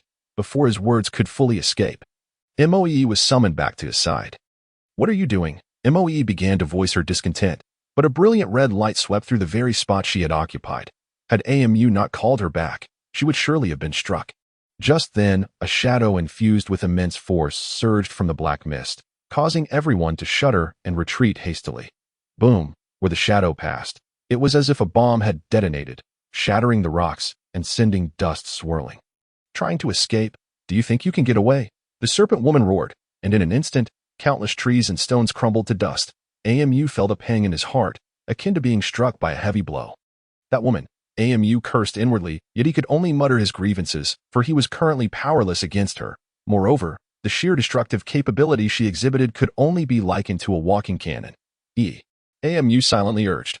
And MOE understood, vanishing without a trace. The remaining companions retreated in turns, luring the serpent toward the trap they had initially set during their vigilance. The illustrious demon suppression guard of Deqian is merely a turtle hiding behind women. The serpent woman, though capable of flight, dared not be arrogant, especially seeing MU shielded by Evelyn. She began to mock them. You've hit the nail on the head. My head can retract. You'll find out when you try. AMU responded nonchalantly, which made the serpent woman's taunts feel as though they had struck cotton. How much farther? AMU whispered. Almost there. Evelyn replied, stifling a laugh. Suddenly, a plume of black gas surged toward them. AMU feigned a scream, and he and Evelyn fell from the air. The serpent woman, overjoyed, burrowed into the ground and appeared at their landing spot. In a swift motion, She lunged forward, her mouth wide open, aiming to bite the two who were in free fall. However, Evelyn was remarkably vigilant, spreading her wings just in time to evade the serpent's lethal bite. Even so, the two narrowly escaped this deadly blow, yet they lost their balance. Evelyn tightly embraced Amu, and they both tumbled headlong against the serpent demon's lower back, barely avoiding serious injury. Ultimately, the two of them rolled on the ground for a good 10 circles before finally coming to a halt, before Evelyn and Amu could rise to their feet. That gaping maw was already lunging toward them once more. Gritting her teeth, Evelyn suppressed her pain and, clutching Amu, took to the air in the forest, dodging the serpent demon's sudden assaults with deft agility. Demon Suppressor, come out and duel like a true warrior. Do you even have a weapon? Amu shouted back furiously. Of course I have a weapon. After that proclamation, Amu surprisingly broke free from Evelyn's grasp. Standing defiantly on the ground, ready to confront the serpent demon's heart leaped with joy, and it opened its massive mouth to strike. Suddenly, the black serpent felt something was amiss, but it was too late. In an instant, dozens of steel cables ensnared the serpent demon. Pull! A multitude of female demons exerted their strength, and the living cables swiftly bound the black serpent tightly. A sneak attack. Damn it, you shameless fiends. Is this all you demon suppressors are capable of? The black serpent struggled in vain, unable to gain any advantage from the snares, and promptly resorted to verbal threats. Shut her mouth too. Amu paid no heed to the serpent's curses, tightening the bindings every time it uttered a foul word. Initially, the black serpent continued its tirade, but as the noose grew ever tighter, it eventually fell silent, though its eyes still betrayed a desire to kill Amu. Amu leisurely took out a pill that Lu Shursan had gifted him, popping a capsule meant for treating injuries into his mouth. The pain in his ribs subsided significantly within moments. The products from the Lu family are truly remarkable. Once this matter is settled, I shall reap some benefits. However, for now, he needed to deal with the creature before him. All right, here I stand, weapon in hand. What will you do now? Amu swayed his head, exuding an air of arrogance. Just as he spoke, the black serpent abruptly transformed into a human form, shrinking in size, and the steel cables loosened instantaneously. In a flash, the serpent demon lunged at Amu. Yet, just as the serpent's arm reached for Amu's neck, it found its own neck grasped firmly by Moe. Oh dear, how unfortunate. Just a hair's breadth away. Amu grinned, revealing a row of gleaming white teeth. Chihuahua, have you brought the items? Amu shouted toward his vehicle. Coming, coming. Chihuahua rushed over, carrying 2 ceramic jars almost as wide as her waist. What do you intend to do with these? Moe asked, puzzled by Amu's whimsical plans. They will be useful, Amu replied with a smile, taking the 2 jars from Chihuahua.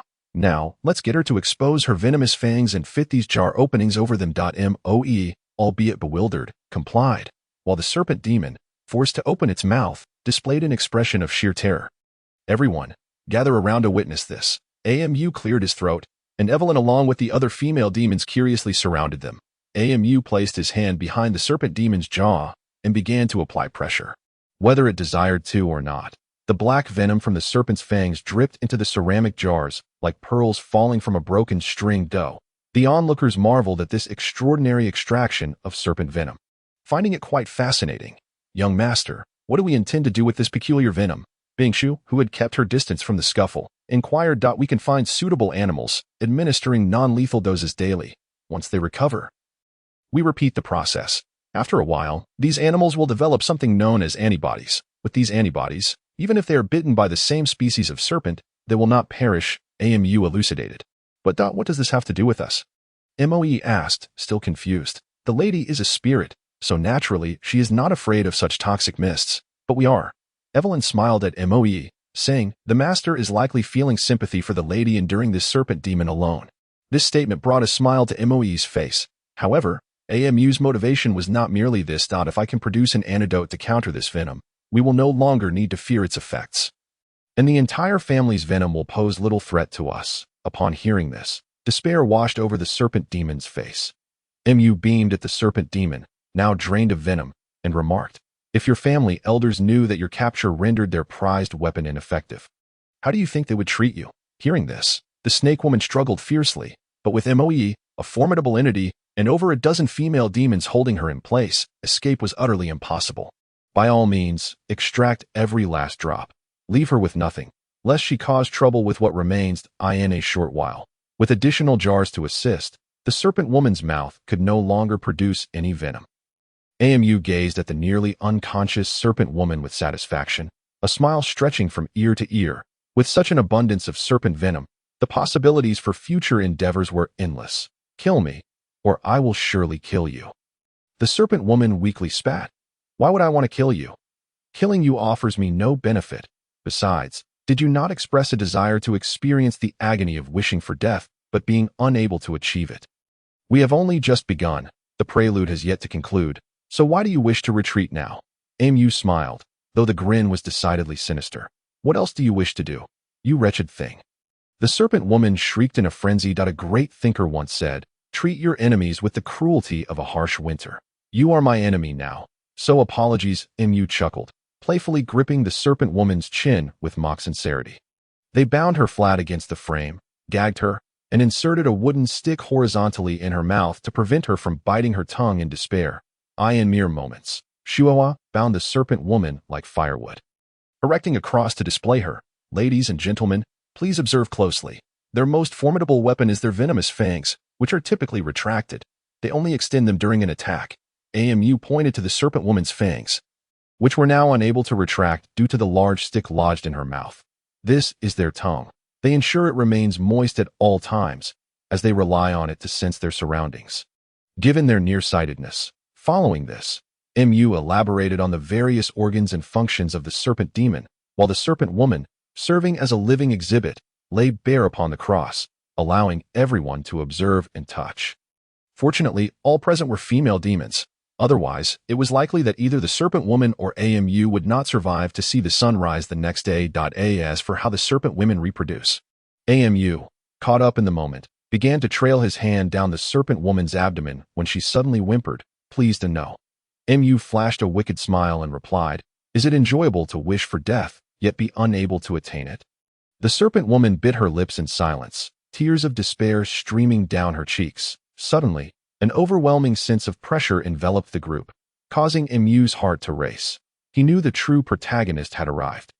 Chapter 24, Lady Mo. Beyond the vehicle, dozens of burly men were lifting a magnificent, towering palanquin resembling a grand pagoda. A colossal black python coiled upon the palanquin, its slightest movement causing tremors in the ground.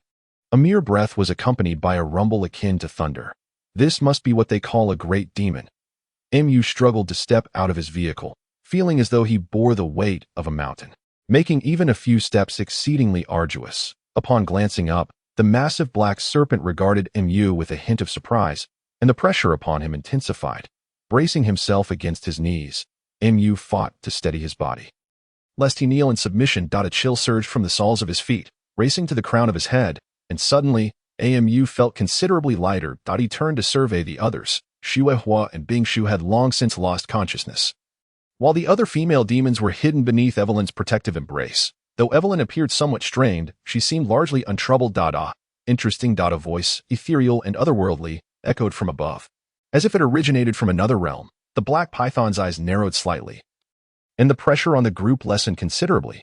Just as AMU sought to catch his breath, an unseen force lifted him effortlessly, bringing him face to face with the colossal serpent, who was inside. The same haunting voice resonated, sending chills down AMU's spine. A chill emanated from within, as Moe gracefully appeared beside AMU. Oh, is that not the illustrious princess of the Daliang dynasty? A teasing voice echoed.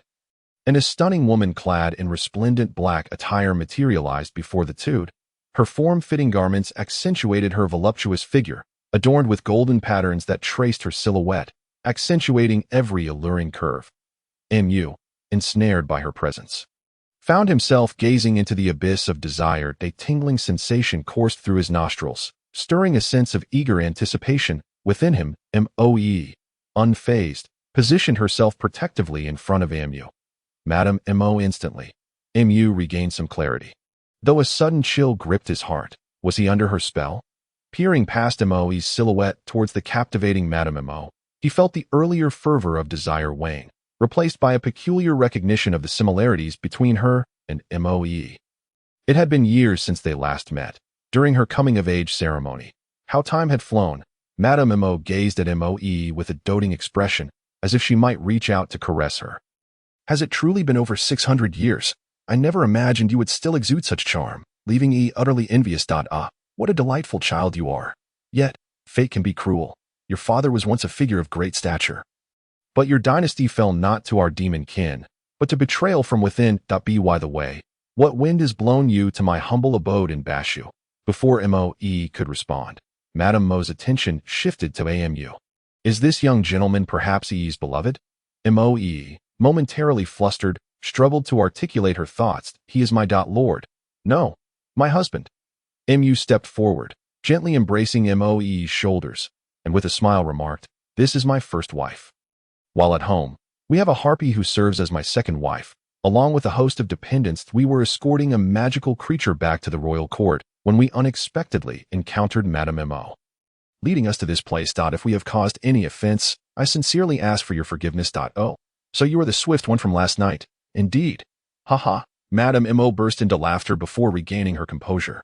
She had expected a prodigious figure, but found only an ordinary mortal. Well, the past is past. Your ability to evade us speaks to your skill. There is no offense to speak of, with a playful glint in her eye. She continued, since E is familiar with us, I shall not hide my intentions. I wish to acquire that magical creature in your possession. Would you be willing to part with it? With a long sigh. Amu realized the inevitable had come. May I inquire as to your purpose for wanting it? If it is for the sake of immortality, such a pursuit is merely a futile endeavor. If it pertains to the study of sorcery, that is but a misguided fantasy. At its core, it is merely an ordinary woman corrupted by a malevolent force. A finger pressed against Amu's throat. Oh, it seems this little one holds little regard for me. Have you learned to speculate on the intentions of your elders? Feeling the chill from her fingertip, Amu swallowed hard but spoke with deliberation. While I am unaware of what rumors you may have heard, I assure you, this is not the ideal choice for seeking immortality. You have lived long enough to witness countless storms. Why would you let such trivial tricks deceive you? Madame Mo pondered briefly, her gaze shifting to the poised Moe, then broke into a smile. Did you truly believe I would harm your beloved? I was merely teasing. I had no idea you were prepared to fight to the death for him. Quite commendable, Madame Mo, if it pleases you. Might you? Moe spoke coldly. I refuse. A young man as charming as he, to fall into my hands, how could I not cherish him? Fear not, I shall return him unharmed. As she spoke, one hand began to wander into Mu's embrace. Stop. Moe's face darkened, and with a swift motion, a spectral claw lunged forward. Yet, Madame Mo stood her ground, lifting Mu to shield herself from the ethereal grasp. Startled, Moe faltered, allowing Madame Mo to seize her throat. Do calm down. I have done nothing to your beloved. Why such fury? Madame Mo chuckled, her eyes gleaming with mischief. Madame Mo, you must not lay a hand on my husband. Moe gasped, despite the pressure around her neck. All right, I shall cease my jest. I will not harm your husband. I promise. However, I would like to see what this much-touted artifact of immortality truly is. What say you? As she spoke, she ushered the two into her carriage. Upon observing the huddled demonesses within, including the snake woman bound in a crucifix, she merely smiled before approaching the colossal golden egg. The seal of demon suppression radiating with dragon energy. TSK. Chun Tianin remains as reckless as ever. As she spoke, she released Mu and Moe, preparing to dispel the seal. Madame Mo, please, don't. Mu implored. Madame Mo replied languidly. What is it, young sir? Mu, bewildered, stammered, my lady. It is perilous to break the seal here. It would be wiser to do so in a safer environment. Though Moe could not match Madame Mo's strength, her spirit remained unyielding. Mu silently admired her bravery. Indeed, should this entity escape and wreak havoc, the consequences would inevitably fall upon me. Very well, Madame Mo mused, tilting her head. Let us head to Tianjin Peak. The demon suppression tower of the Tianyu sect is quite suitable. With that, she strode out of the carriage without awaiting further discussion. Mu and Moe exchanged astonished glances, taken aback by her nonchalance regarding the so-called immortal gate. They realized they could only proceed with caution. As they prepared to leave, the snake woman cried out, Madam, save me. Madame Mo regarded the tightly bound snake woman with curiosity. What game are you playing here? Amu hesitated, struggling to articulate. We are engaged in a rather morbid game of survival. Neither able to live nor is it enjoyable. Madame Mo inquired with genuine interest. Mu felt a tinge of embarrassment, but replied, It has its merits. At least this one has surrendered. Ah.do bring me along next time. I find myself rather bored lately. AMU flashed a nervous grin, uncertain of how to respond. Of course. Moe, however, candidly accepted Madame Mo's invitation. Yes, I shall be sure to include you. How delightful. You truly care for your aunt. Madame Mo beamed, turning to depart. Madam, please, save me. The snake woman, nearly at her wit's end, pleaded, I am your blood? Oh, Madame Mo regarded the snake woman with indifference. If you are indeed my blood, you should know my temperament. The Mo family only knows how to die in battle. We do not accept defeat. Turning back, Madame Mo's smile returned as she addressed Mu. This creature is yours now. Do as you will. Before her words faded, she flicked her finger, and a speck of light shot from the snake woman's brow into Madame Mo's hand, then vanished into Mu's chest. Suddenly, AMU was flooded with the snake woman's memories, despairing visions. Indeed, he looked at Madame Mo, exasperated, while she replied with a playful grin, now her every thought is yours to command. She must obey your wishes, or her fate lies in your hands. Do you not find this game of survival intriguing? Truly, a seasoned entity, her mastery was evident. Madam, your finesse is remarkable. I am in awe. AMU responded with a respectful bow. Ah, my dear, it is but my duty to alleviate your burdens. There is no need for such formality. Madame Mo replied sweetly, her smile radiant. Both Mu and Moe's expressions darkened. They had witnessed many schemes, yet never had they encountered one so brazenly eager to become another's spouse. In this vast world, how curious. My dear, if you are free tonight, do wait for me, she called as she laughed heartily. Leaving behind a stunned group, suddenly, the entire vehicle began to sway violently. Mu's heart raced with alarm as he hastily exited the carriage, only to witness his palanquin being effortlessly hoisted onto the shoulders of a group of burly men. Trailing behind the grand carriage of Lady Mo, upon closer inspection, he realized, to his horror, that these were not men at all, but mere corpses. Mu quickly summoned his inner energy to focus his gaze. He discovered that each corpse was connected by a slender black thread to the swirling form of Lady Mo above the ornate tower. The dense black aura exuded an oppressive sense, as if it could blot out the sun. Mu dared not raise his voice, instead silently inquiring of Moe in his mind. What is the origin of this Lady Mo? A serpent demon of nearly 2 millennia, for reasons unknown, has yet to transcend to her dragon form. She had already established her influence when the Great Liang dynasty was founded and had significant ties with the dynasty, yet did not extend a helping hand when we were pursued by the Chun clan. Now, it is truly shameless of her to come rushing back upon sensing a shift in the winds to vie for this Qian Pei. What is her current realm? What realm, indeed? I am no match for her. Do you still think the realm matters? Moe retorted, exasperated, before vanishing into her protective ring, no longer engaging with Mu. Mu gritted his teeth, left without words. The black mist loomed above, starkly contrasting the resplendent dawn. Amidst the radiance, a golden barrier suddenly illuminated, and a multitude of light points surged forth from within. Swiftly arriving before Lady Mo's grand carriage, form ranks. A booming command rang out as over 100 individuals swiftly took their positions, their swords gleaming, creating a formidable formation in the air. The Golden Light Exorcism Array? Mu's mind raced, recognizing the array before him as a steadfast and assertive choice for vanquishing evil spirits. Yet, this formation seemed to differ slightly from the one recorded in the Jade Slip. After several contemplations, he could not discern the source of the divergence. Young master. Evelyn poked her head out from the carriage, hesitating to speak. Seeing her apologetic expression, Mu embraced the empathetic succubus, saying, in this world, there exist many entities beyond our ability to conquer. It is not unusual. What we need is to safeguard those around us during such perilous times, and you have already done splendidly. There is no need for concern. Although his words were earnest, his hands still sought to feel the rhythm of her heartbeat. The previously suppressed emotions dissipated almost instantly under the caress of his restless hand. Evelyn, blushing and slightly pouting, shot Mu an exasperated glance, yet nestled deeper into his embrace, allowing his wandering hand to roam more freely. Lady Mo, it has been many years since we last met. I trust you have been well. Pray, what brings you to my Tianyu sect today? An elderly man with snow-white hair stood tall, his robes billowing in the wind, exuding an ethereal aura. Have we met before? I do not recall. Please summon your grand elder. It has been far too long since we last conversed, and I would consider today a chance to reminisce. Lady Mo sat serenely atop the serpent's head, observing the gathered cultivators with a smile. awaiting the elder's response.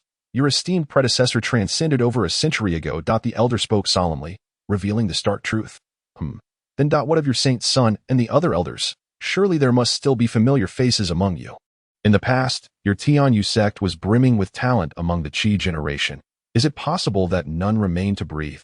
Lady Mo expressed her regret, realizing that in just a few short decades, few of the elders she once knew had passed. Lady Mo, the Qi generation has largely transcended the cycle of life and death.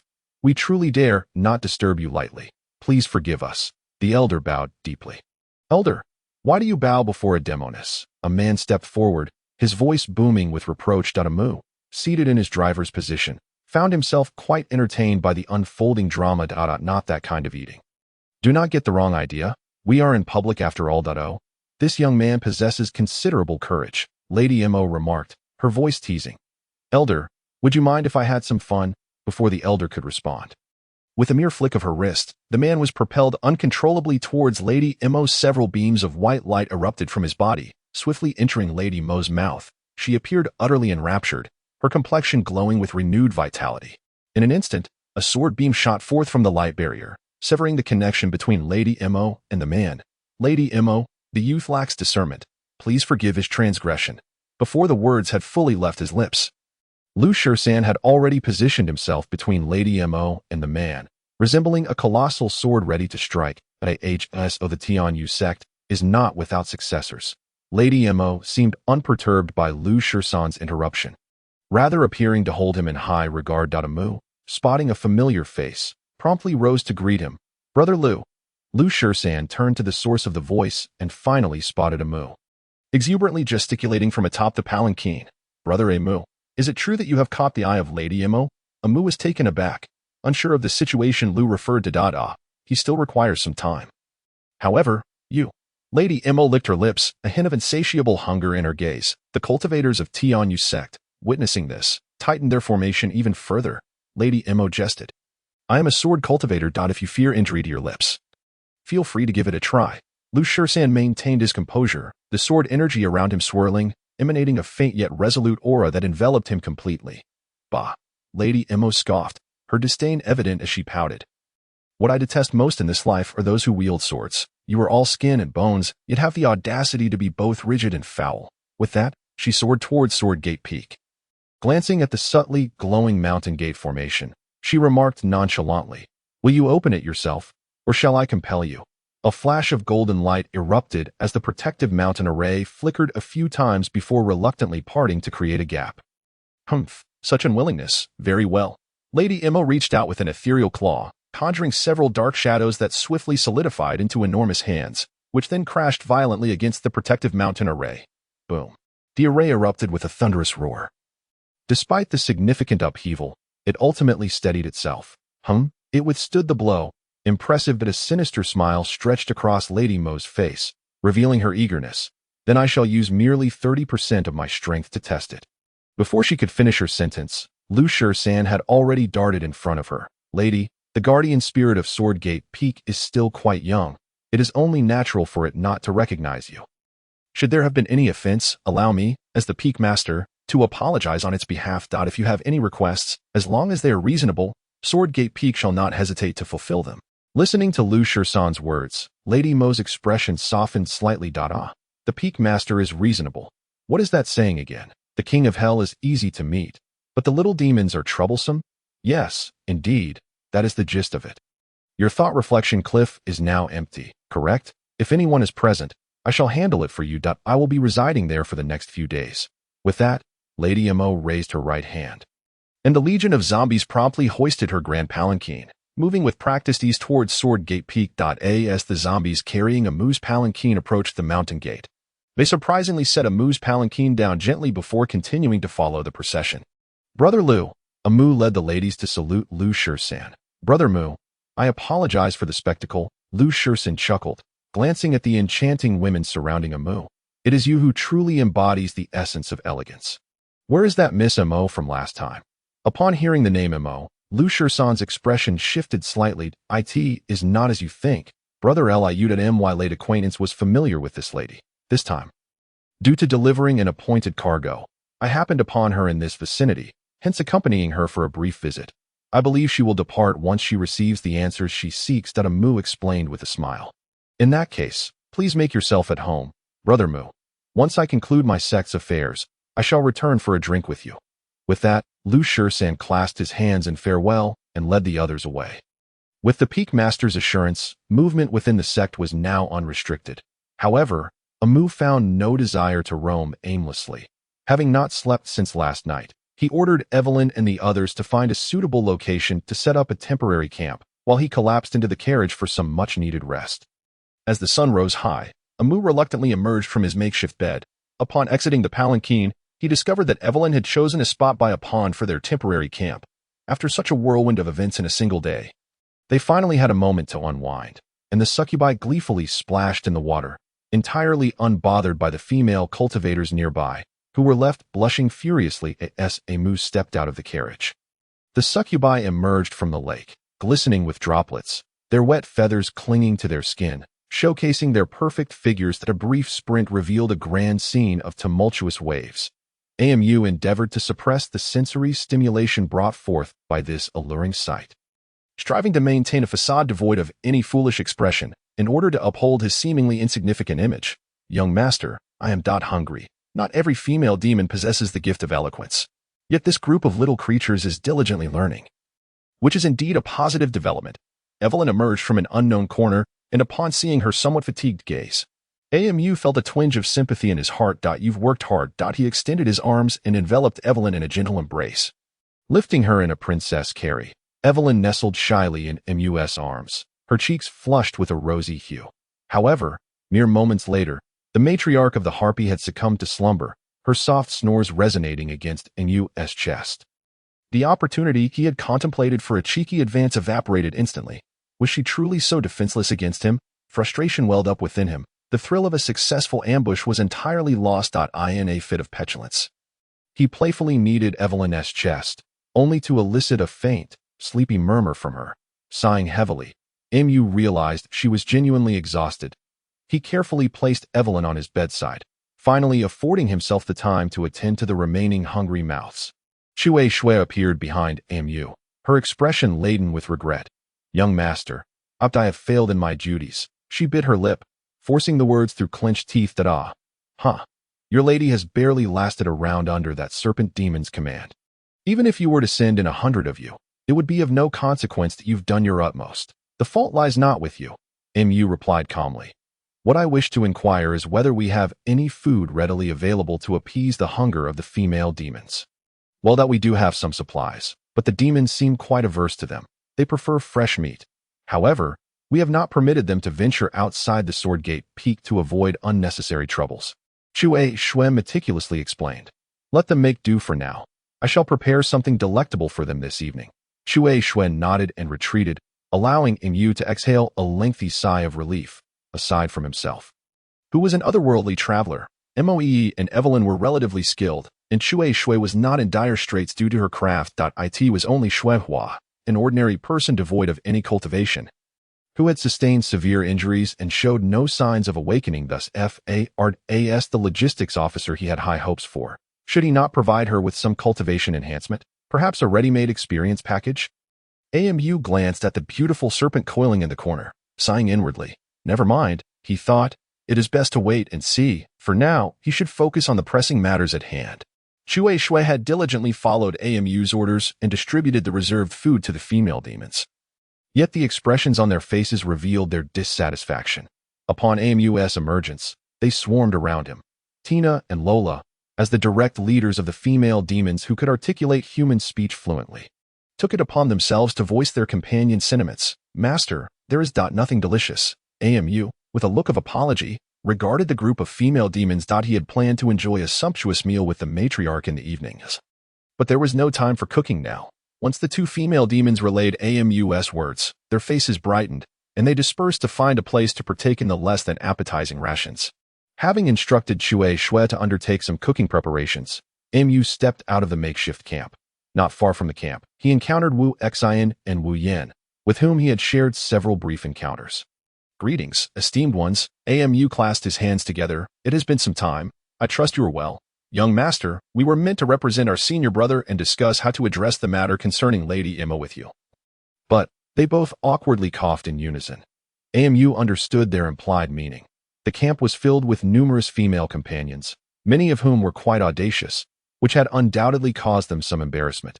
Both blushed deeply and exclaimed, "How could we dare? We merely did not expect young Master Mu to enjoy such fortunate company. You serve as a model for us all. However, we are curious whether this is a secret technique or—" AMU silently cursed inwardly. It seemed that even in the realm of cultivation, the old lecherous tendencies persisted. "Is your cultivation truly genuine? It is merely a matter of opportunity," MU replied with a smile. "Let us return to the main topic. What are Sword Gate Peak's intentions regarding Lady Mo?" Upon mentioning the matter, their expressions instantly turned grave. Be candid with young Master Mu. Lady Mo has specifically requested your presence at the Demon Suppressing Tower. Our Peak Master cannot make such a decision, so we were sent to inquire your thoughts. She did mention her desire to visit the Demon Suppressing Tower. I initially thought it to be a jest. Yet it appears she is quite serious. By the way, she seems to have significant ties with your esteemed sect. What is the story there? Alas, it is best not to dwell on the past. Back in the day, the Tianyu sect was flourishing in the southwest of the Divine Continent, with the Tian faction's elders firmly in control and the chief faction's talents shining brightly. This was the beginning of the Tianyu sect's prosperity. Taking advantage of our might, the sect decided to eradicate the 5 great demon kings of the southwest. Generals Lai, Lady Xi, King Kuei, and Mr. Wu were all eliminated under our sect's efforts. Yet Lady Mo understood. It was likely that Lady Mo, being one of the 5 poisons, had left a profound impact on the Tianyu sect, and her lingering influence was still felt to this day. Esteemed ones, please relay to the sect leader that I, AMU, shall acquiesce to this visit to the Demon Suppressing Tower. However, I must request a slight delay. As I need to ensure the comfort of the female companions first, I will seek out Lady Mo myself thereafter. What do you both think? Very well. We shall return and convey your message. After bidding farewell to the two, AMU commenced his quest for sustenance. Sword Gate Peak was already characterized by towering heights and dense forests, abundant in vegetation, whether due to the enhancement of formations or some other reason. The spiritual energy throughout Sword Gate Peak was remarkably rich. MU could see the spiritual energy coalescing into mist with the naked eye, while areas of thinner spiritual energy were evidently being absorbed by certain flora. Thus, these vegetation imbued with spiritual energy naturally became MU's targets. Within the span of an hour, AMU's ring was filled with a variety of mountain delicacies brimming with spiritual energy: bamboo fungus, bamboo shoots, mountain yam, taro, and even wild fruits such as loquats and mulberries. As for fish meat, MU decisively opted to forego it. After a winding journey, MU found himself at the service hall of Tianjin Peak. Numerous cultivators flowed in and out, with various sales and bounties plastered across the walls, akin to a bustling marketplace, facilitating connections and inquiries. AMU observed the myriad of demands with great interest, reminiscent of his earlier days in a job placement agency, and couldn't help but smile. Everything had changed. The world had transformed. "Young master, you are not one of our Tianyu sect, are you? Might I inquire what you seek?" A cultivator stood in AMU's path. AMU glanced at the bounty board and casually pointed to a notice seeking talismans, stating, "I can draw talismans." The cultivator, skeptical, examined the somewhat tattered notice, which sought the 5 Thunder True Laws Purple Cloud Divine Thunder Talisman. Such powerful offensive talismans were typically a last resort for cultivators, and few would be willing to barter for them. "Young master, this is the Purple Cloud Divine Thunder Talisman." "It is not." Before he could finish, AMU had already completed one that using bright vermilion ink and golden yellow talisman paper, without any dramatic shifts in the atmosphere or auspicious signs. A Purple Cloud Divine Thunder Talisman was born. AMU casually lifted the talisman, tossed it into the air, and with a flick of his hand, the talisman ignited spontaneously. Boom! A resounding explosion echoed as a colossal bolt of lightning descended from the heavens, crashing directly onto the plaza outside the service hall, instantly creating a massive pit a yard deep.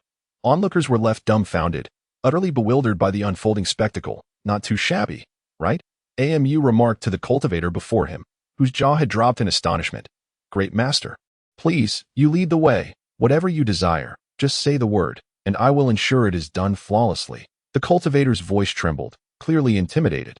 Amu chuckled lightly and replied, I desire fresh, high-quality demon beast meat. You may price it according to your estimation of what a purple cloud divine thunder talisman is worth. And I shall trade with the first who meets my expectations. In exchange for a single purple cloud divine thunder talisman, Amu received a storage bag brimming with demon beast meat. Furthermore, the meat was already cleaned. And the cultivator expressed profound gratitude towards Amu, regarding him as the most benevolent person in existence. If these individuals were aware that he could draw as many talismans as he wished, should he possess sufficient energy, would they not be driven to madness? Young master, the water is already boiling. Shui Shui, sweating profusely, was using her magic to fan the flames in the stove, a task usually handled by Shui Hua. However, with Shui Hua unwell, it fell to Shui Shui. The flames are still insufficient. Shui Shui, you must exert more effort, Amu instructed, stifling a laugh. This girl never entered the kitchen, and though Shui Hua had prepared items like bellows, Shui Shui was utterly unfamiliar with their use. Thus, Amu decided to have her use magic to stoke the fire. Grimacing, Shui Shui mustered her magical energy once more, yet the flames barely intensified. However, she appeared somewhat pale, clearly nearing exhaustion. Just as I was about to lend a hand, unexpectedly, Moe appeared from the ring, catching the teetering Shui Shui with a firm grip. She shot a piercing glare at Amu. How can you toy with a girl like that? Amu was about to offer a defense, but it was Shui Shui who spoke up for him. Madam, this is my own choice that I wish to grow stronger. Strengthening oneself is not an endeavor accomplished overnight. With that, she cast another admonishing glance at Amu, questioning how such trivial kitchen matters could possibly lead to true strength. Was it not merely a mockery? Amu opened his mouth, unsure of how to explain. He casually picked up a piece of wood with a relatively smooth cut. Channeling his energy through his fingertips, he inscribed a peculiar rune upon the wood. It resembled a dragon coiling and a serpent slithering. And with a glance at Moe, he tossed the piece of wood into the stove. Instantly, the flames in the stove blazed as if fueled by a turbocharger. The two were as if they had discovered an entirely new realm. Observing their astonished expressions, Amu nonchalantly shrugged and dramatically drew out his large black knife, unleashing a barrage of culinary prowess upon a half-sliced piece of beast meat. Into the pot went generous chunks of meat, blanched vegetables, salt, dried tangerine peel, Sichuan pepper, scallions, ginger, and white wine, followed by the lid being placed on to simmer vigorously. As the water within the pot began to bubble, Amu calmly disposed of the hastily crafted rune, and the flames in the stove quickly returned to their normal intensity. Once everything was in order, Amu leisurely turned to the still astonished pair. How about that? They felt a mix of awe and frustration, completely unable to critique Mu's creative prowess. When did you become so remarkable? Moe finally reacted, astonished by how little time had passed. Beside her, Shui Shui wore a similarly inquisitive expression, seemingly awaiting an answer to this pressing question. Oh, you remember the old man who helped me improve the teppanyaki stove? Amu smiled and said, once you understand how to convert spirit stones into other forms of energy, it becomes rather simple, doesn't it? The key lies in a secret that no one else knows, the mass energy equivalence formula. He never expected that amidst the realm of cultivation, he would also glimpse an alternative energy transformation from the world of physics. Could it be that the pinnacle of science converges with mysticism? Setting aside his internal musings, Amu playfully patted Moe on the shoulder. Keep it up. I believe in you. My dear Chapter 26. Internal Affairs. Once again, Moe found herself provoked by Amu, promptly retreating to her secluded chamber. As for how deeply she could comprehend the runes, Amu was uncertain. After all, to him, runes merely represented a method and medium for energy conversion, rather than the essence of energy transformation. Let her be. Once the meat began to simmer in the pot, the little hobbits gathered eagerly around, their eyes glued to the bubbling concoction, drooling at the prospect of deliciousness. If they had performed a kneeling ceremony, it would have resembled a grand sacrificial rite. Mu, in a leisurely manner, selected a large piece of meat and, under their fiery gazes, used chopsticks to test the tenderness of the simmered meat, tasting the broth before declaring to the eager little gluttons, "Not yet.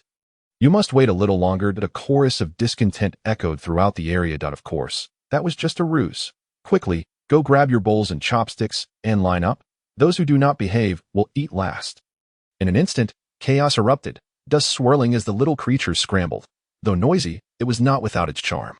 Watching them clumsily attempt to use chopsticks to retrieve the scalding meat, their brows glistening with sweat, was a rare source of amusement. Don't rush. Let it cool for a moment. Don't grab it directly. It's hot. If you can't wait, use magic.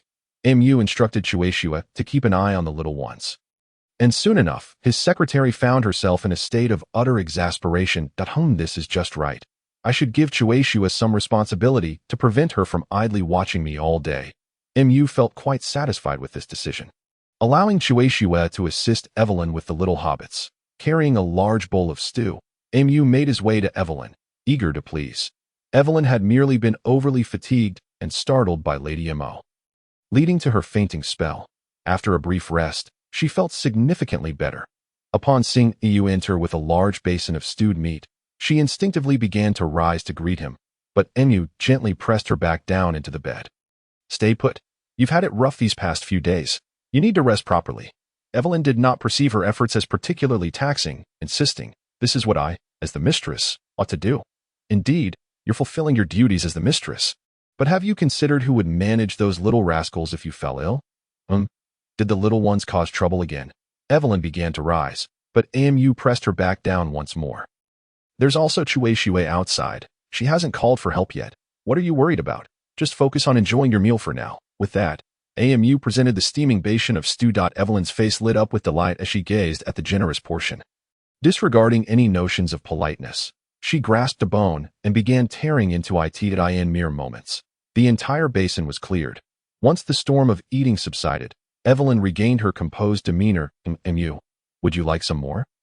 Your cooking skills remain as excellent as ever, but I am already full, Evelyn replied, already rising to clean up the remnants of their meal. With Moe in seclusion, Shueisha absent, and the little hobbit still playing. While Shueihua lay unconscious but unharmed, could this solitary man and woman seize the opportunity for something more? Mu stealthily approached Evelyn, as the little ones adeptly assisted in measuring her figure. However, this time, Evelyn surprisingly expressed her refusal. Wait, there are others present. Evelyn blushed, her eyes brimming with warmth, yet she would not permit Mu to continue his playful antics. But it's just me here, Mu teased. Little enchantress, you cannot escape my grasp. As Mu continued his playful banter, Evelyn, feeling quite flustered, allowed him to indulge for a while before she swiftly fled the carriage, leaving Mu and the black serpent locked in a gaze. A suffocating silence enveloped the room. I saw nothing. Will you spare me? The black serpent demon was the first to break the silence. Mu cast a look of bemusement at the serpent, startling it into an upright position. My lord, please do not kill me. Please. The serpent trembled, clearly alarmed. Mu rolled his eyes. However, he recognized that the serpent's life was indeed in his hands, reflecting on how arrogant this creature had once been. Now reduced to such humility, Mu felt a pang of compassion. What is your name?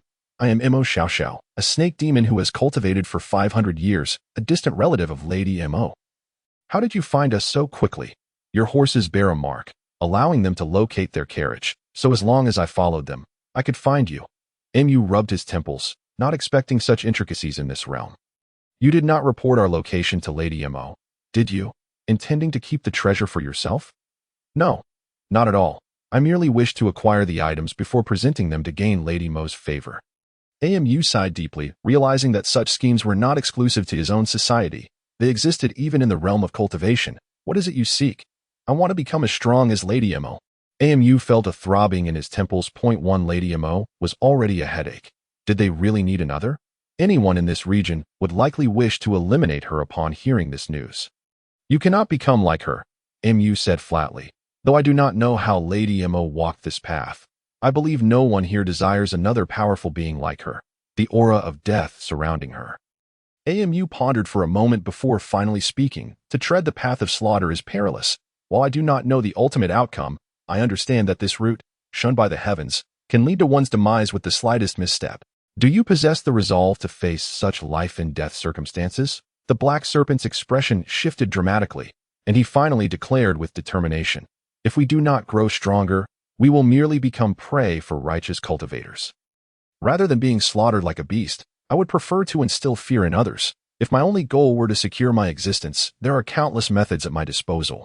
Yet I find myself unable to satisfy the obsession of wanting to dominate the heavens and the earth.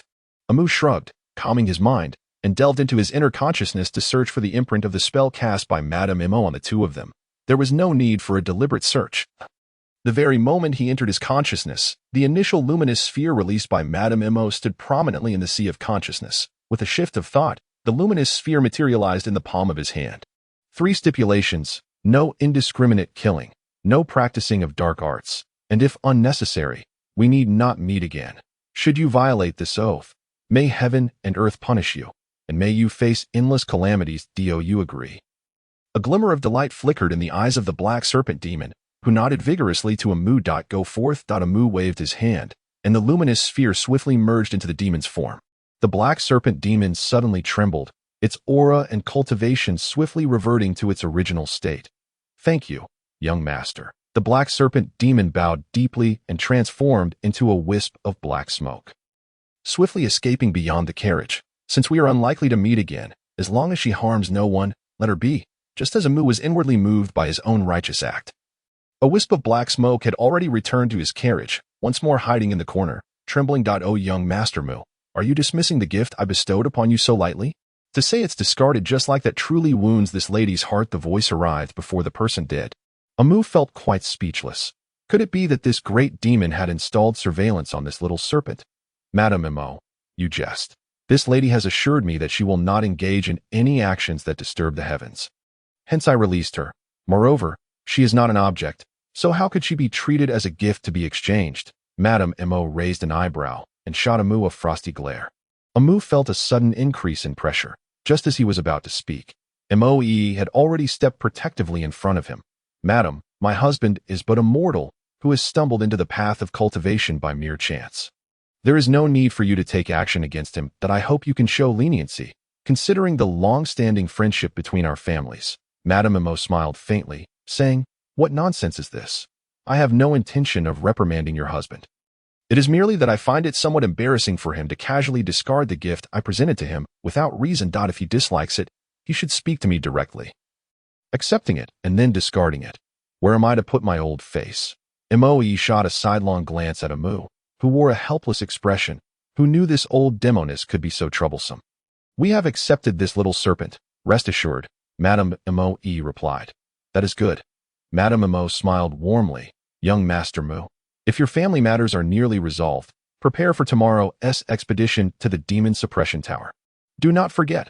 With that, Madame Mo's figure transformed into a wisp of black smoke and swiftly dissipated. I'm sorry, young master, the black serpent demon mumbled. It is not your fault. Amu rubbed his temples, pondering how to handle the current situation when a pair of icy hands suddenly pressed against his temples. Amu was taken aback, looking up to see a hint of crimson on Moe's otherwise pale face. What are you staring at? Haven't you seen one before? Indeed, I have not. However, this chilling sensation does help me regain my composure quickly. Mo Xiao, you shall reside here from now on. The safety of the carriage shall be entrusted to you. Amu declared somewhat dramatically. After saying this, he turned and pulled Moe into his embrace, kissing her head without regard for her willingness. Moe was startled, dodging and scolding playfully. Don't. There are others. Before she could finish her sentence, the black serpent demon had already transformed into black smoke and vanished without a trace. Moe, still in shock, turned to see Amu approaching with a lecherous grin, quickly transforming into a spirit form and escaping towards the door. As she was leaving, she turned back to stick her tongue out at Amu. Amu, not at all angered, rose and headed straight to the workshop left for Shuawa. It was yet another sleepless night, until the next morning, when the sky began to lighten.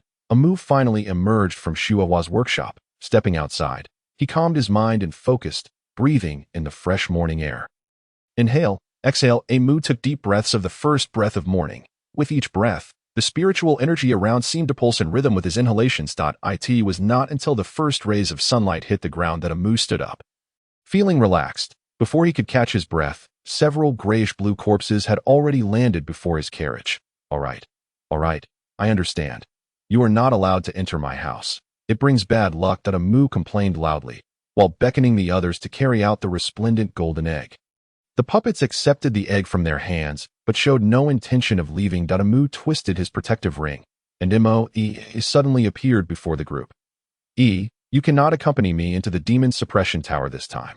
It is likely not a suitable place for you. Amu said with a smile. Thus, I need you to stay home and await my return. Moe was about to say something, but Amu silenced her with a finger to her lips. Last night I was quite serious, But alas, some people chose to hide, and now it's too late to regret. There is no medicine for regret. Seeing Amu being playful again, Moe could only shout in annoyance. Go. Remember to come back early. Looking at the many ladies who had come to bid farewell, Amu feigned nonchalance. It's merely a small demon suppression tower. Your master is a man who will traverse the entire world, initially expecting a chorus of jeers. Instead, the ladies gazed at him with sparkling eyes. Young master, do your best. My young master is the most formidable. Young master, may you succeed and conquer all. Just as Amu reveled in the flattery of the ladies, a cold voice suddenly rang out from behind. Young master, it is time to set off. Amu was startled, realizing it was a zombie speaking. Forget it, forget it. I cannot afford to provoke Madame Mo's subordinates. He quickly rose, and several zombies leaped away, landing several meters away, while Amu, in exasperation, watched as they departed, still rooted in place. Suddenly feeling lighter, he found himself landing on Evelyn's back. Seeing the starry-eyed Evelyn, Amu felt a surge of tenderness in his heart, and his hands unconsciously reached out. How wonderful my Evelyn is! All he received was Evelyn's playful pout. Spread your wings and soar into the wind. Chapter 27. The True and False Demon Suppression Tower. The sun rose in the east, casting brilliant hues across the sky. Amu lay on Evelyn's back, savoring this rare moment of leisure. Don't move around. You'll fall. Evelyn chided. Amu, embarrassed, settled his hands. For the shadow of their last high-altitude free fall still loomed large. In less than a teacup's worth of time, the two had already soared to the apex of the demon suppression tower. Indeed, it was a tower, a pyramid at that. Amu glanced at its overall structure and layout, understanding why it was constructed in such a regular shape, drawing upon the celestial bodies to arrange a rare formation of heaven and earth based on the principles of the cosmos. As for what lay within, heaven knows what else resides there. Let us descend, and then you will return to the base. He is skilled in combat, but matters of command and coordination must fall to you. Evelyn looked at Amu in confusion, stating, I will wait for you outside. Amu whispered into Evelyn's ear. The exit is not here. Evelyn was taken aback, wanting to say something, but upon seeing Amu's gesture for silence, she could only pout, expressing her displeasure. Beneath the demon suppression tower, a crowd had long awaited. At the foot of Sword Gate Peak stood Lu Shisan, the Peak Master, along with numerous disciples, maintaining a vigilant stance outside the tower. While on the clearly delineated opposite side stood Madame Mo and her legion of numerous zombie soldiers. Young Master Mu, Madame Mo requests your presence. An emotionless zombie uttered a phrase that made everyone grimace. Amu merely smiled, landing on the side of Tian Yu sect, patting Evelyn's rear before she flew away, then addressing Madame Mo. Madame Mo, I'll speak a few words with Peak Master Lu and be right with you. Please hold on a moment, in no hurry. No hurry. You may converse first. Just don't miss the appointed time. Madame Mo languidly coiled her true form around her palanquin, showing no signs of urgency. Amu glanced at Lu Shisan and then at a few elders nearby. Suddenly, several streams of spiritual power flew from the elders' hands, quickly forming a barrier that enveloped the two. Not only their voices but even their figures grew indistinct. Thank you. Elders. Amu clasped his hands towards several directions, then fixed his fiery gaze on Lu Shisan. Does Brother Lu have something to say? Lu Shisan forced a smile. As he entered the demon suppression tower, I would trouble young Master Mu to keep an eye out for any news regarding my fallen brothers from years past. Even a small token would suffice. Thank you. I sent the demon suppression tower under your watch. Why not just enter? Amu seemed to realize something, wisely closing his mouth, taking a deep breath. Could it be that you mean to say you do not know how to exit? Lu Shisan bowed his head in silence, which was, in itself, the answer to the question posed. Thus, Madame Mo had indeed been imprisoned before, yet she had managed to escape. Consequently, she possessed the knowledge of how to break free. And as long as she could provide a pretext to assist you in retrieving your fallen brethren, you would undoubtedly turn a blind eye to her actions. Would you not? Silence lingered. What were your thoughts back then? Sacrificing so many brothers for such a thankless endeavor. Mu could not help but scoff. Because it is called the Demon Suppression Tower, Lu Shisan replied with a bitter expression. Someone had promised us terms we could not refuse, and we acquiesced. How could we have anticipated that we would ultimately pay such a grievous price only to retrieve? Lu Shisan let out a long sigh, the target of everyone's ire. Are you saying that you have lost your integrity or something of that sort? Amu inquired nonchalantly. Has anyone called you their watchdog? Lu Shisan paused, then unexpectedly burst into laughter. Indeed, they have. The Demon Suppression Tower and the Demon Suppression Army. One need not guess the implications. However, this time it is the Tianyu sect that has been ensnared. And the last to suffer such a fate was Chun Tansei. At Tio think that we have come full circle. Yet, what scheme does this individual intend to enact this time? Lu, my brother, we have forged a bond that transcends mere acquaintance. There is a matter I am uncertain whether to mention. Mu, you know my disposition. Speak plainly. If the creditor is no longer present, does the debt exist or not? Furthermore, if the creditor has vanished, who would know of the debtor's obligations? Is it not the case that the debtor's secrets are known only to heaven, earth, and himself? Lu Shisan's gaze flickered, his expression darkening. That if that is so, what then becomes of the creditor? Surely, they cannot simply dig a hole and hide. Wait, Lu Shisan suddenly considered a peculiar possibility, casting a keen look at the seemingly relaxed Amu. Brother Mu, who would have thought I would trouble you once more? Amu chuckled. Let me exit safely before we discuss that. Also, my family is in your hands. You must safeguard them. I would not want them to lose even a single hair upon my return. Naturally, Lu Shisan clasped his hands in respect, bidding farewell to young Master Mu. Farewell, young Master Mu. The assembly of cultivators, witnessing their peak master as farewell, joined in the chorus of goodbyes. In an instant, the mountain echoed with their fervent chants, a truly magnificent spectacle. Amu strode forward, indifferent to all. Approaching Madame Mo's palanquin. Are you prepared? Madame Mo gazed at Amu with a smile, akin to a predator regarding its prey. What preparation is needed? When I, Amu, take action, everything is effortlessly accomplished.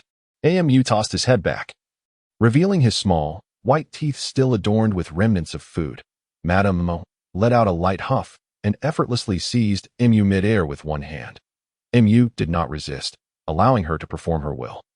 In an instant, he found himself nestled within the serpent's brow, and Madame Mo gently patted a slightly protruding area on the serpent's head, smiling as she said, "Sit here, and let your Madame Mo cherish you." "Madam, please maintain your decorum." Amu rubbed his nose, feeling quite helpless. "Fear not. My form may have grown a tad larger, but my decorum is indeed uncertain." With a single wave of her hand, Madame Mo rendered Amu entirely unresponsive, causing him to lie rigidly in the designated spot. She tenderly caressed his face, speaking dreamily. "Little one, is this my fortune or your calamity?" Just as Mu was about to respond, she pressed a finger to his forehead, instantly rendering him weak and helpless, leaving him with a pained expression as he gazed at her, utterly perplexed by her intentions. Boom, boom, boom. A series of muffled roars erupted, and a beam of light shot skyward. "The hour has come. Lift the palanquin," someone shouted, and the previously still formation sprang into action, standing at attention, albeit somewhat clumsily. "Onward." Madame Mo uttered two words with nonchalance. In an instant, the formation marched in perfect unison toward the beam of white light. With each person that entered, the light seemed to diminish, until only the final glimmer remained. When it was time for the palanquin to enter, the last vestige of white light flickered out. Mu could only watch helplessly as the tunnel behind him crumbled before his eyes, feeling utterly powerless, while the elderly woman beside him seemed unperturbed. "Very well, since we are here, we might as well accept our fate." Amu decided to close his eyes and rest. In a daze, fatigue washed over him. So many siblings, 1, 2, 3, 4, 5, 6, 7, 8, 9, and counting himself, 10 siblings.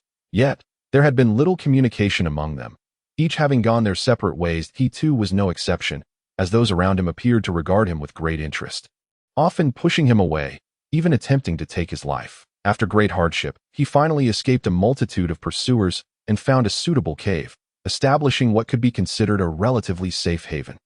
Climbing the mountain for bird eggs, scurrying to catch field mice, day after day, until one day, an itch spread across his body, and in his struggle, he shed his skin. No. Mu jolted awake. "I am a human, not a snake. How could I shed skin?"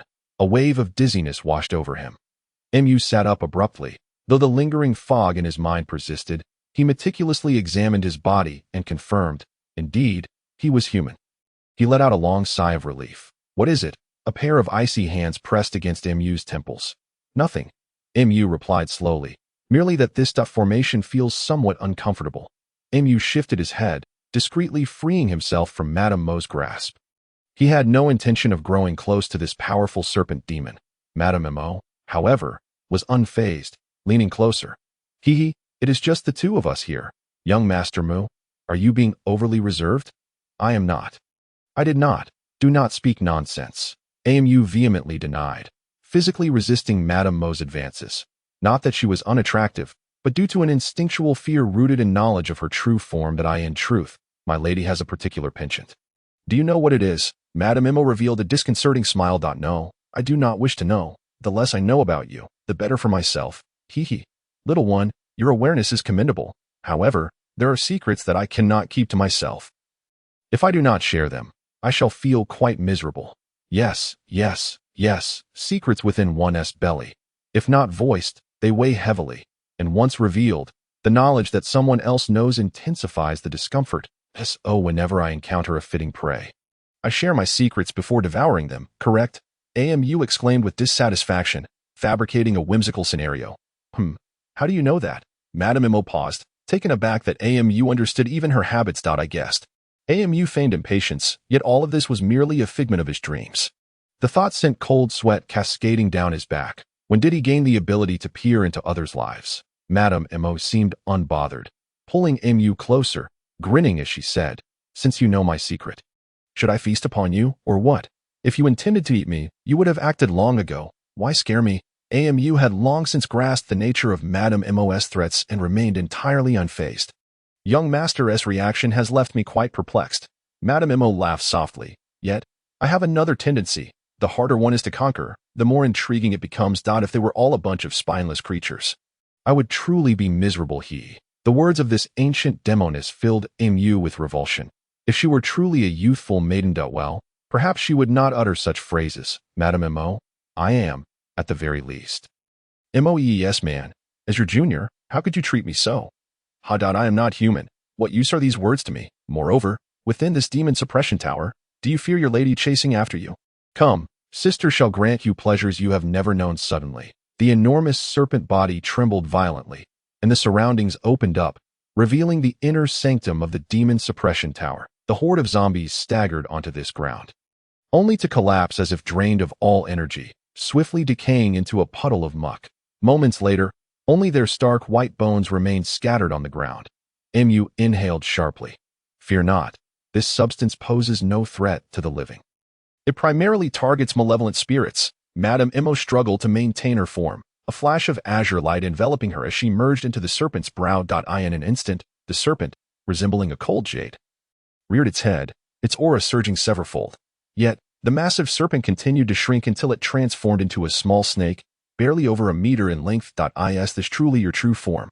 Observing the towering figure before her now reduced to a mere length of over a meter, one cannot help but ponder the extent of its compression. Shifting forms is merely a trivial spell. Dear young sir, if it pleases you, I shall transform in accordance with your whims. No, please, I beg you. Thank you. MU hastily declined thrice.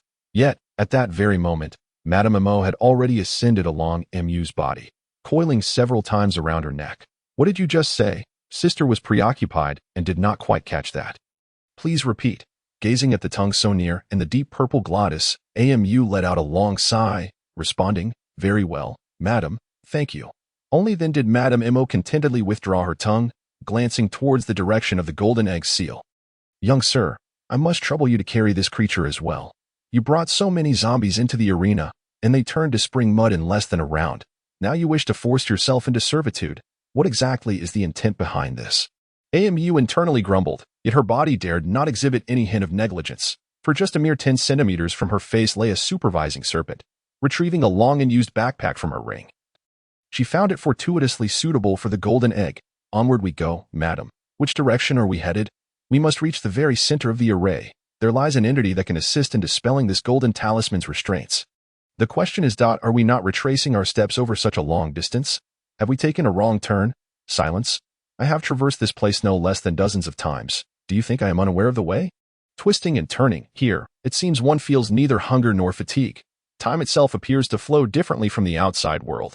Along the journey, there were neither beasts nor dangers, not even a shadow of an animal, rendering the atmosphere so tranquil and secure that it felt somewhat eerie. Madam, there's something amiss here. Do not overthink it. Do you suppose the beasts are social like you humans? Furthermore, revealing our positions, While it may assert sovereignty for us beasts, also brings about unnecessary troubles. The law of the jungle, perhaps AMU could not help but recall some article she had once read. No, wait, AMU suddenly realized. Madam, are you suggesting that the monsters can delineate territories within this demon suppression tower and reign as kings? If that were the case, would you simply eradicate every monster within this tower? Do you not think such a notion is utterly inhumane? AMU was somewhat taken aback. What on earth is happening here? Just as she contemplated this, the air around them stirred, and a rift manifested not far away. I wondered who had entered. It turns out to be Madame Immo. This gentleman is that a young man in azure robes gazed through the rift at Inyu and Madame Immo, creating a rather bizarre scene.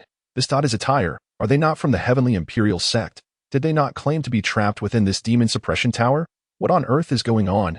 AMU CPU was struggling to keep up. Let us proceed. We shall discover the truth. Madame Immo appeared unfazed, as if this were the original state of affairs. The two, one human and one beast, stepped into the rift drawn by the azure-robed gentleman. And in an instant, a surge of thunderous light enveloped them, causing the rift to vanish without a trace, as if it had never existed. Chapter 28. The Demon Suppression Tower. The Demon Suppression Tower, as its name suggests, serves as a place to subdue demons and malevolent spirits. Yet the scene before them was truly perplexing. There were neither chains nor walls, nor any roars or battles. Instead, there were only calm faces that bore a hint of tension upon seeing outsiders. AMU stood on the platform of a 3-story building, gazing down at the demons laboring on the ground, her mind somewhat in disarray.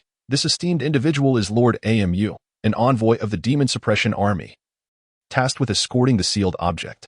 And this is Ouyang Su, a member of the Heavenly Imperial Sex Chi lineage, renowned for his mastery of teleportation, as you have just witnessed. Impressive, is it not? The world that defies the bounds of scientific understanding is indeed astonishing. AMU nodded vigorously, then pointed at the demons toiling below, asking, "What is the meaning of this?" Madame Immo gently stroked MU's head, chuckling. "What? Do you believe the ultimate fate of humans and beasts is mutual destruction? Or do you think that conflict is the only path you desire? That is not the case." AMU smiled. "I merely thought this was a place established by the court to detain ferocious beasts. How could it be so peaceful?" Ouyang Su regarded AMU with an enigmatic smile. "Is that truly your belief? At least the court claims as such, to confine various ferocious beasts within the Demon Suppression Tower to prevent them from wreaking havoc." AMU shrugged. The knowledge she had was indeed consistent with that. Yes, to detain ferocious beasts. After all, any beast is deemed ferocious, is it not? Ouyang Su glanced skyward. A hint of desolation in his gaze. To confine ferocious beasts necessitates the cooperation of all sects to collectively suppress the demons. Each of the 4 major sects governs a respective demon suppression tower. The result? All expellable demons are imprisoned within the tower, alongside many disciples from our respective sections. The demon suppression tower suppresses demons. Yet it also confines us cultivators. Indeed, being unjustly imprisoned in the so-called demon suppression tower, acting as wardens for numerous demons and malevolent spirits, is hardly a sound idea. Moreover, these wardens are deprived of even a chance to leave, causing those outside the tower to believe that their senior brothers and sisters perished within. Does the court not offer any form of compensation for your plight? AMU inquired. Compensation? What do you seek for compensation? The tempestuous forces of nature are a celestial blessing. What more could you desire? Would you like a 3-foot white silk? Ouyang Su scoffed at MU's inquiry. Little Su, do not always target the young master.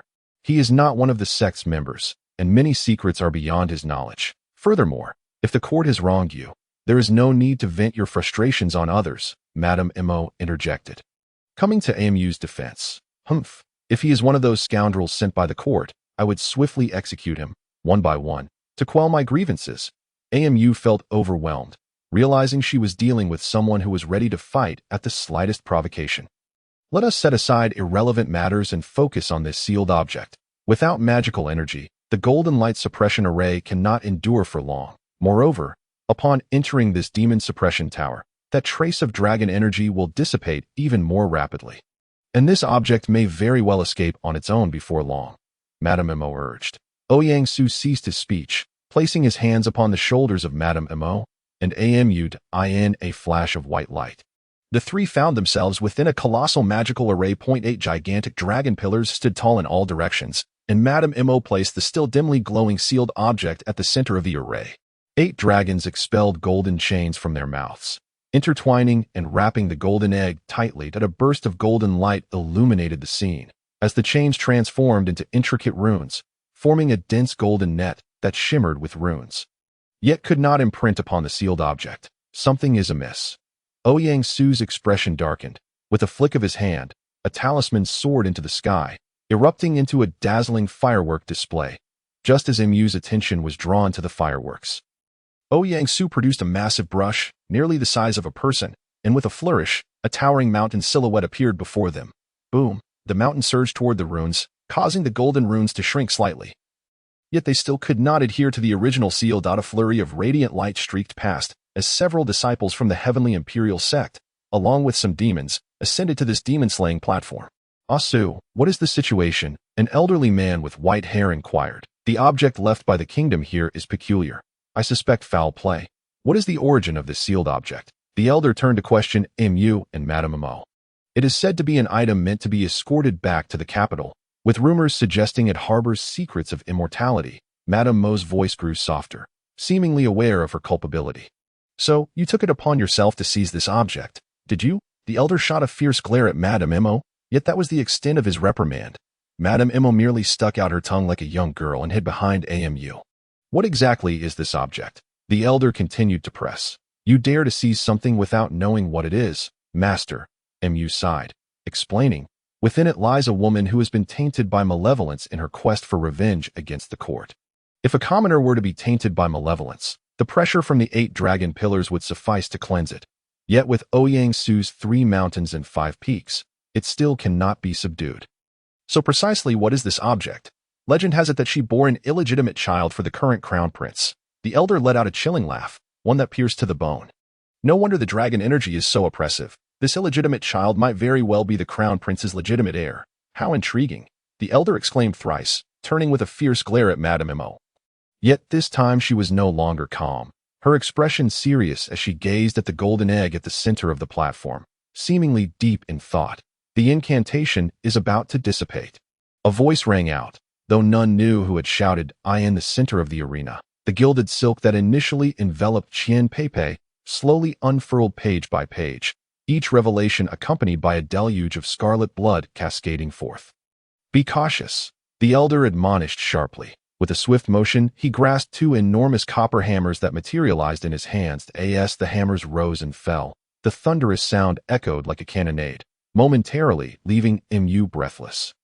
A colossal sphere of light surged toward the seal, sharing the same lineage. The sphere penetrated the runic net and struck fiercely against the golden egg. The sound it produced was akin to metal being struck, reducing several pieces of silk to mere powder, while intricate fissures emerged on the remaining silks, which were soon saturated by the blood.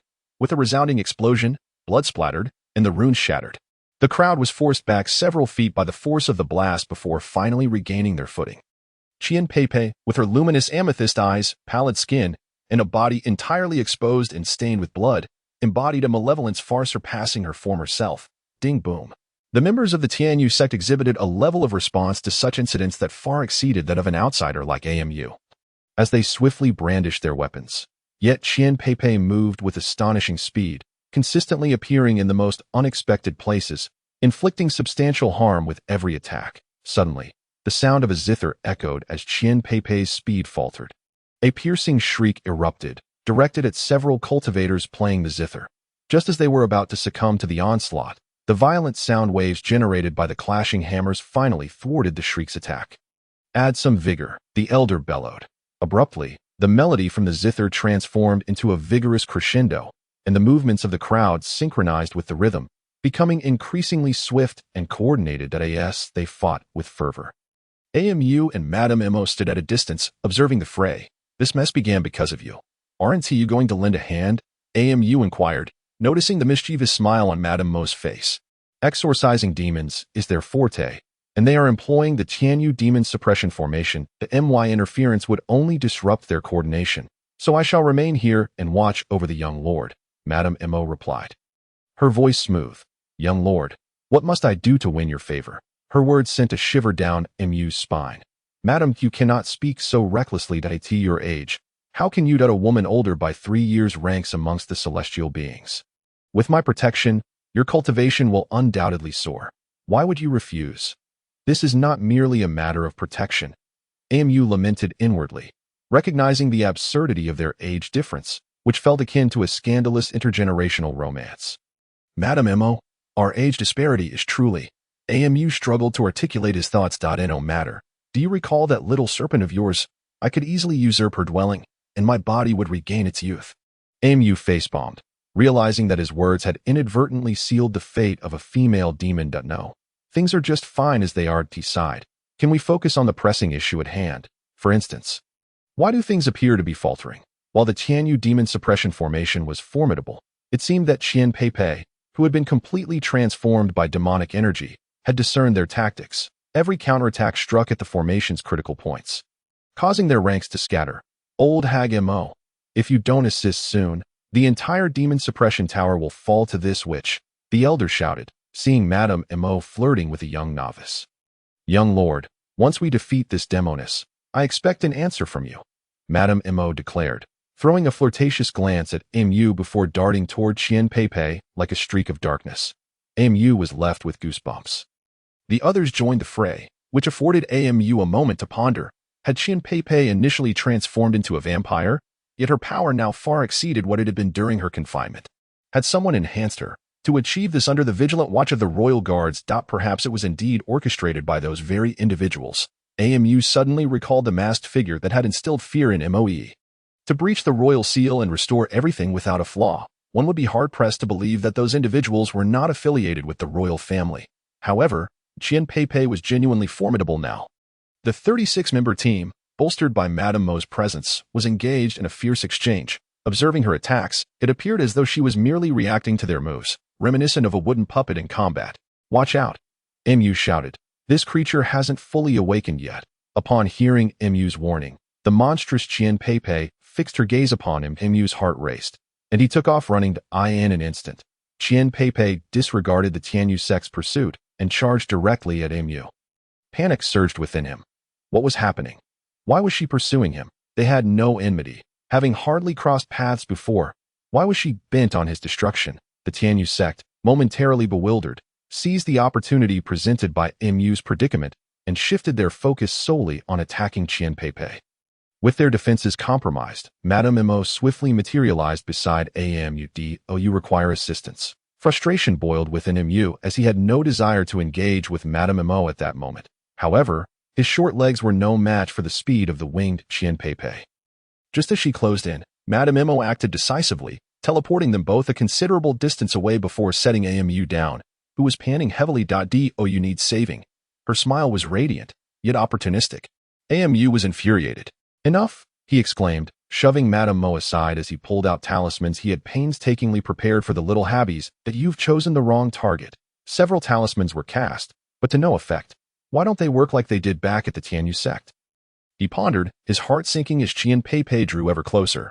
This is the demon suppression tower, free from the constraints of the heavenly Tao. Your talismans are ineffective here. Madame Mo's laughter was triumphant. Hurry and beg me. If you do, I might assist you. Amu seethed with indignation. Wasn't it just a matter of casting a spell? I might as well learn from that fellow Yen Qixia. Amu resolved. Biting his finger and drawing a Tai Chi symbol in his palm. Boundless heavens, I invoke the power of the universe. A bolt of lightning surged forth, and the scattered talismans erupted into a dazzling display of light. Thunderous roars filled the air as dozens of bolts struck Qian Peipei directly. For the first time, she emitted a pain scream. Yes, this is how lightning magic should be executed. Amu rejoiced, feeling exhilarated. This was what a cultivator was meant to do. Again, boom, boom, boom. 81 bolts of lightning struck Qian Peipei, and amidst the tempest, her demonic form disintegrated into ashes. Once the brilliance subsided, Mu found himself too exhausted to lift a finger, just as he intended to take a moment to catch his breath. He felt a tingling sensation in his fingers. Madame Mo was gazing at him, her lips wrapped around his fingers, a look of rapture on her face. Madame Mo, what on earth are you doing? Before he could finish, Mu collapsed. Madame Mo, now is not the time for visitors. Please behave yourself. A voice, firm and righteous, seemed to echo through the room. That's my man. I can look at him as I please. I need your permission. Madame Mo retorted, don't be so forward. At your age, pursuing someone so young. Aren't you ashamed? Came a teasing remark from the crowd. Humph, Age is but a number. With my thousands of years of cultivation, I have nothing to fear from his youth. Madam, have you truly thought this through? Of course, if I hadn't, would I dare to act this way? But still, I should probably consider the young lord's feelings. Upon hearing this, Amu hastily sat up, only to find himself grappling with a soft, warm body beside him. Alarmed, he turned his head to see a completely naked woman slumped beside him, and his hand was firmly resting on that very softness. Wait, is that Qian Pei Pei? Young lord, Madame Mo is preparing. A throng of onlookers had entered the room, witnessing Amu in his vulnerable state, desperately trying to rise from the bed, while the naked woman lay sprawled beside him. The air grew thick with tension. The cultivators quickly retreated, even thoughtfully closing the door behind them, leaving Amu, who had been caught in a compromising situation, and Madame Mo, who stood alone in the wind. Chapter 29. Madame Mo. Oh, Madame Mo, perhaps you should first put on some clothes. Madame Mo's gaze lingered on Amu's concealed areas, her lips curling into an undeniable smile. All right, all right. Amu hurriedly donned his clothes in a disheveled manner, fearing that the person across from him might take immediate action. Just as this thought crossed his mind, Madame Mo had already approached him, appearing to assist with his garments while subtly taking advantage of him. However, Amu could hardly concern himself with such matters. His priority was to escape this hellish scenario as swiftly as possible. Just as he intended to rise, Madame Mo had already settled herself upon his lap.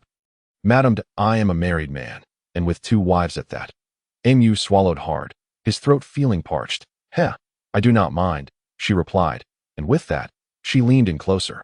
Madam, please. Before he could finish, a somewhat bewildered face interjected between Amu and Madame Mo. The bare form collapsed into Amu's embrace. He exhaled a sigh of relief. Had it not been for Qian Pei Pei's unexpected intervention, he might have been completely at Madame Mo's mercy. Madame Mo, visibly displeased, waved her hand, and the bedsheet swiftly bound Qian Pei Pei like a dumpling, tossing her into the corner before returning to her previous topic of discussion. Young Master Mu, you were just about to say. Wow. Qian Pei Pei suddenly erupted into tears. As she wept, she struggled against the bindings, but the more she fought, the more tightly she became ensnared, resulting in even louder cries. Madame Mo, let us negotiate. Just be gentle. Suddenly, the door burst open, and a throng of Tianyu sect members poured in. However, before Madame Mo could act, the one making a scene was the girl who had just been lying on the bed. Amu, Madame Mo, and the elders of Tianyu sect stood frozen in shock. You audacious fools dare to eavesdrop on me. Madame Mo's fury surged like wildfire, and Amu could almost see the looming shadow of a colossal black serpent behind her. As the apparition behind Madame Mo began to materialize, Amu swallowed hard. Run. Madame Mo has lost her temper, someone shouted, and the crowd quickly scrambled for the exit, trying to flee, come back, and face her doom. With a thunderous roar, Madame Mo charged towards the door, but just as she reached it, something seemed to occur to her. She turned back to Amu, revealing a menacing smile. Young husband, you wait. Once again, they found themselves in the 3-story building they had originally been transported to. Ouyang Su bit his lip, trying not to laugh. Though he was relegated to serving tea and water, he felt fortunate compared to his fellow disciples who had been left hanging outside the window and subsequently beaten into submission. Inside the building, a low table stood, with Amu and Madame Mo seated on opposite sides. Madame Mo leisurely sipped her tea, observing Amu as he struggled to manage Qian Pei Pei. Her brow furrowed slightly. Crack! The sound of a whip startled Qian Pei Pei, who looked up at the fierce woman with a face full of grievance, pouting as she sat to the side. Meanwhile, Amu, utterly at a loss on how to handle this woman, let out a long sigh of relief. What is happening here? They both asked simultaneously. Madame Mo, who had initially appeared fierce, was momentarily taken aback before bursting into laughter, her previous intimidating demeanor dissipating entirely. You go first, she said, taking a sip of her tea. You must have noticed that this girl bears a striking resemblance to the Qian Pei Pei who was obliterated earlier, but her current state. Amu began, only to find himself interrupted as he sought to prevent the now unrestrained Qian Pei Pei from causing more trouble. Madame Mo sighed, snapped her fingers, and several strands of white silk swiftly ensnared Qian Pei Pei once more. Once trapped, Qian Pei Pei began to cry and wail again, leaving Madame Mo with no choice but to play the villain once more. Finally, things returned to a semblance of normalcy. However, this time, the rapt Qian Pei Pei nestled in Amu's embrace like a quiet little cat. Madam Imo, it is now your turn to speak, AMU said, rubbing his forehead and letting out a long sigh. You initially overheard my conversation with the other cultivators. You know this involves you. Madam Imo shot AMU a resentful glance. It is all connected to you, she replied. AMU was perplexed. I want to be your primary wife, Madam Imo declared after a moment of contemplation. Why? AMU inquired, intrigued. You know I have a large group of women at home. Why would you want to involve yourself? Oh. How does young Master Mu perceive the ladies in his household? Madam Imo stared intently at AMU. If you genuinely wish to bring them into your fold, I believe you would have acted long ago. Why do I see that group of enchanting women still intact? Your maid and servants seem to remain untouched as well. As for ye. I suspect she is the one who has waited the longest. Clearing her throat, Madam Imo lifted her teacup and took a small sip. So, young master, you gather all these enchanting women under one roof and allow them to languish in solitude. What is your reasoning? MU fumbled for words, finally managing a rather clumsy excuse. I simply haven't spent enough time with them. We need to understand each other better, so things have progressed slowly. No, wait, what does this have to do with your desire to be my wife? Young Master Mu, forgive my candor, but do you believe they're unworthy of you? Madam Mo's eyes widened, a glimmer of red flashing within. Though I am merely a serpent demon and have not experienced the so-called love of humans, I understand that one cannot conceal the gaze of affection. When you see us, there is always a flicker of something in your eyes. I have seen such gleams in the eyes of many men. Yet, in yours, there is appreciation and joy, but not the fervor of possession. Thus, I seek to understand what a wife represents to you. What does she represent? AMU's lips twitched. Having lived 2 lives, he had never had a wife. How could he answer that question? Madam Imo, you misunderstand. AMU coughed lightly to mask his embarrassment. In truth, my relationship with them is not as complicated as you think. Madam Mo's expression shifted to one of curiosity, as if she had stumbled upon a grand revelation. Moee is my guardian spirit, while Evelyn and the others are merely temporarily residing with me. They will likely choose to leave when the time is right. As for Chui Shui, she is a member of the Demon Suppression Army, and Shui Hua is currently my servant. Therefore, my relationships with them are simple and pure, akin to playful banter among friends, not as scandalous as you might imagine.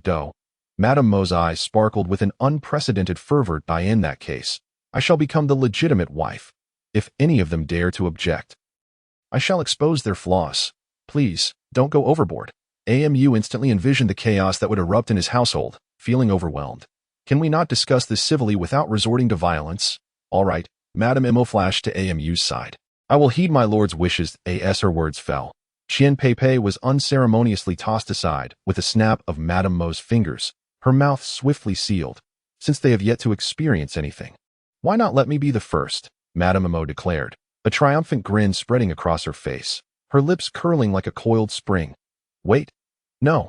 MU protested, though the notion of being pinned down by such a captivating demoness was undeniably flattering to his ego. However, this was not the time for such discussions. Madam, your eagerness to possess my body must mean I have something of value to offer you, correct? MU did not resist Madam Mo's advances, yet she merely perched atop him. Making no further moves. What do you wish to say? The urgency had faded from her expression, leaving only the regal demeanor of the queen-like Madam Imo. I have promised to restore Moe's body, to find Evelyn a warm home, to bestow upon Chui Shui powers that Qin Tianzi does not possess, and to help Shui Hua excel in her craft. Thus, we are intertwined, reliant upon one another. Whether driven by affection or mutual benefit, we indeed have established a foundation of interdependence. AMU chuckled softly, his hands finding their way to the curves resting on his waist. I am curious, Madam Imo. Why would someone as powerful as you, capable of commanding storms and Shu, choose to submit to a mere cook devoid of status, influence, or wealth? Oh, such self-deprecation serves no purpose. Madam Imo leaned closer, her formidable presence pressing against MU's chest. A finger playfully brushed against the tip of his nose, teasingly. You have no idea what your vitality signifies to beings like us. You might not even comprehend the concept of vitality itself. Madam Imo smiled. But we do. Yet it matters little. Since your enchanting ladies coexist with you through a spiritual bond, I shall sign my own as well. A spiritual bond. What spiritual bond? Those are merely verbal agreements. We have not signed any strange contracts, AMU clarified. That is of no concern to you. Just know it is so. Madam Imo mused. I require your vitality. If you are willing to share it with me. What do you desire in return? Could it be that we discuss this after rising? Amu felt a tinge of awkwardness as a remarkably poised beauty sat squarely atop him, unabashedly flaunting her flawless physique. Young Amu had long since protested in indignation, yet he knew that voicing such objections would be futile. Madame Imo revealed a smile that hinted at deeper meanings, but elegantly shifted to a nearby seat, leaving behind a tint that stood defiantly. When it came to seasoned veterans like her, Amu found himself at a loss. If one merely sought vitality, that was a matter to be discussed with Moe and Evelyn. In any case, I could probably provide around 400 cc of vitality within half a year, and how you arrange it can be settled amicably among us. Really? Madame Imo was quite taken aback, astonished by the existence of someone who seemed either extraordinarily generous or rather foolish, willing to bestow their essence upon others without compensation. However, upon reflection, she came to understand. If it were otherwise, how could those individuals willingly choose to reside within Amu's abode? Young Master Mu truly was magnanimous. Madame Imo had evidently elevated Amu's status in her eyes. It's no great matter. If Madame Imo were to offer herself in exchange for such trivialities, Amu believed it hardly worth the price. Should Madame Imo genuinely seek a suitable companion, it would be wise not to prioritize transactions based on benefits, Amu sincerely advised. Thus, dear young master, if you do not mind, I truly desire a title of a concubine. Madame Imo quipped playfully, her teasing evident in her gaze. Amu sighed deeply, bewildered by the absurdity of it all. Now, with another room added to his quarters, he addressed the two esteemed figures, inquiring if matters had been settled. Could he release his fellow disciples? Ouyang Su, lips pursed, directed his question primarily at Madame Imo. Go ahead, consider it an opportunity for your old comrades to broaden their horizons. However, should they dare to cross the line again, I shall not hesitate to skin them alive. In an instant, Madame Imo reverted to her commanding queenly demeanor. By the way, there is still an urgent matter I must trouble you with, Madame Imo. What about the exit? Ouyang Su inquired. I shall investigate the exit and will inform you once I have located it. However, this exit resembles a dragon drawing water. It will not be confined to a single fixed point. Therefore, I estimate it may take some time. Madame Imo replied with evident concern. I implore you to be attentive, for although we may be somewhat lacking, the concept of home has been absent for so long that I find myself yearning for it at times. Ouyang Su spoke, his eyes glistening with unshed tears. Yes, I understand Madame Mo's response was somewhat lacking in strength, yet it was the most she could promise. Ouyang Su departed to rescue his fellow disciples, leaving only 2.5 individuals in the room. At some point, Qian Peipei had managed to free herself from the bindings around her mouth, even gnawing through the ropes that restrained her. Curling up in Amu's embrace like a cat, her skin was as fair as snow, delicate to the touch. Amu found himself tempted to caress her, yet with Madame Imo seated beside him, such thoughts could only remain in his mind. Desires are innate. If one wishes to touch, then let it be so. Madame Imo appeared unfazed, considering her current state akin to that of a pet. Upon hearing the term pet, the warmth of the soft figure in his arms suddenly felt less appealing. What on earth is happening with Qian Peipei? If I'm not mistaken, she was struck down by the purple cloud divine thunder. Wasn't she? How is she alive and well now? I do not know. I only noticed her sleeping beside you when I entered your chamber. You must take responsibility for this person's integrity. Madame Imo teased. Are you implying that Amu was taken aback, believing Madame Mo's insinuation to be exaggerated? Indeed, she is no longer considered human. She now resembles a being of both human and demon. A glimmer of blue light flickered in Madame Mo's eyes as she spoke nonchalantly. As for why she is infatuated with you, consider it your extraordinary talents that have captivated her. Dare to act. Who would dare? If I were to move, I would merely end up in her embrace. Is there any way to remove her? This is quite troubling for me, Amu lamented. No matter where you hide, I suspect this girl will find you, Madame Imo remarked, her eyes glowing with intrigue as she observed the girl. Wrapped in tattered white silk, oblivious to her need to remain nestled in Amu's arms, her gaze was filled with stars, and indeed, she was a hybrid of human and demon, her demonic essence having merged with the charred remnants of her body. Though her intellect remained at an infantile level despite the restoration of her form. How unfortunate for you. Little lecher. Amu protested his innocence. If I were truly a lecher, why would I urge you to rise? Wouldn't it be better for us to delve into mutual understanding? A rare hint of pink graced Madame Mo's cheeks as she shot Amu a sidelong glance.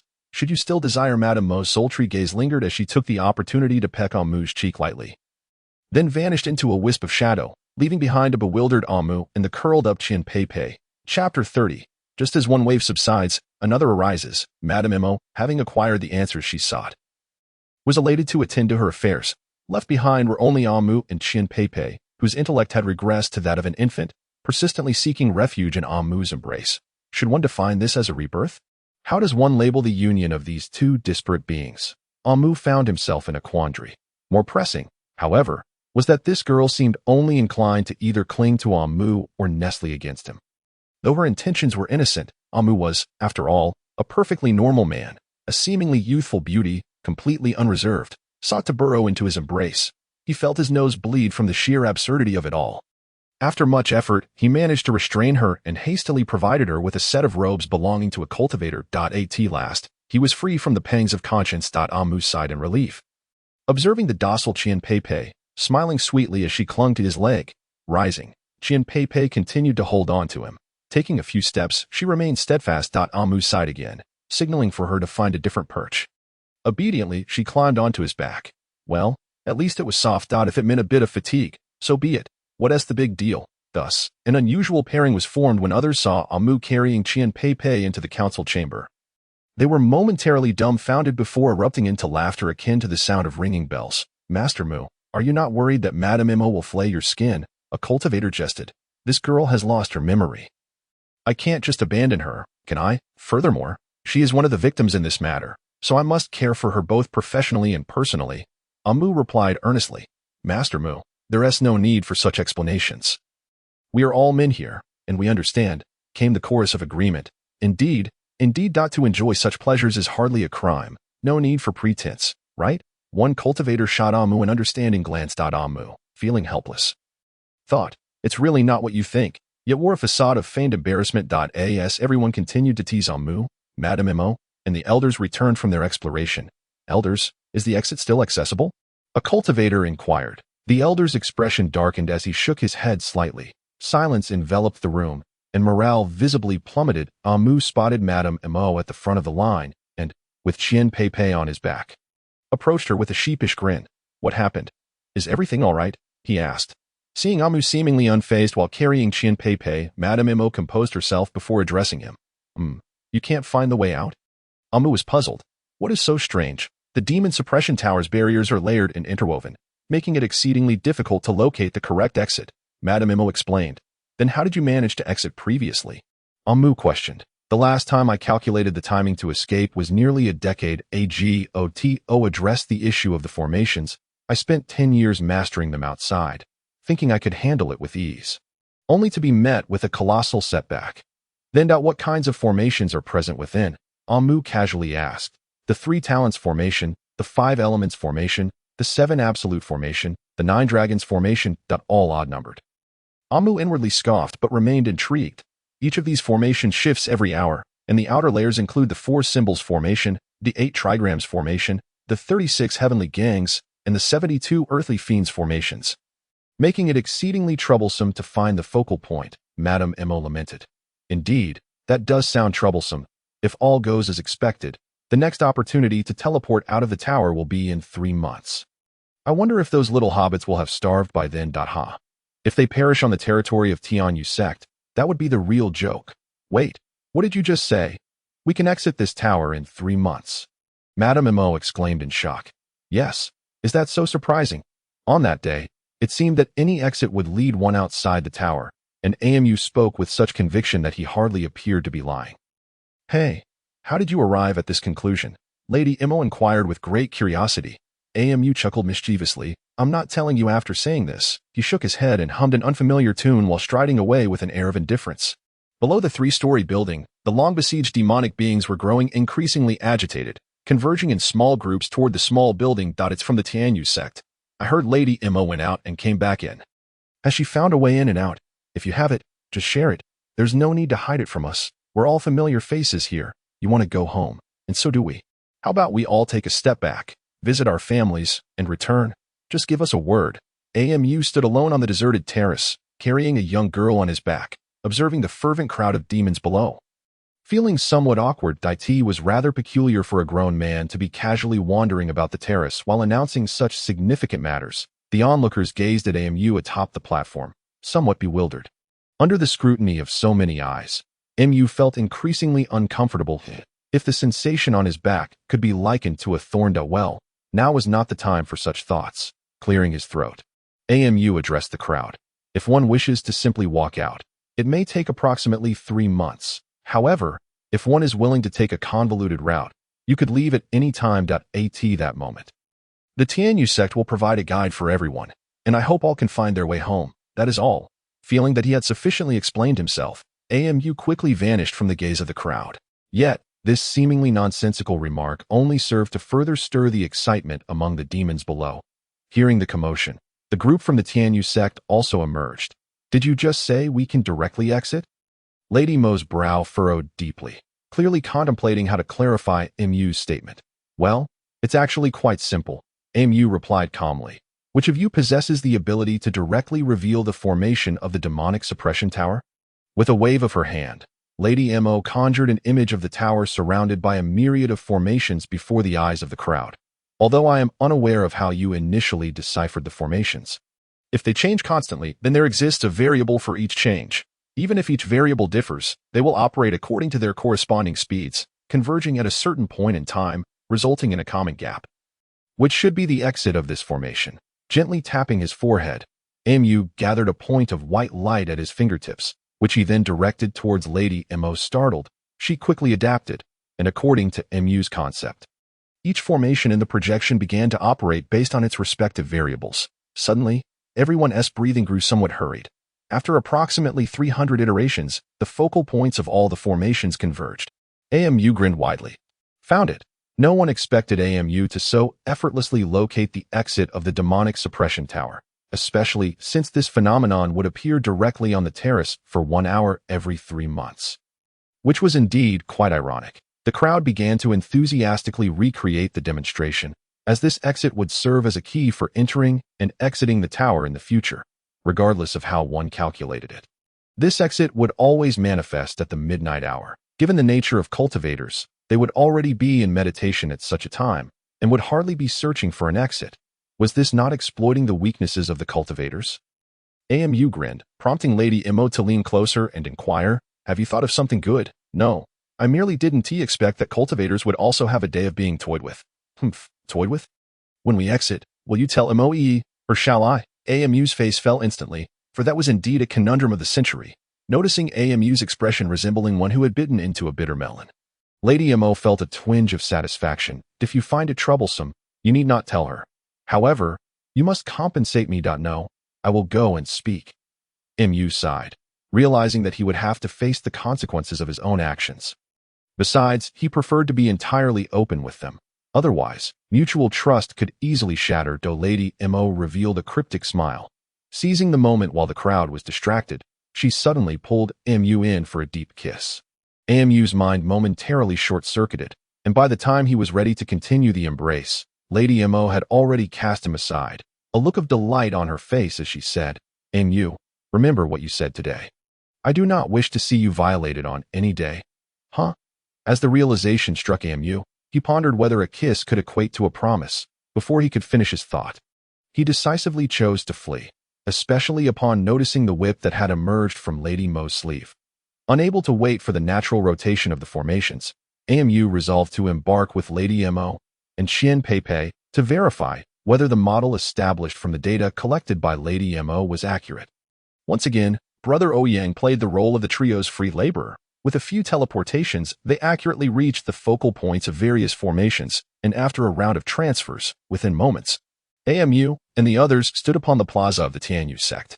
Finally, I'm finally out. Ouyang Su let out a triumphant roar, startling a group of elders who rushed out from the main hall. Brother Ouyang, you're alive? Huh. Brother Nangong, you've aged so much. Liu Shishir-san pays respects to Uncle Ouyang. Liu Shishir-san, you've grown so much. What is going on? Mu had no need to partake in the nostalgic exchanges of the Tianyu sect, and since this was a grand reunion, no one paid heed to the trio. Amu, accompanied by 2 beautiful ladies, discreetly slipped into a secluded corner and initiated a mental conversation with Moe. Where are you? I'm still by the waterfall. Young master, you're out. Yes, we'll talk when we meet. A few breaths later, the 3 arrived at the temporary encampment beneath the waterfall, The little hobbits were still joyfully frolicking, while Evelyn attentively watched over them.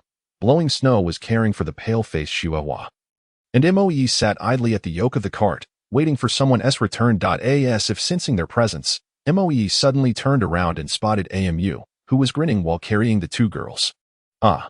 With a piercing scream, Moe dashed into Mu's arms, greedily inhaling his scent. Evelyn, hearing Moe shout, turned around, and, upon seeing her young master had returned, flew to Mu's side, intending to give him a big hug from behind. Yet, she soon realized that Amu was still carrying a sleeping girl on his back. Without uttering a word, Lady Mo snapped her fingers, gently placing the girl onto a chair beside Blowing Snow.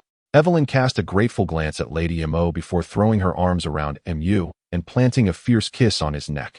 Finally, feeling somewhat like home amidst the front and back onslaught. A group of little hobbits spotted their master's return and scampered over, jumping and laughing. Their exuberance startled the drowsy Chien Pei awake, but to everyone's surprise, she showed no resistance and joyfully joined the little hobbits. Reunions after a long time apart are always exhilarating. Yet, they must still face the various disturbances of life. Aside from the little hobbits and Chien Pei, the remaining adults were now seated in the cart, discussing various issues pertaining to the group. This is Lady Moham. Since she requires my assistance with certain matters, she will be staying here from now on. Mu's explanation was rather vague, prompting Lady Mo to chuckle softly. Is this what you call being entirely open? It seems quite different from what I envisioned. Let me take over. Clearing her throat, Lady Mo stated, since everyone knows each other, I'll keep it brief. I need young Master Mu's assistance, and thus I have decided to marry him. Although this is largely a matter of mutual benefit, I believe we can rely on each other. I have no intention of vying for power within this family. But as you all know my capabilities, it is best for us to coexist peacefully. What say you all? The air in the room grew as frigid as ice. Indeed, it felt as though the room was genuinely beginning to freeze. Moe seized Mu's collar, coldly stating, Young Master Mu, can we have a private chat? Mu swallowed hard and nodded firmly. Within Shua's workshop, Moe glared at Mu with a gloomy expression. Why? She said she needs my fortune. So you slept with her? Huh? No. Why would you think that? If nothing happened between you two, why would she be willing to marry you? Don't you realize she is a powerful demoness? I swear nothing happened. If I had to say anything, it's merely a case of pure mutual benefit now. She mentioned wanting my vitality or something like that. And that's all. Did you truly not engage in anything? Really not? Humph. I doubt you would dare. If you were to act recklessly, I would make you a ghost to serve as my wooden puppet. At your command, my queen. Humph. Half an hour later, Moe and Amu emerged hand in hand from Shuehua's studio. Madame Mo leisurely sipped tea brought to her by Chue Shui, while the black serpent of her bloodline respectfully massaged her shoulders. However, this ostentatious demeanor of the matron immediately ignited Moe's fury. Madame Mo, I am. Yes, I know you are the lady of the house, and I do not contest that, but Chue is now my maid. Is it too much to ask for her to attend to me? Noting the timid black creature serving nearby, Amu finally learned her name. Moe pondered for a moment. It is not excessive. Chue Shui is our husband's maid. Is it too much to ask her to bring me a cup of tea? Not excessive. But what gives the lady of the house such authority? Though you may be of higher status, surely it is not right to bully the lesser. Amu facepalmed, sighing. Never mind. Let us step outside for some fresh air. Let the quarrel inside continue for a while. Chapter 31. Dancing on 3 eggs inside the room. Chaos reigned, while Amu enjoyed the tranquility outside. Once the commotion within subsided, Amu timidly slipped through the back door. Upon seeing Amu enter, Chue Shui and Shuehua, who had been hiding in the corner, exchanged glances, silently urging Amu to take charge. Amu sighed heavily, resigned to stepping into the fray. Moe was furiously preparing for another confrontation with Madame Mo, while Evelyn was desperately trying to restrain her. Calm down, please. Upon seeing Amu enter, the typically gentle Evelyn shot a reproachful glance at Amu, then continued her efforts to placate Moe. You cannot win. Amu sighed deeply, approached Moe, and wrapped her arms around her, allowing Moe to struggle and squirm without releasing her grip. Observing this scene, everyone else discreetly stepped aside. Once the crowd had dispersed, Moe, with tear-filled eyes, looked at Amu, saying, She bullies me. I see it. I hear it. I know it. Amu sighed once more. You are a princess, second only to none, while she is a formidable demon revered by many. Your interactions are bound to be contentious. However, there are many eyes upon you. If you can concede a little, it would be wise. She bullies me to moe insisted, yet her body relaxed. All right, my dear is the most obedient that Amu began to tease. Let go of my hand. I'm not angry anymore. How annoying. You don't da. After half an hour, moe, her face flushed, began to adjust her attire. Upon seeing Amu's mischievous grin, she shot Amu a glare but then leaned in, planting a kiss on her face. After a moment of breathless separation, Amu smiled and asked, "Are you no longer angry?" Moe, feigning indignation, replied, "I'm not, but for your sake, I can spare her." Indeed, our esteemed princess possesses a generous heart. Do not stoop to the level of those village women. As she spoke, Amu's hands began to wander again. Just now, you're at it again. Moe glared at Amu, swatting away her wandering hands and fleeing in a flurry. Seeing that Moe had calmed down, Amu let out a long sigh of relief, finally easing the tension. Exiting the carriage, Madame Mo lounged leisurely on a sunbathing chair, her skirts slightly billowing, revealing a long stretch of fair leg. Noticing Amu's departure, Madame Mo beckoned her over and Amu naturally reclined beside her. Just as she settled in, a hand slipped beneath Amu's clothing, gently caressing her. Her head nestled comfortably against Amu's chest. "Are you calmed down?" Madame Mo inquired, listening to the rhythm of Amu's heartbeat while tracing circles on her body. Madame Mo sighed deeply. But before she could finish her thought, Madame Mo's lips descended upon hers. Just as Amu intended to reprimand Madame Mo for her lack of decorum, her hands were ensnared by Madame Mo's fingers. With a swift motion, Madame Mo positioned herself atop Amu. Amu struggled to rise, but Madame Mo simply slid into a more comfortable position with a playful smile, causing Amu's breath to quicken. Leaving her motionless, "My lady, I sent this rather inappropriate." Yet Madame Mo appeared to revel in the moment, declaring, "She offended me, and you must apologize on her behalf. I find that agreeable. No, I meant." Madame Mo provocatively shifted her hips, gazing at Amu with challenge, prompting Amu to obediently close her mouth. "I know you wouldn't dare. Consider this a sacrifice made for household harmony. However, you must compensate me." Madame Mo's sultry gaze and upturned lips indicated she had discovered Amu's weakness.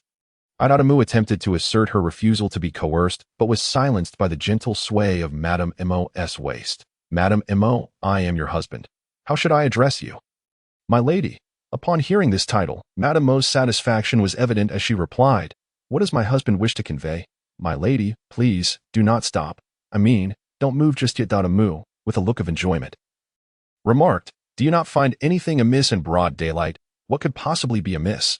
Do you think they would dare to speak against you? In this little corner of the world, indeed, no one would dare to criticize you.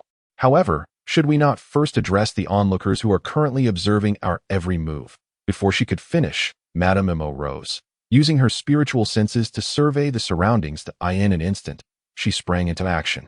And soon cries of distress echoed from various directions. Amu sat up from the lounge chair, silently mourning for those brave souls who had shielded her from Madame Mo's advances, offering her heartfelt blessings.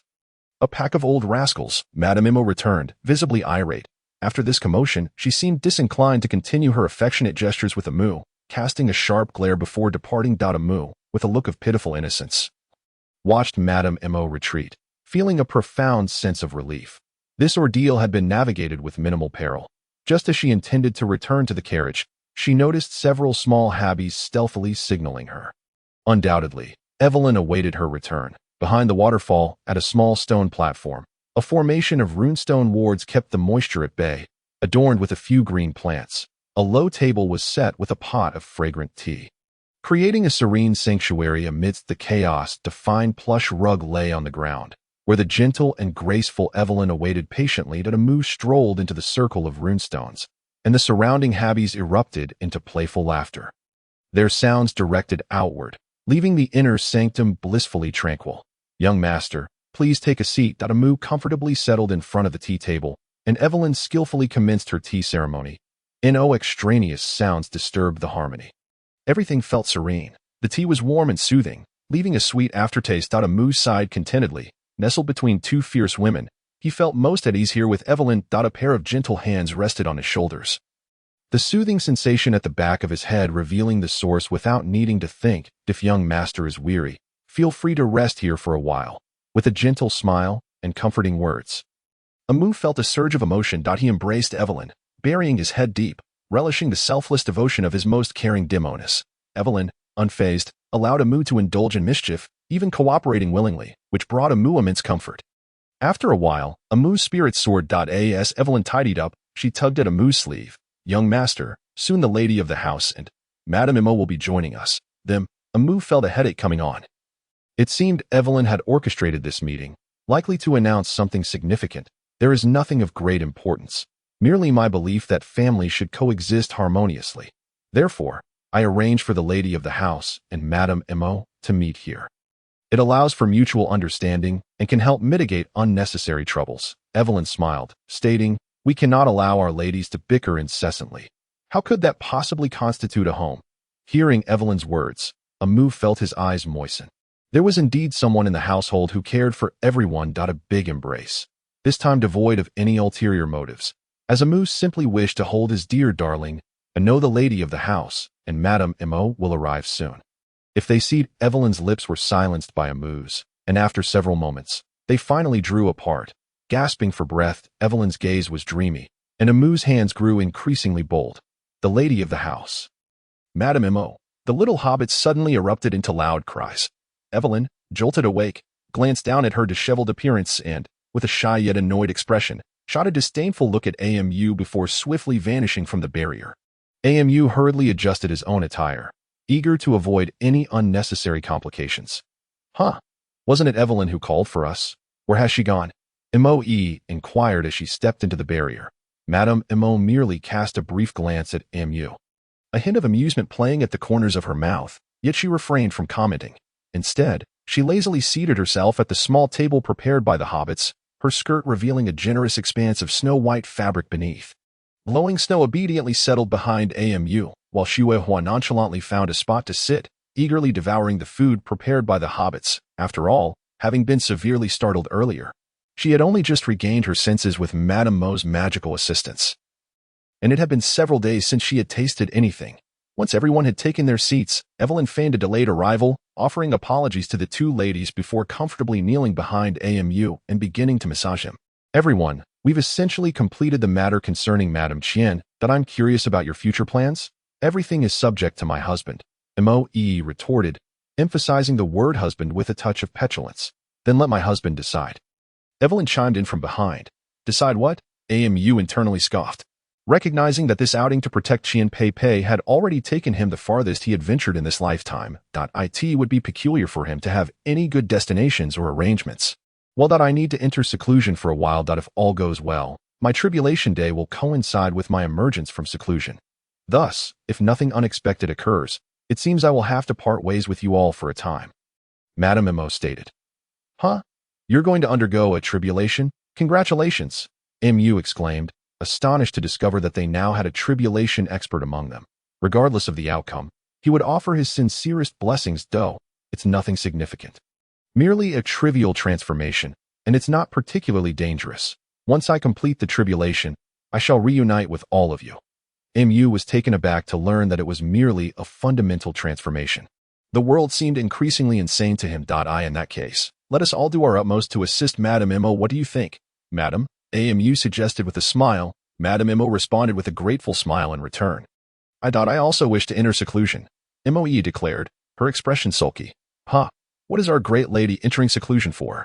Amu inquired playfully. "That's none of your concern. I simply wish to enter seclusion. You must cooperate with me." Moe pouted. All right.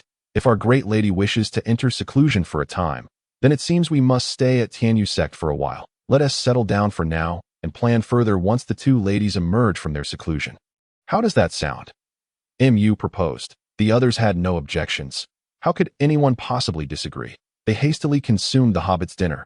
Though it left much to be desired, it at least alleviated some of their workload. And given Mu's frequent absences lately, having someone to cook was a welcome relief.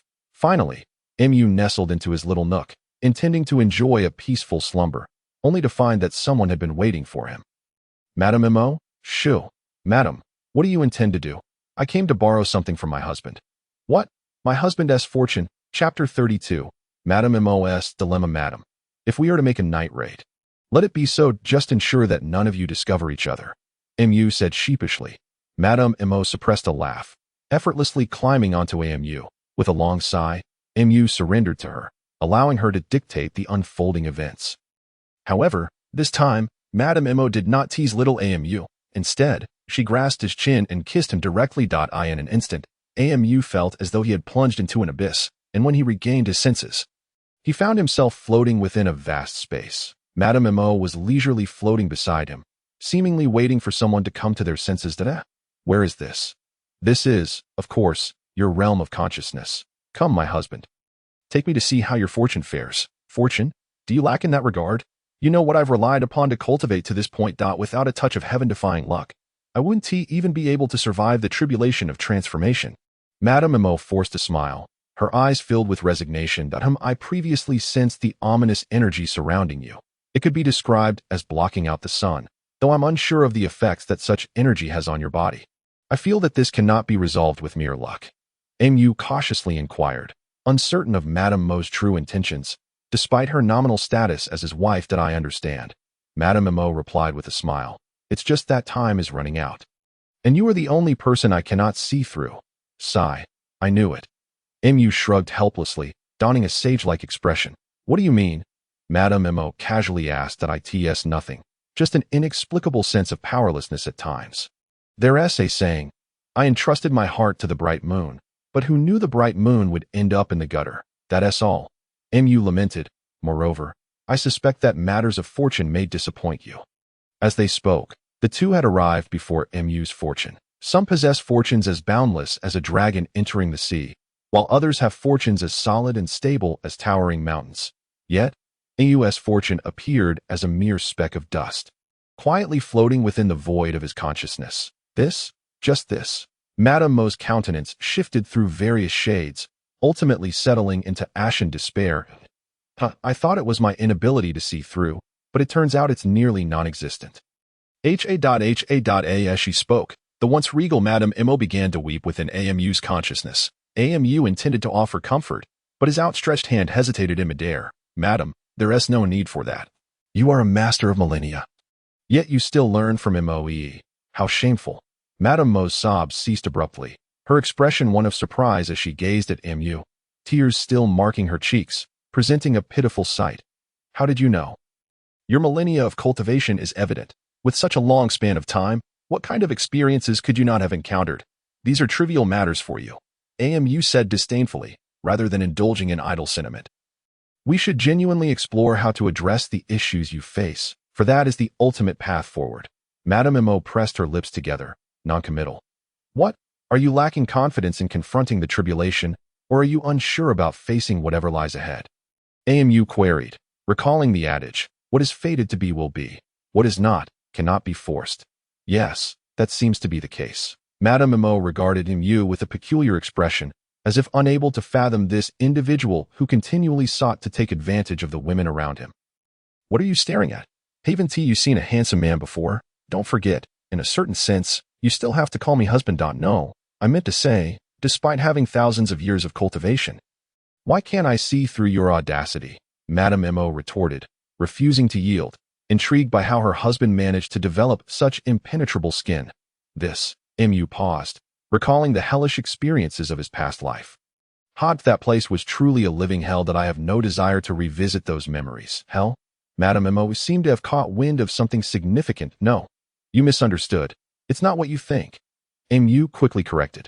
But seeing the doubtful expression on Madam Mo's face, he felt as though he was digging himself into a deeper hole. Never mind. Let it be. Clearing his throat, he shifted back to serious matters. Mo Shaching, I humbly request your guidance. Madam Mo gracefully bowed, her gaze now devoid of the previous faade. Mo Shaching. Is that your birth name? Yes. What guidance do you seek, my husband? We do not share a marital bond in truth. Our relationship is merely a title. If you truly wish to marry into my family, it is best to wait until you have overcome your tribulation, Mu stated earnestly. You should have witnessed the divine thunder I wielded within the demon suppression tower. If you are willing, we can engage in adaptive training, gradually increasing the intensity until we reach the strength of heavenly thunder. How does that sound? Huh, you must be joking. Madame Mo reacted incredulously. Regardless of what I say, the implementation will be my responsibility alone. However, I wish to know if you are willing. If possible, I would naturally be willing. If you truly can assist me in successfully transforming, I will devote myself to you. Should I go back on this vow, may the heavens shatter and my soul disperse. A beam of white light shot forth from Mo Xiaoqing's brow, soaring into the sky before dissipating into the cosmos. Observing Mo Xiaoqing's solemn vow, Mu was equally resolute that in that case, let us now proceed to witness your true form. Emerging from his realm of consciousness, Mo Xiaoqing awaited him by his side. Mu stealthily slipped out of the carriage. Not out of concern for being seen by others, but rather out of fear that Moee would mock her for seeking help from Mo Xiaoqing. Mo Xiaoqing, bearing the weight of Mu's presence, swiftly navigated through the forest, and after a short while, they arrived at the hidden sanctuary of Mo Xiaoqing's true form. Within a man-made cave, a towering carriage stood silently, while Mo Xiaoqing's essence hovered nearby. Surrounded by swirling black mist and the mournful wails of spirits, with a gentle sigh, Mo Xiaoqing waved her hands, dispersing the thick black fog to reveal a battered and decaying body. Numerous scales had fallen away, and the flesh was nearly eroded to the bone, revealing ghastly remnants of blackened bone in places. Mu gasped in horror. She had anticipated that Madame Mo's condition might not be good, but never imagined it would be this dire. Mu pointed at Madame Mo's shattered form, at a loss for words. Madame Mo nodded lightly, letting out a long sigh. Indeed, if I do not transcend this tribulation, I shall surely perish. Even if I do, the odds are slim. Mu ceased her idle chatter and retrieved a thunder talisman from her sleeve, brandishing it with a swift motion. The talisman flew forth and adhered to the black serpent's body. Lightning flickered, causing the surrounding black mist to dissipate rapidly, revealing patches of pallid flesh. In mere moments, the flesh began to slowly regenerate, and a look of relief washed over Mo Xiaoqing's face. However, before long, the talisman's energy waned and crumbled to dust, allowing the swirling black mist to once again converge and ravenously assault the black serpent's form. Merely watching, Mu could feel a profound sense of despair enveloping her. So, does the young master truly possess a means to extricate me from this torment? At that moment, Madame Mo wore a tranquil expression, as if awaiting the final decree of fate. Mu smacked her lips. I can give it a try. Really? A glimmer of hope ignited in Madame Mo's gaze. If merely using lightning can disperse this black mist, it would indeed be simple. Yet, what exactly is this black mist? If it merely reassembles as it did before, then our efforts would be utterly futile. Thus, the crux lay within the black mist. Mu articulated with precision, this black mist can be considered a curse from my past.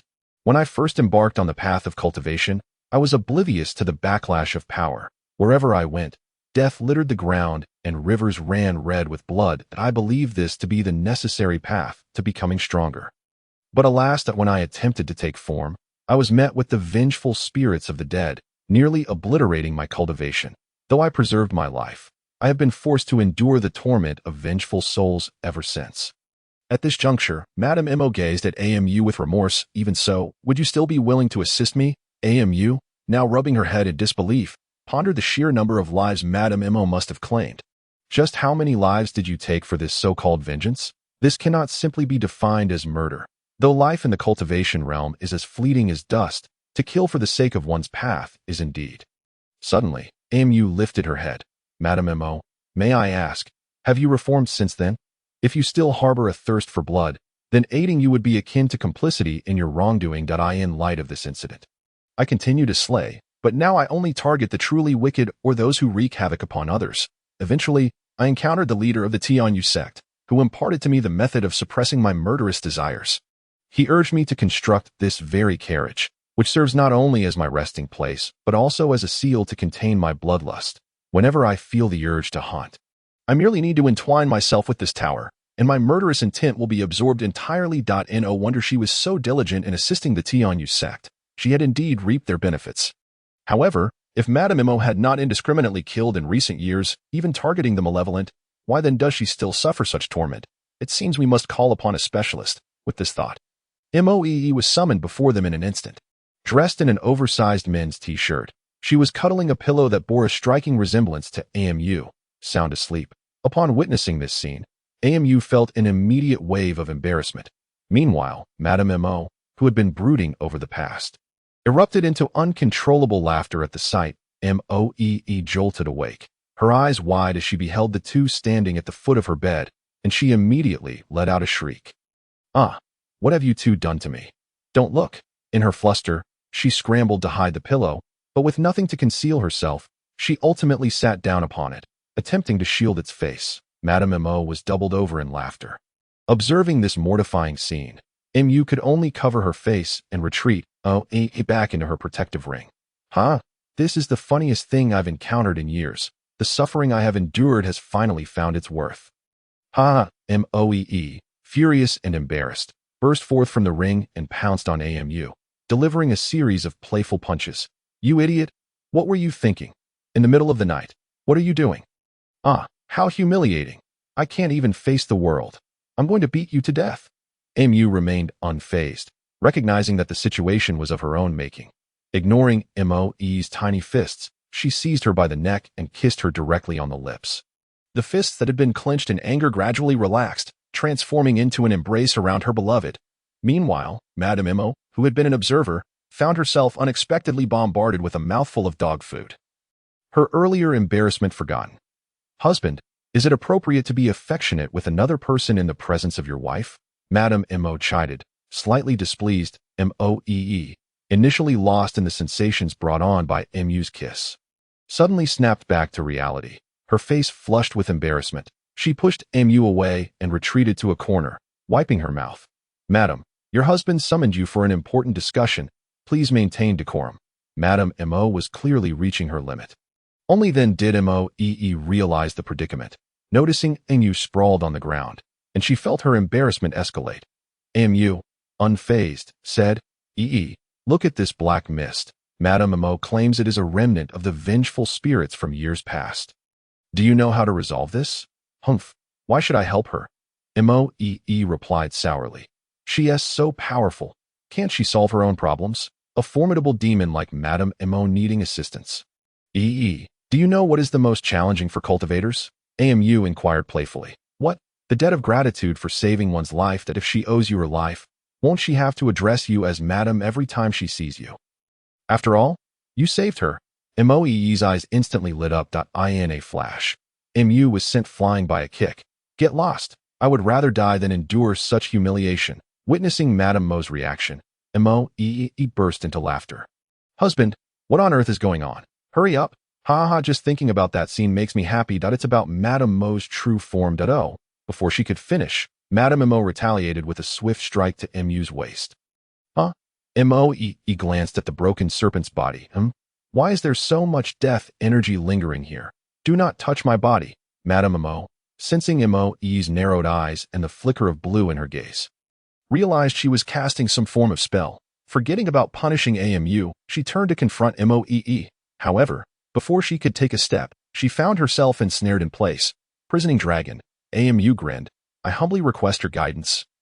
Madame M.O. Madame Mo's aura surged fiercely. "You dare to show off in front of me? With your meager spiritual energy, no intricate formation can withstand even a single impact from me." With a thunderous crash, the array on the ground shattered in an instant. MU let out a muffled grunt and was sent flying a great distance. Madame M.O., initially intending to thwart MOEE, was compelled to rush to save the now-flung MU. In the blink of an eye, she appeared by MU's side, catching him just before he collided with the stone wall. Blood seeped from the corner of MU's mouth, clearly indicating internal injury. "Have you lost your mind?" Madame M.O. exclaimed, her voice laden with concern. "Humph, we are assisting you, yet you repay kindness with malice and call me insane." AMU feigned surprise, gripping Madame Mo's chest, and earnestly replied, "Tell me, upon your conscience, who am I truly doing this for?" The sudden and bold maneuver caught Madame M.O. off guard, but she quickly regained her composure, slapping away the unwelcome hand before rising to stop MOE's incantation. A massive rift suddenly opened in space, revealing a multitude of spectral figures. Princess, is there something you require?" Uncle Ning, now a ghostly envoy, looked at MOEE as she opened a passage to the underworld, puzzled. "Uncle Ning, there's a significant transaction at hand." Moee beamed brightly, while Madame Mo, momentarily restrained by AMU, collapsed in fright. Chapter 33. Death Energy? Once again, the uncles and elders gathered at the Broken Mountain Temple, and they were heartened to see that although their princess had not changed much over the centuries, she now appeared utterly different. Princess, what business? Before the words could fully escape, Uncle Ning, having just stepped through the rift, already sensed the crux of the matter. Colleagues, form ranks with me, Uncle Ning bellowed, and a cohort of ghostly officers swiftly emerged from the rift. Armed with water and fire tokens and chains of the underworld, more than a dozen quickly took their positions, effectively separating the crowd from the dark serpent. Uncle Ning, what is happening? The once eager Moe, who merely sought Uncle Ning's assistance, now found herself bewildered. Princess, step back a little. Getting too close to this creature is ill-advised. Upon finishing this warning, a signal arrow shot straight into the rift, emitting an ear-piercing shriek. Please hold the rift steady for a moment. Reinforcements are on their way. With that, Uncle Ning ceased his hesitations, and along with the other ghostly officers, he wielded their iron chains, which rapidly extended to encircle the entire body of the dark serpent. Once the chains were in place, the ghostly officers activated their tokens, and a formidable, eerie formation swiftly took shape. Observing the ghostly officers' decisive actions, Amu leisurely approached the trembling Madame Mo, who was nearly paralyzed on the ground. Madame Amu stifled a laugh as he witnessed Madame Mo quaking like a frightened quail. They are merely ghostly officers. Your lifespan is not yet at an end, so you have nothing to fear. I am afraid of ghosts, Madame Mo stammered, lacking even the strength to extend her hand. You, a formidable demon in your own right, are terrified of mere specters. Are you not afraid of being ridiculed? Amu chuckled. Fear not, fear not. Whoever dares to gossip shall be dealt with by my blade. As long as it isn't a ghost, we are safe. Yes. Seeing that Madame Mo was unable to move, Amu effortlessly swept her up into a princess carry. Striding toward Moe, Amu, still unaware of the gravity of the situation, greeted her with a grin. However, Moe appeared deeply concerned, her gaze fixated on Uncle Ning and the others who were bustling about. Paying little heed to Amu, who was cradling Madame Mo, what is happening? Amu finally sensed the unusual atmosphere surrounding them. I don't know, but Uncle Ning mentioned that something dangerous is attached to Madame Mo's essence. Moe replied, her expression grave. He has already requested reinforcements from the underworld, but it seems the situation does not appear as dire as it initially seemed. Amu mused, feeling a sense of alertness welling up within him. Whenever he sensed such oddities, it invariably heralded the emergence of troublesome phenomena. Madame Mo, why does the aura here fluctuate so violently that a multitude of Tianyu sect cultivators seem to detect the anomaly and approach to investigate? Yet, as they gazed upon the gathered individuals, their confusion deepened. However, upon spotting Madame Mo, cradled in Amu's arms, they hesitated, questioning whether they ought to intervene. Just then, the dark mist within the formation began to writhe restlessly. Everyone, be cautious. It is changing, Uncle Ning shouted, and the ghostly officers responded, raising their tokens in unison. Suddenly, the tokens erupted with a dazzling brilliance, causing the encircled dark energy to tremble violently and condense into a singular mass. Uncle Ning's expression turned grave. The members of the Tianyu sect, witnessing the ghostly officers at work for the first time, fell silent, and the cavern echoed with the sound of a pin dropping. What is going on? Amu dared not speak, turning to Moe with a question lingering in his heart. I don't know, but it does not seem good. Moe replied. Isn't it being suppressed? Why is the situation worsening? Amu asked, puzzled.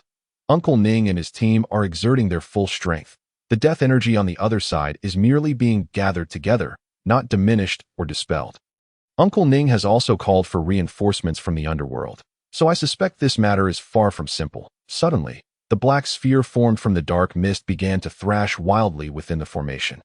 Be careful, Uncle Ning shouted. Hold on until the commander arrives. Let us achieve a great feat. As soon as he finished speaking, Uncle Ning hurled a stack of talismans into the air, which scattered and soared behind the ghostly officers. A brilliant white light flared, reinvigorating the already weary ghostly officers. With Uncle Ning's words echoing in their ears, the officers ceased to hold back any longer, unleashing an array of magical artifacts and tools.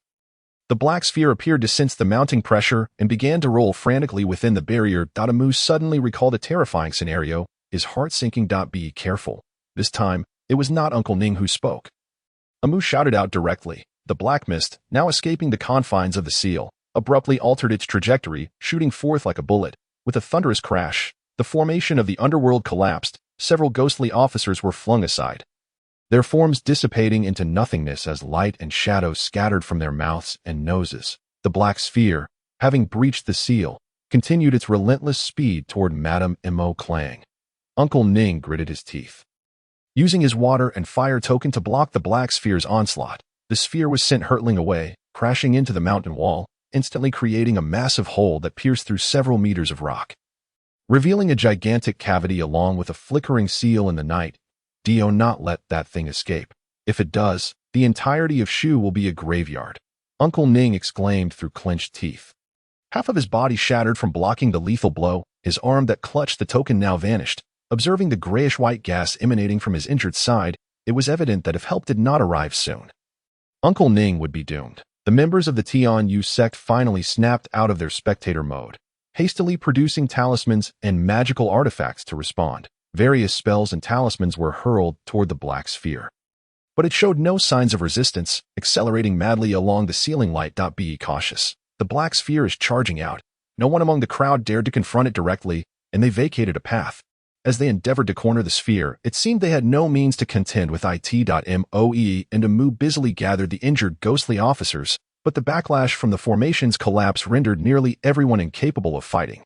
Princess, I apologize. The old man failed to fulfill your mission, Uncle Ning managed to utter, his state clearly deteriorating. Amu sighed deeply, tossing a stone to the ground in frustration. He then took Uncle Ning's large blade and pricked his fingertip, allowing several drops of blood to fall into the formation. Awaken, Amu commanded, raising his finger toward the formation while bellowing. Countless dark energies surged from all directions, flooding into the formation. The severely injured individuals were momentarily taken aback, but quickly understood and began to absorb the vast tide of dark energy. In mere moments, the pallor of injury vanished from the faces of the ghostly officers, and they seemed to loosen their bottlenecks in cultivation. The gravely injured Uncle Ning, with a look of delight, flexed his now recovered arm, leaping to his feet. Thank you, my lord. Uncle Ning bowed respectfully. Amu smiled weakly, gesturing for silence and pointing to the sky, where the black sphere was still being pursued by the others, before collapsing onto the ground. After all, it was his first time using the spirit-gathering formation, and he had overexerted himself. Ghostly officers, heed my command. Let us break through the enemy, Uncle Ning shouted, and all the ghostly officers picked up their scattered weapons, surrounding the black sphere once more. This time, however, they did not remain stationary, but rather followed the sphere in its erratic movements, their sole objective to prevent it from gathering enough energy to breach the formation. For a time, the black sphere and the officers engaged in a relentless chase through the air, resulting in a stalemate. Suddenly, a wave of oppressive energy surged from behind. The duo of the black and white impermanents, accompanied by hundreds of ghostly officers, surged through the rift. White impermanence glanced at Moe, who was straining to maintain the rift, and with a wave of his hand, the fluctuating rift stabilized instantly. You've worked hard. We will take care of the rest, he said with a smile, casting a glance at the exhausted Amu and the unconscious Madame Mo, nodding at Amu before charging toward the black sphere with his legion. The sound of clanking chains echoed as they flew forth, resembling serpents, directly targeting the ensnared ghostly entity, the black sphere. Sensing the unusual force, thrashed even more vigorously. True to their names as ghostly generals, black and white impermanents swiftly manipulated the chains to obstruct the sphere's movements as the distance for acceleration decreased. The black sphere's speed began to wane, becoming increasingly ensnared. Humph, wretched creature, how dare you wreak havoc upon the mortal realm? White impermanence scoffed, gripping a flailing chain with one hand. In an instant, the chains tightened, firmly ensnaring the black sphere. As the entity finally succumbed, a collective sigh of relief swept through the crowd. However, as human cultivators, they felt little desire to approach the ghostly officers of the underworld. Most offered only a cursory bow before hastily departing. The underworld officials seemed indifferent to this, parting ways amicably in silence. My lord, Uncle Ning and the others rose, bowing to black and white impermanence. How did you come to discover this? Bai Wu Chang inquired. The princess opened a rift, claiming there was a grand transaction to be made. Upon inspection, We discovered these malevolent spirits. My intention was to trap them until the master arrived to make a decision. But my subordinates were insufficiently capable and nearly lost their lives. Bai Wuchang nodded. And how did you manage to recover from your injuries? It was entirely thanks to Brother Mu's formation that I hadn't anticipated that in such a short time apart. Brother Mu would surpass us old bones by leaps and bounds. Furthermore, this time, please step back. I wish to speak with young Master Mu for a moment, Bai Wuchang said softly. Uncle Ning seemed to sense something amiss. My lord, Bai Wuchang waved his hand, and Uncle Ning fell silent, reluctantly retreating. Young Master Mu, Bai Wuchang began. Sir Bai, Amu replied, still lacking his usual playful demeanor, speaking in a serious tone. After 3 days apart, one must regard each other with fresh eyes. That it is indeed people of young Master Mu's caliber to whom this saying applies. Sir Bai, you flatter me. Let us speak plainly of our business. I prefer it this way. Very well. The formation you use to heal Uncle Ning is exceedingly powerful against spirits. If it falls into the hands of those with ill intent, it could spell considerable trouble. Therefore, I implore you to exercise caution when utilizing it in the future. That is no issue. I understand. This time, in gathering these vile entities, young Master Mu and Moe contributed significantly. Moe is now considered half a member of the underworld. Should rewards be necessary, they will be provided accordingly. However, as an outsider, what is it that you desire, young Master Mu? Amu grinned. I wish to know a piece of information. I wonder if Sir Bai is aware. Please go on. How much longer do I have to live? Amu was quite curious. Am I not allowed to ask? Bai Wuchang sighed deeply and replied. Young Master Mu, you are asking knowingly, aren't you? What do you mean? You wish to ascertain whether your existence has been recorded, correct? Bai Wuchang said with a smile. The answer lies within you. You may boldly speculate in whichever direction you choose. Oh, does that mean I am, as the legends say, no longer? No, you are still here? Bai Wuchang chuckled. Just not within the realm we are privy to. I have answered both what should and should not be spoken, which serves as a token of gratitude for your assistance. Oh, is that all? Amu was rather dissatisfied. Is my help truly so cheap? It is the way of heavenly secrets, Bai Wuchang replied, not cheap at all. As the rift opened, a multitude of spirits combined their strength to drag a tightly bound iron ball towards it. That Amu, Moe, and Uncle Ning bid each other farewell, just as they waved. They noticed Qian Pei stumbling towards them, not towards Amu, but directly towards the iron ball. A sudden, ominous feeling surged within Amu, reminiscent of the suppression faced at Baiwa Tower. Stop, Qian Pei. Amu shouted. Moe was momentarily stunned, but Qian Pei swiftly darted past her. Before Moe could regain her senses, Qian Pei had seized one spirit in each hand, crushing their heads. Damn! A surge of fury erupted within Amu. The previously composed Bai Wuchang and the legion of underworld spirits suddenly revealed their ferocity, swiftly advancing towards Qian Pei. Qian Pei appeared dazed. With a clap of her hands, she shattered the chains ensnaring the iron ball. Iron shards flew, forcing the spirits to momentarily retreat. Qian Pei picked up the black ball and tossed it into her mouth. Bai Wuchang's expression turned grave. Everyone, retreat to the underworld. We must summon the master's strength. My lord, the spirits exclaimed. Let's all leave together. Bai Wuchang grinned and said, as the commander of the underworld spirits, how could I possibly retreat without a fight? Moreover, if I withdraw now, tomorrow this creature will invade the underworld. And where shall we escape to? Go. If you move swiftly, perhaps we may have a chance to meet again. Upon hearing Bai Wuchang's words, the spirits ceased their hesitations. The rift sealed. The connection to the underworld was abruptly severed. Dark mist engulfed Qian Pei. Within the mist, a pair of long horns slowly emerged, and a pair of membranous wings unfurled. Amu's lips twitched. He nearly covered his face. Is this truly it? Chapter 34. Encounter with the Demon Clan. Please distract Qian Pei for me. I need to circle around behind her. Amu instructed Moe. Moe cast a bewildered glance at the seemingly harmless figure before her, unsure of what scheme he was concocting. I'll give it a try. Based on past experiences, Moe ultimately chose to trust Amu in this overarching direction. With a whoosh, Bai Wuchang made the first move. Several chains danced like a swarm of serpents, racing towards Moe, who had transformed into a demon. With a thud, the ground shook as smoke billowed up, and the chains surged through the fog, but the demon was nowhere to be found. Bai Wuchang suddenly looked up. Qian Pei, cloaked in fur, had already spread her wings and soared to the ceiling.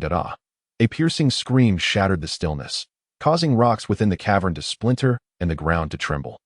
Bai Wuchang waved his hand, conjuring a massive luminous insignia that suddenly expanded, blocking the path of the others. Moe acted swiftly, unleashing several ghostly claws aimed directly at the demon's face. But the demon was incredibly fast and deftly evaded Moe's attack. With a sweeping motion of her wing, a fierce gust of wind surged back towards them. With a swing of the morning staff, a flash of white light collided with the gale, creating a cloud of dust. A shadow suddenly burst forth from the haze, hurtling straight towards Bai Wuchang. Boom! The demon barreled through Bai Wuchang's body, crashing into the cavern walled. In that moment of unexpected vulnerability, several chains flew forth, quickly binding the demon's limbs and neck. The black Wuchang emerged from the shadows, pulling the demon apart in a cross shape that a prime opportunity presented itself. Amu waved his hands, summoning a massive talisman that materialized in midair. With a flourish, he sent the talisman crashing into Qian Peipei. The impact was not particularly damaging. Initially, Amu thought it might restrict Qian Peipei's movements, but instead, this simple action provoked her wrath. Her eyes widened in fury. Sharp teeth bared, bloodlust radiating from her crimson gaze. Her previously slender form expanded several times, muscles bulging as if inflated. Howl! With a furious roar, Qian Peipei forcibly crossed her arms and tore apart the chains binding her, shattering them with sheer strength. Bai Wuchang and the other Wuchang halted, their morning staffs striking out left and right towards Qian Peipei. A torrent of flames erupted from beneath Qian Peipei's feet, enveloping her instantly. In a flash, she vanished. Bai Wuchang swung his staff into thin air, quickly adopting a back-to-back stance, vigilant and alert at Amu's side, sending forth several thunder talismans that danced in the wind. Crackle, crackle, crackle. A circle of bright lightning illuminated the ceiling, and in a corner, an empty space suddenly contorted into a long shadow. With her form compromised, Qian Peipei, enraged and embarrassed, charged at Amu, seeking death. Moe shouted furiously, sending forth a dozen ghostly claws towards Qian Peipei. Qian Peipei dodged skillfully, evading multiple claws, and just as she lunged towards Amu, Moe stepped in front of him. A series of bone-crushing impacts ensued. Moe stood her ground, engaging in close combat, which caused Qian Peipei to lose both her speed and the element of surprise. Several chains shot out once more. Qian Peipei attempted to evade, but found herself ensnared by multiple strands of white silk, unable to escape as she was once again tightly bound by iron chains. Suddenly, Qian Peipei's eyes flared with rage, a stream of crimson light erupting from them. Amu's heart sank. He instinctively knew this was no good omen. In an instant, the surrounding space transformed repeatedly, dazzling like a kaleidoscope. Suddenly, darkness enveloped him, and everything faded into obscurity. In a cramped rental room, a dilapidated wooden bed, the scent of sweat mingling with the sobs of a certain individual. Amu, let us part ways. There is no future for us. The darkest day of his life. Amu sighed deeply, painfully tugging at his own hair. Lacking any significant skills, he could only make a living doing odd jobs on the assembly line. Though it was a meager existence, the only solace was his longtime girlfriend's unwavering support. However, now that she had journeyed with him from the countryside to the city, she had witnessed far too much of the world's splendor and had lost interest in facing their current circumstances. A sorrowful tale. Yet, throughout this narrative, from beginning to end, Amu remained merely an observer. His brothers, with whom he shared meals and shelter, discarded him like an old toy, ultimately losing himself in the city's shadows. Thus, Amu found that love no longer held a place in his heart. Little did he expect that this deeply etched experience would become a tool for the demons to wreak havoc. When will you leave? Amu asked indifferently. Tomorrow. Tonight, I will accompany you. Striking when a man's defenses are weakest is precisely the kind of deed the demon clan would undertake.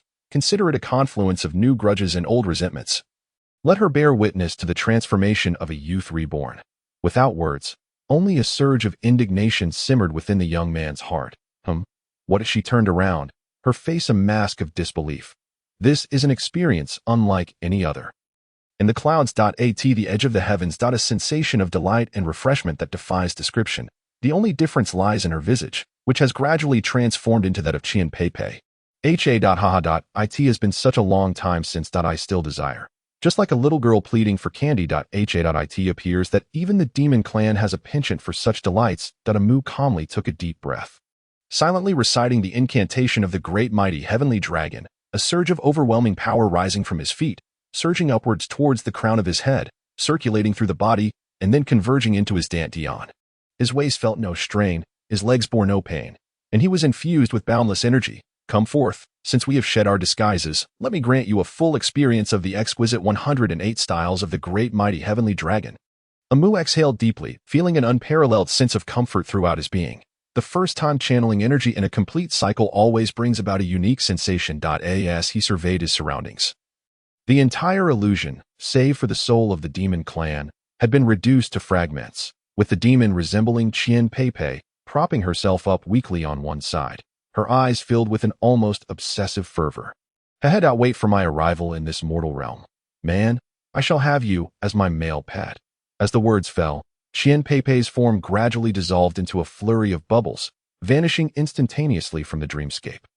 The scenery around shifted repeatedly, finally reverting to its original state. In the cave, Moe was blushing furiously, rolling about in a frenzy, while the two figures of Yin and Yang still held Qian Peipei captive.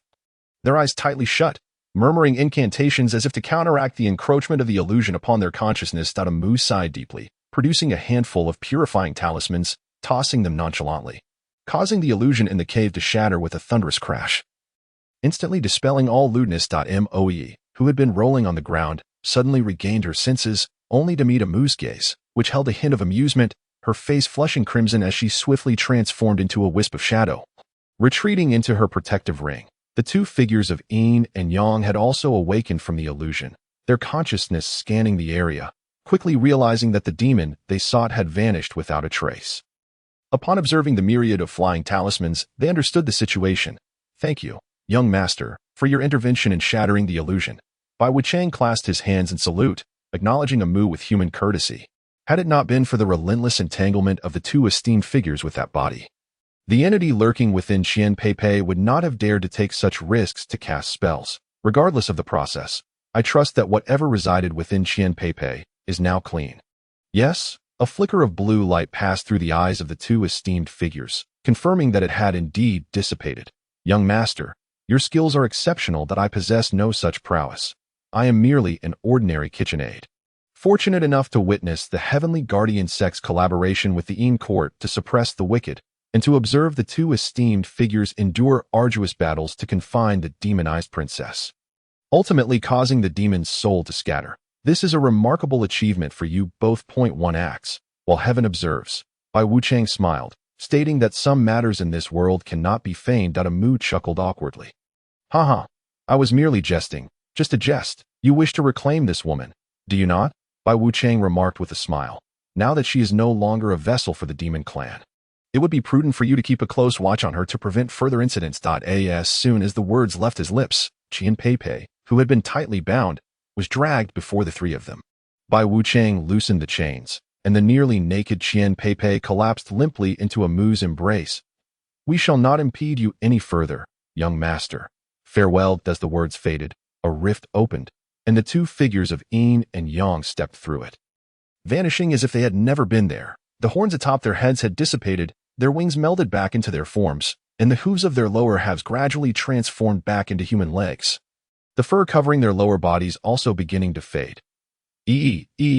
Quickly, fetch some clothes, Amu shouted repeatedly, fearing that Moe might become jealous. However, this time, Moe swiftly emerged from the ring, deftly wrapping Qian Peipei in a roll of white silk. After ensuring Qian Peipei was adequately covered, she rushed over to check on the unconscious Lady Moe. Young master, Lady Mo's condition seems off? Moe exclaimed. Indeed, Lady Mo's spiritual form was on the brink of dissolution. Hurry, return her to her body. Before the words had fully escaped her lips, Moe had already seized both individuals and dashed towards the serpent's head. As they approached the serpent's head, Lady Mo was immediately drawn into the black serpent's body. But just as that moment transpired, the serpent's head tilted and began to topple towards the ground. Damn, Amu cursed inwardly. Yet, the situation was too dire for him to hesitate, and he swiftly produced a purple lightning talisman. Pressing it against the serpent's head, a crackling sound erupted, the black body convulsing violently, and then, poof, the spiritual talisman dissipated, with no response from the body. Amu grimaced, pulling out 2 more talismans, repeating the process, but once again, only eliciting a series of convulsions. With a deep sigh, Amu retrieved 8 talismans, applying them all at once to the serpent's head. Bang, bang, bang. The powerful arcs of electricity leapt in all directions, causing Moe to retreat back into the ring in fright.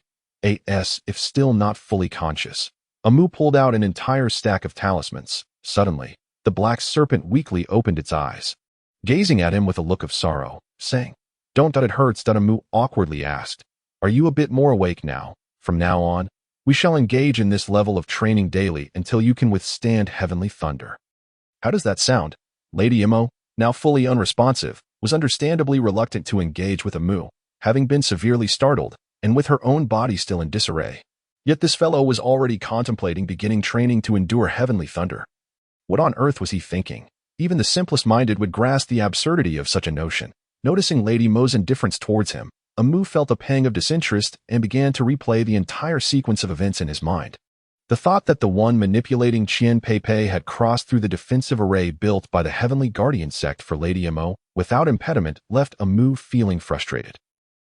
Wasn't that being with the little hobbits initially? Amu's heart sank as he rushed towards the chariot outside the waterfall. Sure enough, a group of little hobbits were sitting on the ground, weeping softly, while Evelyn, appearing injured, was still enduring pain to care for the little ones nearby. Moe emerged from the ring, and with Chui Shui and Shuehua tidying up the aftermath, the 4 of them silently began to clean up the mess before them. The chariot lay in ruins. All belongings were scattered across the ground, likely due to Qian Pei bursting forth from the chariot. As for Evelyn's injuries, they were sustained while protecting the little ones during the scuffle with Qian Pei. But upon witnessing Qian Pei's departure, Evelyn chose not to pursue, instead opting to shield the children. Hence she did not come to assist. Amu held no objections to this choice. On the contrary, Evelyn felt a twinge of regret after hearing the battle's outcome in the cave for not having done everything in her power to stop Qian Pei. The children come first. Your choice was based on that of a great mother. Hence it is not wrong. Do not blame yourself, Amu reassured Evelyn with a smile. However, I still feel quite guilty, Evelyn said, a hint of sadness in her voice. Then let us repay it with something else. Amu donned a playful expression, burying his head into Evelyn's embrace. No, everyone is here. Evelyn attempted to refuse, but Amu paid no heed, employing both hands and mouth to ensure she had no chance to escape. Originally struggling, Evelyn seemed to sense something and ceased her resistance, quietly holding Amu's head, allowing him to nestle into her clothing and act as he pleased. After some time, Amu felt revitalized. Thinking to himself, this is how life should be. Evelyn gently wrapped her arms around Amu from behind, whispering softly in his ear, "Young master, do you not think it somewhat impolite to run away after causing trouble?" Amu's heart jolted, filled with an ominous premonition. Today, you shall not escape. Chapter 35. There will always be troubles. The Heavenly Guardian sect, belatedly aware of the unusual occurrences, mobilized nearly their entire force to search for the remnants of the demon's soul. Lu Shursan observed Amu, who was left in his undergarments by Evelyn's relentless peeling, unsure of how to broach the serious topic at hand. "Evelyn, I beg you. Sect leader Lu is standing right there. Can we not wait until we finish this mess?" Amu shouted loudly, seemingly afraid that someone might not hear. Evelyn's nails were already grazing the waistband of Amu's pants. One more gentle tug, and everything would be resolved. But seeing Lu Shursan awkwardly unable to decide whether to stay or go, Evelyn made the decisive choice to let go. "Allow me to apologize for my young master's state. I was merely preparing to check on him. And if there are any oversights, I hope you will forgive me." Upon saying this, Evelyn shot Amu a resentful glance before turning to gather the scattered supplies. Watching Evelyn's retreating figure, Amu released a long sigh. Young Master Mu is indeed a promising lad, truly envious to others, Lu Shursan remarked with a smile. "We've known each other long enough. Let's skip the formalities," Amu replied with a smile, feeling considerably more composed in a matter of moments. Lady Imo had merely suffered a severe fright, and it should not pose any significant issues. Given her physique, she should recover in a month or so, and be capable of transforming and transcending tribulations. "Young Master Mu, what I wish to discuss is not this matter," Lu Shursan sighed, and remarked, "Our sect has committed a grave oversight, particularly at such a critical juncture as for the most affected party in this matter. Do you not have anything to say?" "What is there to say? Isn't the matter already resolved?" Amu replied nonchalantly. "Moreover, yesterday was a significant day for your sect. To take action on such a day seems rather calculated. This is not your fault. One could merely say that they executed their plan too effectively. It was simply an unforeseen variable that thwarted their scheme. Lu Shisan's eyes flickered as he pondered. Are you implying that someone is orchestrating against our Tianyu sect? Amu regarded Lu Shisan with a half-smile, thinking to himself that this fellow's mind was utterly devoid of nuance. Consider this. When you found yourself alone in Sioux County embroiled in legal troubles, had you acted according to your usual disposition and taken your own life, your Tianyu sect would have inevitably sought an explanation from Sioux County, resulting in a mass mobilization. Those who remained would have been the inconveniently absent Lady Mo and a handful of juniors. If the news of Qian Pei possessing a method to attain immortality had lured Lady Mo to investigate, she could have been dealt with through Qian Pei's hands. Meanwhile, your strongest combatants would still be occupied within the demon suppression tower, searching for a solution. When you tally it all up, how much fighting strength would your sect retain? Seizing this opportunity, they could strike decisively at the gates of Tianyu sect. Do you believe that when you return with a weary force, you could contend against their specially cultivated assassins designed to hunt down cultivators? Lu Shisan felt a cold sweat trickling down his back as he listened. Why? He gritted his teeth and demanded. Our Tianyu sect has never wronged the Deqian. Why must Deqian treat us this way? Power, my friend, Mu said, scratching his ear dismissively. He is already second only to the emperor. The world will eventually belong to him. Yet, he desires more. Perhaps he wishes to attain greater prestige upon ascending to that position, or maybe he simply seeks to unify all factions within Deqian. Who can say for certain?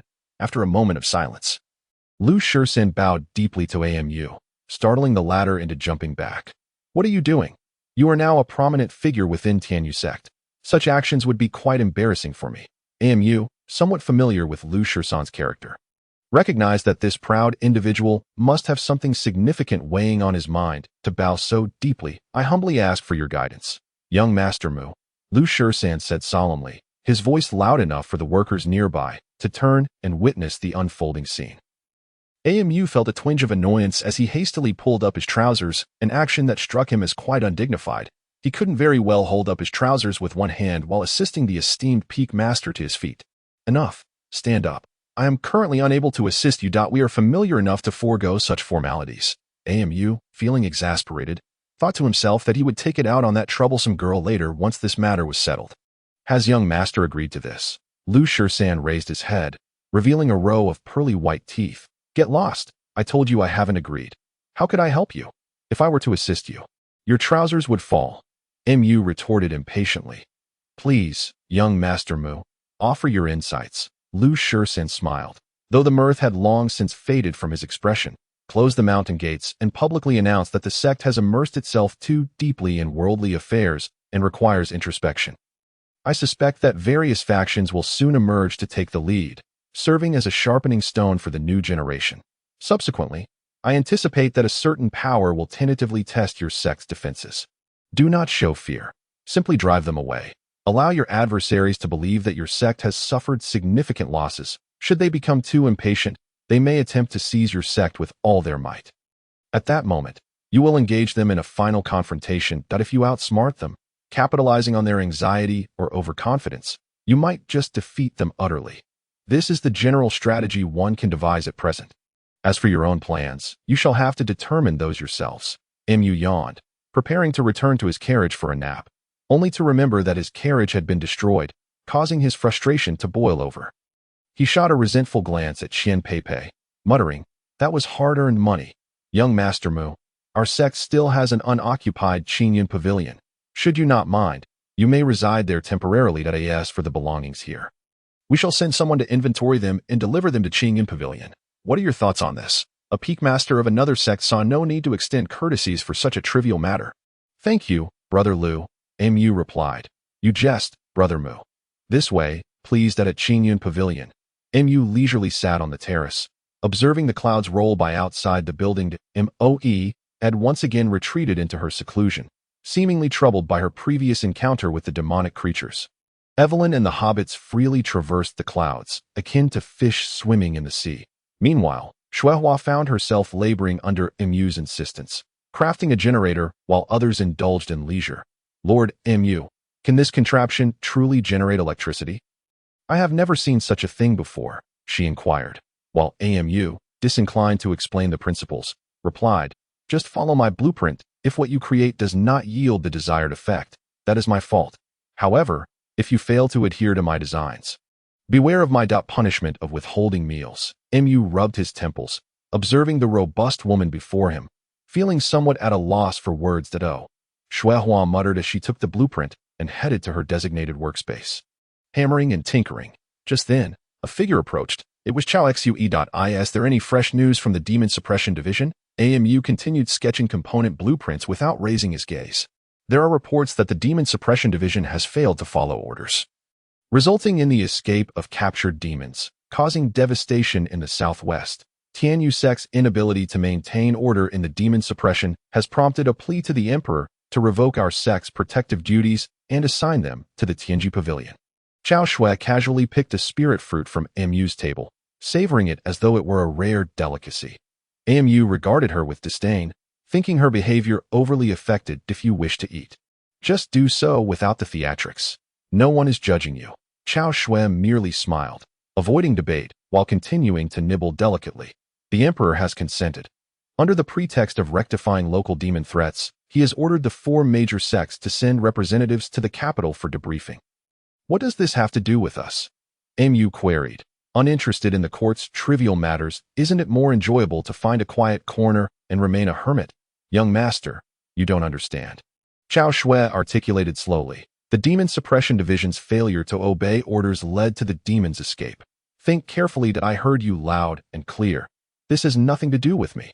I've already resolved the debacle concerning Qian Peipei for your young master. So I am now a free man. The affairs of the Demon Suppression Division hold no relevance for me, Amu replied, utterly at ease, relishing his freedom from responsibilities. Well, if the Demon Suppression Division's actions stem from a fear of culpability, you may be escorted back to the capital directly. However, if you return as an envoy, you shall at least avoid being transported in a prison cart. After all, we still have some dignity left. What? That incompetent Chun Tianxi couldn't even handle this minor issue of my resignation. Amu's lips twitched with irritation, realizing he still bore the title of envoy for the Demon Suppression Division. It's not that it wasn't handled, it simply wasn't addressed. The front lines have been tense lately. The young master has been on the wall and hasn't come down. So, I'm still an envoy for the Demon Suppression Division, and I must return to the royal court to report. If I insist on resigning now, will I have to ride in a prison cart back to the royal court? Mu's blood pressure surged dramatically. According to regulations, that is indeed the case. Chao Shui observed Mu's growing exasperation, stifling a smile. That don't you dare laugh. I'm not in the mood for it. Mu snapped. You still dare to laugh. Mu gritted his teeth, struggling to find a retort. After all, losing his temper wouldn't resolve anything. All right, calm down, Chao Shui gently uttered, causing Amu to realize he should approach the conversation with a more composed demeanor. Chao Shui noted the dreamy look in Mu's eyes, a small smirk gracing her face as she pulled him closer to her, whispering, the young master expressed gratitude for your handling of Qian Peipei's affairs. However, this matter with the royal court was unexpected. Please forgive me. There was no response, leaving Chao Shui momentarily bewildered. She looked down to find Amu's clear gaze fixed upon her from the depths of the crevice. Chao Shui swallowed, offering an awkward smile. Why, young master Do? Have you learned to instruct the young master now? Amu chuckled, lifting his head, startling Chao Shui into retreating hastily. I wouldn't dare. I merely to hope that the young master doesn't take too many risks. As she spoke, her tone had noticeably softened. Come here. Kneel properly. Mu commanded with an icy demeanor. Chue Shui knelt obediently at the designated spot indicated by Amu, without any hesitation, just as she expected Amu to chastise her sternly. To her surprise, Amu reclined against Chue Shui's thigh. Young master. Chue Shui tentatively ventured. The contract between me and your young marshal has been fulfilled, so I have no plans to enter the capital. Amu replied nonchalantly. Given the vastness of Bashu, any location can accommodate us few. Hence, even if the royal court issues a maritime capture decree, it would be as challenging as ascending to the heavens to apprehend us. Such matters are best disregarded. Then what shall we do next? Chue Shui inquired softly. First, we will cure Madame Emo, and then we shall depart, Amu stated with calm assurance. Where to? To a place beyond the reach of those who deem beans as mere fodder. Of course, even if we were to wander under their very noses, if they remain oblivious, it would be equally futile. Amu smiled. adjusting herself for greater comfort. Oh, you know how to give a massage. Huh, what's that? Never mind. Surely you can help loosen the muscles, right? Just give it a T or Y.in a bid to complete the progress before the decree was issued. Amu proactively shared all the blueprints with the Heavenly U sect and invited the various artifact refiners to participate. When the refiners witnessed the intricate patterns that could be completed in mere moments by simply rotating the linkage shaft and manually controlling it, their confidence crashed headlong into the fist of scientific discipline. Upon seeing the water wheel set up by Shuehua, with white electricity crackling between two iron rods, the refiners were left utterly astonished, nearly breathless. What more was there to say? Just learn. Mastery of these skills would be entirely their own. After half a month of tailoring, with sufficiently powerful currents established, Amu no longer needed to rely on hand-drawn divine thunder symbols to prolong Madame Mo's life, with the two different wires securely fixed. Amu personally pulled the switch to connect the power source. Madame Mo screamed in agony, drawing the attention of everyone nearby. Good reaction. Amu nodded lightly, independently disconnecting the resistor from the closed circuit. 100,000 volts. Go Pikachu. Chapter 36. The incident die Amu. It hurts so much, Madame Mo cried out. Yet she was bound so tightly by everyone that she could hardly struggle. What are you saying? I can't hear you.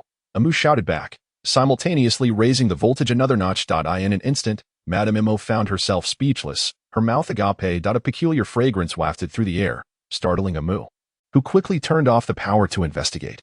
If she accidentally cooked Madame Mo, it was likely that before the maritime capture decree could reach her, she would be executed on the spot by the Heavenly U sect. Madame Mo's true form gasped for breath. Seemingly unscathed, prepare yourself. Hellish training is about to commence, Amu declared. What was that just now? Madame Mo asked, a bit dazed. That was merely a routine test to check if the circuit was connected. Now, the real electric shock training begins. A visible, powerful current surged towards the tightly bound Madame Mo. Seeing the approaching white arc, she resolutely chose to close her eyes. First round. 1 second, unconscious that a bucket of cold water was poured over her head. And Blacksnake jolted awake from her slumber, not greeted by smiling faces, but rather Amu's ominous visage amidst a storm of electric arcs. Second round. 2 seconds, unconscious. Round after round. Amu, once I get out of here. Just wait till I settle the score with you. Madame Mo seethed, her enduring electric shocks in her true form causing genuine pain. In the electric room, it was just Amu and herself. Thus, she roared without restraint. I know. When you get out of there, I will let you have your way. Amu casually replied, flipping the switch once more. That's what you said. Make sure to clean up properly for me. Madame Mo, disregarding her image, was consumed by thoughts of exacting revenge on Amu. Tisich, with such weak power, you dare confront Heavenly Thunder. Dear, is Heavenly Thunder your father or something? Do you think it will consider your feelings? Amu was unfazed by Madame Mo's threats. While conversing, she raised the voltage by another 2 notches. The screams grew increasingly shrill, yet she did not lose consciousness. Amu glanced over in mild surprise. It seemed the electric shocks were indeed effective. Progress is promising. Then, noticing Qian Peipei, who was wrapped up like a zongzi, Amu sighed deeply. Science can solve problems that do not require mysticism, but this sole issue might be one that science cannot address. Well, since I'm here, I might as well make the best of it. If all else fails, I could request a crystal coffin from the Heavenly U sect, along with some low-temperature preservation runes, to ensure proper storage before sending it back to someone. Back where? To Sioux County? Or to the present world? The mere thought of being inundated with her own maritime capture decree made Amu shake her head. Then, considering returning to the present world, she pondered what purpose that would serve. It seemed unlikely she would be able to return, and how to cope with the coming days was of utmost importance. Lost in thought, a strange scent wafted through the air. Looking down, she noticed a set of turbines nearing overload. What? Is this all you've got? Madame Mo let out a villainous laugh. If you have the ability, bring on more difficulty. Such a request must be fulfilled. Amu admired Madame Mo's spirit and gave her a thumbs up. Sister Mo, today, for your boldness, I shall call you sister. With that, Amu directly interconnected the electric machines crafted by the Heavenly U sect's refiners. The voltage suddenly surged several times, and the previously leaping arcs coalesced into a pure white light, intertwining with delicate arcs that gradually formed a glowing sphere. Amu's heart sank. She had checked her blueprints and should not have encountered such an anomalous malfunction. She tried to disable the power, but before she could even touch the switch, a massive current repelled her, sending her flying backward. Damn, Amu disregarded her charred arms and rushed to Madame Mo's side. Drawing her sword to sever the binding ropes, the wrist-thick ropes snapped apart with a single strike. Come on, if you make me frown, that counts as a loss. Madame Mo beamed with satisfaction, watching Amu frantically untie her. However, as she observed Amu's anxious and serious demeanor, she sensed something was amiss. You're here, but who is inside operating the machine? No one. This thing suddenly went out of control. I can no longer manage it. Amu shouted as she hastily checked each binding post. If it can move, make it quick. If we delay, we'll be trapped. The glowing sphere expanded rapidly, growing from a small dot to the size of a fist. Not only that, the assembled electric machine spun wildly, glowing a bright red dot. Amu and Madame Mo stared in shock at the unfolding scene. All the components were now radiating a fierce glow, whirring and emitting piercing shrieks. Boom! Without any combustible materials, the electric assembly erupted violently, and the tremendous shockwave instantly turned the entire command room upside down. Amu and Madame Mo exchanged alarmed glances, instantly thrown into a panic. Hurry! This is terrifying. I'm trying. You should try to move too. I'm freaking out. A brilliant white sphere appeared before Madame Mo, slowly surfacing along the pipes. She turned her head slowly to reveal a mysterious smile towards Amu. In an instant, the sphere engulfed Madame Mo's form entirely. Boom! With a deafening roar, Amu felt as if struck by a mighty hammer, blasting her away, like a kite severed from its string. She soared through the air for over 10 meters. Just as she was about to fall, Missouri caught her mid-flight. What happened? Are you okay? Mo asked anxiously. Amu struggled to raise her hand, pointing at the chaotic electric station, and managed to utter the word Mo before blood began to flow from her mouth and nose. A wave of dizziness washed over her. A warm white light enveloped Amu's body rapidly, and several sparkling stones began to spin around her. Evelyn, with a grave expression, watched as the little hobbit sang in unison for the first time. Numerous halos pulsed, and golden threads vanished into Amu's body. Suddenly, a tingling sensation coursed through her, the rushing blood subsiding, and the metallic taste of blood dissipated significantly. Amu gasped for breath, the blood in her mouth treated by magic, allowing her to breathe once more. Evelyn dashed to Amu's side, clawing open her clothing, placing her palms against Amu's chest. Her eyes glowed blue, and a powerful warmth surged straight into Amu's chest, coursing through her veins before settling in her lower abdomen, soothing her internal organs. I'm fine. Amu struggled to utter a few words, gazing at Evelyn, who appeared as if she had emerged from a sweat-drenched struggle. Grateful yet pained, she slowly grasped Evelyn's hand, forming the shape of a thank you with her lips. Evelyn shifted slightly, observing Amu's significant recovery. A gentle smile graced her face as she collapsed beside Amu. Mo's expression was as somber as water. I am sorry that I messed up, Amu said with difficulty. No more talking. Moe coldly interjected. Evelyn just risked half her life to save you, and I do not wish for that sacrifice to be squandered. With that, Moe turned on her heel and flew into the ruins in search of Madame Mo's whereabouts. However, the aftermath of the explosion was devastating.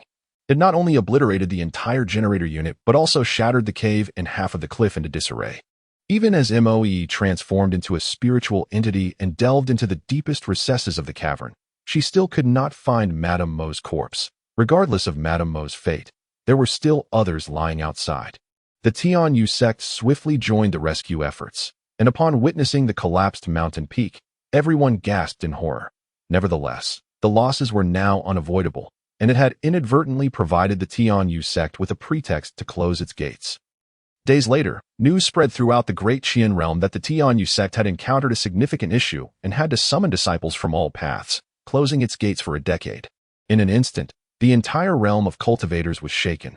Yet, all of this bore little relevance to Amu and the others. Amu and Evelyn were soon escorted to a quiet room, and after several alchemists from the Tianyu sect examined them, they reached a consensus. Amu was completely unharmed, merely suffering from severe exhaustion and requiring a fortnight of rest before he could resume activity. Evelyn's condition mirrored Amu's almost exactly. Amu gazed at the slumbering Evelyn with a heart full of mixed emotions. A woman, accompanied by her kin, journeying thousands of miles solely to fight for her clan's survival. She even relinquished the freedom of most of her people without hesitation. Such resolve and responsibility truly befit the title of matriarch. Yet, this formidable woman, in order to save her own life, was willing to share half of her essence with him. This favored at how difficult it was to repay. Mu sat in contemplation. Moe entered with a bowl of medicine, her expression icy. Young master, take your medicine. Seeing the usually haughty Moe serving him like a maid, Amu couldn't help but smile faintly. The princess personally attends to me. How can I bear such honor? Stop being cheeky. Drink. If you don't, I'll force it down your throat that we have matters to discuss afterward. With the conversation reaching this point, Amu dared not jest further and gulped down the medicine in one go that a torrent of warmth surged within his stomach, and in just moments, this warmth began to rapidly spread through his body, loosening his previously stiff muscles as if they had been quenched after a long drought, bringing him immense relief without the need for massage. What did you give me? Amu inquired, genuinely curious. The medicine sent by Elder Lu. You must understand, the Tianyu sect has invested heavily in saving you too this time, providing you with their sacred healing elixirs, Moe explained. Also, Elder Lu asked me to inquire. Did you truly witness Madame Mo's body disappear? Could you provide more details? Amu sighed deeply, touched his brow, and a memory coalesced into a white point, landing in his palm. Give this to Elder Lu. It will be more convincing. Amu said casually. Madame Mo, has she still not been found? No, the Tianyu sect has nearly turned the cave and its surrounding land upside down, yet there is nothing to be found. Thus, Elder Lu has repeatedly sought your confirmation. Hoping to understand what transpired here. If possible, I wish to visit the explosion site, as you wish. Gazing at the devastation before him, Amu felt a newfound reverence for the forces of this world. He let out a long sigh, his heart weighed down. The consequences of this incident were so grave that he didn't even know how to explain the specifics to the Tianyu sect. The instantaneous surge of energy from several generators reaching overload and causing a violent explosion was beyond Amu's comprehension. Just as he contemplated leaving, the prominent figures of the Tianyu sect arrived in a group. Young Master Mu, Lu Shursen clasped his hands in greeting. The elders of the Tianyu sect nodded respectfully toward Amu. Elder Lu, this incident originated from me that I was the organizer, executor, and supervisor. Given the magnitude of this accident, I bear primary responsibility. What do you wish to do about this? The others exchanged glances, ultimately leaving the discussion to Lu Shursen. Lu Shursen chuckled wryly. Young Master Mu, this facility was established specifically to help Madame Mo withstand the onslaught of heavenly lightning. Moreover, the results of this facility in enhancing Madame Mo's resistance to lightning are evident. Lu Shursen paused before continuing. We do not believe this incident was solely caused by young Master Mu. Rather, it seems that the energy produced by your machine inadvertently opened a hidden space, and the explosion occurred when the connection was severed. Several elders formed a circle, suddenly redirecting their energy, quickly coalescing into a massive sphere of light in the air. Instantly, images shifted within the sphere, revealing a vast expanse of black void. Several figures darted into the sphere, while the remaining individuals stabilized the slightly trembling connection in an instant. A fierce wind erupted within a radius of several dozen meters. A torrent of energy bursting forth from the sphere. Suddenly, a paper kite flew out of the sphere, which Elder Lu caught deftly, his eyes narrowing as he quickly gleaned the information contained within. Indeed, this is a hidden space, and Madame Mo is inside, Lu Shursen remarked with a smile. Young Master Mu, you possess remarkable skills, finding a hidden cache so easily. Amu's lips twitched. What on earth was happening? Chapter 37. The Hidden Space. The group traveled through the portal and arrived in the hidden space discovered by Amu and Madame Mo due to the incident. Upon establishing the connection, the members of the Tianyu sect were already thrilled by the surge of spiritual energy. Now, entering this space felt like children celebrating the new year. This abundant spiritual energy, heaven is favoring our Tianyu sect. Someone shouted, and the excitement in everyone's eyes intensified. Amu called out softly in his heart. There was no response. Amu sighed inwardly. Ever since Evelyn rescued her, seemed perpetually burdened with thoughts, no longer displaying the carefree demeanor of a young girl. Was this a sign of emotional maturity? Amu shook his head, dismissing these nonsensical thoughts. Finding Madame Mo was the priority of this visit. However, looking around, the land bore a hint of a Western style, with swirling sands and exposed stones, devoid of stars or celestial bodies to serve as reference points. Should one become lost in this terrain, they would likely perish from starvation, even without the threat of local fauna. The members of the Tianyu sect quickly determined that Madame Mo was present here. What ability allowed them such certainty? Young Master Mu, we will first establish a temporary camp centered around this entrance, then send disciples to scout the area. This uncharted hidden space carries relative danger, even if you are concerned about Madame Mo. We ask that you wait for the scouting team to return with news. A Tianyu sect steward addressed Amu. Amu nodded in agreement. By the way, it is said that the more abundant the spiritual energy, the quicker the recovery of injuries. Is that true? Amu inquired. Indeed, abundant spiritual energy greatly aids in the healing of wounds, the steward replied without hesitation, as it was common knowledge. Well then, I shall return to the Tianyu sect to bring the injured for treatment. That should not be an issue, right? Amu asked with a smile. Of course, the steward replied. Elder Lu has already made arrangements. Your family should be arriving soon. Amu was taken aback, surprised that the seemingly simple-minded Lu Shisan had managed to grasp the situation.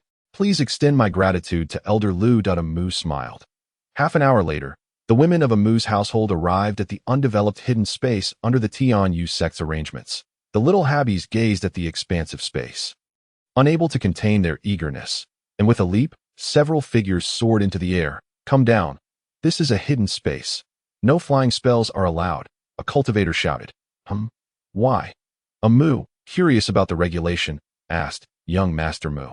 Hidden spaces do not resemble the external environment, but if one carelessly uses spells near the edges, it can easily lead to a connection with energies from other spaces, thereby jeopardizing the stability of the hidden space.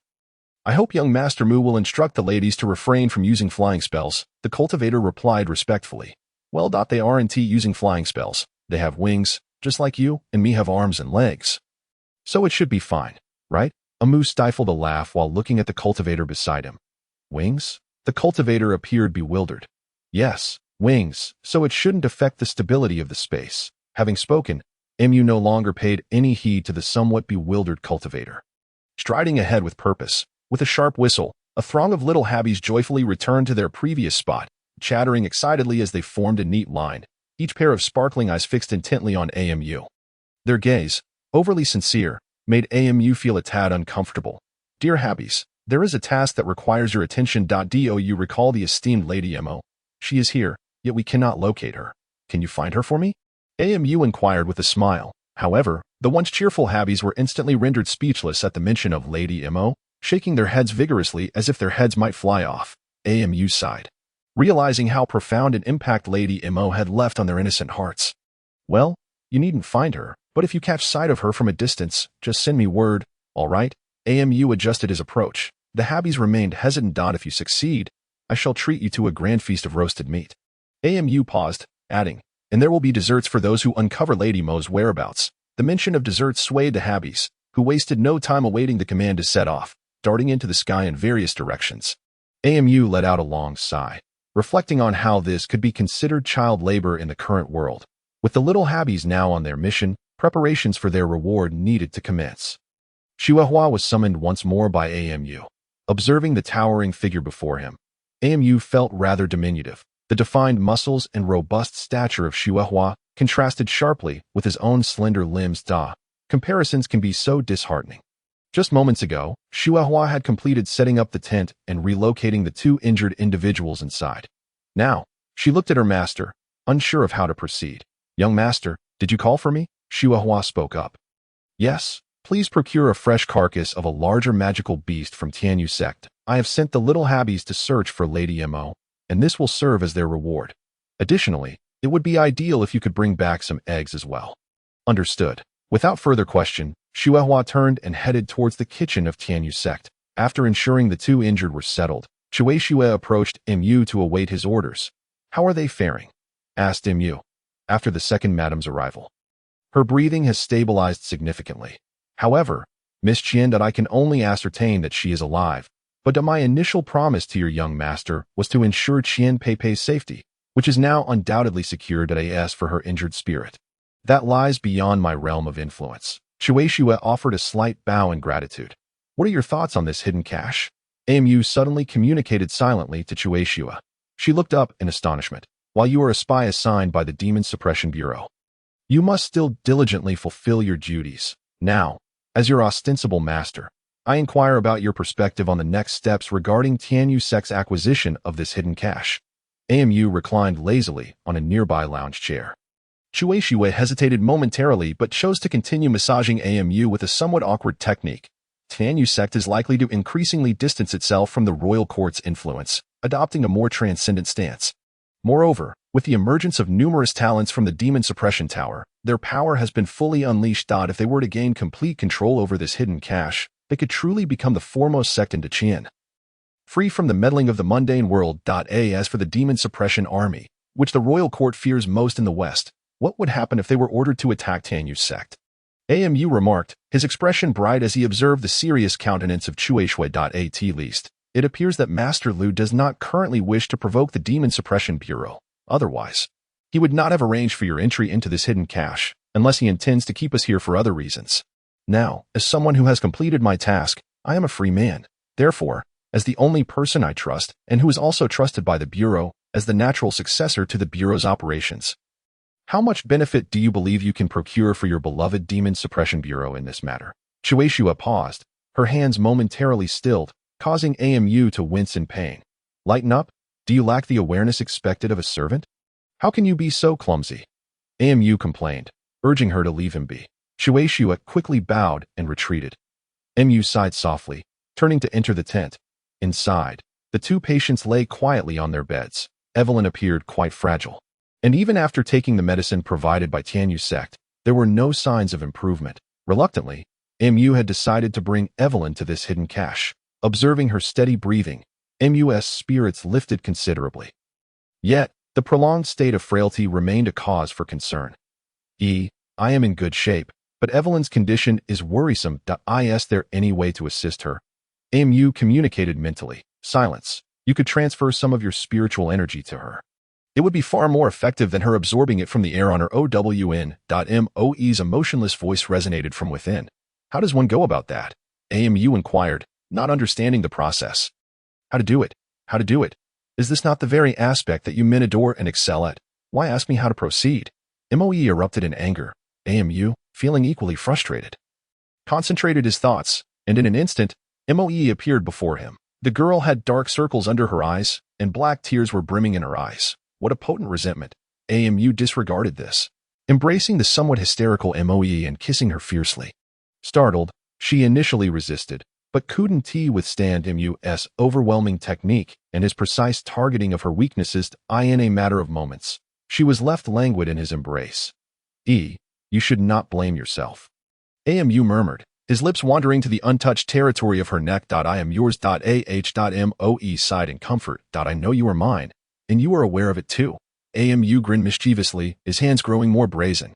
No, they are sleeping right here. Moe protested. I must aid Evelyn. She is akin to you, now an integral part of my life. I cannot bear to part with either of you. I do not expect you to accept her. But she will forever reside in my heart, and I hope for your understanding. I understand, but you men are all the same, longing for multiple wives and concubines. Moe shot Mu a glare. Now there's Evelyn, and who knows what else follows. And how did you deal with that remnant of demonic soul on Qian Peipei? Did you practice all your skills on that? No. Half an hour later, Moe had lost the strength to even lift her hand. Gazing down at the contented beauty in his arms, AMU felt a pang of distress. Darling, we haven't even gotten serious yet. And you're already in this state. What shall we do about little AMU? Annoying. Let him fend for himself. Moe chuckled, planting a quick kiss on AMU's cheek before vanishing like a wisp of white light into her protective ring.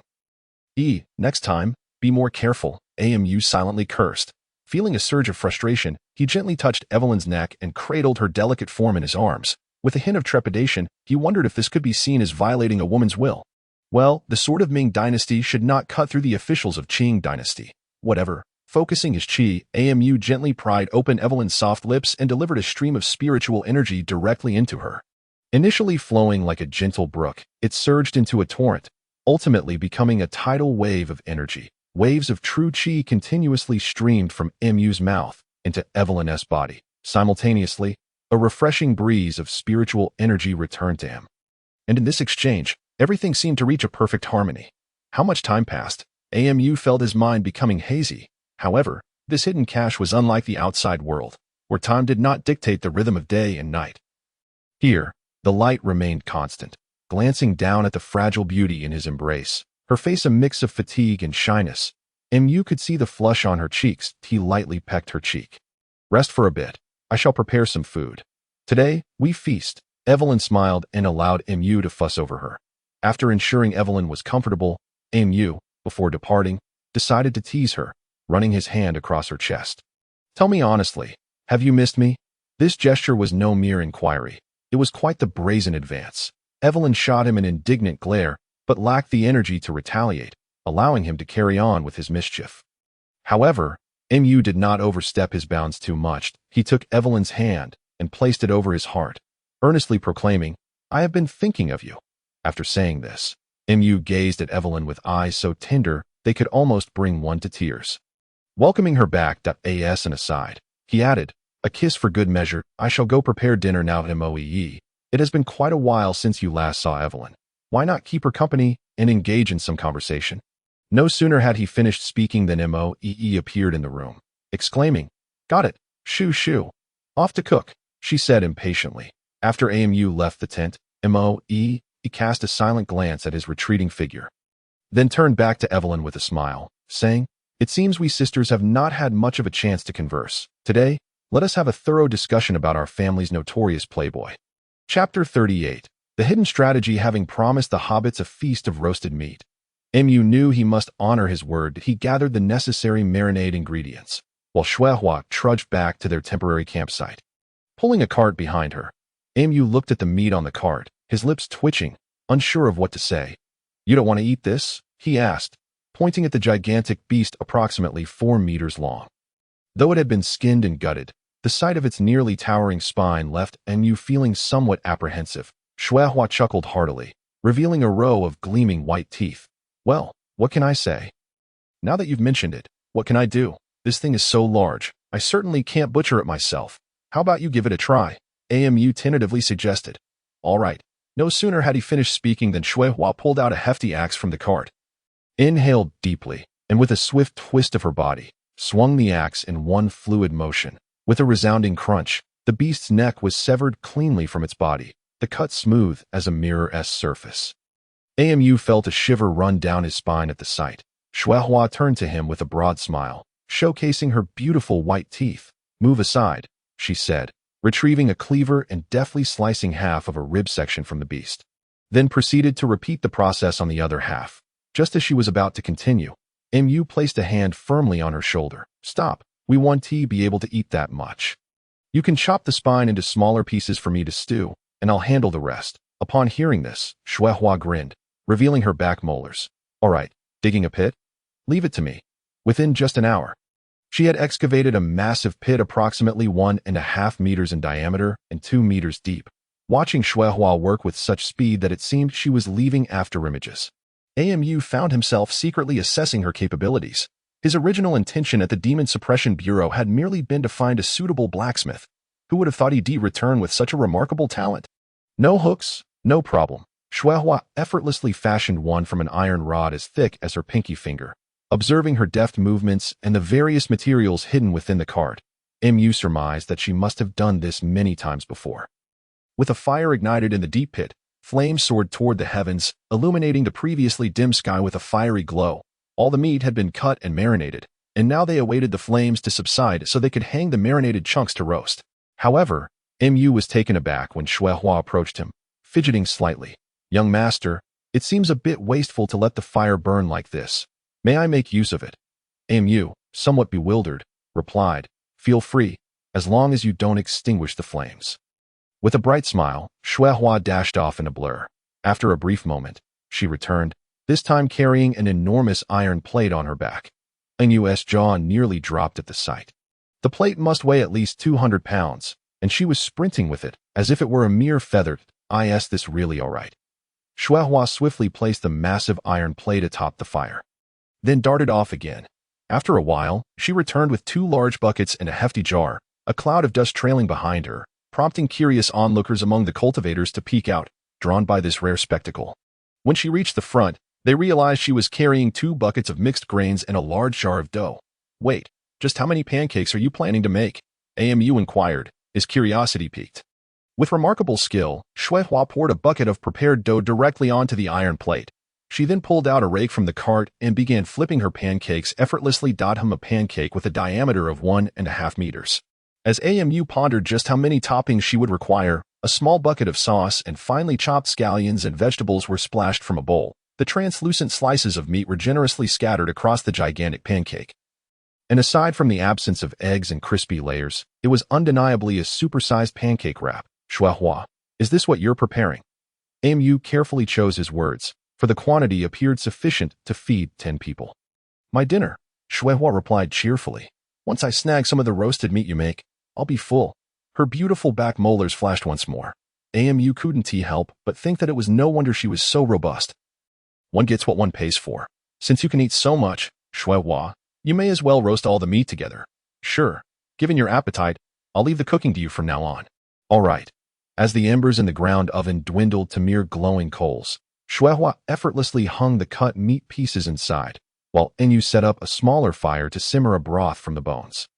With all tasks complete, Mu reclined outside the campsite, indulging in a rare moment of tranquility. After all, having the opportunity to cultivate immortality, he felt it was only right to engage in the daily practices that other cultivators adhered to. In a moment of reverie, Mu sensed a subtle connection forming between himself, the hobbits, and the others within the tent. In his mind, Moe and Evelyn appeared to gaze blankly in his direction, as if they had sensed his presence. Meanwhile, Shuehua was blissfully enjoying her large pancake, and Shui seemed to be lost in her thoughts, unaware of where her mind had wandered. AMU looked around and felt he could clearly discern the locations of the hobbits. Understanding everything they saw, as a vivid outline of the surrounding world began to take shape in his consciousness, the hobbits seemed unresistant to AMU's mental connection, even appearing to relish the sensation of being linked to him. As they frolicked more freely in the air, AMU did not hinder their playful antics, allowing them to revel in the skies, for the heavens were their home and playground. Suddenly, AMU felt a familiar sensation wash over him. Turning abruptly, he spotted a shadowy figure lurking by a vast lake. Allowing the hobbits to continue their exuberant play, AMU directed his consciousness toward the expansive surface of the lake. A massive black silhouette erupted from the water, its dark scales shimmering in the sunlight, while the edges of its scales transformed into crescent-shaped gold. As its body twisted, flecks of golden light danced in the air like a shower of stars. Lady Imo, AMU uttered in disbelief, as he beheld the astonishing sight before him, gaining a deeper understanding of the phrases. Like a startled swan, graceful as a swimming dragon, the colossal black serpent opened its eyes slightly. A light orb glowing at its brow. Threads of light radiated from the orb, weaving across the serpent's body, gradually enveloping it entirely. The figure, now cloaked in light, curled into a ball before slowly morphing into a radiant sphere. Suddenly, the light sphere blazed brightly, causing AMU to shield his eyes. When the illumination dimmed, a figure as pure as jade stood before him. MU swallowed hard. The delicate form turned, but by the time it faced him completely, the lady had been enveloped in exquisite palace garments, revealing only a glimpse of her pristine neck. MU sighed in disappointment, as though he had missed witnessing a rare beauty of the world. You little rascal, Lady Mo playfully glared at AMU, twisting his ear with one hand. MU froze, feeling a sharp sting in his ear. Did you enjoy shocking me with lightning? What did you say back then? If I ever emerged, I could do as I pleased, right? Lady Mo looked at the terrified expression on AMU's face, bursting into laughter. Just teasing you. Now that I've healed and transformed, I must say, you played a significant role in this. Why would I harm you? Moreover, with a flicker of her enchanting eyes, she grasped AMU's chin and pulled him in for a kiss. Her agile tongue instantly overwhelmed him, leaving him disoriented and entranced. Get a grip, AMU. A sharp voice jolted him back to reality. Before him stood Moe and Evelyn, along with Shuehua, who was munching on a pancake the size of a blanket, and Shui, who was struggling to contain her laughter, all staring at him in shock. Mu, bewildered, glanced down to find he had nearly stripped off his clothes. Mortified, he wished he could leap into the pit of roasting meat. Moe, unconcerned with his embarrassment, seized his ear and exclaimed, "Where did you wander off to? You've even started disrobing. Are you flirting with some female demon again?" "I don't know. I wasn't flirting with any female demon. This is my first time drifting away, and I have no idea why I started taking off my clothes." Mu hastily protested, desperately trying to escape Moe's interrogation. Moe furrowed her brows. A look of skepticism etched across her face. Suddenly, The other side of her ear was pinched by someone. However, this felt more like a gentle caress than a punishment. Evelyn wore a beaming smile, mimicking Moe's expression, saying, "Sister is right. We must keep a close watch on you to prevent that succubus from enchanting you again. What is this situation? When did the two of you align so seamlessly?" Moe exclaimed in exasperation. "Evelyn, why do you say everything that comes to your mind?" Evelyn feigned innocence, replying, "Oh, I didn't say anything. Sister mentioned that young Master Mu can only belong to us from now on. But I kept that to myself." Mu, incredulous, turned to Evelyn and asked, "Are you certain you didn't say that?" Evelyn suddenly appeared to have an epiphany, exclaiming, "Oh dear, I think I might have let it slip. My apologies." Sister Moe instantaneously fell into a state of despondency, pondering why she had chosen such a clumsy ally for her first foray into collaboration that, oh dear, is learning to play mind games. Amu teased, pulling Moe closer as she crouched on the ground. Embarrassed, Moe immediately wanted to retreat into her ring, but Amu firmly restrained her, preventing her escape. Our acquaintance has spanned more than just a day or two. You are aware of my inner thoughts, and I am equally privy to yours. Thus, we need not squander our energy on trivial matters." Amu mused inwardly. "I cannot ascertain if fate is preordained in this world. Yet I believe our meeting is a divine arrangement. However, the heavens have also placed many others upon my path. Whether they are foes or allies remains unclear. What I do know is that I must treat my friends with kindness and my enemies with retribution, perhaps even rendering them unable to live or die. And you, along with Evelyn, and perhaps many more in the future, who align with me will surely be my friends. Some may even become family. As your partner, you know I am not one to indulge in frivolous affections, correct?" Regardless of the merit of this rhetoric, Moe ultimately chose to cease her struggles, evidently conceding to Mu's assertions. "Well, that is good. Mu spoke. He tightened his embrace around Moe. Moe sensed that something was amiss, but it was too late to flee. "How dare you tug at your husband's ear? Watch how I deal with you." With that, without further ado, he began to retaliate against Moe, avenging his interrupted moment. Great might heavenly dragon, rise. Moe instantly felt Mu's vital energy surging and desperately looked toward Evelyn, who was casually munching nearby. "Sister, come help me," Moe cried out. Evelyn merely smiled, saying, "Sister, I am indeed helping you right now." Meanwhile, Mu, holding Moe tightly to prevent her escape, wore a villainous grin. "My dear lady, are you prepared?" "No." Moe screamed in terror, only to be unrelentingly pulled into the tent by Amu. Evelyn sighed lightly, tossing several small stones that landed in discreet corners around the tent, instantly muffling the sounds within. The terror from the depths of her soul, the pain etched into her very being, was gradually alleviated by Amu's great might heavenly dragon's 108 forms. Slowly, the panic dissipated unnoticed, followed by a wave of soothing pleasure. And eventually, a heartfelt song emerged, poignant and melodious, like tears falling from a melody. Moe, feeling utterly limp, seemed as if she could almost draw threads from her eyes, desperately wanting to sit up despite her weakened state. "Husband, I still want to. No, you do not want to, at least not according to your body," Amu jested, though his expression bore no hint of levity. "Do you know how that fragment of demonic soul within Chin Pei dissipated? Could it really be that pleasurable?" Though Moe had yet to experience the joys of intimacy, she had already felt the delightful sensations brought forth by the harmonious balance of the great might heavenly dragon. Amu's expression turned enigmatic. Moe abruptly sat up, revealing a generous expanse of white skin. Is that even possible?" Moe gasped in astonishment. Mu nodded. How long did she endure?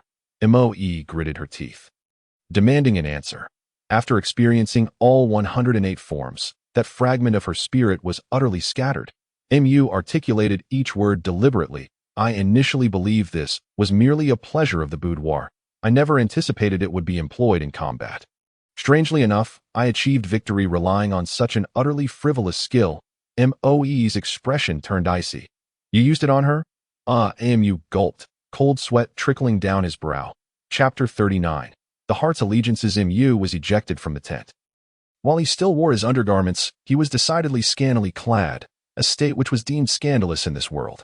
"Young master, why are you out here?" Shuehua asked with concern, her own snack reduced to a mere morsel. This was not a question easily explained. "The weather is too hot. I needed some fresh air." However, observing Shuehua, who was nearly bare from the waist up in her simple wrap, Mu couldn't help but feel self-conscious about his own slender arms and legs. Oh, Shuehua seemed to notice Mu's gaze and became somewhat bashful, asking, "Would you like some pie, young master?" "No, thank you." Mu replied, "By the way, when do we eat?" Shuehua inquired softly. "Hm. Aren't you already eating?" Mu was taken aback. "Well, I saved some room for the roasted meat. I have another pie hidden away for later." Mu's lips twitched, finally beginning to grasp the situation. It appeared he needed to consult Chui Shui about certain matters. Just then, a jubilant squeal echoed as the group of hobbits returned home after frolicking for most of the day. However, it seemed they had completely forgotten their original task. Even Tina and Lola appeared oblivious to the mission he had initially assigned. Mu rubbed his forehead, knowing there were some responsibilities that would require diligent attention. Chui Shui appeared at an opportune moment, and Shuehua began distributing plates to the little ones. The little hobbits cheered with delight upon seeing the heaping platter of roasted meat on the table. Everyone settled in various spots around the campsite, relishing this rare feast. Just as Mu was about to partake, he was intercepted by Chui Shui. "Young master, the lady has instructed that you are not required to have dinner tonight." Mu pondered, somewhat incredulous. Had Moe truly gained such authority? Sigh, perhaps I should venture away from my own camp to the Tianyu sect's campsite to find something to eat. He looked down and realized he was only wearing his undergarments. What would happen if he went out like this? Would he be the subject of ridicule? How would he continue to navigate this realm of cultivation? He could almost hear the taunts. "Ah, that's the one who ran around in his underpants." It felt reminiscent of how Sun Wukong would be mocked as a mere stable boy despite proclaiming himself as the great sage. This girl has a particularly wicked mind. Mu thought bitterly but refrained from expressing his frustration, instead choosing to sulk behind the tent. Just then, a sizable rolled flatbread was presented to him. Mu turned in surprise to find Shuehua offering him the generous meat wrap. How did the saying go? True friendship is revealed in times of trouble. In that moment, Shuehua transformed from a mere clumsy giant to a singular, unparalleled beauty in Mu's eyes. "Shuehua, I never anticipated you would bring me food." "Thank you." Mu felt tears welling in his eyes. "It's nothing, really. Just one wrap. Isn't much. I have several more stashed away. As long as you don't let Chui Shui know, I'll bring them to you whenever you want." Shuehua whispered, glancing around nervously as if fearing eavesdroppers. Mu mumbled his gratitude, eagerly devouring the large meat wrap. After finishing it in a few bites, he noticed Shuehua quietly watching him, and suddenly felt that he had never truly conversed with this fierce and resolute woman. "Shuehua, do you eat this much regularly? Does your father know?" Mu inquired with curiosity. "Of course," Shuehua replied gently. "Father knows I have a hearty appetite, which is why he worked hard to get me into the workshop. But I am the only girl there, and even so, Father won't let me leave the workshop." "Why?" Mu asked, intrigued. "Well, the craftsmen in the workshop may earn little, but they provide 2 meals a day. And they are quite filling," Shuehua explained earnestly. Mu immediately comprehended the sincere intentions of Shuehua's father, recognizing the plight of raising a daughter who could devour the family's meager resources. The question of whether she could marry in the future seemed trivial compared to the more pressing concern of whether anyone could afford to keep her. Finally, he understood why her father had been so hesitant. He was genuinely considering her future. "Shuehua, the next time you visit home, let me know, and please bring back some extra food as a gift from your young master," Mu said with a smile. Shuehua nodded vigorously, beaming at him and revealing her perfectly aligned back teeth. Suddenly, Shuehua had an epiphany. She alertly glanced around and, realizing no one was paying her any heed, she swiftly rose and dashed away. With such a sizable frame, it was impossible for anyone with eyes not to notice her, so there was no need to worry about lacking attention. At this camp, at least 4 divine senses were flitting about like radar. So how much good could her caution truly accomplish? Sensing that Shuehua had quietly slipped back into the center of the camp, Mu could finally breathe a sigh of relief. After all, it was no ordinary person who would care for themselves while bearing the admonitions of their own mistress. Just as he intended to rise, he noticed that Evelyn had somehow seated herself beside him, holding a platter the size of an iron pot, which was laden with a generous assortment of meats from various parts of the animal. "The little Habibis sent me to deliver this to you. Eat it while it's hot. My thanks to the little Habibis. However, given that their heads are filled with nothing but play, they would hardly remember to bring their master something to eat." So this substantial portion must be from someone else, correct? In an instant, Evelyn's neck and face turned crimson. Accepting the platter she offered, AMU reached out to embrace Evelyn's waist, but she deftly twisted away from his grasp. You fool! Do you wish to incur the lady's wrath? She's watching you. Without waiting for AMU to respond, Evelyn swiftly planted a kiss on his cheek and fled back to her own tent. Watching Evelyn's retreating figure, AMU shook his head and began to indulge in the carefully selected food she had brought. After satisfying his hunger, AMU, with his belly protruding roundly, reflected on how the food delivered by his companions had transformed him. Yet, out of respect for each morsel and the hands that prepared it, he chose to consume every last bite. I am a bit stuffed. While sprawled on the ground, Shui approached with a large platter. Her demeanor cheerful. Dough. Why does the young master's belly seem so exaggerated tonight? She stifled a laugh, poking him playfully with her finger. You impudent girl, have you come to ridicule your young master? Mu huffed. If you want to see my embarrassment, just say so. There's no need for circumlocution. It isn't to mock you. It's just that after eating so much, you might be a bit indigested. So, I've brought you some digestive drinks. I had no idea you'd be so picky. Fine. I'll just tell the lady that you're ungrateful and sulking. Hearing this, Mu struggled to sit up and shot Shui an exasperated glare before grabbing a cup from the platter and downing it in a series of hurried gulps. The drink was refreshingly light and cool, soothing his stomach as it slid down his throat, resulting in a series of gurgles from his belly, alleviating the bloated sensation significantly. Amu felt a wave of comfort wash over him. Feeling better, are we? Shui observed, her mood seemingly lifted by his delight. What news do you wish to share with your young master? Amu inquired silently. The Demon Suppression Office has become aware of the existence of the secret realm. The heir does not wish to antagonize the Tianyu sect, so discussions with them will be handled by the esteemed Walking Lord, who is well versed in both factions, in hopes of achieving a favorable outcome. As she recited this in her mind, Shui knelt beside Amu, who comfortably enjoyed her knee as a pillow along with her somewhat unskilled massage technique, that if possible, the Demon Suppression Office would even like to collaborate with the Tianyu sect in developing this hidden treasure. Even if it requires concessions and profit distribution, this could serve as a testament to the alliance between the Demon Suppression Army and the Tianyu sect. Amu sighed deeply. It seemed the young commander harbored a deep disdain for the royal court's tactics. Understood, I will seek an opportunity to discuss this with Master Liu, and need to seek an opportunity. Master Lu has been waiting just outside the camp. He refrains from entering directly for fear of disturbing the ladies. You should have mentioned this sooner. Mu abruptly sat up from his comfortable position, trying to slyly take advantage, only for the young girl to have already sidestepped away. The lady has decreed that no excessive intimacy is permitted with the young master, and violators will be punished by cooking for Shuahua. So, young master, please spare As she recited this. Shuahua laughed while evading him. By the way, what is Shuahua's situation? Shuahua is a half-demon. Her mother is a demon warrior. And her father is someone you have met. A warrior. Amu's lips twitched as he envisioned the imposing, armored figures brandishing heavy weapons. Recalling the elderly man he had seen in the workshop, he thought to himself. Her father is truly remarkable. Hearing Mu's astonishment, Shuahua chuckled softly. It's not as you imagine. Her mother isn't necessarily much stronger than an ordinary girl, but it's surprising how much her daughter resembles a warrior now. Now that he understood the reason, Mu no longer fixated on Shuahua's eating habits. Addressing current matters took precedence. Observing Mu emerge clad only in his undergarments, Lu Shisan couldn't suppress his smile. Young Master Mu. I hope I am not interrupting your rest. Master Lu knows I am a forthright person, so please do not take offense. We are not strangers. Let us speak plainly without the formalities. Although Amu felt a bit awkward, he maintained a calm demeanor. An old saying goes, as long as you do not feel embarrassed, it is others who should feel awkward. Have you found Madame Mo? Lu Shisan inquired directly.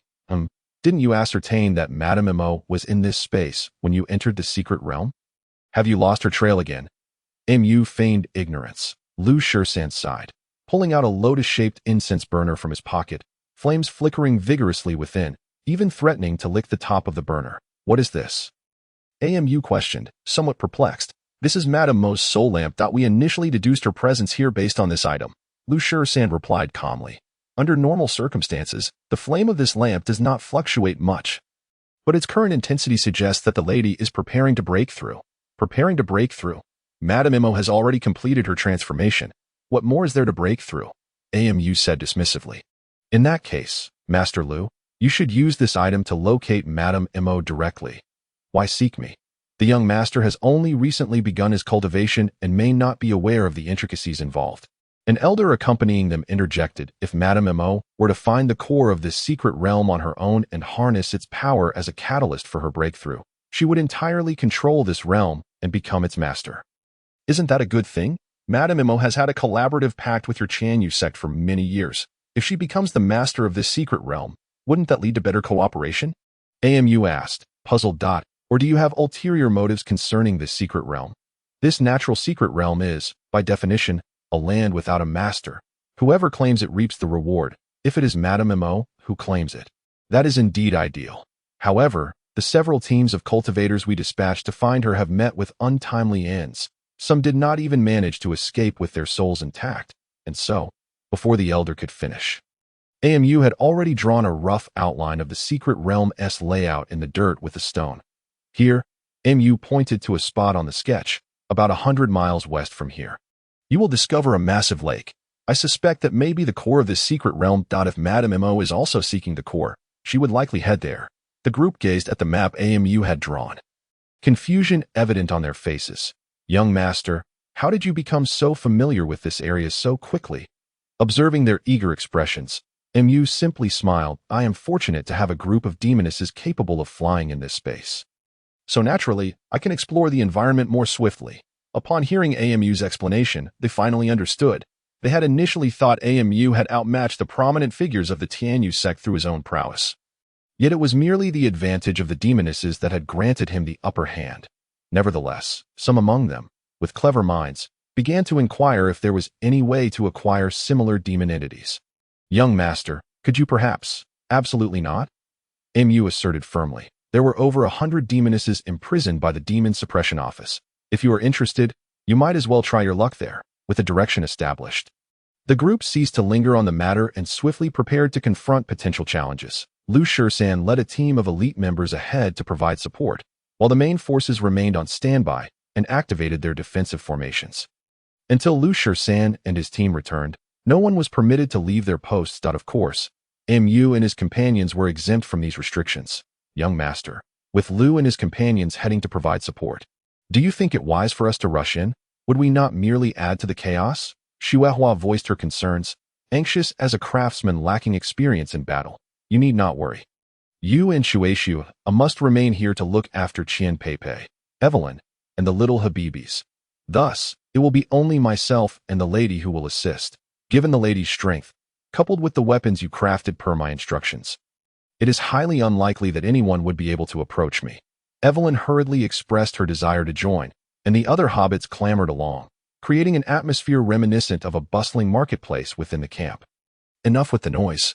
AMU's consciousness sharpened, and it seemed as though everyone could hear his unspoken words, instantly silencing them. We are here to assist Lady Mo, not to embark on a leisurely outing. What purpose would it serve to bring so many? Furthermore, Evelyn has yet to fully recover, so she should rest comfortably in the camp. MU commanded with a sense of order, blowing snow, attend to your duties. Xuehua, it is time to address your production as well. Each of you must fulfill your roles, and I hope our little abode continues to flourish. However, before the day arrives, I implore you all to exert your efforts alongside us. The hobbits and Evelyn, still sulking, exchanged glances. Sigh. Well, why must we all be so discontented? Let us go to the lake. But there was one condition. We must all heed the command. Blowing Snow stepped forward. Relaxed and composed, how does the young master propose we travel? We have no means of transportation. Our cart was destroyed in the last battle. AMU sighed. Well, it seems we cannot go. Chapter 40. The glider within his consciousness. The lake lay over 100 miles from the camp. There were neither roads nor maps, and even the journey was devoid of recognizable landmarks, making the passage quite challenging. For cultivators, traversing through the air was an option. Yet for AMU, it felt as daunting as scaling a mountain. Why not have the hobbits carry you through the air? Evelyn suggested with a smile. It's not like it's our first time, reflecting on that aerial flight. AMU grimaced. The strain on his heart was indeed considerable. Must we endure it once more? Suddenly, an alternative plan struck him, one that seemed less intimidating. Wait, Xuehua, use an iron rod to mold a few items for me.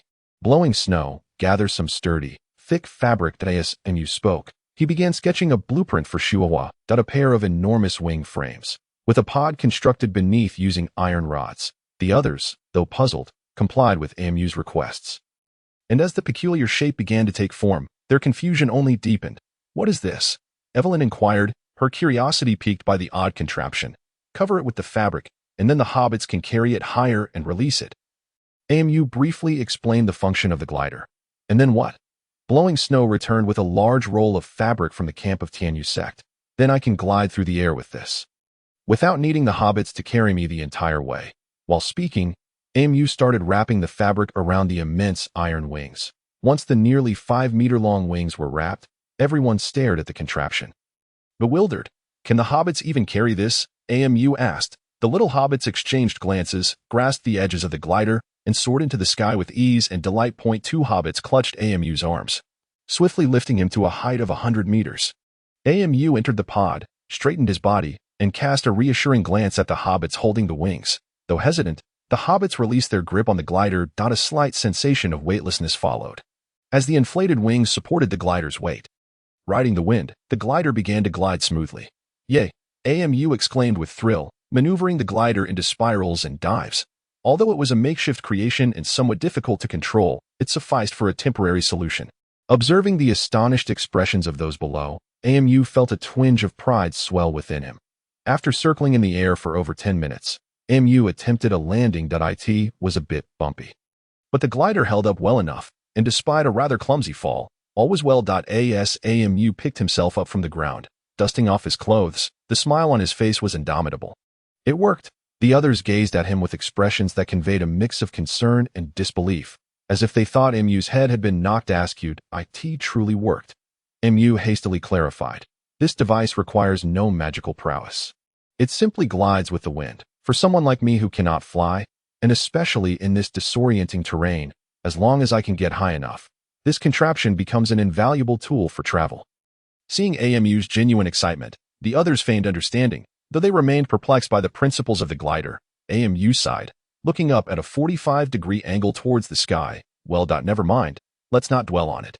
After a brief tidying of their gear, the group set off towards the lake. The non-flying Chihuahua and Blowing Snow, at AMU's persistent insistence, reluctantly became the second batch of test subjects for the glider. Evelyn, still feeling somewhat weak, insisted on not riding with AMU, stating that if she grew tired, she would rest atop the glider. Although unsure if this was a form of self-reassurance, AMU chose to trust her. Under Evelyn's guidance, the little hobbits expertly lifted the glider into the air.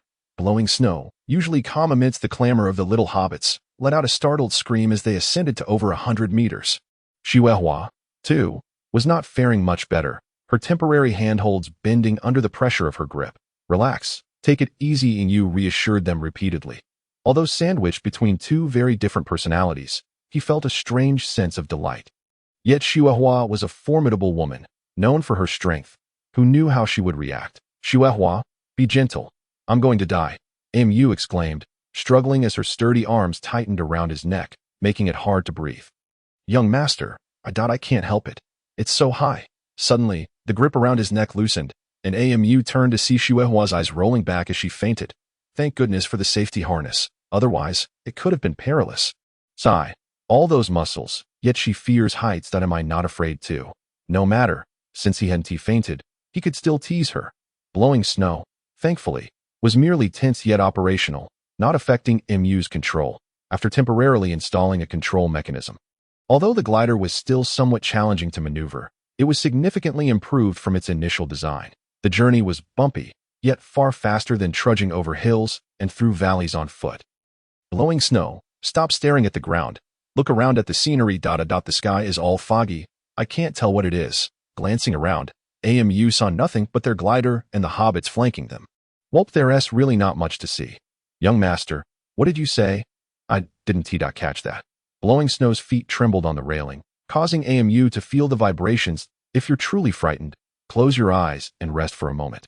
There are no beasts in this height. It should be safe. Just maintain your balance. I'll try. After several breaths, Blowing Snow finally calmed down. After all, the firm muscles pressed against her provided undeniable comfort. Young master, your suggestion truly worked. Blowing Snow exclaimed, a hint of joy in her voice. If I hadn't seen it, I wouldn't have been so afraid. That is good to hear. Mu continued to soothe her. We are still high above. Let us not get too excited.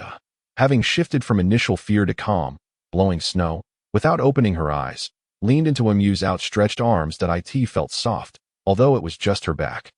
The two, who usually maintained a strictly professional demeanor, found themselves nestled together at such a height. Feeling Mu's chest, Blowing Snow instinctively shifted back. Blowing Snow, if you push back any further, we might have to go down and retrieve Chihuahua. Mu chuckled. Blowing Snow blushed, the first hint of a girl's demeanor surfacing.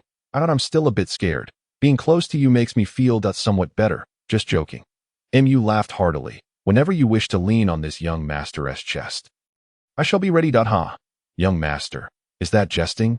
Blowing Snow, nestled against Mu, gradually returned to her usual composure. Now with the esteemed Lady Mo and the second lady by Mu's side, there seemed to be no place for those like them. With both hands occupied, it did not hinder his words. Mu playfully bit into Blowing Snow's shoulder. Ouch, young master, what are you doing? Blowing Snow yelped, surprised. Humph, if we were still on the ground, I would surely have you bend over for a spanking. Mu replied, somewhat disgruntled. Did I say something wrong? We are indeed servants. Blowing Snow, Mu said, placing a hand on his chest. When did I ever regard you, the hobbits, or Chihuahua, as mere servants, regardless of where you came from? Since you are here with me, that is our bond. And since it is a bond, there should be no hierarchy. The reality is that I was once merely a kitchen helper myself. You truly believe that by merely addressing me as young master, I would genuinely assume that title? Just as the words left my lips, unexpectedly, Hueshua unfastened the makeshift safety rope and turned, grasping the two armrests as she settled beside me. This is perilous. Do not move recklessly. Mu exclaimed loudly. Even the flying Habby nearby cast a curious glance. With her eyes tightly shut, Hueshua remained silent, merely turning to cling tightly to Mu. After a brief moment, Mu felt a dampness against his chest. At her age, you still weep like a child. Mu sighed, aware that he needed to maneuver the glider and could not attend to Hueshua. The young master mentioned that I could borrow his chest whenever I desired. And now that he has said it, he wishes to retract it? Hueshua murmured softly, but her words were just audible to Mu. Fine, fine, you may call me as you wish, but refrain from incessantly calling me young master. It sounds rather awkward. When we are alone, simply address me as Mu. Yes, Mu. Young master. As she spoke, Hueshua began to squirm restlessly in Mu's embrace. Hey, girl, do not overstep your bounds. We are still in midair. Do not act foolishly. Mu protested. So, the young master's words of you may do as you please were merely a fleeting notion. Hueshua began to grumble again. Mu felt an overwhelming urge to give himself a resounding slap. Despite saying so, Hueshua did not escalate her antics, merely murmuring. In truth, Hueshua knows she is a female spy. The young master will not grow close to me, and the ladies remain wary of my presence. However, I did not choose to be a spy. We wild children, abandoned at birth, were taken in by the Demon Suppression Bureau as parents. Our only path is to undergo relentless training, time and again, to become the Bureau's strength. Are there many individuals like you? In the Demon Suppression Bureau, Mu finally voiced a question that had lingered in his mind. Hueshua, holding Mu tightly, trembled slightly.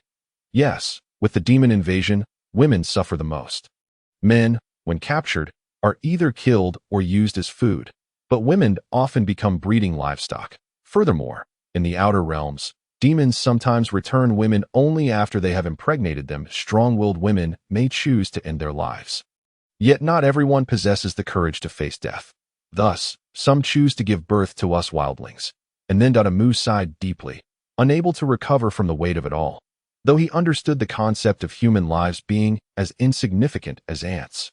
He never anticipated encountering such soul-stirring issues in this world. The royal court truly so wretched?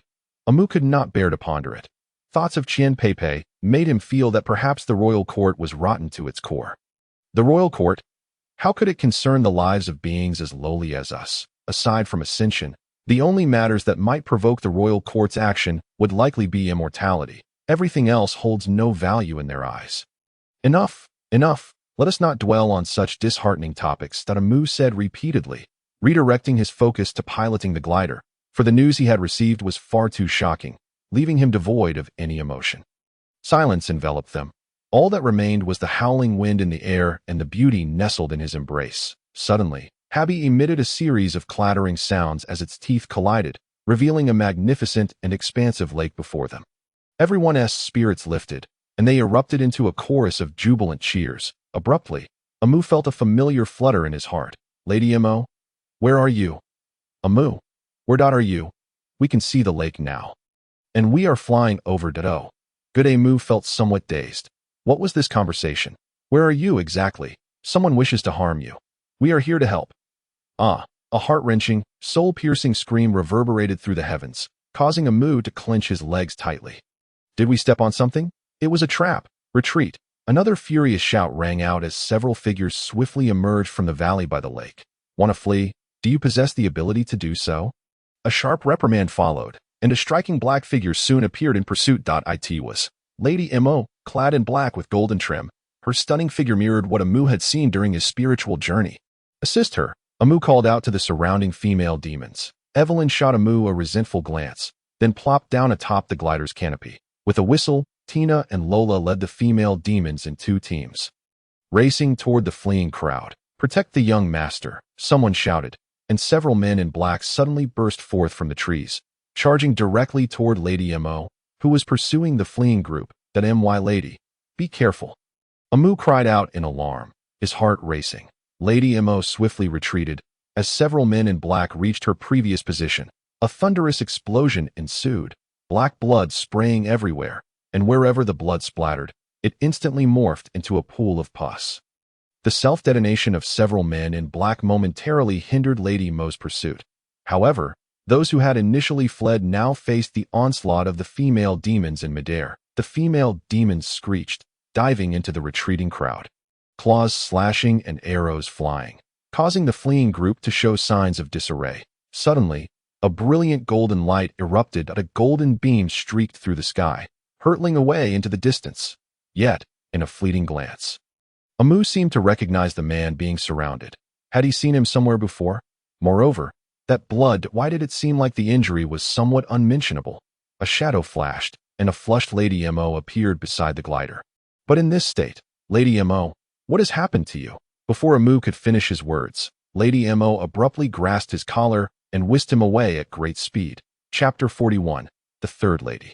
Lady Mo, Amu found himself in a whirlwind, experiencing a genuine roller coaster ride. Lady Mo enveloped him, diving straight into a cave. The instant they entered the cave, a black shadow surged skyward. Boom. The entrance collapsed with a resounding crash. Darkness engulfed the cave, leaving only a pair of enormous eyes shimmering like grains of rice. Moo. They have drugged me. A series of indistinct moans filled the air, a mix of repression and pleasure.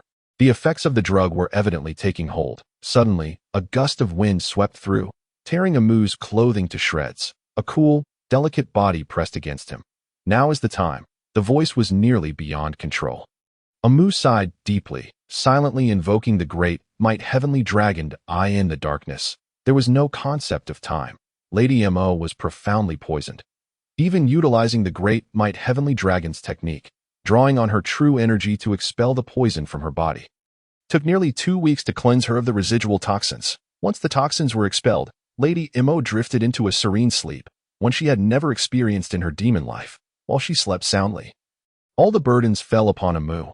How to exit, and how to explain why they were both unclothed yet had not engaged in any indiscretions. Amu sighed deeply, wandering around the collapsed cave in search of any breathable openings. Perhaps having spent too long in the dark, Amu felt he could discern the objects around him with relative clarity.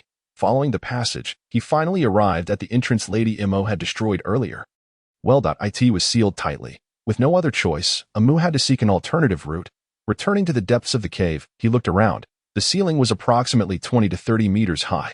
Comparing this with the data he had observed from the glider and the sights he had seen during his spiritual journey, Amu deduced that if there existed a weak point here, it would likely be the ceiling. However, the ceiling was as smooth as a mirror, and the surroundings were meticulously cleaned. Was this cave deliberately excavated by someone? Regardless, the current issue was how to ascend. Amu scanned the area for discarded wooden poles and similar debris, attempting to use spiritual power to retrieve them. After several attempts, though his control was not perfect, he managed to lift them.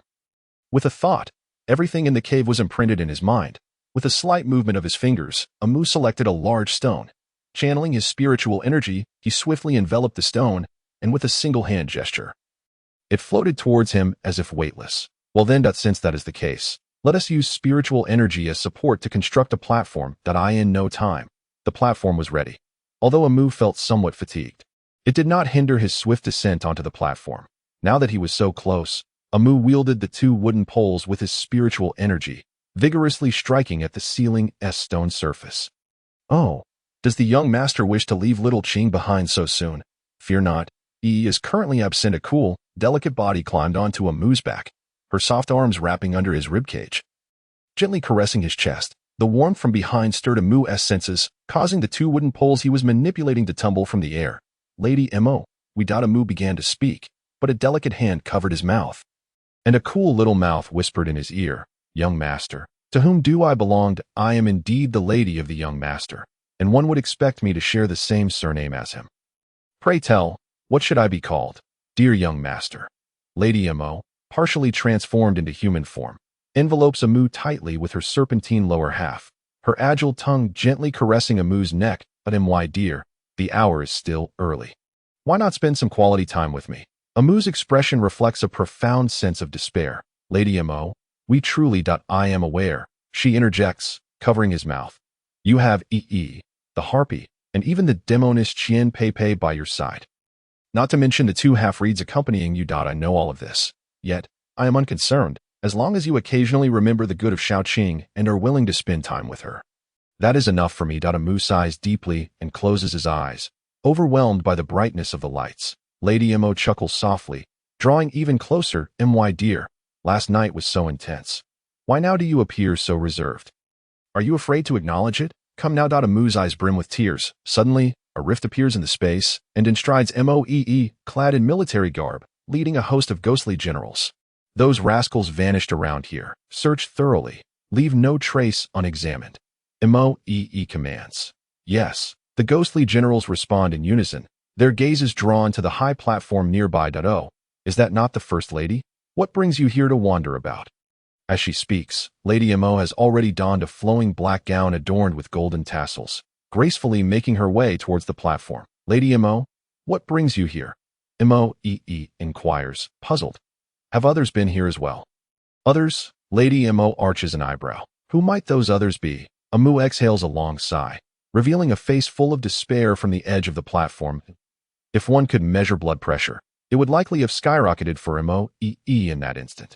The ghostly generals, sensing the ominous aura radiating from her, instinctively take a step back. In a blink, Moe vanishes, and Amu finds himself confronted by enormous ghostly claws reaching for him.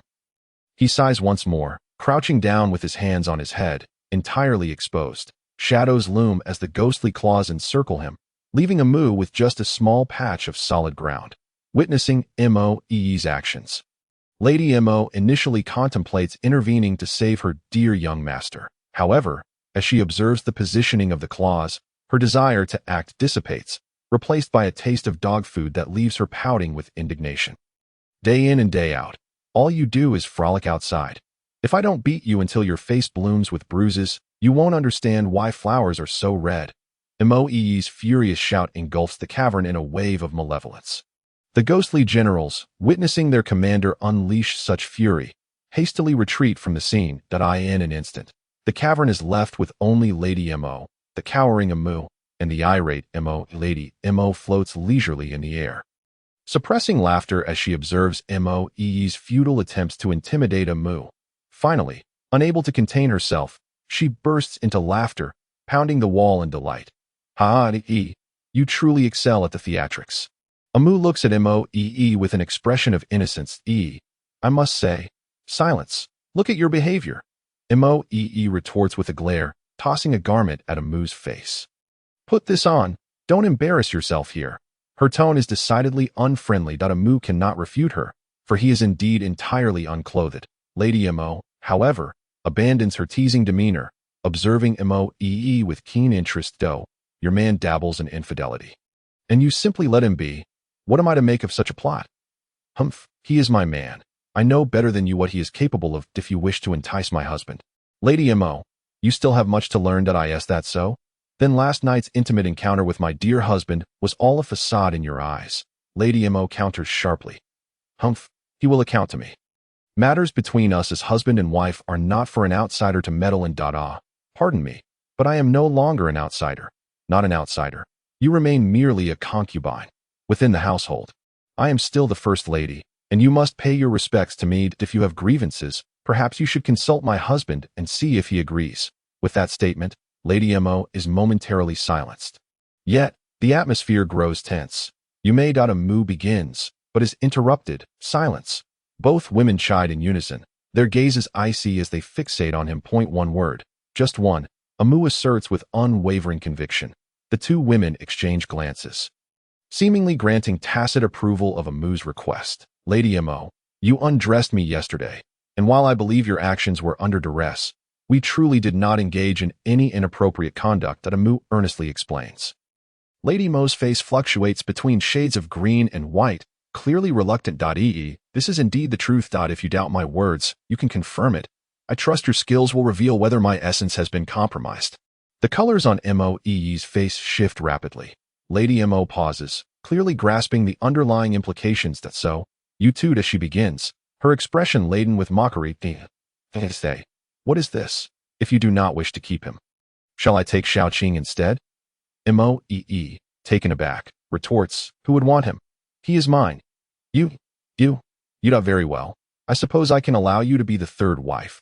Before she finishes, Moe shoots Amu a fierce glare, seemingly branding him as a lecher. Amu stands bewildered, grappling with the absurdity of the situation. What about your principles, your convictions? Why did you bring Lady Mo into this? If I am to be the third wife. Lady Mo stands with poise, addressing Moe. Xiaoqing pays her respects to the first lady. With that, Lady Mo bows respectfully to Moe. Although Moe is reluctant, she coldly states, from now on, we shall be sisters. Our husband attracts spirits. We sisters must keep a watchful eye to prevent him from bringing home any more unworthy distractions. With that, she casts a glance Amu's way.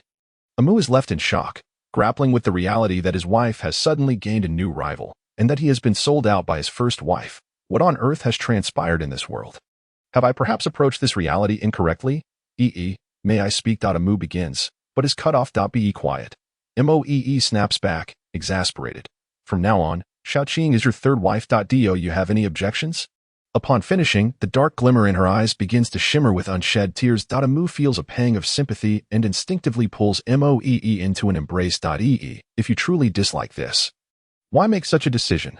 Furthermore, I am curious, what do you both stand to gain from this? Amu finally voices this peculiar inquiry. After all, apart from this body, he feels he possesses nothing of value.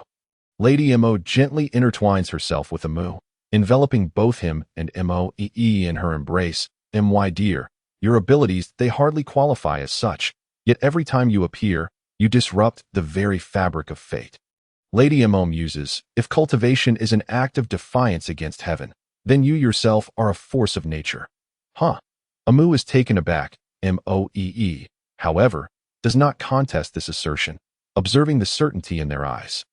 He finds comfort in their harmony, even if he does not comprehend their reasoning. By the way, why did you emerge from the rift? What transpired? Amu, wishing to shift the focus from his predicament, begins to inquire about Moe's situation. Oh no, what a disaster! Moe exclaims. Those little thieves, who knows where they've scampered off to now. With a stomp of her foot, she vanishes from the cavern, leaving a bewildered Amu and a smiling Lady Mo. Are you satisfied now? Amu glances at the alluring Lady Mo, feeling an involuntary gulp in his throat. From now on, I shall openly and affectionately engage with my young master. I urge you not to pity me. Lady Mo's eyes glimmer with mischief as a shadow darts forth, causing a resounding crash as the ceiling above gives way, creating a massive hole. With a flick of her tail, Lady Mo pulls Amu tightly into her embrace. We must assist Yi. She is likely pursuing those rascals who drugged me. Those miscreants were intercepted when they exited the cave, and several self-destructed to create an opening for their escape. What heinous deeds could have provoked such wrath? Amu inquires. Perplexed, I have no idea. We shall ask when the time comes. But those scoundrels attempted to drug me for nefarious purposes, and I will not let them off lightly. Roared, then just eliminate them. Can you not overpower them? Those wretches. How could they possibly stand a chance? Lady Mo grits her teeth. When they approached me, the mastermind took on your form. Had it not been for our previous telepathic communication, I would likely have already fallen into his clutches. Amu's expression suddenly turned frigid. There is no need for your assistance in this matter. I shall handle it myself.